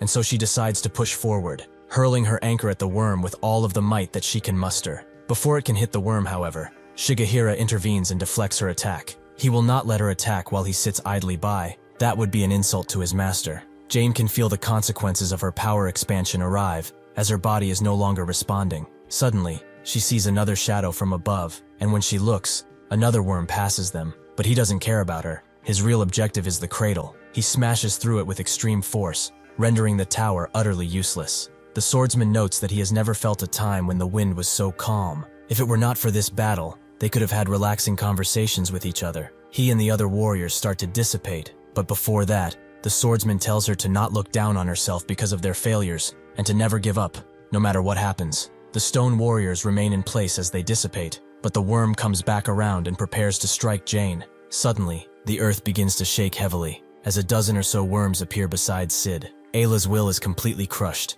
and she cannot see tomorrow anymore. Jane remembers the rest of that day, the girls still pressing her about the fact that she didn't enjoy the movie, but Jane did, as that Ryota fellow was quite handsome. Jane got real for a moment. She really did enjoy it, but something has been nagging at her consciousness that she's been trying to figure out for some time now. That thing is cheering for a hero. She remembers when she went to the beach with Pearl, who said that the only people she could rely on in this world are herself and her. After all, everyone else can only give her applause and cheers. She doesn't hate that type of attention that her sister is concerned about, but rather, it helps her hold on when she begins to lose her responsibility. There is also a difference between being enthusiastic about someone and relying on them. She knows what kind of person she is, so if she ever has something on her mind, she shouldn't be shy and tell her. In that memory of a memory, Jane finally understood. She had to see Pearl. As her last moments tick away, she thinks that it's true that one remembers tons of things as they pass away. She doesn't have a good feeling about all of this. She hates leaving people behind to fend for themselves, especially those who have done so much for her already. However, she feels too tired now. She's an old woman, and she did her absolute best. Suddenly, before the worms can crash down on her, a ray of light appears out of the sky, and a battle angel descends on the attack worm, putting him on the ground instantly. Everyone is shocked by this, and a Pearl tells Sid that he seems to have gone on a rampage. She hates seeing her friends hurt, so they will fight until one of them is completely defeated. Ayla passes out, but she awakes in the hands of her father, who is worried sick about her and tells her to sit still. Ayla's head is killing her, but she has the power to ask why he is here. Scotch is utterly shocked by how much she's bleeding and tells her to stop pushing herself so much. Pearl is here now, and good thing she did, as they were about to lose. That's when Ayla suddenly remembers that Pearl is here, so if it's her, perhaps they can win. However, doubt starts to shadow over her mind like cancer. They can never win. It's impossible. No matter what, those Inhumans are too much, even for someone like Pearl. Daphne tells her to sit down. Jane is in a critical condition, hence why she cannot help her now, so she should just rest. If she even thinks about going and doing something foolish, her condition will worsen, and she will never forgive her. Pearl smashes through the red Inhuman, who manages to grab her head as he gets hit and headbutt her. But this is nothing for Pearl, although it did surprise her. These beasts fight without a care about their survival. They refuse to retreat. It's like fighting is all there is to them. However, she doesn't care. As long as her entire body isn't crushed, she refuses to give up. She lets out a mighty punch on him, but suddenly hears something behind her, a blade sliding in its sheath. Sure enough, she sees Shigehira unsheath his blade in order to attack, which she can barely dodge, but Shigehira does not stop, and tries to strike her once again. Pearl suddenly grabs his blade in her hand, which surprises him, but she expects as such. She crushes her blade in her hand and kicks Shigehira away, just in time for a worm to arrive and strike her while she's defenseless. Now she understands what Jane and Ayla went against. This kind of speed and precision is impossible. Once it appears, it's already too late to dodge. However, she is different, and flies through the worms using her flying ability. She knows that she cannot destroy these worms. She tried already, so she must cut them up at their roots. She must kill that guy no matter what. With that in mind, she rushes to Sid with extreme speed, but Shigehira catches up to her somehow and tries to slash at her. Pearl manages to get out of his range before anything happens, but that's when a projectile flies towards her, which she cannot fully dodge, so it hits her arm. This makes her fall to the ground and think about what just happened. That kind of sharp object must have come from somewhere. It had enough power to easily pierce her hard body. She analyzes the different worms and sees one that seems to be the one that shot this thing. It's acting like a turret. Sid starts speaking to her, as her existence is only a crutch for humanity. There is no way that she can climb out of this pit that has been made for her. There is nothing but a brutal and otherwise cruel future for the entirety of mankind. However, he will give her this one chance, to join him on the path he set. The reason he wants her is simple. He wants her unwavering eyes, who are not giving up even now. Before Pearl can respond, something starts crashing from the air directly next to her. The Inhumans analyze the situation and don't move at all. They are cold and calculated. What crashed next to Pearl was Basilov, who is suffering from motion sickness. Kirillov lands gracefully. He didn't expect for them to get anywhere after such a long flight. But even if they got to land, it seems that the situation here isn't that great. Basilov agrees. Things look pretty damn serious around here. Kirillov can feel a pressure that he can barely stand. Where are the other superhumans besides Pearl? Has she been fighting them all alone? Manta Ray isn't that intimidated by these new superhumans. Based on how they look, they are already tired and beat. Suddenly, the cube behind Sid begins to glow and transport its load here. This creates a large dust cloud, but soon enough, Manta Ray sees Qvek. But that's not all, as Howlan is holding his neck. Everyone is shocked to see another superhuman, but even more appear from the dust. Chisaki and Dan Yang appear on the left and right, respectively, while the mighty Kenta rises in the air and screams. Lastly, a familiar laugh can be heard, as Nangi wonders what this situation even is. All these bastards with stupid things on their faces, they don't really understand a damn thing. He feels like this is a movie, where the main character showed up for the grand finale. How epic. Sid looks at them coldly, but Nangi is ready. Since the main character has presented himself, how about they finish this story with a happy ending? Nangi can't help but laugh, as all of this seems like a pretty grand party to him, which is quite exciting. He also notices some familiar faces at this party, with Kirillov also remembering him, but he is more fixated on Dan Yang. Even if he cannot see well, he still waves his hand to greet her. Dan Yang wonders if he is here to join the fight against Australia, and Kirillov tells Basilov that this is Nangi's group. He said in the past that they would eventually meet again. This is just like last time, but how did they get here, using a portal or something? Basilov is more focused on that Nangi character, who he does not really trust, but there's nothing they can do for now. Dan Yang gets overloaded by information, as what was just an island expedition turned into them teleporting to Australia. Nangi tells them that it's fate. Their paths all lead to the same place, because of this Sid character, who is pretty outstanding. Chizaki's eyes widen as he sees a familiar figure in the distance, brandishing a glowing blade. Manta Ray demands that Qvek explain himself this instant, but Nangi stops him, as he will tell him. He promises him to. As long as he answers his questions and does what he commands, they will have a deal. First of all, he knows that he is Manta Ray. He is a very loyal subject of Sid, and he is quite useful to him. He doesn't know what exactly happened here, but to him, he looks pretty healthy. Pretty funny considering the chaos going around the world right now. After they defeated the Inhumans, Howlan fell to the ground, and Chisaki was coughing up blood. Howlan actually just decided to take a nap right there. He was not that injured, and Chisaki was alright too. Nangi naturally did not suffer a lot of damage and wanted to have a deep conversation with Qvek. Firstly, he asked what that hole is about. He saw them crawl out of it like the bugs they are. Perhaps they are hiding treasure in there. Qvek explained that it's a temple. It is also Sid's resting place and throne room. a place where only his subordinates dare to come and go. Nan-gi was not happy with just this, so he told everyone to take a rest and not follow him, as he's going on a little adventure. When he descended the stairs, a certain stink was permeating the air. He could not believe that their king would live in a dump like this. He also saw the prison bars in the different rooms, but no prisoners, only the deep smell of blood. He counted 4 rooms as he kept walking, and since he was curious, asked Kivek what kind of prison this is. He told Nan-gi that this is for the people who were abandoned. Sid places his fighters in these cages. So he continues. The abandoned ones always itch to compete against one another, and they hold fighting competitions. The strongest fighter will be granted Sid's favor afterward. His position will naturally rise to a higher level, and he will have authority. Nan-gi does not know what this has to do with anything, but Sid is basically recruiting strong people to handle his subordinates because he probably can't be bothered. The hierarchy is quite complex for some bugs, but he was also curious about that beetle guy from before. Outside, the others were also curious about the cave, but not Howlan. He was telling Kenta to shade him from the sun because he gets burned quickly. Dan Yang was glad that the guy who seems to be controlling these gates is cooperative. Without him, they would have probably never known where Sid is. Chisaki was worried for Nan-gi, but also for Shigehira. His hope still lingered. Kivek told Nan-gi about the 2 stars, one of them being Heraxius, whom they just defeated. Nan-gi figured that there is also a group consisting of Sid and Kalbus, who is one of those 2 stars. Additionally, he also found out that the purpose of Kalbus's group was Jane. Nan-gi was surprised that these bastards would actually hunt superhumans, but he didn't linger on it long, and asked Kivek how strong they really are. He explained that Sid is the leader, and Kalbus's group has Manta Ray, Herringbone, and 2 Beyond Stars, one of them being a strong warrior.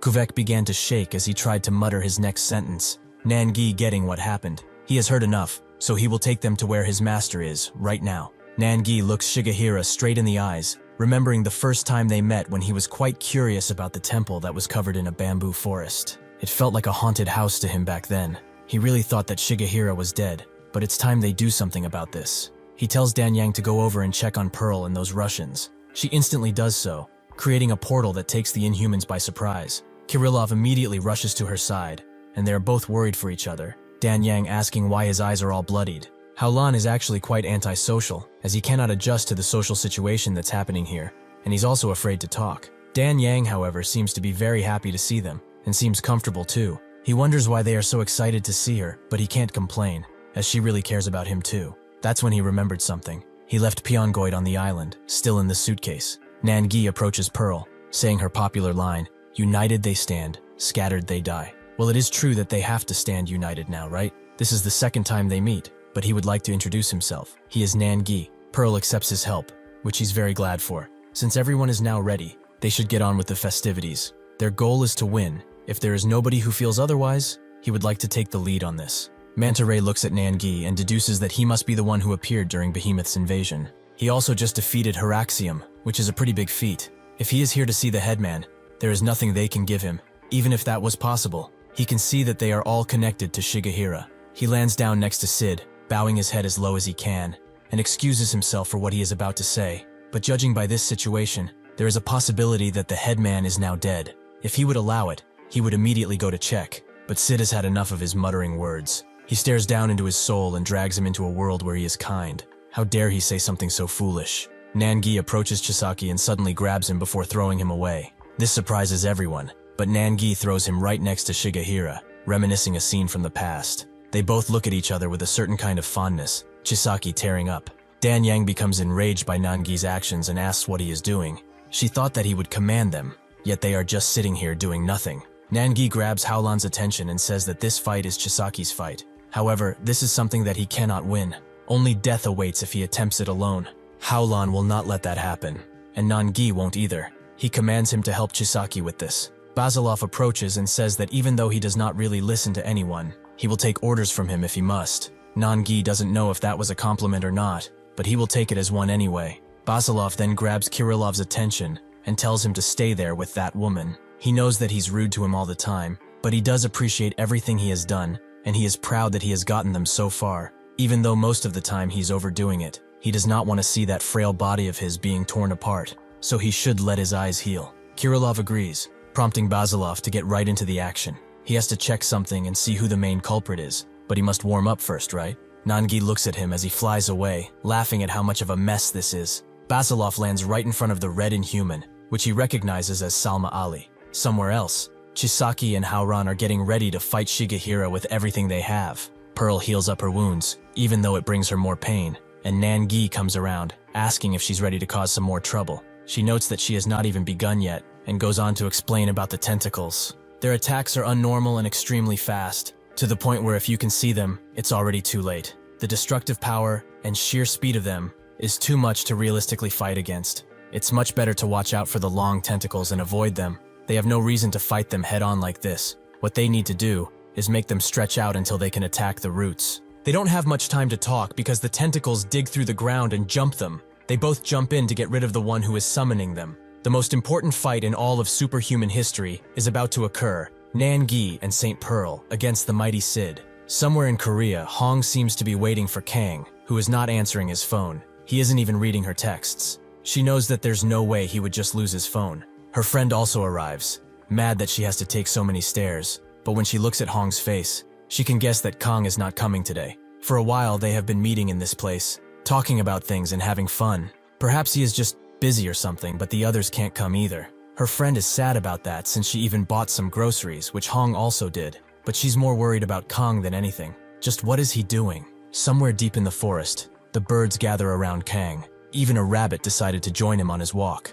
He looks at his phone, seeing that Hong is calling him, but he cannot answer. Ryul and Bong are behind him. Ryul having guessed that he would be around here somewhere, but Bong wonders just where the hell he is even going. They start to plan their next move, but Kang suddenly stops, surprising the both of them. He turns his head around and asks what they are even doing out here. Seeing as they can't hide anymore, they both get out of their respective bushes, Ryul just greeting him, and Bong trying to explain that they were trying to find him because they missed him. With that out of the way, they begin walking and talking about what happened at school, like Cheol becoming a student council member. Kang does not talk, only listening to the two talking about their day, and how Hong has become noisier because he's not answering his phone. Bong tells him that love is a hard thing to grasp. Not that he would know anything about that, right? Kang apologizes for what he did to Hong. He really has no excuse. Ryul tells him that there's no need to feel sorry for it. They all know that he has his reasons. But while they are on that topic, will he also be going to Australia? Bong also has a question. He probably is aware of the absolute chaos that is going down in Australia, right? He does not know the details because not even the news dare to approach that much. But since he is a superhuman, will he go? What's happening down there is pretty tragic. So does he have any plans for it? Kang does not answer, and instead tells them that they can leave. The road is about to get a whole lot more dangerous. They should not misunderstand him. It's not that he wishes to avoid them or something like that, but it's really hard to explain to them even if he wanted to. What they should know is that he feels a very ominous energy coming from around this area. He loves spending time with them. It's one of the things he looks forward to the most, and he appreciates them for coming all the way here, even though this mountain is hard to climb. Just as he finishes his sentence, Kang's eyes widen, and he pushes both Ryul and Bong away. On the bridge that he was just about to walk on, a familiar inhuman appears. Ryul and Bong are scared beyond their wits, but Kang only shares anger through his expression, with Hyperion also staring intently. Ryul asks how the hell an inhuman is here, and Hyperion calls Kang over. He tells the two to get out of here as fast as they can, and with Ryul becoming overwhelmed by what they have faced before, the horrors of the Inhumans still linger in his mind. Kang breaks him out of his panic and tells him to not look back and run as fast as he can. Could he do that for him? Bong agrees to do just that. But what if that monster comes after them? Kang's eyes glisten as he charges in and vows to not let that happen. His strike makes the bridge bounce around, and the two begin to book it downhill. They are both rightfully scared of the Inhuman, but Ryul feels useless because he could not do anything for Kang. Hyperion crashes down on the ground and Kang follows, unleashing tons of deadly strikes. They both jump up in the air, and Hyperion sees something in Kang. He raises his fist in the air just as Kang is about to strike again, and their punches connect. This amount of force creates an explosion of light that sends everything not nailed down flying. Back at the Martial Art Academy, the man continues his explanation. Ali and he were involved with tons of competitions, such as the Strongman one. They traveled from country to country just to host these kinds of events, but on their journey, they started to get lucky at finding superhumans. He remembers before all of this, he was a poor man, and then he returned to Korea in order to host the arm wrestling competition. When Kang won, he had his doubts about him being a superhuman, especially since Ali was not there to judge him. He and Ali always hosted these events together, but when he told Ali that he would host something in Korea, he could not come with him. He said that next time, perhaps they will come together. The old man knows the rest of the story. That was the last time he was able to connect with a superhuman, right? the earth suddenly begins to shake violently, both of them feeling the quake, and the man wonders if there's an earthquake going on. The others felt it too, wondering just what is going on. But it happens again, one of them explaining that they feel a strong gust of wind each time before the earthquake hits. The old man knows that this is dangerous, so he tells everyone to stop their work and go into the basement now, and they should bring their guests too. He also tells the man that it does not matter what is going on now. What they need to do is keep everyone safe. Since they hopefully got all of that, they should not come outside until they hear his voice. The old man has felt something, which has brought him memories of his past. At a lower part of the mountain, a family of 3 enjoy their vacation with some camping, but they suddenly feel the earthquake too. Just as the boy looks behind him, he sees the back of a large being flying towards them, and sure enough, Hyperion crashes through their camping setup. The man notices that his boy is in extreme danger, the flying pan flying towards his face at a deadly speed. Before he can meet a cruel fate, the boy is saved by Hyperion, who grabs the pan and bundles it up into a pile of metal. After doing that, he jumps away at blinding speeds. The mother rushes in to comfort her child, but the father is awestruck as he saw what happened. The old man arrives next to Kang, who tells him to get out of here, but the old man knows who this is. He is Hyperion, and perhaps he does not remember him, but he sure remembers their fight. Hyperion defeated him long ago, but also saved his life, telling him to chase his future. He dared to save him against that white-haired inhuman, and he believes that he did it for a reason, and he would like to know that reason. Additionally, why is he after Kang? Hyperion sheathes his blades into the ground and asks the old man, what does he see him as? The old man says that they are both the same. He knows that they are enemies from his point of view, but he does not believe that. Hyperion understands, but if that is not so, then what should he view him as? The old man feels his curiosity, and now that they are here, he should tell him. Hyperion notes that each person's battle is approaching steadily, and he is directly in front of him, but it seems like he is standing in his path, trying to stop fate. In Australia, Basilov seems to be winning against Ali, using all of his power to take care of him as fast as possible. Basilov successfully sends him skipping like a rock, but even if damaged, Ali does not seem that hurt. Basilov felt it too. His attack seemed much weaker than it should have. Ali charges in with a steady punch, but this allows Basilov to hit him too. Since they are so close, an exchange of blows occurs, both of them giving it their all, with their strikes lashing out across the entire area. Dan Yang is amazed to think that they are barely out of their range. Kirillov is thankful that they moved away. Daphne grabs their attention, and Kirillov notes that they came here to check on them. Thankfully, they are outside of the battle radius. He and Dan Yang introduce themselves, with Scotch doing the same, but Daphne only says that they must have gone through quite a lot. As they can probably presume, Jane and Ayla are in no condition to fight, but enough of that. Her name is Daphne. It's really nice to meet them. The door to the Martial Academy basement is shut, with the man noting how dusty it is, but a student tells him to have no fear, as they have a vent, so they can breathe easily. The other student does not see a vent, making the man wonder if they really are safe, even if they are underground. He builds up the courage to ask what is going on, as they seemed really serious about evacuation. The other student explains that there was a really bad situation before with some Inhumans, where many of their friends were killed or injured. To make sure that it doesn't happen again, they will evacuate to these places in order to avoid danger. The man apologizes for asking such a senseless question, but it's nothing he should worry about. Questioning things is human nature after all. Since their master told them to come here, something serious must be going on, so all they can do for him is stay in this hole, cooped up. Additionally, what was he talking about with his master? It all seemed quite serious. The man says that they were just talking about his dear friend.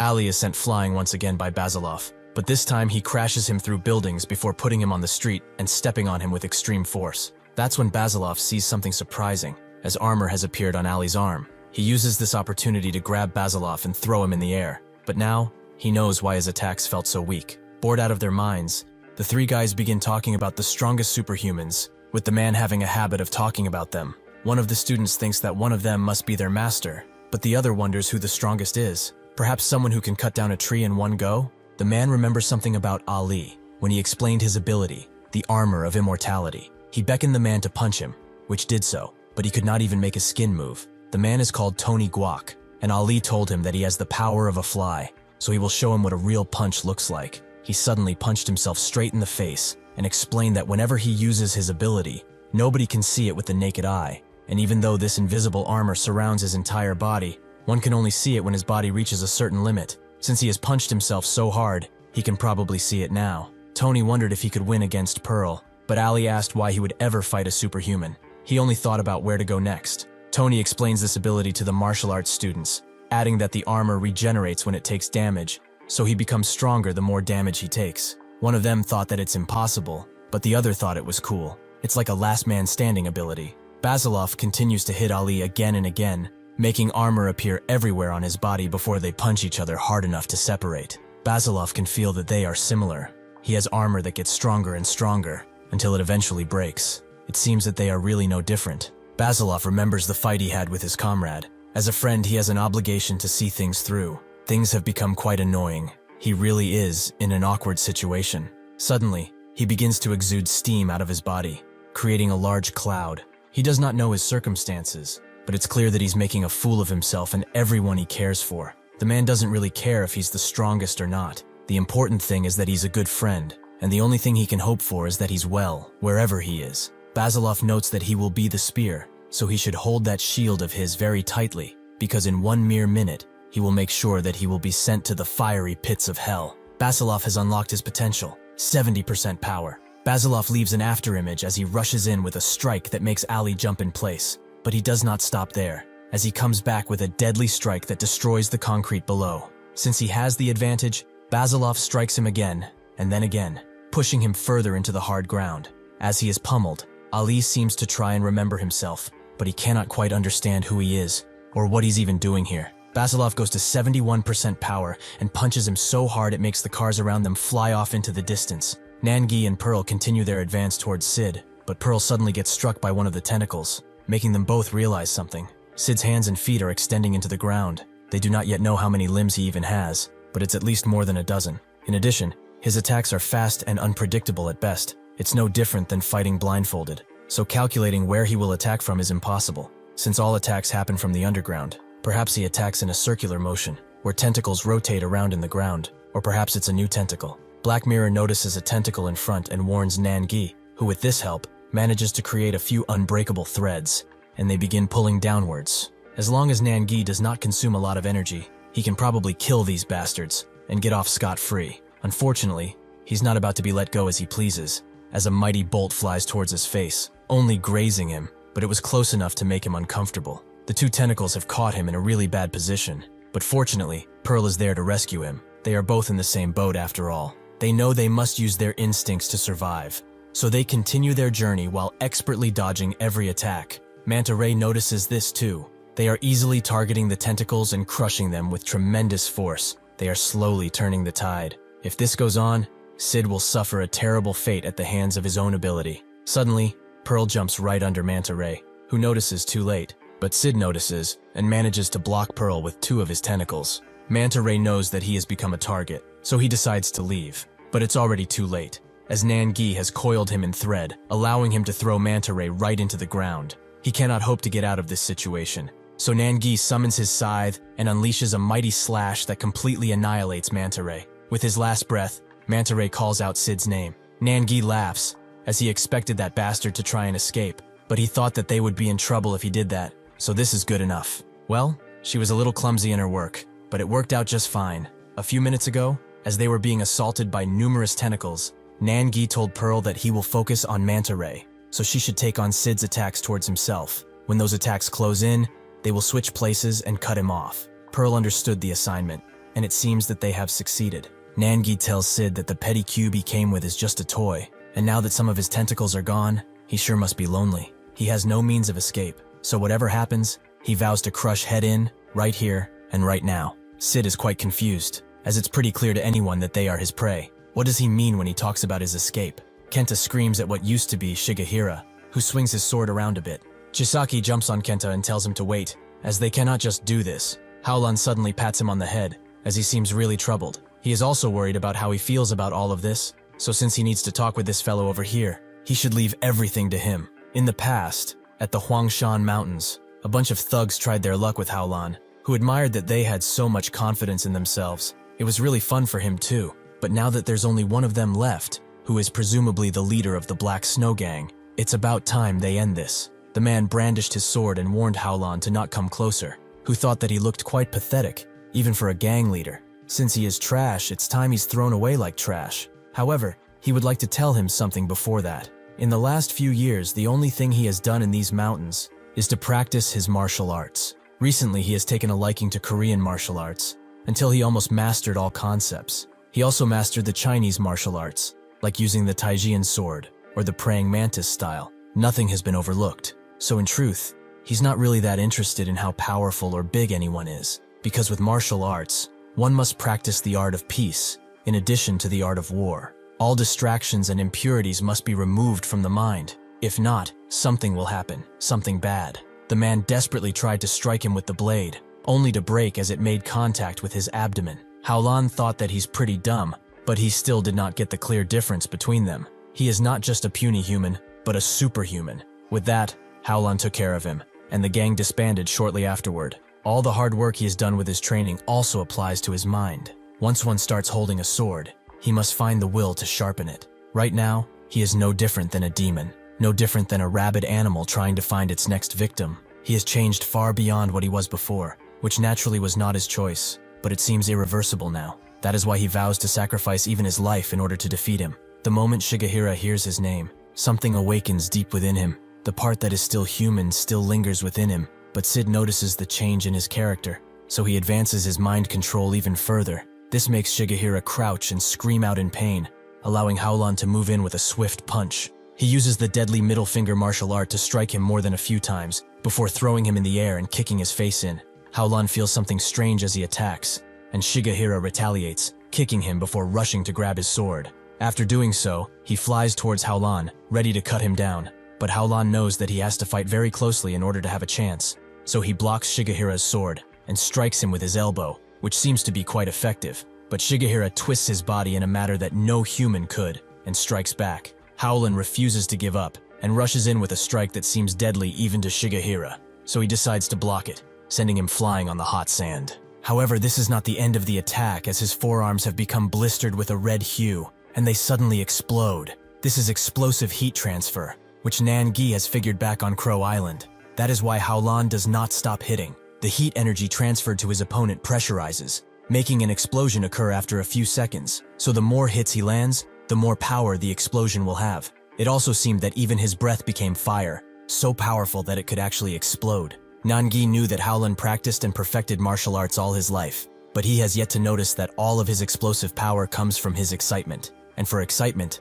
nothing is greater than a battle to the death. When excitement blazes in his body, he can go beyond his limits. He can become more powerful than he can even imagine. He may not be able to even control himself. He will become entirely different. Nangi is the first to admit that he's strong, beyond what anyone expected. But the problem is that this power only lasts a short while. It's similar to a candle. Once the fuse is lit, it burns, but it quickly dissipates. He fights pretty well, but his ability is exhausted quickly. Thanks to him, they were able to defeat Haraxium, so he has proved himself in Nangi's eyes. He risked his life and gave it his all so that they could win. Since they met on that fateful day, he has proven himself more than one time, and even if immature, he still has responsibility. Now he knows that he is the type of man who does his job, and if they can find a chance, he will give him a stage so that he can show what he is truly made of. From now on, Nangi thought that he was his true right-hand man, his fiery sword in this darkened world. Shigehira tries to figure out what just happened, but Haolan does not give him the time as he tries to kick him before crashing into the ground with an amazing force.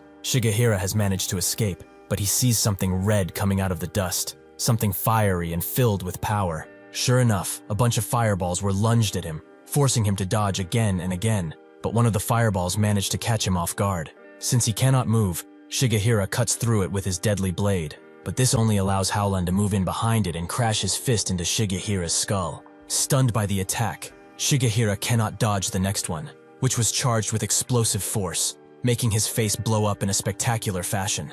Haolan feels that he can finally do it. He can finally reach deep within himself and reach a power that could make the heavens move. Unfortunately for him, Shigehira predicted his attack and teleported behind him. Haolan can feel the tip of the blade lunging towards him, so he tries to turn around, but it's too late. Blood drips down on the blade and onto the ground. Haolan has been hit, something he wished to avoid. While diving around the mountain to see how long he could hold his breath, Haolan found a pretty gem, which he had been looking for. He really thought that this was amazing. Anyone who saw it would be surprised, but his only company were the waters and the birds, and even they seemed uninterested. Haolan noticed, but he didn't care as the stone really was pretty. Perhaps it was better to just keep it and not show it to anyone else. He felt sad for a moment, but revitalized himself and moved on. While getting some groceries a while later, he heard the whispers of the people who thought that he was ugly. Howlan noticed, but he thought that they only wanted attention, so he left them alone. Howlan has been pretty lonely all of his life, but there was nothing wrong with that intrinsically. What he was more confused about is if he's sure about himself. Because of this question, Howlan has crossed oceans and walked lands he has never been to before. Perhaps his self-appointed seclusion was an attempt to gain romance from life. He tried to change that. Embarrassingly enough, on his journey of change, the first thing that truly moved his heart were his friends, his real tribe. He was shy at first. He didn't even know their names half of the time. But those embarrassing moments turned into precious memories. Because of that, while they were on Crow Island, Howlan handed Dan Yang his most precious item, that being the stone he found. Dan Yang recognized its beauty, but why give it to her in the first place? Howlan just walked away but told her to not lose it, as it's pretty precious. Now that he's at the end of the road, it seems pretty obvious, but he could have been a better friend than anyone else. Howlan puts his last hope into his fists and unleashes 24 explosive strikes on Shigehira before sending him flying. The power inside Shigehira refuses to stand still and creates an explosion the size of a small nuke. Everyone looks at this in amazement, with Sid not being that impressed. Howlan has given it his all, but Shigehira still stands, although heavily injured. He has won this fight, so it's only right that he finishes it with a kill. Before he can do that, Chisaki rushes forward, crashing his foot into Shigehira. He finally understands what he must do. He will forever cherish his old memories, but he is no longer the man he once was. So, this is the last time they will be training, but he can only hope he's ready to face the mighty Tsukumogami. In the past, as Chisaki fell asleep after training, Shigehira thought that he should just carry him to his bed. But first, he wanted to test something out on this boy, something he had been dying to know. He lunged his sword at Chisaki, only for Tsukumogami to catch it. Shigehira figured that there was a malevolent being protecting him, as this child had always been pretty senseless, but his movements are surprisingly fast. If that really was its intention, would it not have been polite to greet him? Tsukumogami only laughed, the same as it's doing right now. This sort of situation must be fated to happen, or perhaps it's just a little fight between a weakling of a teacher and his crybaby of a student. This is truly exciting. If he's honest, he really does not want to be here, so he will do something else. He suddenly pulls out a lantern from his chest and uses the spirit inside to send Shigehira spiraling down into a world filled with low-hanging lanterns. He cannot even appreciate the scenery. As he begins coughing up blood, he knows that the attack which Howlan has landed was almost fatal. Sid's control over him begins to falter for just a moment, allowing Shigehira to remember. He descended down to the cave of Crow Island, only to be met by Sid and his goons. His mind scrambles to find out more, but that's when he notices something coming from behind. Sure enough, Chisaki is moving in for a strike, but Shigehira notices too late, so he's thrown away like a puppet. Tsukumogami stands over Chisaki and hands him two blades, the reverse blades. Shigehira remembers something else as he sees them. When he was training with Chisaki, he was mad that he was using his right hand when he was left-handed, which surprised Shigehira. He explained that he has a habit of training his right hand. With this hand, there is no real hostility. It is only with the left hand that there is killing intent in this blade. When he does not want to kill someone, he will always fight with his right hand, just like he is doing right now. The pain that he is feeling always aches in his mind, but through this pain, something came back to him, the existence of himself, along with fragments of memories. Sid's power was too amazing, and his wishes for victory were all in vain. Sid was too powerful. He lost without being able to do much, but instead of killing him, Sid made him one of them. The seed which was given to him became a part of his body. It was a parasite that spelled doom for him. It began to whisper thoughts into his mind, knowledge, control, and loyalty above all else. It became a part of him completely, and when that seed is destroyed, his heart will stop. Now that his mind has recovered, he does not have an ounce of resistance. He was captured by this inhuman and became a murderer. Even though he did not know what he was doing, he still took someone's life senselessly. Even though he was not conscious enough to understand and could not disobey orders, he can see why they tried to kill that English woman. Despite all of this, in truth, he was just desperate for the sweet release of death. He begins talking with Chisaki, noting that all these lights are making him hallucinate, so he will borrow the darkness in order to resist. He has grown quite a lot. He is proud of him. In truth, they are both equals, but there's something that differentiates them like heaven and earth. Chisaki can't believe that his master is back, but he does not have much time left. He must listen to these words. Everyone makes mistakes when they grow up. It's inevitable, but things keep moving forward still. However, his should go smoothly. He should not be like him, who was captured and silenced. He should follow the light and continue his chosen path. He should not blame himself, and he should not cry. He should be proud that he can lean on him in these last moments. He thanks him for coming, even though he suffered a lot to get here. Kenta rises above, which Shigehira sees, but this gives him an idea. He jumps away at much speed and rushes towards Sid. Even if he does not have much left in this world, he will make sure that he will not go down quietly. He sheathed his sword and continued to run through the area. Nangi can see that he has gained his senses back and lets him pass, eager to see what he will do. Sid is annoyed by the fact that he's a pain to deal with. He should understand by now, even if they kill him, he will make sure to get rid of them. He uses his gaze to try and control Shigehira, which does slow him down, allowing a tentacle to crash straight on him with all its force. However, Shigehira is not dead. He turns around and slashes the tentacle to bits. 2 other tentacles follow this one, and combined with the one coming from the ground, they strike him with amazing power. Sid thought that he was pretty funny, but also unlucky. He likes to let people have some final words before he does this, so he should speak them now. Shigehira only said his name, and that the human will, feeble as it may seem sometimes, is not easily broken. One day, he will suffer the consequences of what he has started today. Sid knew that he was serious. His eyes did not lie, and neither are they now. Shigehira has teleported away from the tentacles and landed. Now he is able to rush in again. Sid abhors his unshakable gaze, but he understands that he has underestimated him up until now. A mistake he will not make twice. He reaches forward and with his fist clenching, the seed inside of Shigehira breaks, the eye behind his neck turning into crystals. He remembers his memories with Chisaki. As he lands on his feet, he also remembers how he cried when they finally met again. Because of all of this, his soul will not leave his body. Even if his heart has surely stopped, his body still moves. Sid is not taking any chances, so he throws a bunch of bolts at him, but to his surprise, Shigehira refuses to stand down. With this blade out, Shigehira prepares to unleash his final attack. When he was walking through the forest with Chisaki, he told him to keep his head low for a bit. Before Chisaki could even ask what for, Shigehira already unsheathed his blade and cut the entire forest down. The final stage of sword energy is one where the strike cannot even be seen. Not being able to see the start of the strike means that nobody will be able to see the wind that follows. Sid did not even see him unsheath his katana, and only now does he feel the pain of his neck being cut. This is Shigehira's ultimate and final technique. Extreme unsheath, pure tailwind.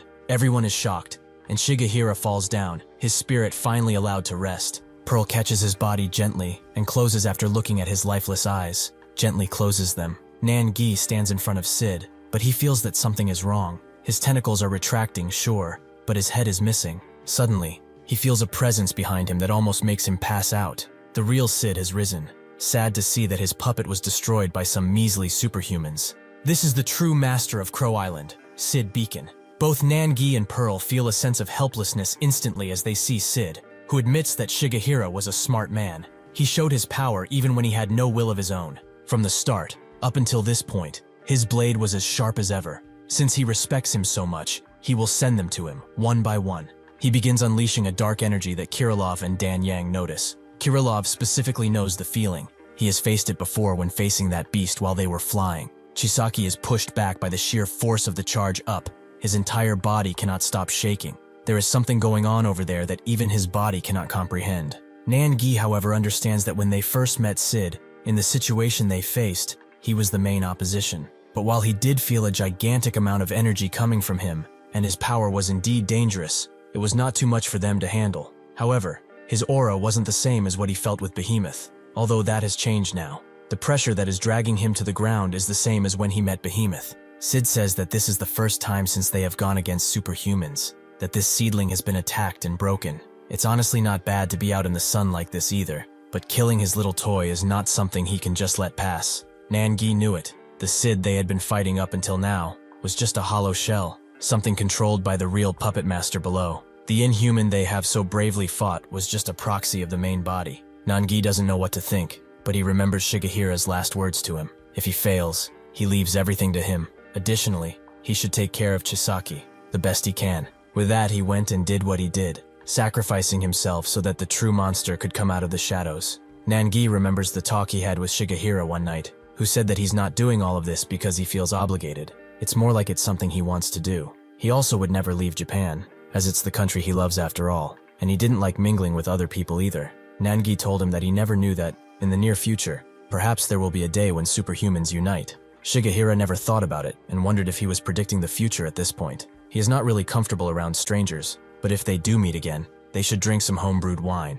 Nangi refuses to let his death mean nothing. He will help him end this and make sure that the inhuman threat is properly dealt with. Sid notices that he got serious, so it's about time he does the same. He puts his hands on his sides and unleashes his fingers into the ground, creating a bunch of tentacles that instantly rush toward Pearl. She decides to grab Shigehira's body and jump away, leaving Nangi to dodge the rest, but he can feel that they are entirely different. Sid has improved by a large amount. Both speed and power have been increased, but like before, he has limited movement because he's rooted in place. He thinks that this is an opportunity, so after dodging, he throws his scythe with all the power he can muster, which goes for Sid's neck. Unfortunately, Sid is able to go underground and appear right above Nangi. He improves his abilities by gathering the tentacles all under one hand, creating a strike that hits Nangi like a nuke, making debris fly off at blinding speeds. Since he is done with the tattooed man, it's time he deals with this glowing woman. Nangi does not stop bouncing, from building to building, crashing throughout, until he finally lands in a construction site,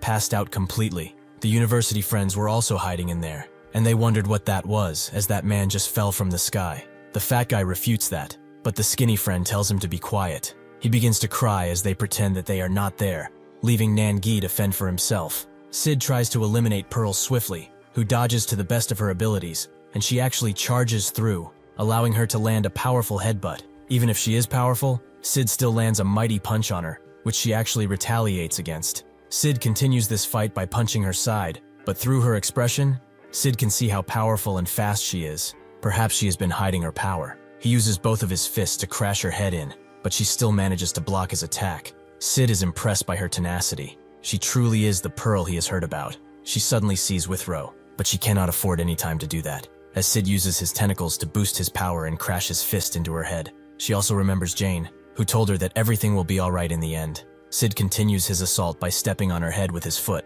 making her remember Shigehira's sacrifice. After she's completely put to the ground, she says that he was a swordsman, which confuses Sid, but she begins pushing against him, with enough force that she gets out of his grasp with a punch. Pearl will not let those who have died regret their actions. Sid is concerned by her determination, so he backs away and arches his back, before crashing his tentacles into the ground, making them all move for Pearl. She jumps high into the air, balls of yellow light emanating around her. She can feel their power, and grabs them all at once, crashing them down into the ground where Sid is. The light destroys his tentacles, forcing him to jump to her level, where they begin a mighty clash that shakes the ground again and again. Unfortunately, Sid gains the upper hand, as he finds her extremely interesting, for a superhuman that is. He uses this opportunity to grasp her so that she cannot escape. He has said this already, but her death will deal a huge blow to the superhuman power. It's high time he ends this, so this is goodbye, for good. In her final moments, Pearl remembers what she told James, that she has a wish. She wants to become stronger for those who trust her. There are people who rely on her quite a bit, and she wants to protect them with all she's got. James was quite worried about this. He understands that she wants to improve herself, but she needs rest sometimes. She must not carry the burden of protection by herself. The tentacles don't have time to hit, as someone crashes down on them. Basilov tells Sid that he's only a worm that can be killed just by stepping on it. He should not think about having a pretty death. Chisaki also joins the fight. He is Shigehira's enemy, and he will not forgive him for what he did. Back at the construction site, the students tremble in fear as the earth quakes, hoping that the building is secure enough, but that's when the skinny one notices something has changed. The man that has landed down has transformed into a benevolent being. The skinny friend backs away in horror, but he finally understands now. The reason that everything is shaking and the building is about to collapse is because of the fight that's going on outside. The fat friend suddenly feels a certain aura, and sure enough, Black Mirror approaches them, asking what they are doing in this place. In the past, on Crow Island, Sid told Calbus to get out of the way, who agreed immediately. Morel told Sid that he came all the way to this place to see what is going on. Does he not deserve to speak to the real Sid and not just some puppet? Sid saw how that might seem disrespectful to him, so he unborrowed out of the ground and asked him to speak. Morel told him that in truth, they have the same goal.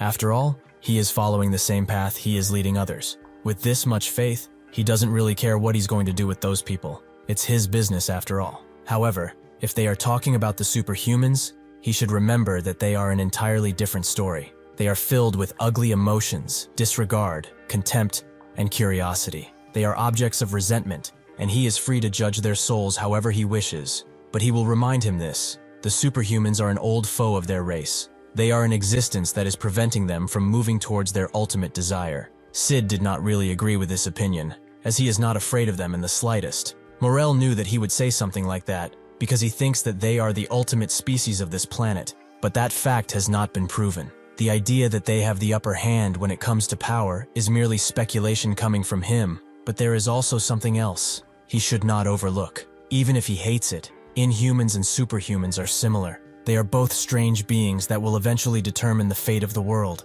There is also a clear difference between each other, however. Sid suddenly goes underground, the others unsure of his next move, but he suddenly appears right behind Chisaki, who notices and does manage to block his heavy strikes. As a result, his hands have been broken, leaving him defenseless. Sid knows this, so he moves in with a deadly kick, which Tsukumogami protects him against. This allows Basilov to move in, smashing Sid's arm like a gorilla before crashing into the ground. He does not stop here, as he gut punches Sid, but calm as ever, he gains the upper hand by tying Basilov up and striking him with a charged punch. In his stead, Pearl moves in, Sid remembering the talk he had with Morel. He asked him what he was trying to get at, and Morel tells him that the humans and superhumans do not have a chance against them. There are no beings that could surpass them now, but that is because the superhumans have yet to transcend. They are different in that aspect. They are beings who exist solely to overcome. However, they have transcended first as a species. They have actually become a springboard for their growth. Another thing he should add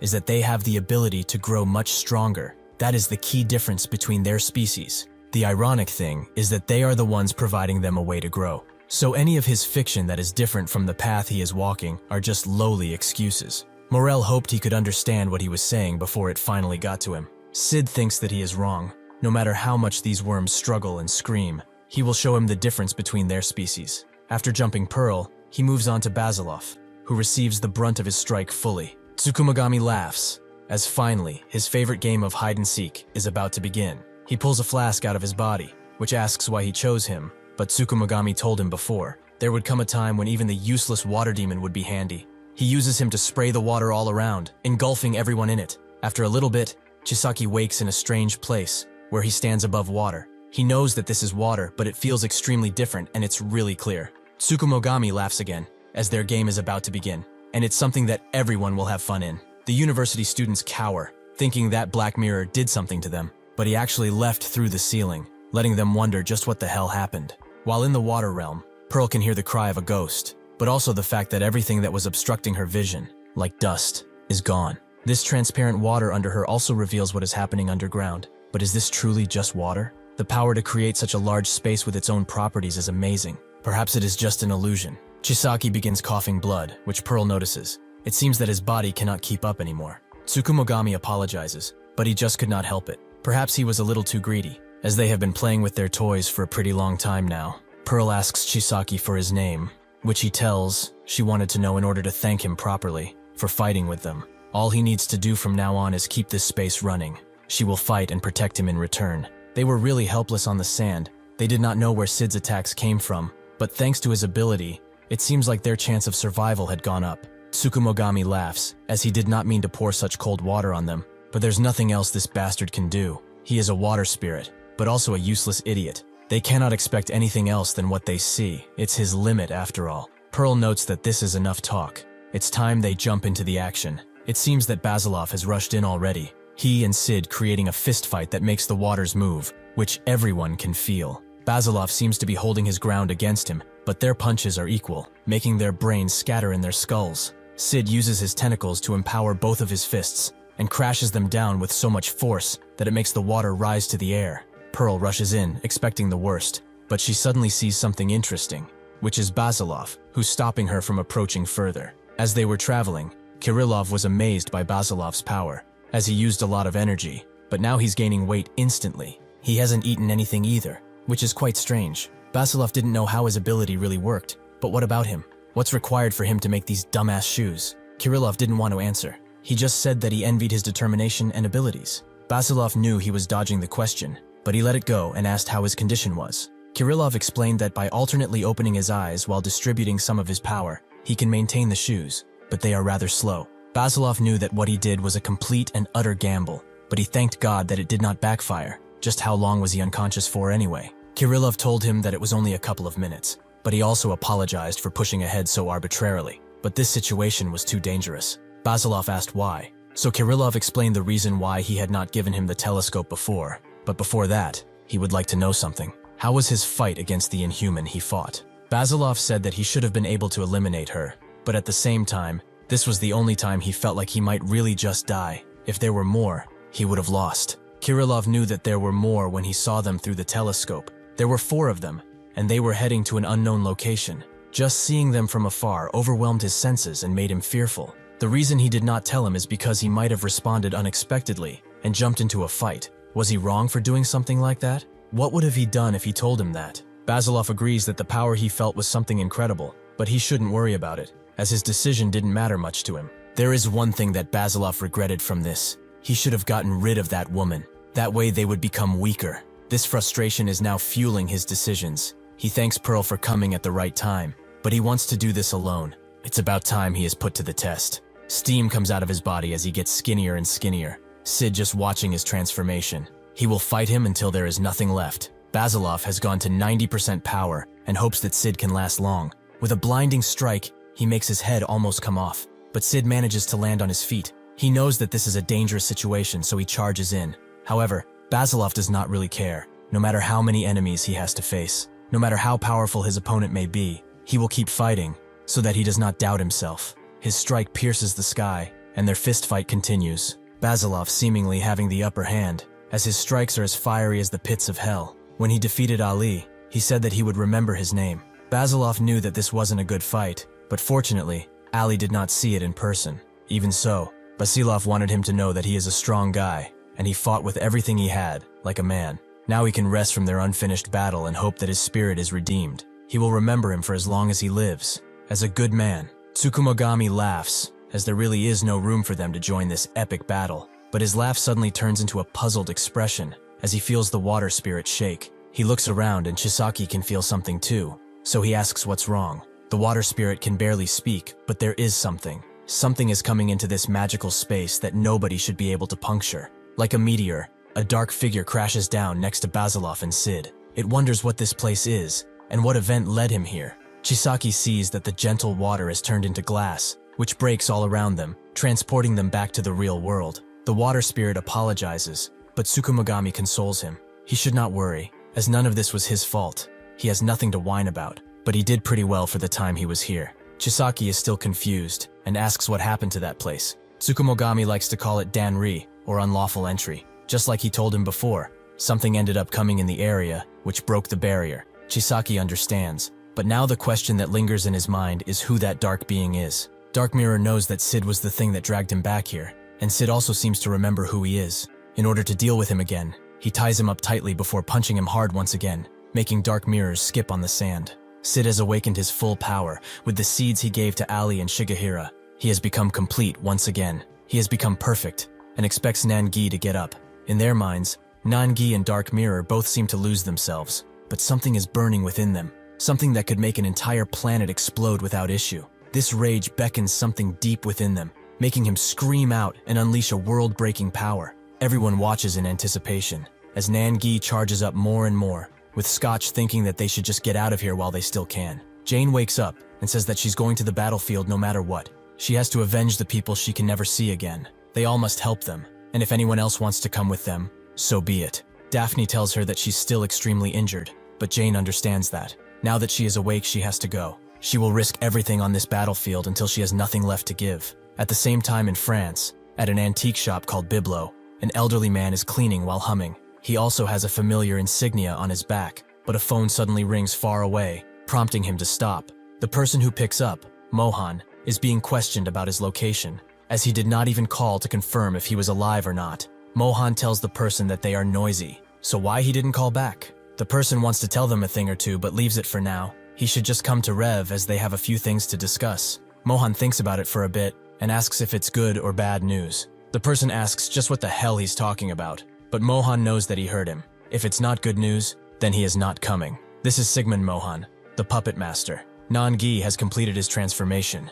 He has become the visage of destruction, and with just a look, he sends a strike that hits Sid's right hand. He can feel his power, so he tries to charge in and end this, but with a single punch, Sid is sent spiraling in the air. Nangi jumps towards him at amazing speed, leaving both Basilov and Pearl speechless. Their brawl continues in the air, where Nangi envelops Sid into his ability and pushes him further and further. Sid eventually does manage to get out of this, but Pearl is not about to let him do as he pleases, so she charges in with an amazing punch. Now, they've entered the endgame. Pearl's punch goes through Sid like Swiss cheese, but that doesn't deter him from summoning enough strength to push her away swiftly. Unfortunately for him, this allows Nangi to charge into him at blinding speeds. He continues his punch even onto the ground before gathering an impressive amount of energy, forcing Sid to get out of the way before he is obliterated. He tries to descend into the deep sand, but Basilov grabs his slimy tentacles and pulls him out, as he will not let him weasel his way out of here. He pulls even harder before smashing his foot on Sid's face, who seems to remember something about the evolution of their species, but also the superhumans. Basilov continues his stomping until he lets out one final earth-quaking stomp, leaving Sid incapacitated. He remembers Morel's words, that the superhumans are their old foes. They are the enemy preventing them from reaching their final goal. Just as Basilov thinks that he has the upper hand and is about to end this, Nangi gathers another big amount of energy and blasts it at Sid directly, also hitting Basilov in the process. Pearl is shocked to see this, and even Sid is left impressed by how insane that man has become. Basilov becomes enraged by his action and jumps to attack him, forcing him to lose even more weight. The others see what is happening and wonder why it's happening, with Kirillov sensing a gigantic amount of bloodlust from both of them. This little squabble gives Sid enough time to go back into the sand, passing Pearl and splitting himself before jumping out of the sand and into the deep ocean. Pearl does not want to lose him, so she jumps in too. However, due to how fast he is and how many clones there are, she can't know where the real body is. Suddenly, small henges begin to appear around her, showing the true path to her. It seems that Jane has awoken and has immediately gotten back into action. Kirillov tries to tell Basilov something he doesn't care about now. He tells Nangi that this is no game. Either he kills him or they both die. Tsukumogami tells Chisaki that they can turn that man back. He can call one of the toys, but he will leave that decision to him, because as he explained before, calling these toys out is tricky, and the aftermath of that action is much scarier than just blood and pain. Chisaki doesn't care. No matter what it is, he is no longer afraid of the future. Tsukumogami laughs. He liked his crybaby side better, but alas, he has no choice. He pulls out the Shinzoku Kagami and summons the mighty Ungaikyu. Suddenly, mirrors begin to appear all around them, even in front of Nangi. Tsukumogami explains that this will reveal one's true soul and sins. No matter how gentle or deep the sin, this will show them the truth. Ungaikyu laughs. It's his first time seeing something like this. A creature confused only because of its own ignorance. There's only one way to find out. He should look into the mirror and reveal his true self. Nangi does just that, dragging him deep into his mind, but he cannot quite place himself, even if he can see someone. He screams out, it alone being enough to shake the mirrors to their core. Now Ungaikyu understands it's neither ignorance nor denial keeping him like this, but a simple appeal. There are no lies within this creature. He is simply appealing that his existence is real. Tsukumogami knows that's a problem. If this is a failure, and the mirrors are broken, whoever comes forward will be killed. Suddenly Daphne comes forward, Chisaki asking who she is. She only says that she's that bastard's old teacher and will help, but she will have to step in for a moment. She immediately jumps in and slaps Nangi with the mindlock mantra, forcing him to remember a core memory. When he met Dan Yang for the first time, he hadn't decided where he would start his adventure, but that only made it more fun for him. She asked for his name, and along with telling her that, he invited her to join him. This memory overwhelms him, and he slowly starts hearing a voice call out for him. Nangi has calmed down, but he is unconscious, ending this squabble that shouldn't have happened. Daphne does not expect him to come back from slumber soon. The purpose of the mindlock skill is to push him into his memories. If it works, he should faint, which he did. She cannot even fathom what he was before, but he was a really awfully ugly being.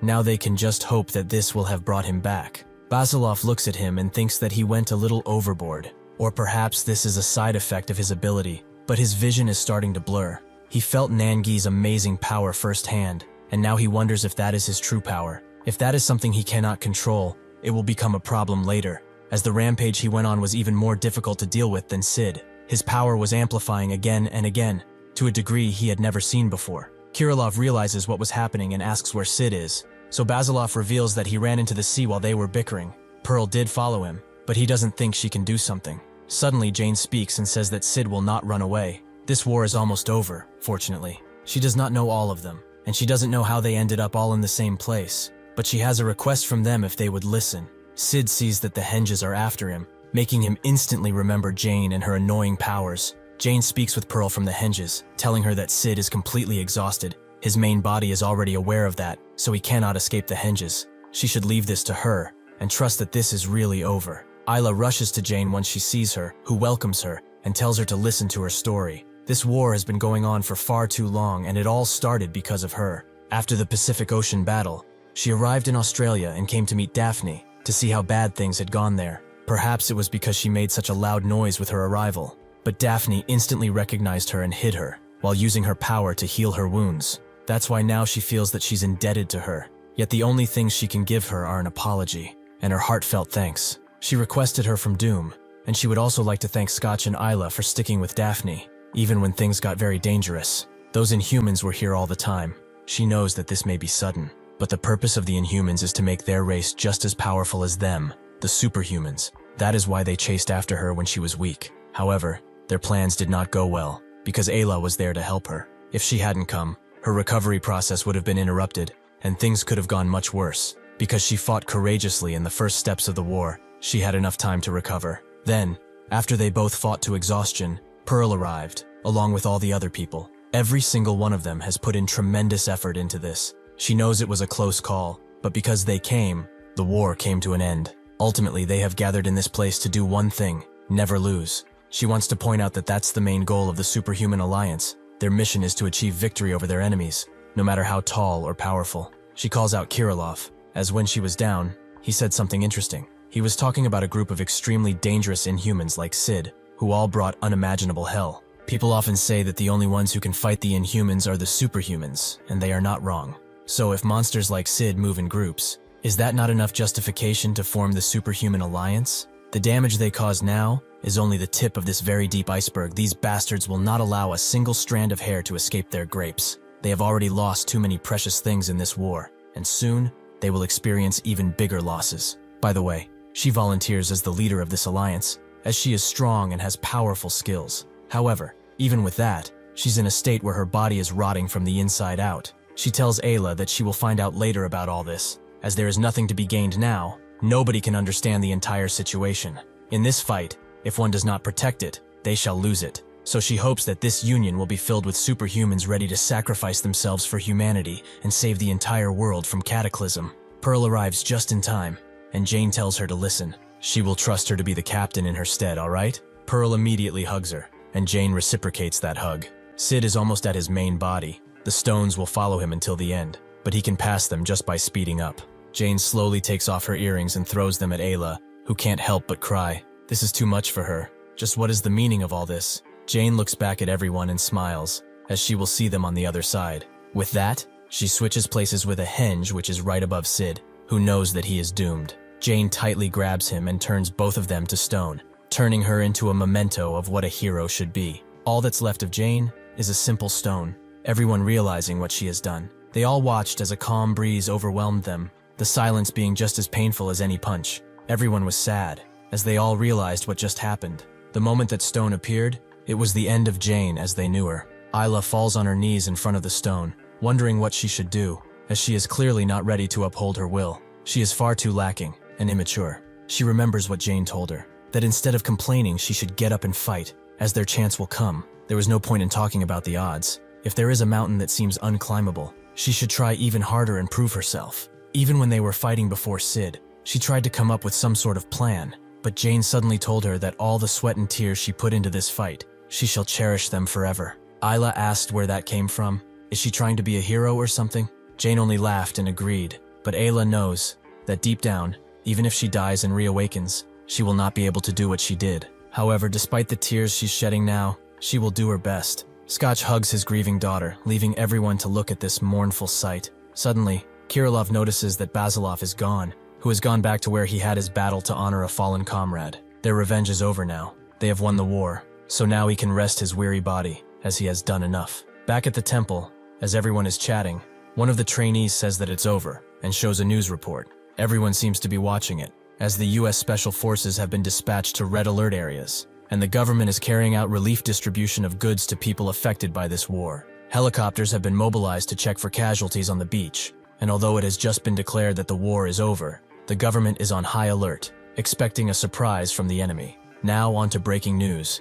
In connection to this Australian crisis, they have a superhuman life who's giving out a statement. Kirillov is that superhuman, who's being asked hundreds of questions at a time, which he doesn't really like, but he tells everyone that the war is over and for now, they are safe. He introduces himself and explains that along with other superhumans, they successfully subjugated all the Inhumans who have invaded Australia. He cannot answer any more questions right now, but the war is over. They were able to save most of the people affected by it. However, the damage to the superhumans is too high. There were countless situations in that battle, and although he must tell them something important, he must put it well and accurately. First of all, they are currently mourning the loss of a superhuman who has helped them greatly, one that shall be remembered as a hero. On a plane, Evan and his cronies are relaxing, but Evan is bored out of his mind, hoping that coming after that guy will be worth it. On the sea, Morel asks Tobian how many islands they have destroyed thus far. Who doesn't know, but it's definitely in the hundreds. Pan sees that an island is rising in front of them, so Morel tells Tobian to slow down,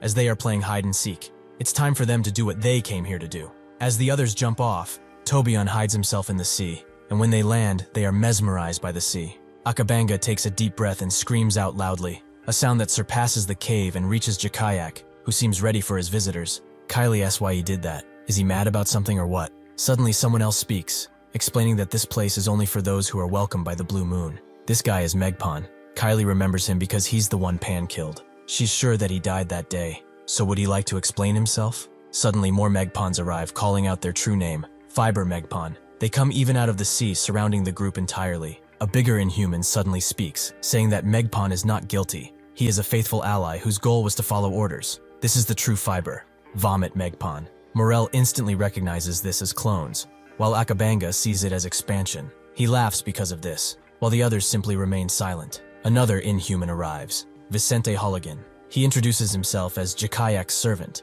along with another small Inhuman, called Metaresa. Vicente knows they destroyed all of their master's illusions by setting foot on the island, and even though he has served him for eons, they are the most formidable Inhumans he has seen. As foreigners, however, they should use their brains and be polite, just as Jakayak commanded. Suddenly, Pan starts to squish him with his hands and warns him that if he speaks any more nonsense, he will make him explode into a pile of goop.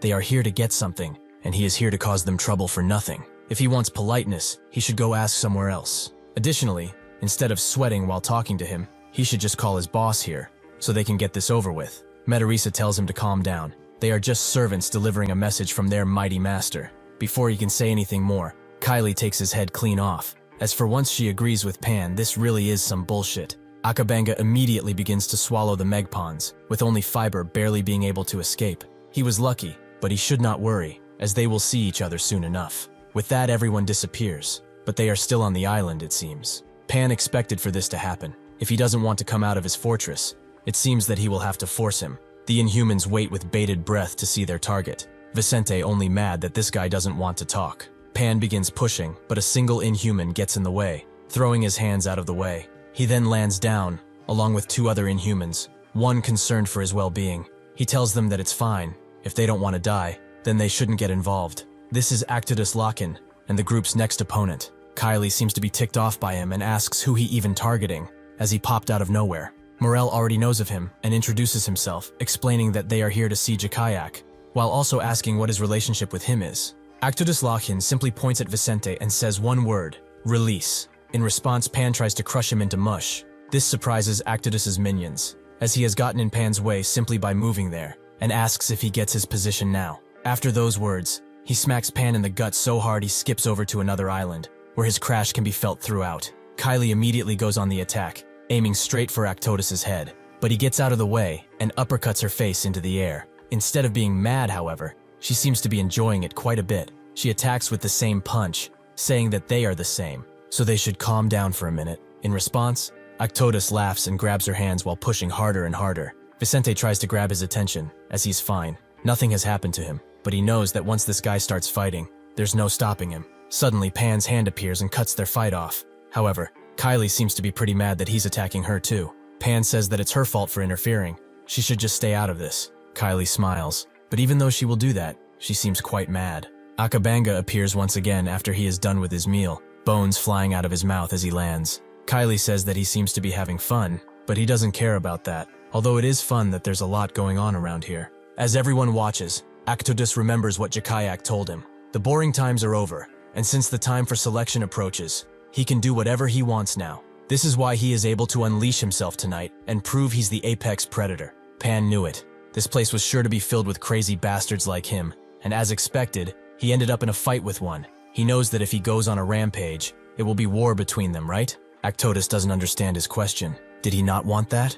Pan has had enough, so he surprises everyone and summons a bunch of portals on the island, ready to bring it down. Morel thinks that this gathering is far too heated, so their playtime ends now. He will handle the situation from now on, so all they have to do is follow their orders. Suddenly, they are all overwhelmed by a black mist and transported somewhere else, the group having a hard time coming to grips with this, except Morel, who knows that Jakayak has done it. Finally, they are face to face with their real target, Jakayak Hapagrigan.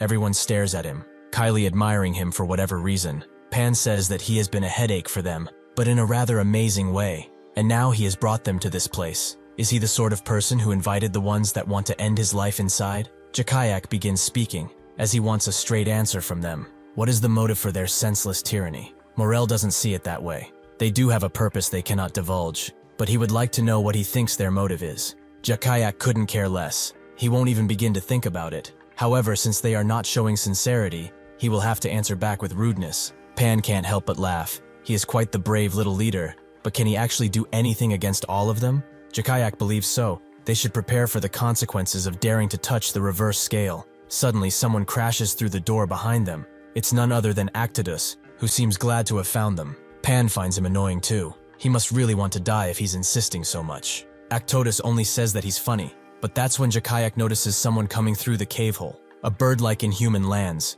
calling Jakayak by his name and apologizing for entering without further notice. This is Ul, who simply wanted to report that Ledum is arriving. Jakayak already knew that. He had sensed him in the sea. Sure enough, something big begins to ascend from the deep ocean, which the Megpons don't dare make a move at. The others watch as Ledum drags Tobian's corpse to the surface, and they welcome him back. This is Benik Ledum. Morel senses that something has gone awry with Tobian, and Kylie asks who else is coming, as they are like a string of sausage. Another one always seems to pop up. It seems that they really are here to have fun, and she's happy to oblige. The others get prepared for battle, but Morel knows that he is not stupid. He should understand well enough that when two parties with catastrophic powers collide, a never-ending war shall take place. He hopes that he is ready for the hellfire that will cascade the land and seas in the aftermath, but he probably hasn't brought them to this place for this result. In that case, right here and now, before they do, that will surely lead to their extinction. He wants to take the opportunity to ask him a simple question. Has he not been curious as to why he exists?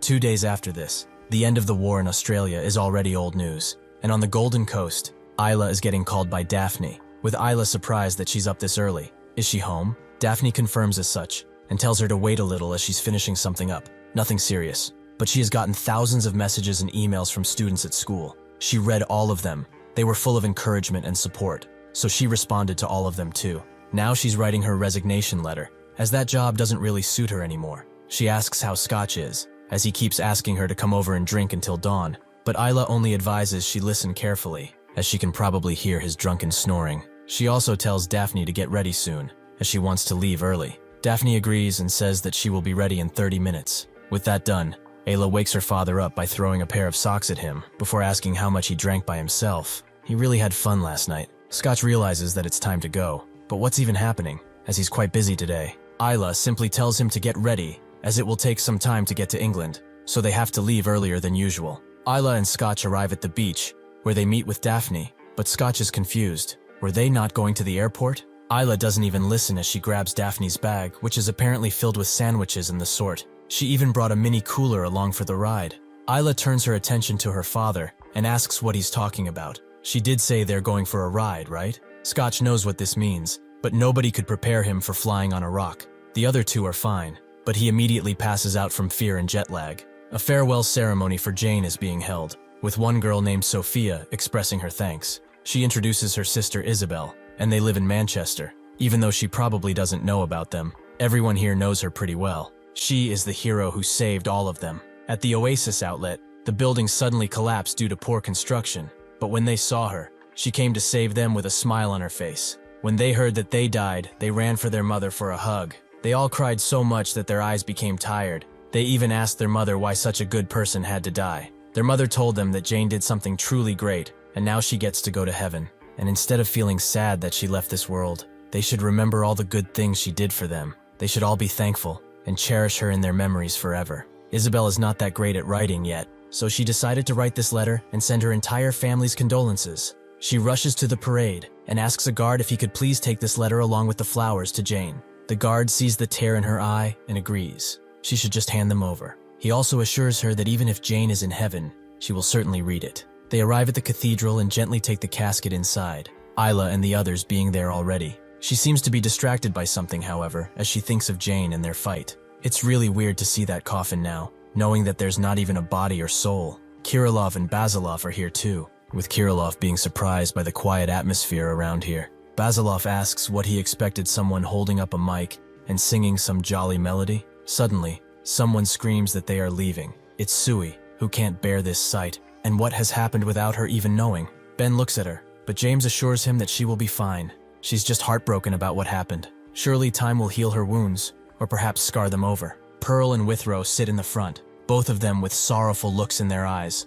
but Pearl is also determined. Even if she is gone now, she would like to remind her that they are just getting started, so if she could, she would very much like for her to watch over them. This is a day of mourning, as Tony has found out about Ali's death and subsequent burial, so now he's in Mexico, sitting for over an hour at his tombstone. The ones who brought him here want to leave, but the leader tells them to give him some time, as they were friends. Tony speaks to Ali. He rushed to the nearest airport when he heard the news. He also brought the things he most liked. He hopes that it's enough. One of the men doesn't get it, but the leader tells him to have some sympathy. They really can't know what that guy is going through right now, and since he was Ali's best friend, they must have had a strong bond, especially since the Ali united the 4 major crews, giving them a new life. Tony begins crying, calling him stupid, and saying that he wouldn't have scolded him if he didn't do something foolish. He remembers the time they took this picture, saying that he's the proudest friend ever, more than anyone else in the world. He grabs the picture and bawls his eyes out, promising to do his absolute best,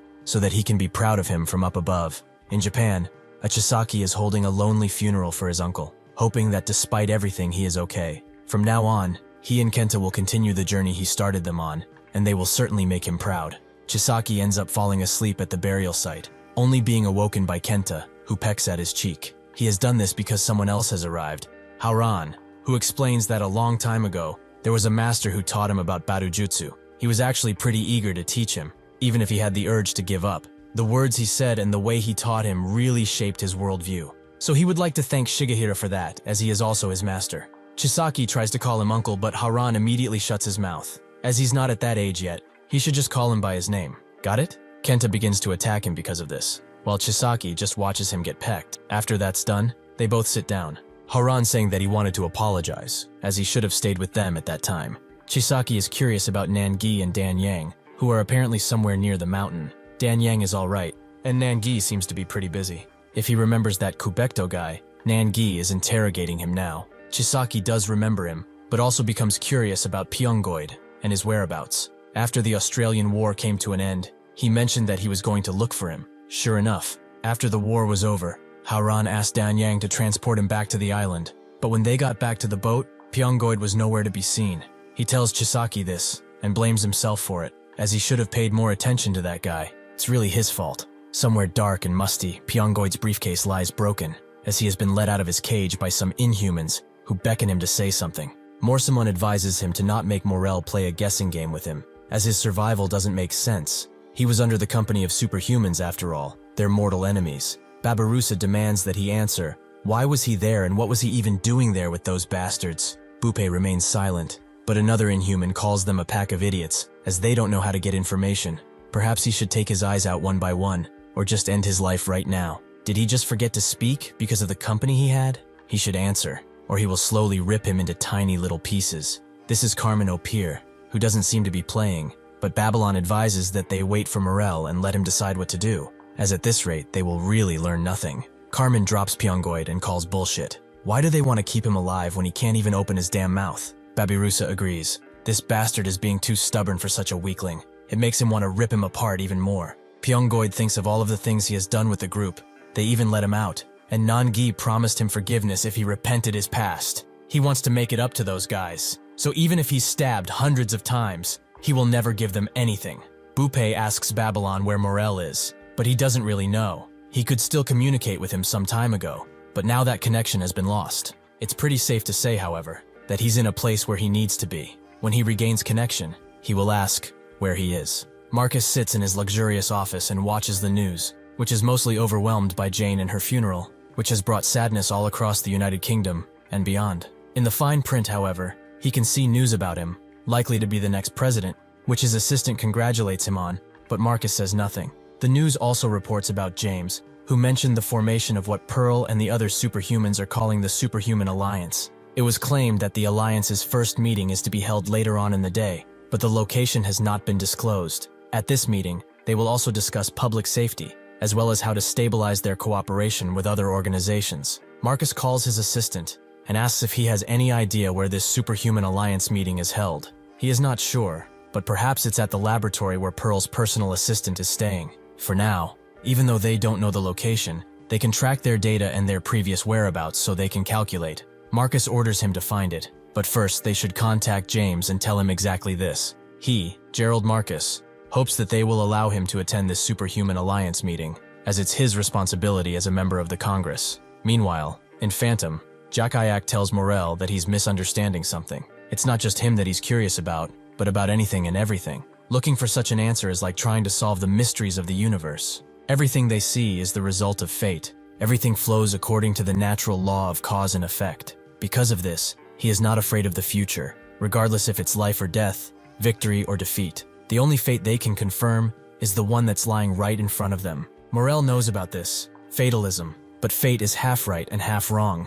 Jakayak says that's not for him to decide, but it's not that Morel already knows about it, and he will only repeat this once. Fate is half right and half wrong. The only creature in this entire world who can measure that balance is him, and only him. With a sudden glow, Morel unleashes an aura all around Jakayak, who is dragged into what seems to be an illusion. He thinks so too at first, but then feels the water on his feet, signaling that this is indeed real. He asks Morel what this place is, since they are the only ones in it. Perhaps it is truly an illusion. Morel tells him that this is what the truth of the world looks like, the utter defeat that his consciousness constantly sees. Before Jakayak can ask what he means, a bunch of gilded visions appear before him, an entrance to his very being. Bull sees his master's head bob down and asks if he's all right. Jakayak explains that he has just experienced something. What did he even do to him? Morel wonders too. What he just saw, was it unexpected? Jakayak remains silent for a while, but then lets out a hearty laugh that begins to shake the very core of the cave. But it surprises everyone, even those who are outside. One of them asks Ledum what they should do, as he cannot know what is happening inside. Ledum says it's not that deep.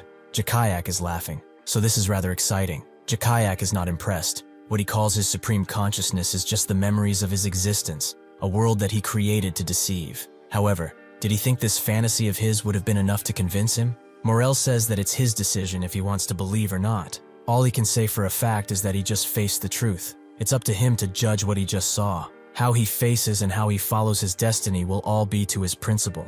As he said before, fate is half right and half wrong, but there is still a right path to success. He, who has never taken the wrong path, is the other half of the destiny that walks the right path. Jakayak processes this and is now a little more convinced. The solidarity of transcendent beings, such as they, is like an eternally ticking time bomb. However, the key to finishing this is him. It seems to be the entire purpose of their existence. With that in mind, he will set sail towards his destiny. Actotus, Ledum, and even the will of this entire island, they will follow his path to destiny. Morel announces that he has one condition for this, which Jakayak is not happy to hear. Perhaps this is some kind of joke he is playing. Morel tells him about Iscarion. The humans know him as Hyperion. He must have seen him in his supreme consciousness. He's a very important person to all this. Jakayak knows of him. What does he want? Does he want him to punish him? Back in Korea, at the academy, Kong sits outside, while Seung tells Myung to close the lights already, but he cannot sleep.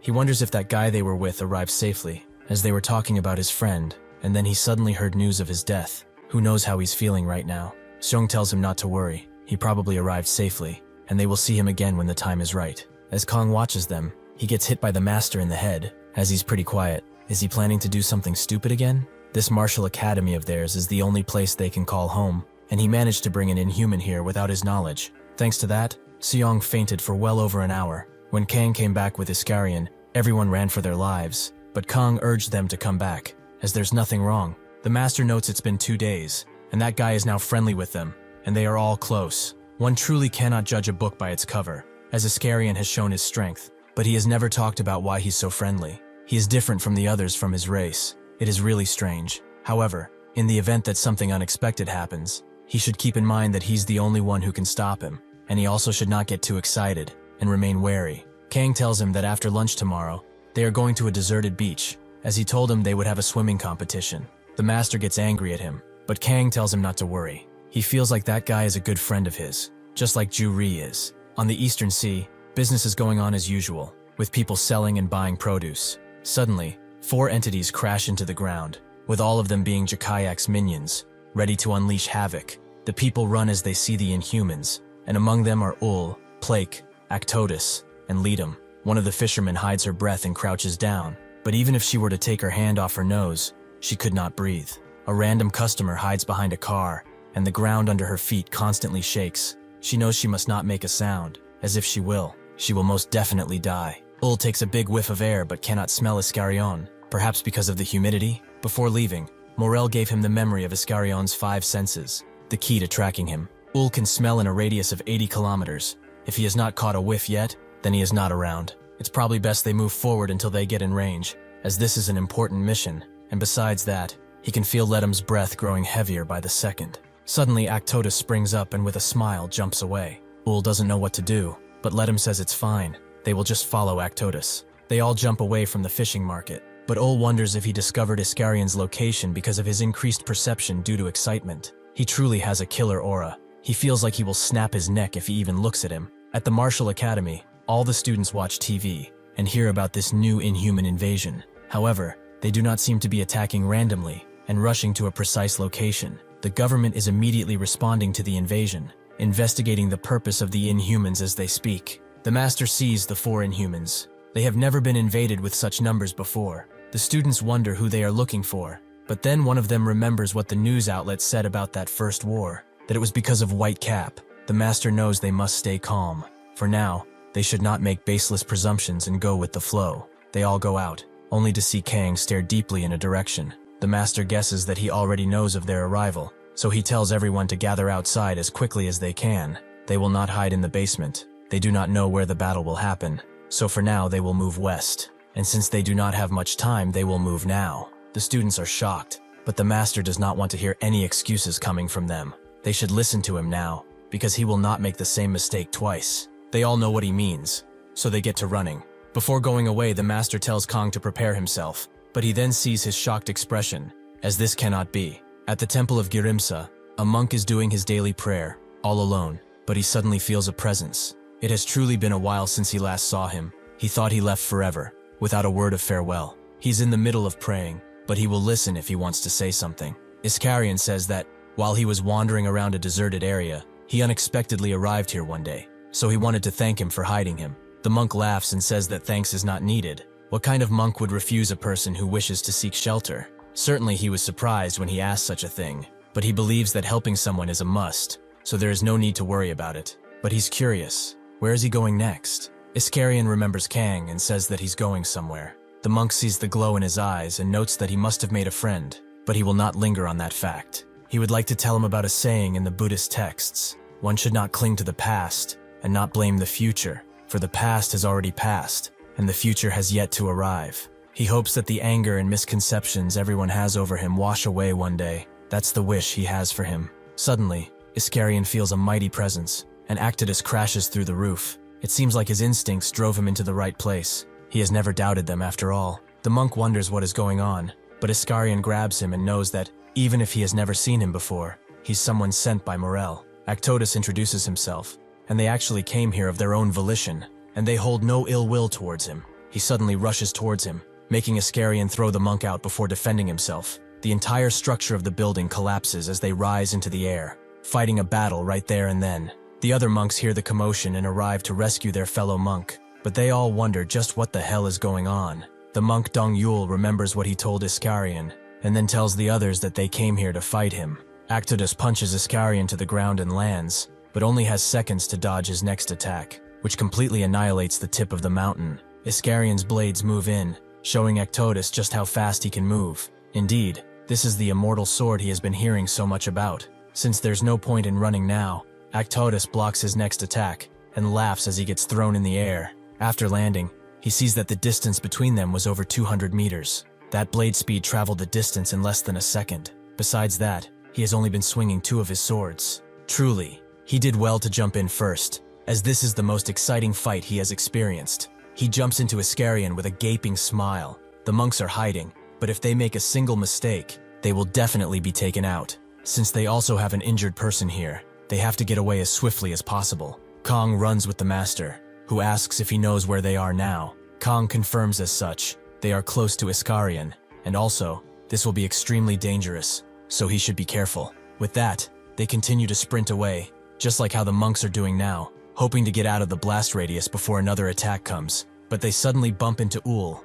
who looks at them inquisitively. Ledum tells him and Plake that he's going after Iscarion, so they should do everything according to Morel's orders. They both understand, but before Ledum can move, Kong arrives and smashes Ul into the ground immediately. The buff monk recognizes him from the competition, and the other Inhumans also look at him, specifically Ledum. Jakayak talked with Morel about this. That white cap is the drop of dissonance he saw in his supreme consciousness. He is the one who will eliminate the roots of his plan. Morel confirmed as such, and since Iscarion could not be found no matter what, the possibility of them being together was extremely high. Since that is probably the case, they should plan accordingly and be careful, as they have to finish their plan before he arrives. Even so, they did not know what their true intentions were, so the ones that will complete this mission should do so smoothly. Ledum is mad, as he arrived as soon as they did. It's too early for him to be here, and like Morel said, they will not be able to get away. Now that they are face to face, he understands why. He has an unknown aura, which makes his skin crawl just by feeling it. Plague tells him that this is White Cap, but Ledum tells him to be quiet, as the mission will commence as planned. He will start preparing for the horizon and wait for his signal. Before Plake can confirm the order, Ledum smashes through Kong, threatening the danger of the monks, but the master grabs all of them and ushers them to safety. They are all surprised to see him here, but they soon get distracted by the commotion happening near them. Even the master feels his entire body sweating. This is the same feeling that he felt when he first met Iscarion. It's like he's in a ring of inescapable fire. He cannot know why these Inhumans are here, but it's just like last time. Ledum smashes Kang's face, who immediately grabs his hand and punches him so hard he skips towards Actotus. Kang lands next to Iscarion, who notes that he still does not know how to swim. Actotus recognizes him as Whitecap, and Ledum gets up, telling Actotus to grab Iscarion as soon as the horizon signal is given. He will have the honor of eliminating Whitecap. Actotus doesn't care what he does. He's only here for the battle after all. Plake puts the last pillar in place, creating an entire area around where they are fighting. Ledum screams at Actotus to do it, who jumps on Iscarion and punches him again and again. With his job done, Plake defends the pillars, as there are only 3 seconds to go. Kang is feeling an amazing amount of energy from those pillars, but before he can try anything, Ledum raises his fist and says that they will see each other on the other side. He creates a large water pillar that sends Kang flying. The master is rushing to see if he can help, but he soon sees a beach in front of him, and everyone is gone. The entire area they were at got transported to Jakayak's island, where they are all eagerly waiting. Jakayak himself is quite pleased, as indeed he is quite the tough specimen to look at. The master feels the sand with his own hands to see if it's an illusion or not, but the most striking thing is that he can smell the ocean, which is too strange. Something to add is that this beach feels like a remnant of the past. What is this strange energy he is now feeling? As he sees the area being perfectly cut, he realizes that it has been completely divided. Some of the temple has been exchanged with a part of their stronghold. It is definitely the doing of that blue guy who planted the pillars. This specific area where they were planted must be a domain that swaps another set of stakes placed elsewhere. Before he can ponder further, Kong comes down and asks about Iscarion. The master confirms that he was wrong. It seems that their goal was Iscarion all this time. They did not even make a move against them. Kylie thinks of this teleportation form as savage, but she is also pretty interested in its limits. Plake bows down to Jakayak and reports that Ul's condition is not great due to a surprise attack, but the opening of the horizon was a success. Jakayak congratulates him, but Plake says that this is all thanks to Actotus and Ledum, who have helped greatly. Ledum reports that they got interrupted by Whitecap, and Morel tells him that he was wise to not fight him fully, as he would have died. Jakayak asks what sense they made of him, and Ledum says that it's as Morel described. When they first encountered him at where Iscarion was located, they did not even notice him arrive, and as time went on, by the second, he could feel him get stronger and stronger. He sensed an ancient power surging from him. Naturally, they did not waste their power to create a life and death situation, but seeing those two together, he senses a strong bond beyond words. However, he felt multiple ways of getting rid of that superhuman, and if they do so, they will not have any problems. Suddenly, Iskarion smashes Actotus into the ground and tells Morel that he does not care for him anymore. Now he wants to know what he really wants to do. Actotus gets out from under his foot and smiles. As for him, this fight is not yet over. Ledum tells him to calm down, as they are back in Phantom, and the mission was a resounding success. Actotus lets out his entire aura, but then laughs, as when did he allow them for this to be over? Kylie wonders if this guy has gone fully crazy, and Morel tells Iskarion that it is as he said before. He will come back to him, and when he does, he will have nowhere to run to, as he will be cornered. Iskarion tells him that his path is now different from theirs, so if they want to stop him, they better try with all that they have got. He begins unleashing his entire might upon the island, and Morel did not expect anything less. In France, Evan watches the news about the Inhumans invading Korea, with the motive still not being clear, but a part of a temple has mysteriously disappeared. Evan is curious about this. The world is getting busier and busier by the second. Perhaps he should do something about it. As Evan walks around, Tina calls him over, as Carol picked out an eye patch for her, and a hat for him. He takes the hat and finds it pretty cute, but Carol actually bought that for her. Now Evan is ready. At the time of the Korean War, he was too emotionally drained, as his face was sold all over, even on the other side of the world. If he does not disguise himself at an airport, he immediately gets recognized by someone who can't mind their business. However, he is sure that Talisman already knew of his existence. Still, he doubts that guy. How does he know of him? And his abilities too. Just the fact that he stalked him like a crazy fan gives him a shiver. After that happened, he naturally raised his guard, but so far nobody has been following them. The important thing right now is the clue he got from Punta, that Talisman is somewhere in France. If that is the case, he wonders if Talisman knows that he is here. He begins speaking through the others through his link, who have nothing to report. But still, Evan orders them to keep a distance from each other until they find Talisman. At this point, it's pretty unlikely that he will follow him, but if he does, they will encircle him pretty fast. One of them is sure that the Talisman does not know that they came here to look for him, but how are they going to find him? They can't just walk from door to door like Girl Scouts. Evan tells them not to worry. He will look for him without them stepping in. First, they will wait for Punta's call, who immediately calls him upon saying that, a happy coincidence. Evan immediately threatens him, noting that if he's going to say a bunch of nonsense, he's going to kill him. Punta notes that if he's going to threaten him, he will just hang up, and does so instantly. Evan calls him again and apologizes, as it's his fault. Punta feels sorry for him. Is someone hanging up too much for him to handle? Anyway, he's here at a station outside Rouen, so they should have a chat, as he will send him the location.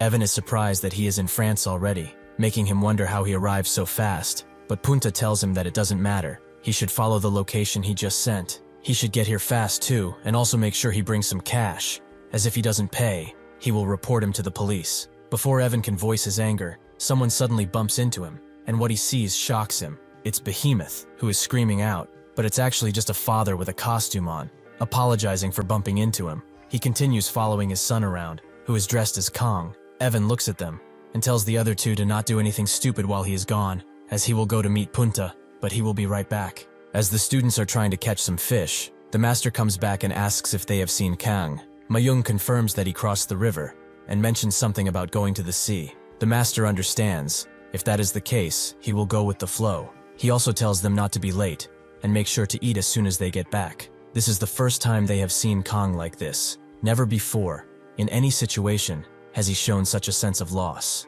Evan arrives at Punta, apologizing for being late, which Punta adds he's very late, but it's whatever now. He also sees his cute hat. He certainly did not expect him to be in those kinds of things. Evan tells him to shut it. It's not like he's the one to judge. He also wants to know why he picked such a crowded place for a meeting location, but Punta notes he really doesn't know anything. When exchanging such secret information, it is best to do so in a normal situation, like this one. His ways show how much of an amateur he is. It would be suspicious if they exchanged info in an isolated location, right? Evan gets it, but is there any news? He does not mean to be a burden, but now that he's in France, it's likely that Talisman is still trying to track him, so he wants that info already. Punta understands, but first, the fee they talked about previously. Evan gives him a fat stack, and tells him not to check it as everything is accounted for. However, he is mad that his type of people are so hungry for money. Punta admits he's not obsessed with it. It's more of a means to an end, but he should relax, as things will get exciting now. He rearranges his glasses and gets to business, sending the intel to his phone. but nothing appears immediately. Punta goes on to explains that this symbol is the only trait he could find of talisman. He used this picture and ran a basic image tracking program on all web pages. First, he found the image of a woman's SNs, and he was able to determine the place she took it at to be the famous nightclub called Rev,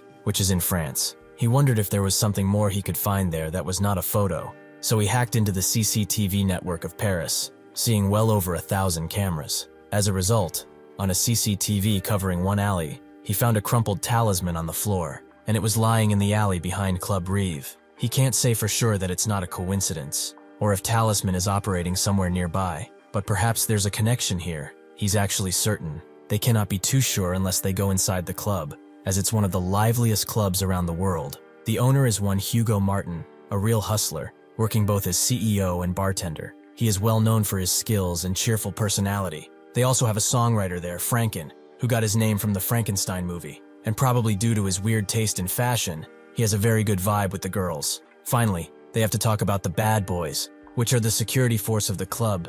They are people from all walks of life, secret agents, security personnel, martial art champions, and so on. These 5 right here are considered the hardcore security. Evan doesn't get why a club needs such high security, so Punta tells him that previously, that club was a palace where the mafia and various gangs gathered. There used to be a lot of trouble, and coincidentally, these 5 guards are the ones who survived the recent troubles. It appears that out of all of them, their commander is one named Ofzar, who doesn't seem to be messing around. Interestingly, the guy next to him is even more dangerous. He is named Newf Lion, a former member of a global organization called Twin Dogs. He was famous, or rather infamous, for destroying his whole organization. He is called the Immortal, as he was never seen even stumbling once. Evan laughs, as this seems like a cast of an action movie, but the staff there really don't care about him. Honestly, working at such a place might even be fun. He shouldn't get mad, but he hates needlessly complicated things. So what does this club have to do with talisman?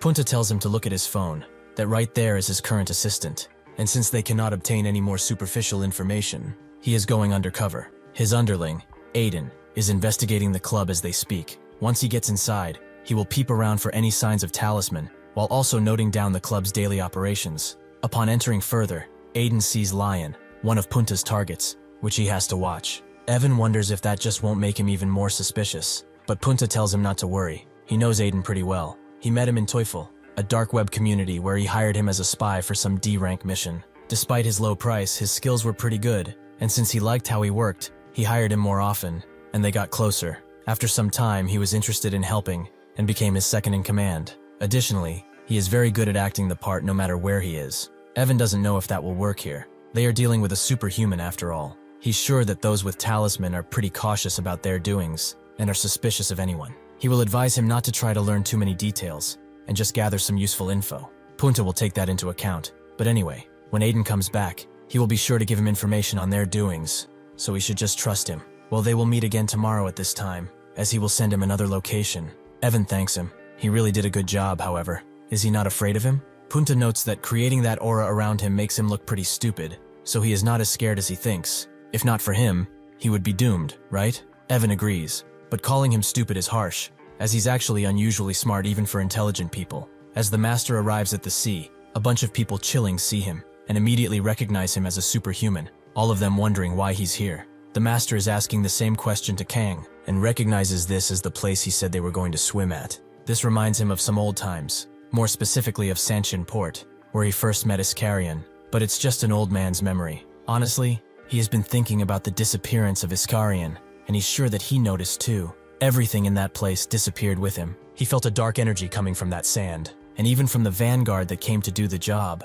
He felt an amazing sense of fear. In such a situation where numerous Inhumans were emitting such an aura similar to Behemoth, in the midst of his despair, a question popped in his mind. Why did they not go to war against them? By his judgment, if he and Iskarion would work together, the ensuing war would not be easy for them to win. Really, he feels bad for him, but they must keep themselves strong, as Iskarion is strong too.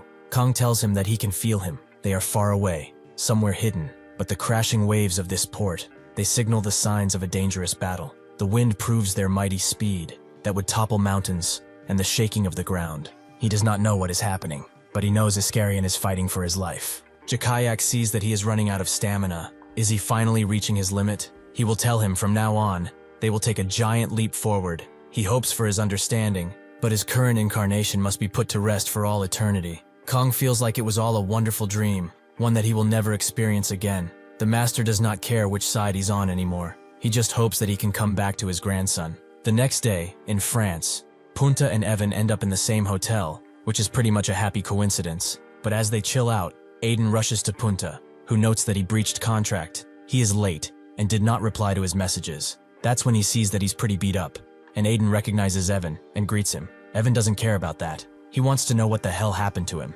Aiden explains that last night the club was suddenly raided, and he's not positive, but he thinks that guy was a superhuman. Evan falls silent, but Punta tells Aiden to relax, as what happened yesterday is in the past. They have Evan too, so he can speak slowly as he is safe. Aiden realizes this and calms down, explaining what happened in detail. Things were going very smoothly. The music was a vibe, and while he was enjoying the party, he was constantly checking his phone for the people he was supposed to research. First off was Franken. He was not on stage, but flirting with some woman at the bar. Honestly, his lines were not that great, mostly very self-centered, causing the woman to simply step away from the bar. He was naturally sad by this, and said that women are like boomerangs. Once they are tired of the next guy, they always come back to him. He also saw a couple of bodyguards who were just roaming about. They kept a sharp eye on everything. Bruno and Danny were pretty active, so he avoided eye contact as much as possible. While having fun, he was also making a connection with the owner of the club. But when he had the chance, he checked every nook and cranny of the place, but could not find any trace of the talisman. The club was perfect. The liquor was smooth, the people were funny, and the music was fantastic. It was the perfect space to chill, but suddenly, something happened. Punta heard that fights in that club are quite common, so could that have been some kind of altercation? Aiden knows. He saw a guard stop someone, and a fight started, but it was no ordinary fight. The badass guards were thrown around like puppets with the guy who attacked them noting as such. For looking so tough, they are easy to deal with. He apologized to the patrons, but he had something he was looking for. Danny grabbed Bruno, who was kicked down instantly, but Danny was soon threatened the same way. He dodged, however, and punched his attacker, but that earned him a bullet in the arm, and then a few more. Franken calmed down the patrons and told them to be quiet, as the guards are just doing their job.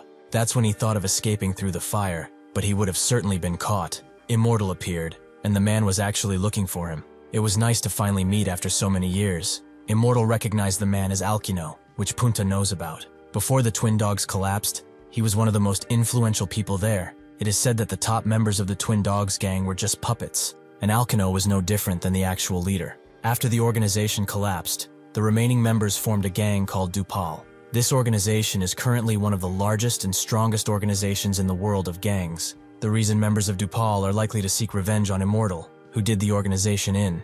Aiden confirms as such, and also, one of the bodyguards was also from Dupal, and attacked from behind. Alkino laughed as he enjoyed their expressions, especially Immortal's, as he was certainly regretting his past. He moved forward, but Alkino stopped him, as if he took one more step. Their dear friend will be falling on the floor dead. Immortal asked what he wanted, which made Alkino laugh, as he enjoyed the way he gave up. However, Alkino did not want to kill him. He wanted to destroy everything precious to him, and it started with the club. With those words, they smashed everything around the place, including the customers. Alkino was mad, as he lost his left eye and arm because of Immortal, and wanted him to experience the same pain. Even if he was in a state where he exposes his weak points, he would not move at all. Suddenly someone screamed at them to stop. If they mess around, they will find his boundaries. Casanova Burmicider had arrived. He really could not understand what they were speaking because they spoke English, but he knew that stuff was about to go down. Someone shouted, "Stop this now!" And then they screamed so loud he thought his ears would pop. It was none other than Franken, Casanova Burmeister. He grabbed their attention and told them to listen carefully and not move a muscle until he is finished with his speech. Everyone was surprised, but Alkino wondered who this dumbass was. One of his guards told him that he was Franken from the band Hypnotize, the vocalist to be exact. He became mad, as they did not listen to him. They better keep their mouths shut and listen. Alkino thought he went crazy and signaled one of his men to strike him, which he did. This is the first time Punta is hearing about Franken being a superhuman, but he has never seen one in person before either. So how did he figure it out? Aiden was skeptical too, but as he watched him, he realized that he was not a normal guy. He took that guy's bat to the face without even as much as a flinch, and focused on Alkino, recognizing him as the CO leader of the former gang, which got destroyed by one guy. He is acting like his motive is just revenge, But why doesn't he go back to his little office and tell the other Dupal members that his revenge was a sounding success? Immortal finally apologizes for destroying their gang. If he does that, he will not kill him, as it might cause trouble for the club. He will make it clear that he will not cause any trouble for him in the future. However, if he makes any more trouble, he will not hesitate to rip his spine up. Every other Dupal member pointed their guns at him and told him to get out, but he had one more thing to say. The guard that betrayed them asked why he just doesn't shut up before he squeezes the trigger, which made Franken laugh. He was a cold-hearted man, and yet not as harsh as Ofzar. They gave him a last warning. Either he complies, or they will not hesitate to blow his head right off. Franken told him to go ahead, and the guard complied, filling his face full of gunpowder. Everyone was shocked as the shot went out, and Franken said that he tried to do like a guy he saw in the comic books, where he caught the bullet in his teeth, but it got into his nose. He sent it out with such force that it struck Alkino in the leg like a real bullet, but he apologized, as he did not see him there. Really though, in this world, loyalty needs to be tested to know if it's true loyalty. Because of what he did now, he cannot forgive him, as the love and friendship they built has now turned into bitter sadness. Alkino screamed at his men to get him, but Franken was sad that they still did not understand the situation they were in. They are like a moth to an open flame at this point. With those words, the fight escalated into a solo massacre. All he could hear were the loud cracks of crushed bones, gunshots, and most importantly, screams. Those noises became fainter and fainter until there was nothing but silence, and then he began to sing. Punta listened well and is now summarizing everything he found. The club was raided by a major gang, and Franken was discovered to be a superhuman, as he was impervious to bullets. In that situation, he revealed his true identity to solve it. With this new info, he is confident to say that the club is definitely associated with Talisman. They thought there was a superhuman in the club, and it was true, but it was actually Franken. Thus, they can conclude that the person behind Talisman is Franken himself. Evan doesn't like this explanation, as something stinks. Punta says there's nothing else. What happened there speaks for itself. Evan knows there's a big possibility it's him, but there's also a chance he's not. Evan thanks them for their work, but this is enough for him, so they can leave now. Next to them, the old man that was cleaning the old store before is listening intently. Evan wants to make sure those gang member guys were killed by Franken, and that was that? Aiden confirms as such.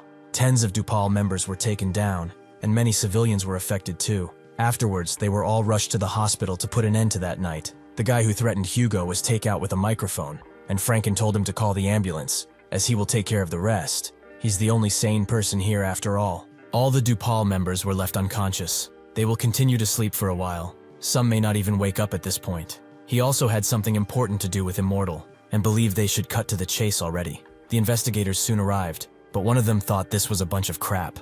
These guys never get tired of making trouble in this club. What the hell happened this time? Another investigator tells him that the club was raided by some Dupal gang, but after checking their background, he could not find anything related to past conflicts. As they talked, Franken and Immortal walked down the pier, but Immortal felt saddened. He apologized to Franken, as he has caused a major inconvenience once again. A lot of people saw them this time, and for that reason, they know their real identity. Franken laughed and sat down. It has been a while since they last fought together.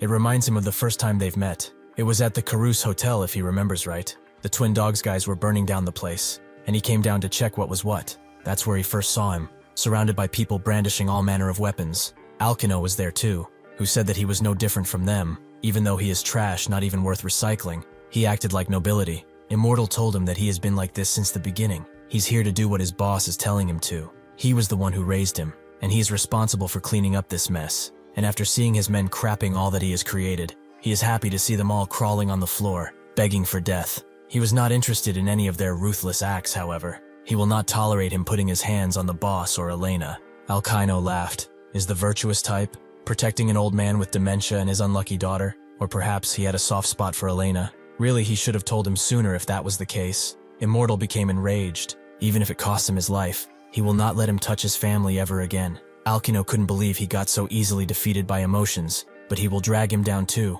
along with that shitty boss of his. He ordered his men to chop him up, but that's when Franken became too emotional and launched a chair towards one of the Twin Dogs. He got caught up in what Immortal said. As to him, that was pure romance. That is why he came, and gave him a helping hand. After such a scene, he offered him a job since he had nowhere to go, and he thinks being a guard at a club really does suit him pretty well. However, that man they once threw into a gaping fire was bold enough to come again. Along with his surviving men, he was truly a weakling though, as he didn't even make it far. He has learned that revenge will come for revenge. The more one seeks that, the more revenge that will come seeking them. When one side shows tolerance, this meaningless cycle will eventually end, but it's easier said than done. Immortal expressed his wish to leave. Ever since he lost Elena and the boss, he felt like he had nowhere to settle down. It feels like bad luck is following him everywhere he goes. Franken grabbed his attention and said that if it wasn't for him, he would have probably burned down with that entire building. Being chased down by the remnants of the twin dogs is honestly pretty lucky. They both got stakes in this, so he should not blame himself, as he also has played a part. He is free to leave, but he should know that he is always welcomed at this club. Immortal called him a good guy, making Franken laugh, as he could never take compliments. But suddenly, the man with the behemoth mask appeared and jumped down to them, spooking Immortal. But Franken knew he was actually Mohan. He told Franken that they have an emergency. Evan came to France, so they should all move to Biblo for now. Immortal was pretty confused, but Mohan heard about what happened at the club and asked if he was hurt. Immortal said that thanks to Franken, he's fine. Mohan was glad. As long as he is fine, that's all well and good. The guy working next to him wondered if Hugo and the rest were fine too, and Franken was curious. Who is this Evan guy? Mohan didn't expect him to have such a goldfish memory. He thought he was smart. It turns out he's dumber than he looks. All he knows is women and more women. Franken told him to stop cursing and answer the question. What the hell got into him? Mohan lets it go and tells him that he was one of the people who fought with Jane in Camp City, England. Then that idiot showed up again during the Korean War and made things worse. He is also known as V. They used to do business together on the dark web. His real name is Evan Jamal. Franken finally remembered and asked where the hell that guy is right now. Mohan explained that he's staying in Rouen. He used his doll skill to gather some information. It seems like he has no plans to do anything stupid here just yet. Evan's trade has been cut off in the goods he depended on, so he is pretty sure it will be all right. Franken noted that Rouen is pretty close. Did he perhaps find him and come to France for that reason? Mohan suspected as much, but after wandering around, he could not find his exact location. It's like he's aware someone is watching him. He has an emergency plan in place, just in case something were to happen. They should take note though. This guy steals body, specifically targeting superhumans. They should be cautious of their surroundings from now on, and if possible, come to Biblo so they can team up. Franken laughed and asked if he was scared. But anyway, he is going to the IOSTF headquarters tomorrow. They will probably be conducting experiments on the new battleship they bought. Immortal wondered what he was going to do there, but Franken also added that he will be gone for 2 days, but he promises to join them after that. Until then, they can keep an eye out. Mohan agreed, but told him to be careful, as he's standing out even more nowadays. With that, he trudged along, Immortal wondering if he was all right, but Franken told him not to worry. That guy can keep everything under control with ease. Immortal thought that superhumans are truly extraordinary, which Franken agreed with, but that Mohan kid was incredibly so, more than anyone could imagine. Immortal thanked him for today. Without him, he would probably not be alive now. He had to go visit everyone at the hospital, but Franken told him that worrying will not heal them faster. The next morning, at the Biblo antique store, Mohan was hard at work, telling his worker to order him some food since he keeps sleeping for free around here. He tried to say something, but Mohan shut him up, as he saw Aiden report back to Punta. At that point, he saw them determine that he and the club are related, and now they also found that Franken is a superhuman. They must assume that he is the one they were looking for, but that's incompetent even for them. Anyway, he made sure to listen well, although they did not seem as dangerous as he presumed. Now, at the ISSTF, Franken shows up to the awe of everyone, and puts on a rad tune to make all of them smile. That night, at Biblo, the old man enters the shop, and Mohan's worker asks what that noise is. Mohan tells him it's Wooing. He called him in, so he should go down and be nice to him. The worker wonders why he stopped monitoring Evan all of a sudden, but Mohan tells him to shut it. That guy is sensitive to his surroundings. The more he surveys, the more likely that he will notice. Except for hotel staff, people like Wooin will naturally make him suspicious. He also tells Bian that since he's done working here, he should go home. He doesn't want to. Did he think antique watch sellers with such generous prices can be found anywhere? Mohan does, but Bian refuses to go because of his childish behavior, and tells him to go away, as he will be sleeping in his bed. Mohan gets mad, and enters a swearing contest with him, until morning arrives. Bian finally wakes up around dawn, and also finds his nose blocked by Mohan because he was snoring. He put in quite a lot of tissue, making Bian wonder if he wants to kill him or something. Suddenly someone knocks at the door, and Wooin tells them to come back late, as they are currently closed. A familiar voice says that he has come from very far away. Maybe he can let him in for a second. Mohan immediately begins surveying the area. He knows he did not see Evan go outside. That's when he gets an inclination to look outside, only to see that he left out of the window. He gets tired of begging at the door, so he smashes it open, shaking the entire structure. So this is where he has been hiding this entire time. He is quite a pain in the ass to find, considering his name is Talisman. He really has the guts to spy on him all this time, doesn't he? At first he really had no idea, but he took advantage of that a little too much. Bian looks down and asks Mohan if he knows this maniac, but Mohan is too furious to listen. Even though he knows the truth, that does not mean he can invade his property. Does he really have such confidence in him? He activates the blue spell and plops it on Bian's forehead, who is confused at first, but he suddenly begins to get transported elsewhere. The behemoth wearer takes his mask off and suddenly vomits Bian out, who is confused as all hell, but Mohan tells him to get away now, as there will be a large fight soon. He also tells Evan that he is pretty stupid to step through his door like a blind horse, but he at least managed to get here in the first place, which he can commend him for. Are his men outside, perhaps? Evan is surprised by how straightforward his question is, but he shouldn't worry. It's just a few buddies of his who had too much to drink, so they are pretty tough to deal with. There is no way out for him now, so he hopes he can stay still and not run away. There is really no point in destroying his own home in order to escape, like the sneaky little charlatan that he is. But even if he does, he will just find him again. Mohan begins laughing like a maniac, making Evan wonder if he said something funny. Did he honestly think he came here for an entertaining conversation? Mohan tells him to rest assured, he will not be running away, as truly, there is no escape now. For him, that is. Suddenly a bunch of dolls come out of the walls, who do not want to play, but hunt and tear open his body. Mohan is not done, as he unleashes a dark spell on the entire house, making the entrance completely disappear. Evan is dragged into a dark place, which he recognizes as Talisman's own domain. It seems like an entirely new dimension, actually. It's probably just him and the dolls, besides this complete darkness, which destroyed all his senses except touch, as he can still feel the wind. He will probably be attacked soon. His only concern is if this is an actual domain or just some illusion. One of the dolls punches him before he can think about it, and another tries to crush him. He gets out of the way, but his body is sluggish, and his attackers are very fast. Before he can think of what to do, he feels the air of the next strike and dodges. Although he could have been hit in that moment, Mohan sees how quick he is, but this is only a matter of time. Does he enjoy the feeling of being hunted? Suddenly, the house begins to float and move towards the north. Evan's soldiers begin advancing with it, and Kalen summons lightning from the sky, which surprises Mohan. This is worse than he expected. He is using a yellow spell in order for the house to stay afloat, which is also a defensive barrier allowing him to withstand any major damage. However, he needs to increase its power to withstand this, so he does so, allowing Kalen to see the barrier and how it's increasing. Mohan remembers hearing something during the Korean War about a sudden weather disaster. Perhaps it was this guy's doing. Kalen continues his desperate attack, and the dolls continue to move in, with Evan noticing the shaking from the outside, presuming that it's Kalen's doing. Suddenly, a ball almost takes his eye out and hits another doll, who tells the throwing doll that they are hunting, not playing. The throwing doll promises to aim more precisely, and begins throwing a bunch of balls with extreme speeds, which seemingly make holes into Evan. If that's not enough, a gigantic doll smashes into him, only to find his clothes. Evan suddenly appears behind the doll and strangles it, but this leaves him open for a surprise attack. Even with this, he finds time to disappear. Mohan knows that he is stronger and faster, but he has no choice but to keep going without stopping. This is Wuwan power, wood carving. Mohan uses him to repair the doll, and Evan continues to run away, holding his wound. He dodged most of the balls, but could not evade the one in the abdomen, as he did not expect to face 4 at once. It's his fault for allowing himself to get him, but thankfully, he still has enough force to move. However, based on the huge energy that they are exuding, these are no ordinary puppets. Each of them have the strength of a superhuman. He knew that the talisman was powerful, but this is too much. Although he has a habit of underestimating his enemies, this situation is more suffocating than when he met those two. And now, since he's in total darkness, what can he do?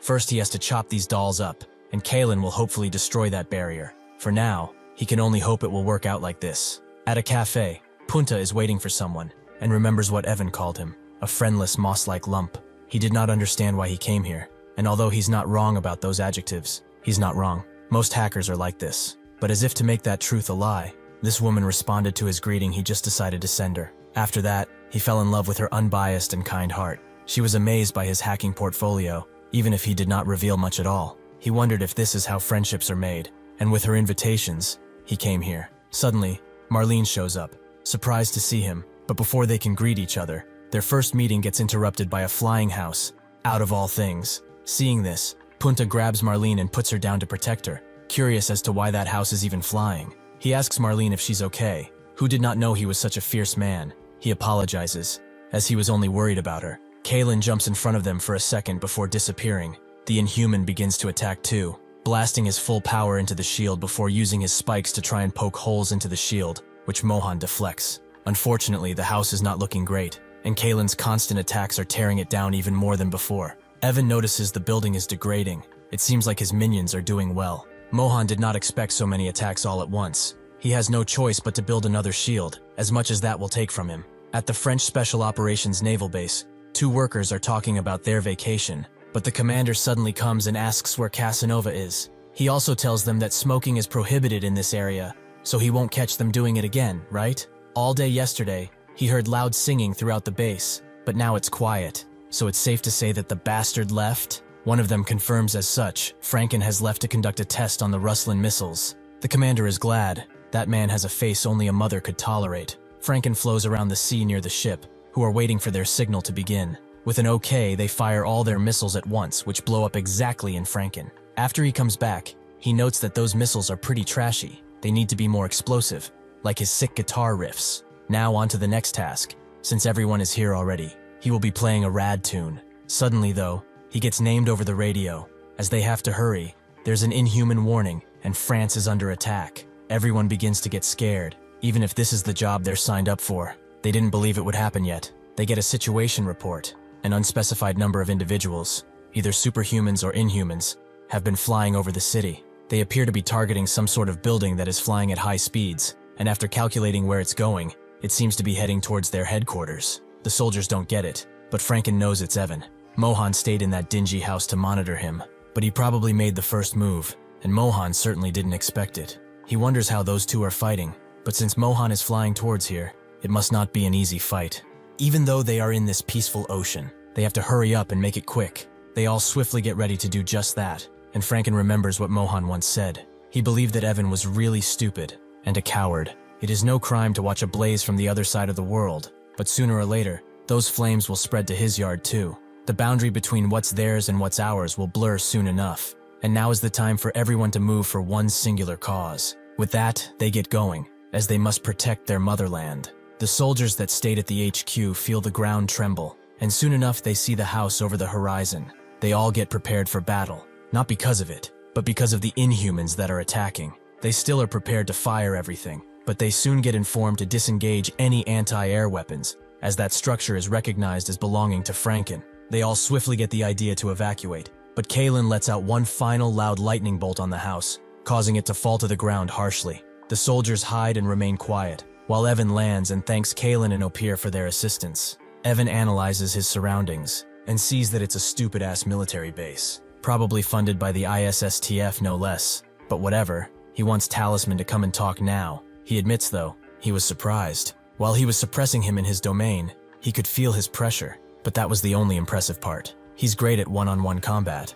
unless it's a unique situation where he's been taken by surprise. Mohan comes out of the dust, wondering what the hell this freakazoid is saying. Did he truly believe that all his plans will go smoothly? Can he even reimburse him for the damage he caused? His shop is now a complete mess. Additionally, he broke a watch he worked hard to make. It was his damn masterpiece, so he will take responsibility for it. Opir tries to strike him, but he blocks it with a blue spell and intercepts it, causing the spike to be completely destroyed. Kalen attempts to strike from behind, but suddenly, a car is thrown in his back by none other than Franken. He can't believe that he scored a perfect shot, and as per usual, the main character has arrived late. He jumps from the beams he was standing on next to Mohan, who is surprised he arrived sooner than expected. Franken asks if the guy in the middle is this Evan he was talking about, which he confirms, and those merry bastards along him are his minions. He does not know who they are, but they are pretty strong, to the point that Biblo could not hold their attack. Evan looks at Franken, and with just a glance he can tell that he is who they were describing before. He doesn't want to think about it now, but this feeling of pressure and anxiety, just like he felt before, this is a much more dangerous superhuman. In the end, Franken and Talisman are not the same person, but they are probably partners, and if that is so, do they have more allies? He remembers what Mohan told him, and the feeling of something not feeling right regurgitates. He has to be missing something. Mohan notices the scars around his minions, and suggests that they are hiding a pretty big secret. Now he gets it. He used his golden embroidery on his minions, He lied about his uses of it. He should hang him upside down and beat him. He was right. His sudden appearance and suspicious behavior during the Korean War showed he fought the heroes of those war. Seriously though, is it his fault that their relationship is strict and vertical, rather than like-minded friends moving in the same direction?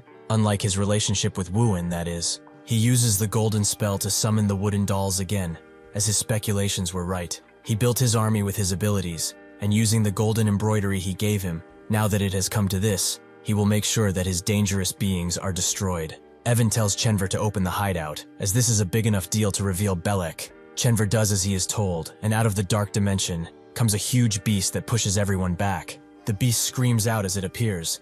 This is Belek. Even if this is a dangerous target, this is not what Mohan is concerned about, as he has felt something even darker in that portal. Punta doesn't understand what Marlene is saying to him, but she wonders, did he not question if their good times together might have been premeditated to form a false relationship? While she does not like hurting people, she's capable of breaking the gap between act and reality. So he should really understand she's doing this because she's worried about him. He's a really sweet person who has exceeded all expectations. She proceeds to cry, but he urges her not to, as there's nothing to cry about. Suddenly, Marlene drops the act. As she has had enough fun for now, she removes her wig and glasses and exclaims that she knows he worked with Evan, so she has a few questions she's been dying to know the answers to. In the past, Mohan wanted to capture Evan, but Marlene thought he was the one who was going to get caught. Really, he seems dead serious to solve that golden embroidery problem. She asked what was next, but Mohan said that was basically it. He must remind her that capturing him will never be that easy. His identity is not something that one can easily discover,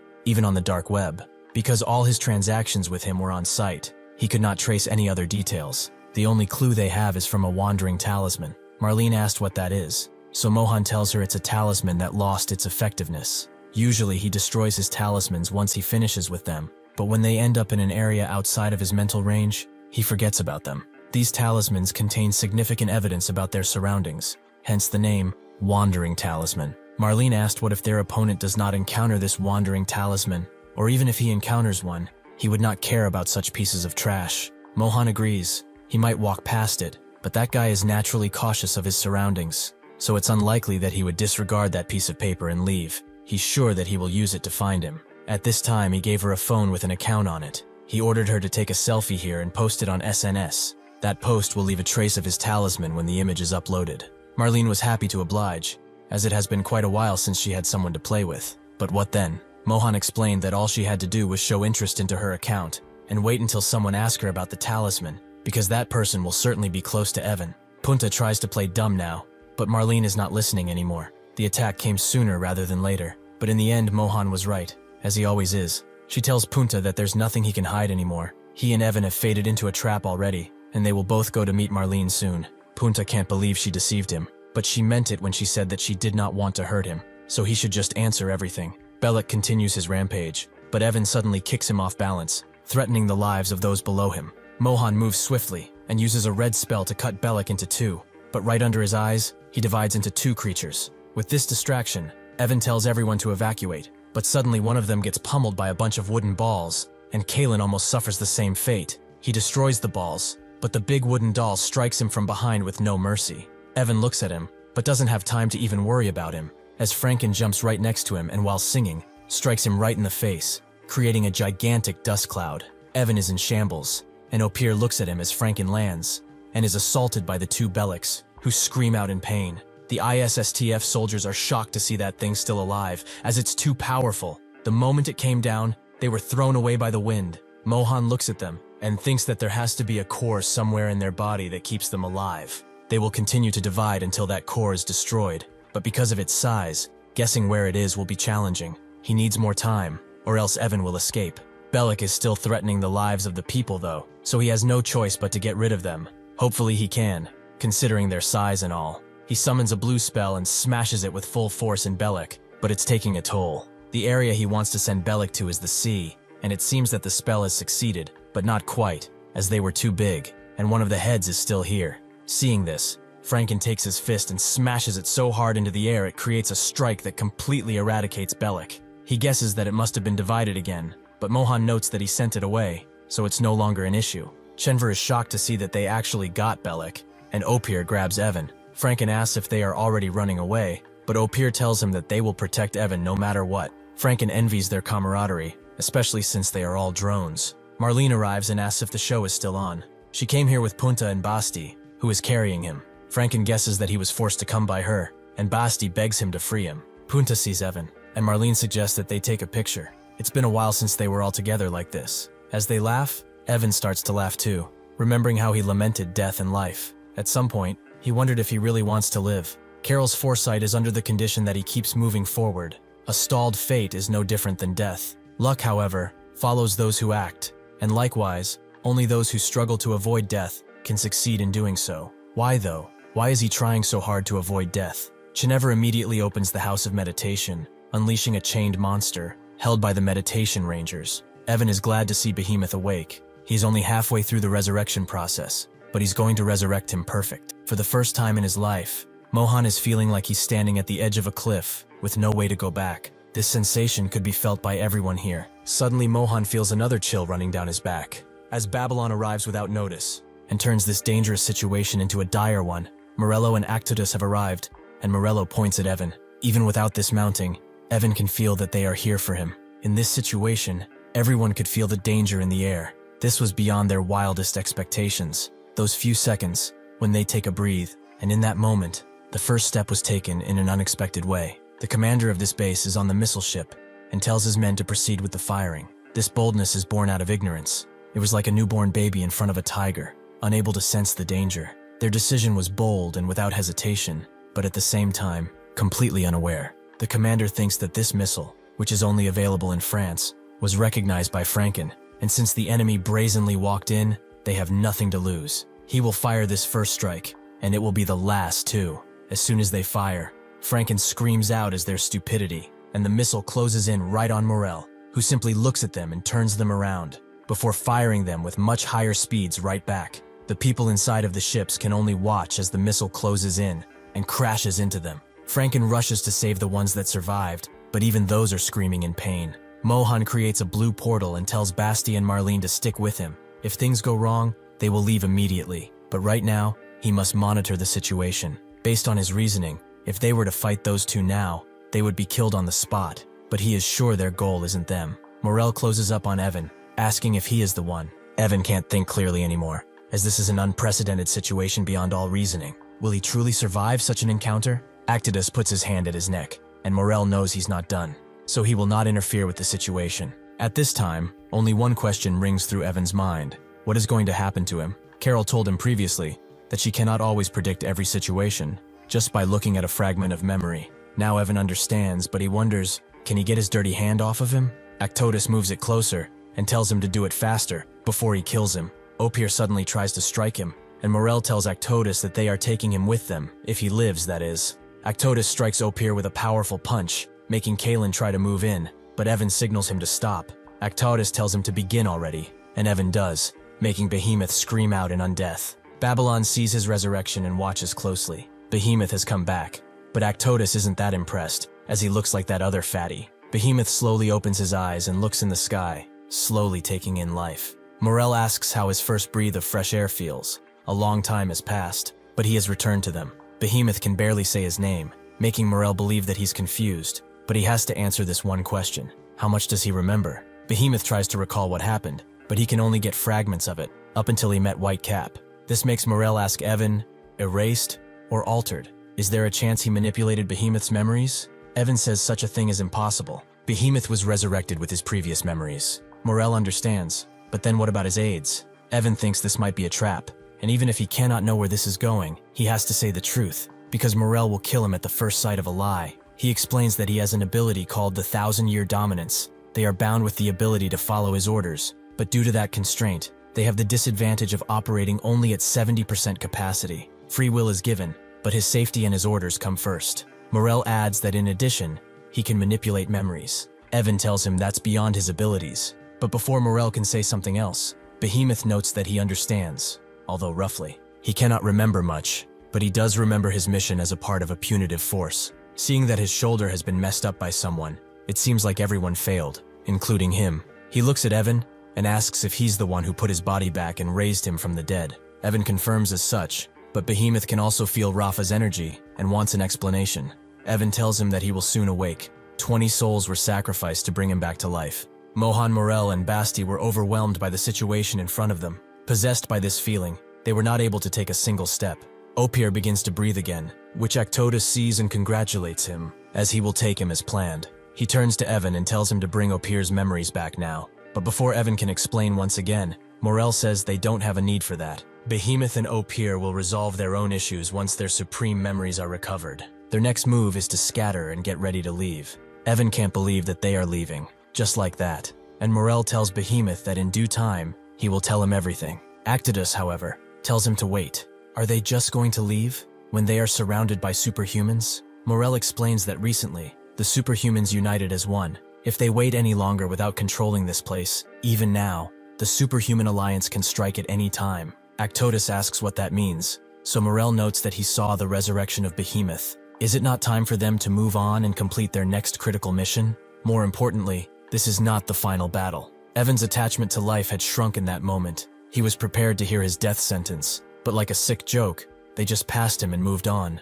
Why did they waste their time? Just to see Behemoth come alive. Even though his life already reached the deepest abyss, he dodged death. So why did he feel pain? He only has one way to free himself of it. So he grabs Morel's attention and asks him to take him. Morel looks at him and says that his role ends here. Soon enough, he will face a much greater catastrophe. He is only letting him live so that he can experience it. With their leave, the Inhuman crisis in France has come to an end. When the Inhumans left, everyone thought that Evan's death was set in stone.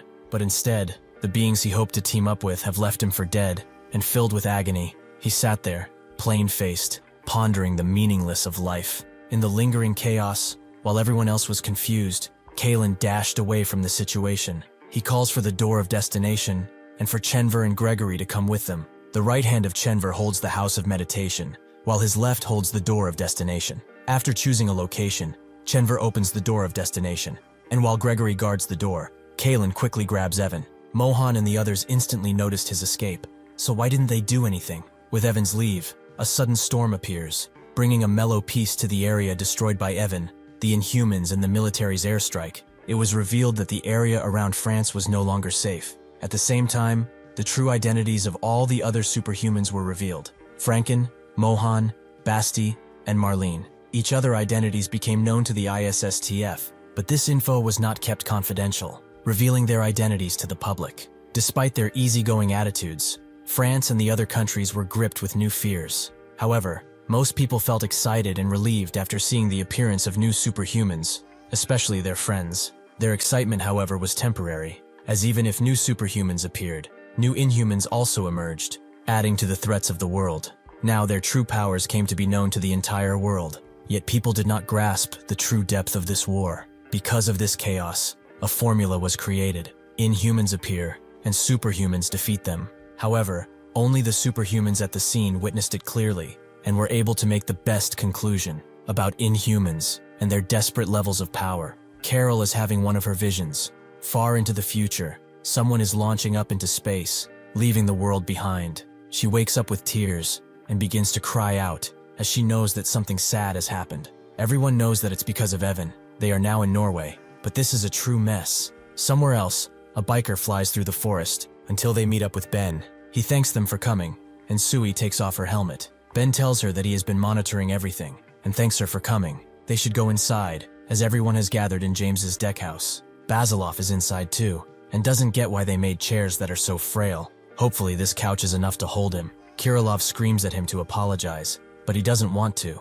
James says it's fine, and orders Dustin to throw the chairs out. And since almost everyone is here, and they should not waste any time, they should proceed with the meeting. He introduces himself as James. As they may know, he's the spokesperson for St. Pearl's Superhuman Alliance. He appreciates them coming as swiftly as possible, and would appreciate them not going off topic. Some just look at him, while others like how confident he is. Before they get started, they should all formally introduce themselves. Starting from the right, Daphne is first. She's from Australia. Scotch is next. He's no superhuman, but he's with Daphne and Isla. She also introduces herself, from Australia. Before Kirilov can introduce himself, Isla continues. She has Jane's earrings and has become the next holder of her henge power. The day she died was the first time she met her. They were not close, but she doesn't think that matters, as she will take full responsibility. And on behalf of Jane, she vows to destroy all the Inhumans. The doctor urges her to calm down, with James thinking that she is indeed strong. He could not be there at her end,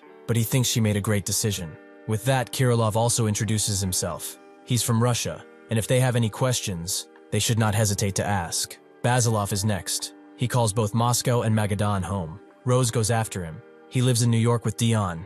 He's his assistant. Basilov understands, and angrily asks where Ketchup Man is. Rose would like to know too, but it's been more than a day since Dion just disappeared. Basilov just looks at him and asks, who besides him is fighting for what is right? On one hand, everyone here is driven by a sense of responsibility and protection. Nobody is abnormal and wants another ugly war. Even if it's not obvious to everyone, he's here because he's willing to risk his damn life. He's different from selfish cowards like that bastard. Kirillov knows he's talking about Matt Dion, and he's kind of right, as he was revealed to be a superhuman, but did not take any actions. Rose knows him better than anyone else, but even he does not know where he is. Withrow introduces himself. Currently, he lives in Washington. Daphne finds it curious that he is here, but Pearl is not. Gail Oldman says his name, and James also adds that he's an advisor to him and Ben. Since everyone has introduced themselves, they should go ahead with the program. Before that, though, Kirillov wants a word.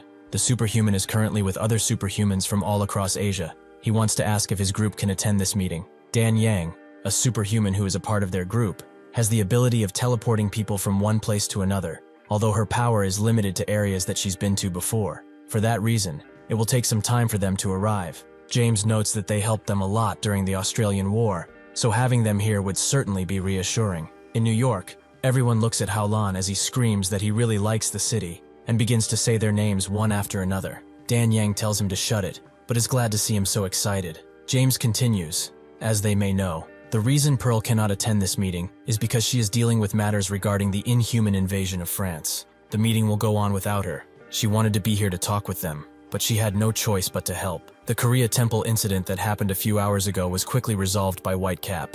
Unfortunately, they were not able to provide any support. Before he can continue, Dustin tells them to switch on the TV, as the LDS channels have been hacked. They do so, and Mohan appears, who immediately shows his tongue. Franken thinks it's really funny, and Marlene does so too. Basilov wonders what that talking doll is doing, but Mohan suddenly speaks, greeting everyone. He introduces himself as Sigmund Mohan, a superhuman representing Europe. They are here to protect their land and eliminate any inhumans who wish to destroy it. Whether it be France or Germany, they will protect Europe. With his special skills, he can observe everything in a wide area, and thanks to this, they are able to quickly respond to threats, so much faster than anyone else. From Western Europe to the inland, they can call this the safe zone, because on the surface, it's impossible to find inhuman activity there. The reason it's safe is because they are here. However, despite this, he has to admit something. Because they did not want to lose the ordinary life they were all enjoying. They only took action against the inhumans who raided their land, and had no responsibility beyond that.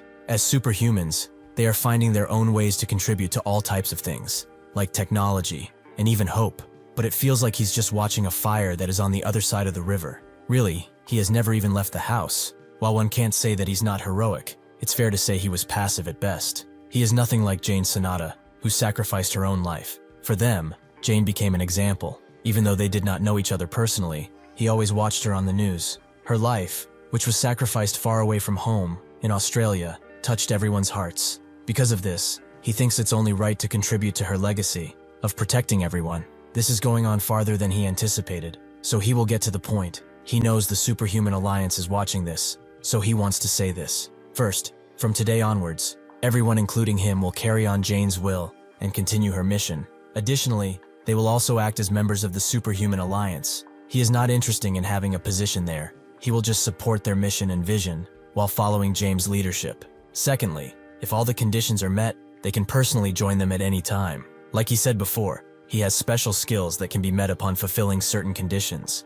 He actually has a myriad of them, but that will be discussed at a later date. Basilov wonders what this doll-like bastard is saying, and Kirillov thinks that his abilities are quite mysterious. But besides that, he can see he's sincere. Even if only for a moment, he was willing to show his abilities. Mohan moves on to his third point. The reason he is contacting them is because the Inhumans that appeared in France are unlike any other Inhumans they have encountered until now. James doesn't like that he just revealed this on live broadcast. Mohan notes that they might even be keeping an eye on what they are talking about now. Nonetheless, they have to join forces. He's sure anyone with even as much as a goldfish brain can agree. With that, he ends the broadcast, as he has a home to repair. Oldman found his speech amazing, and Kirillov too. He is sure that if someone interrupted him, he wouldn't hesitate cursing at them. A plane suddenly arrives above them, and Howlan comes out, seeing that they had a swimming pool too. Chisaki is amazed by the view, but Dan Yang notes that this is too defenseless. Nangi guesses they have a secret bunker or something, but there's no point in having security since they have so many superhumans gathered.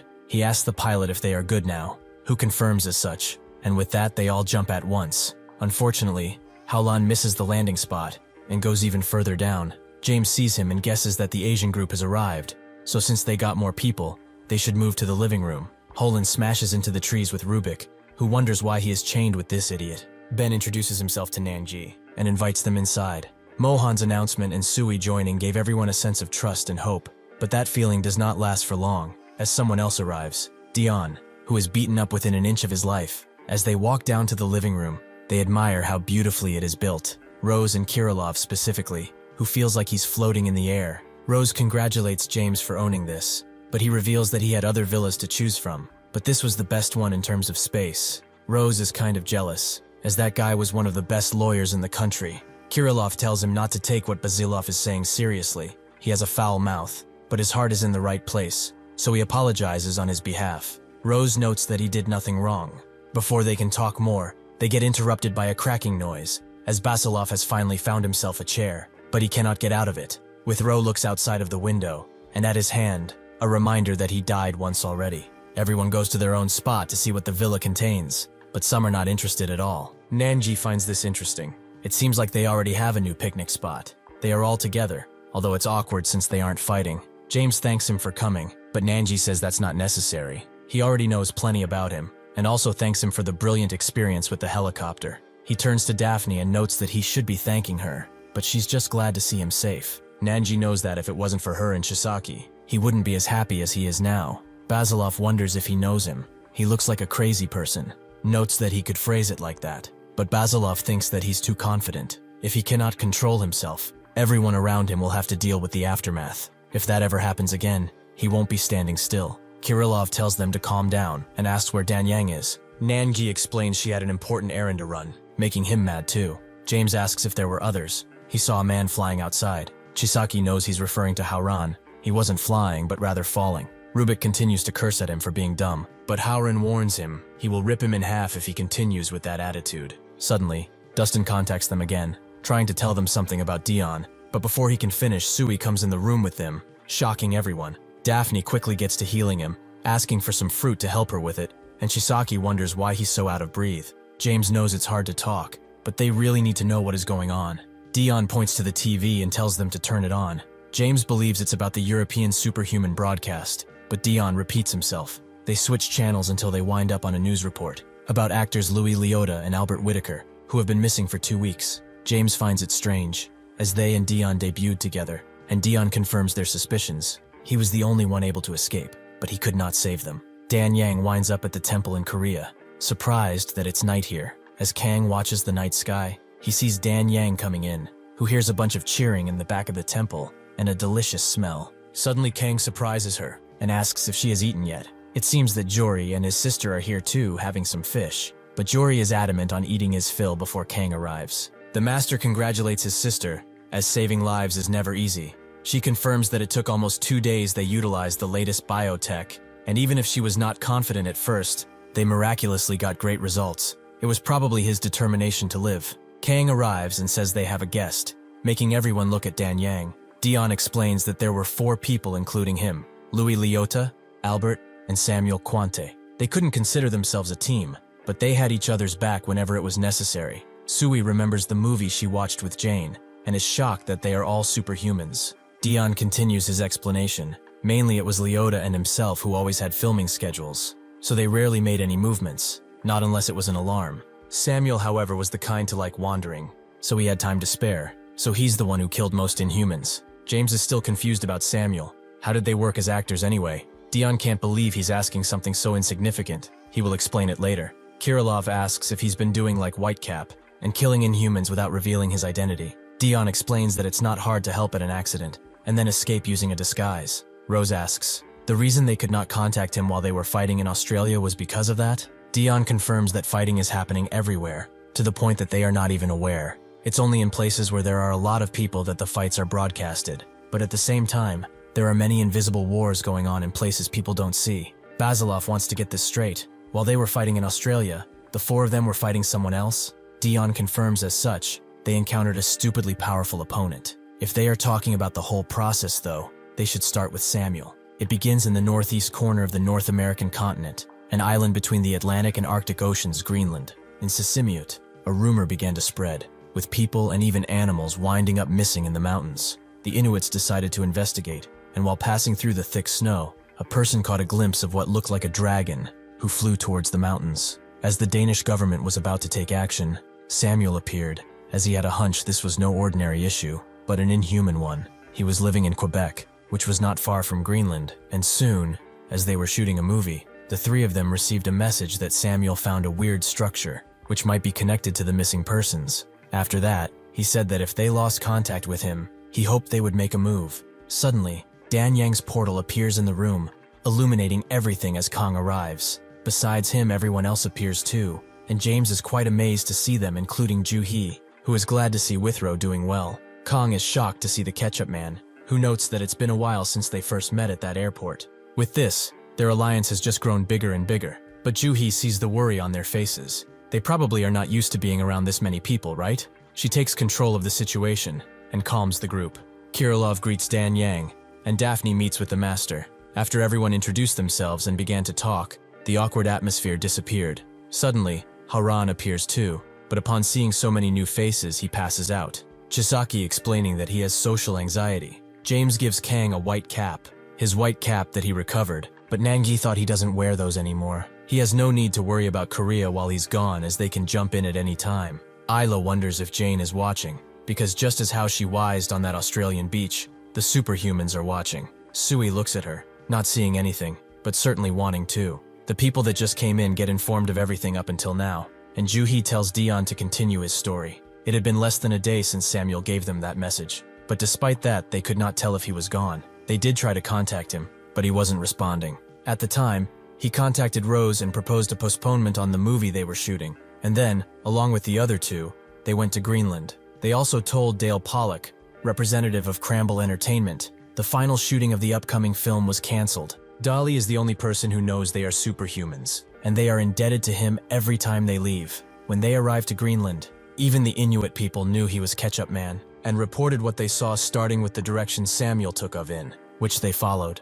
After following a trail, they ended up in an eerie place that had a strange entrance. It seemed like there was nothing there at first, but the moment he touched it, he got sucked in. It felt like his whole body was about to go in. He was certain Samuel entered, but that they would also be teleported to a different realm. They wondered what to do, maybe destroy it, but perhaps they would have trapped Samuel inside. They had no choice but to enter at the same time, but as soon as they did, he began seeing after-images of Inhumans all around him. Nangi finds it interesting and wants to ask a question. When exactly did they enter that place? Dion can't rightly tell him, but they entered about the same time the Australian War started.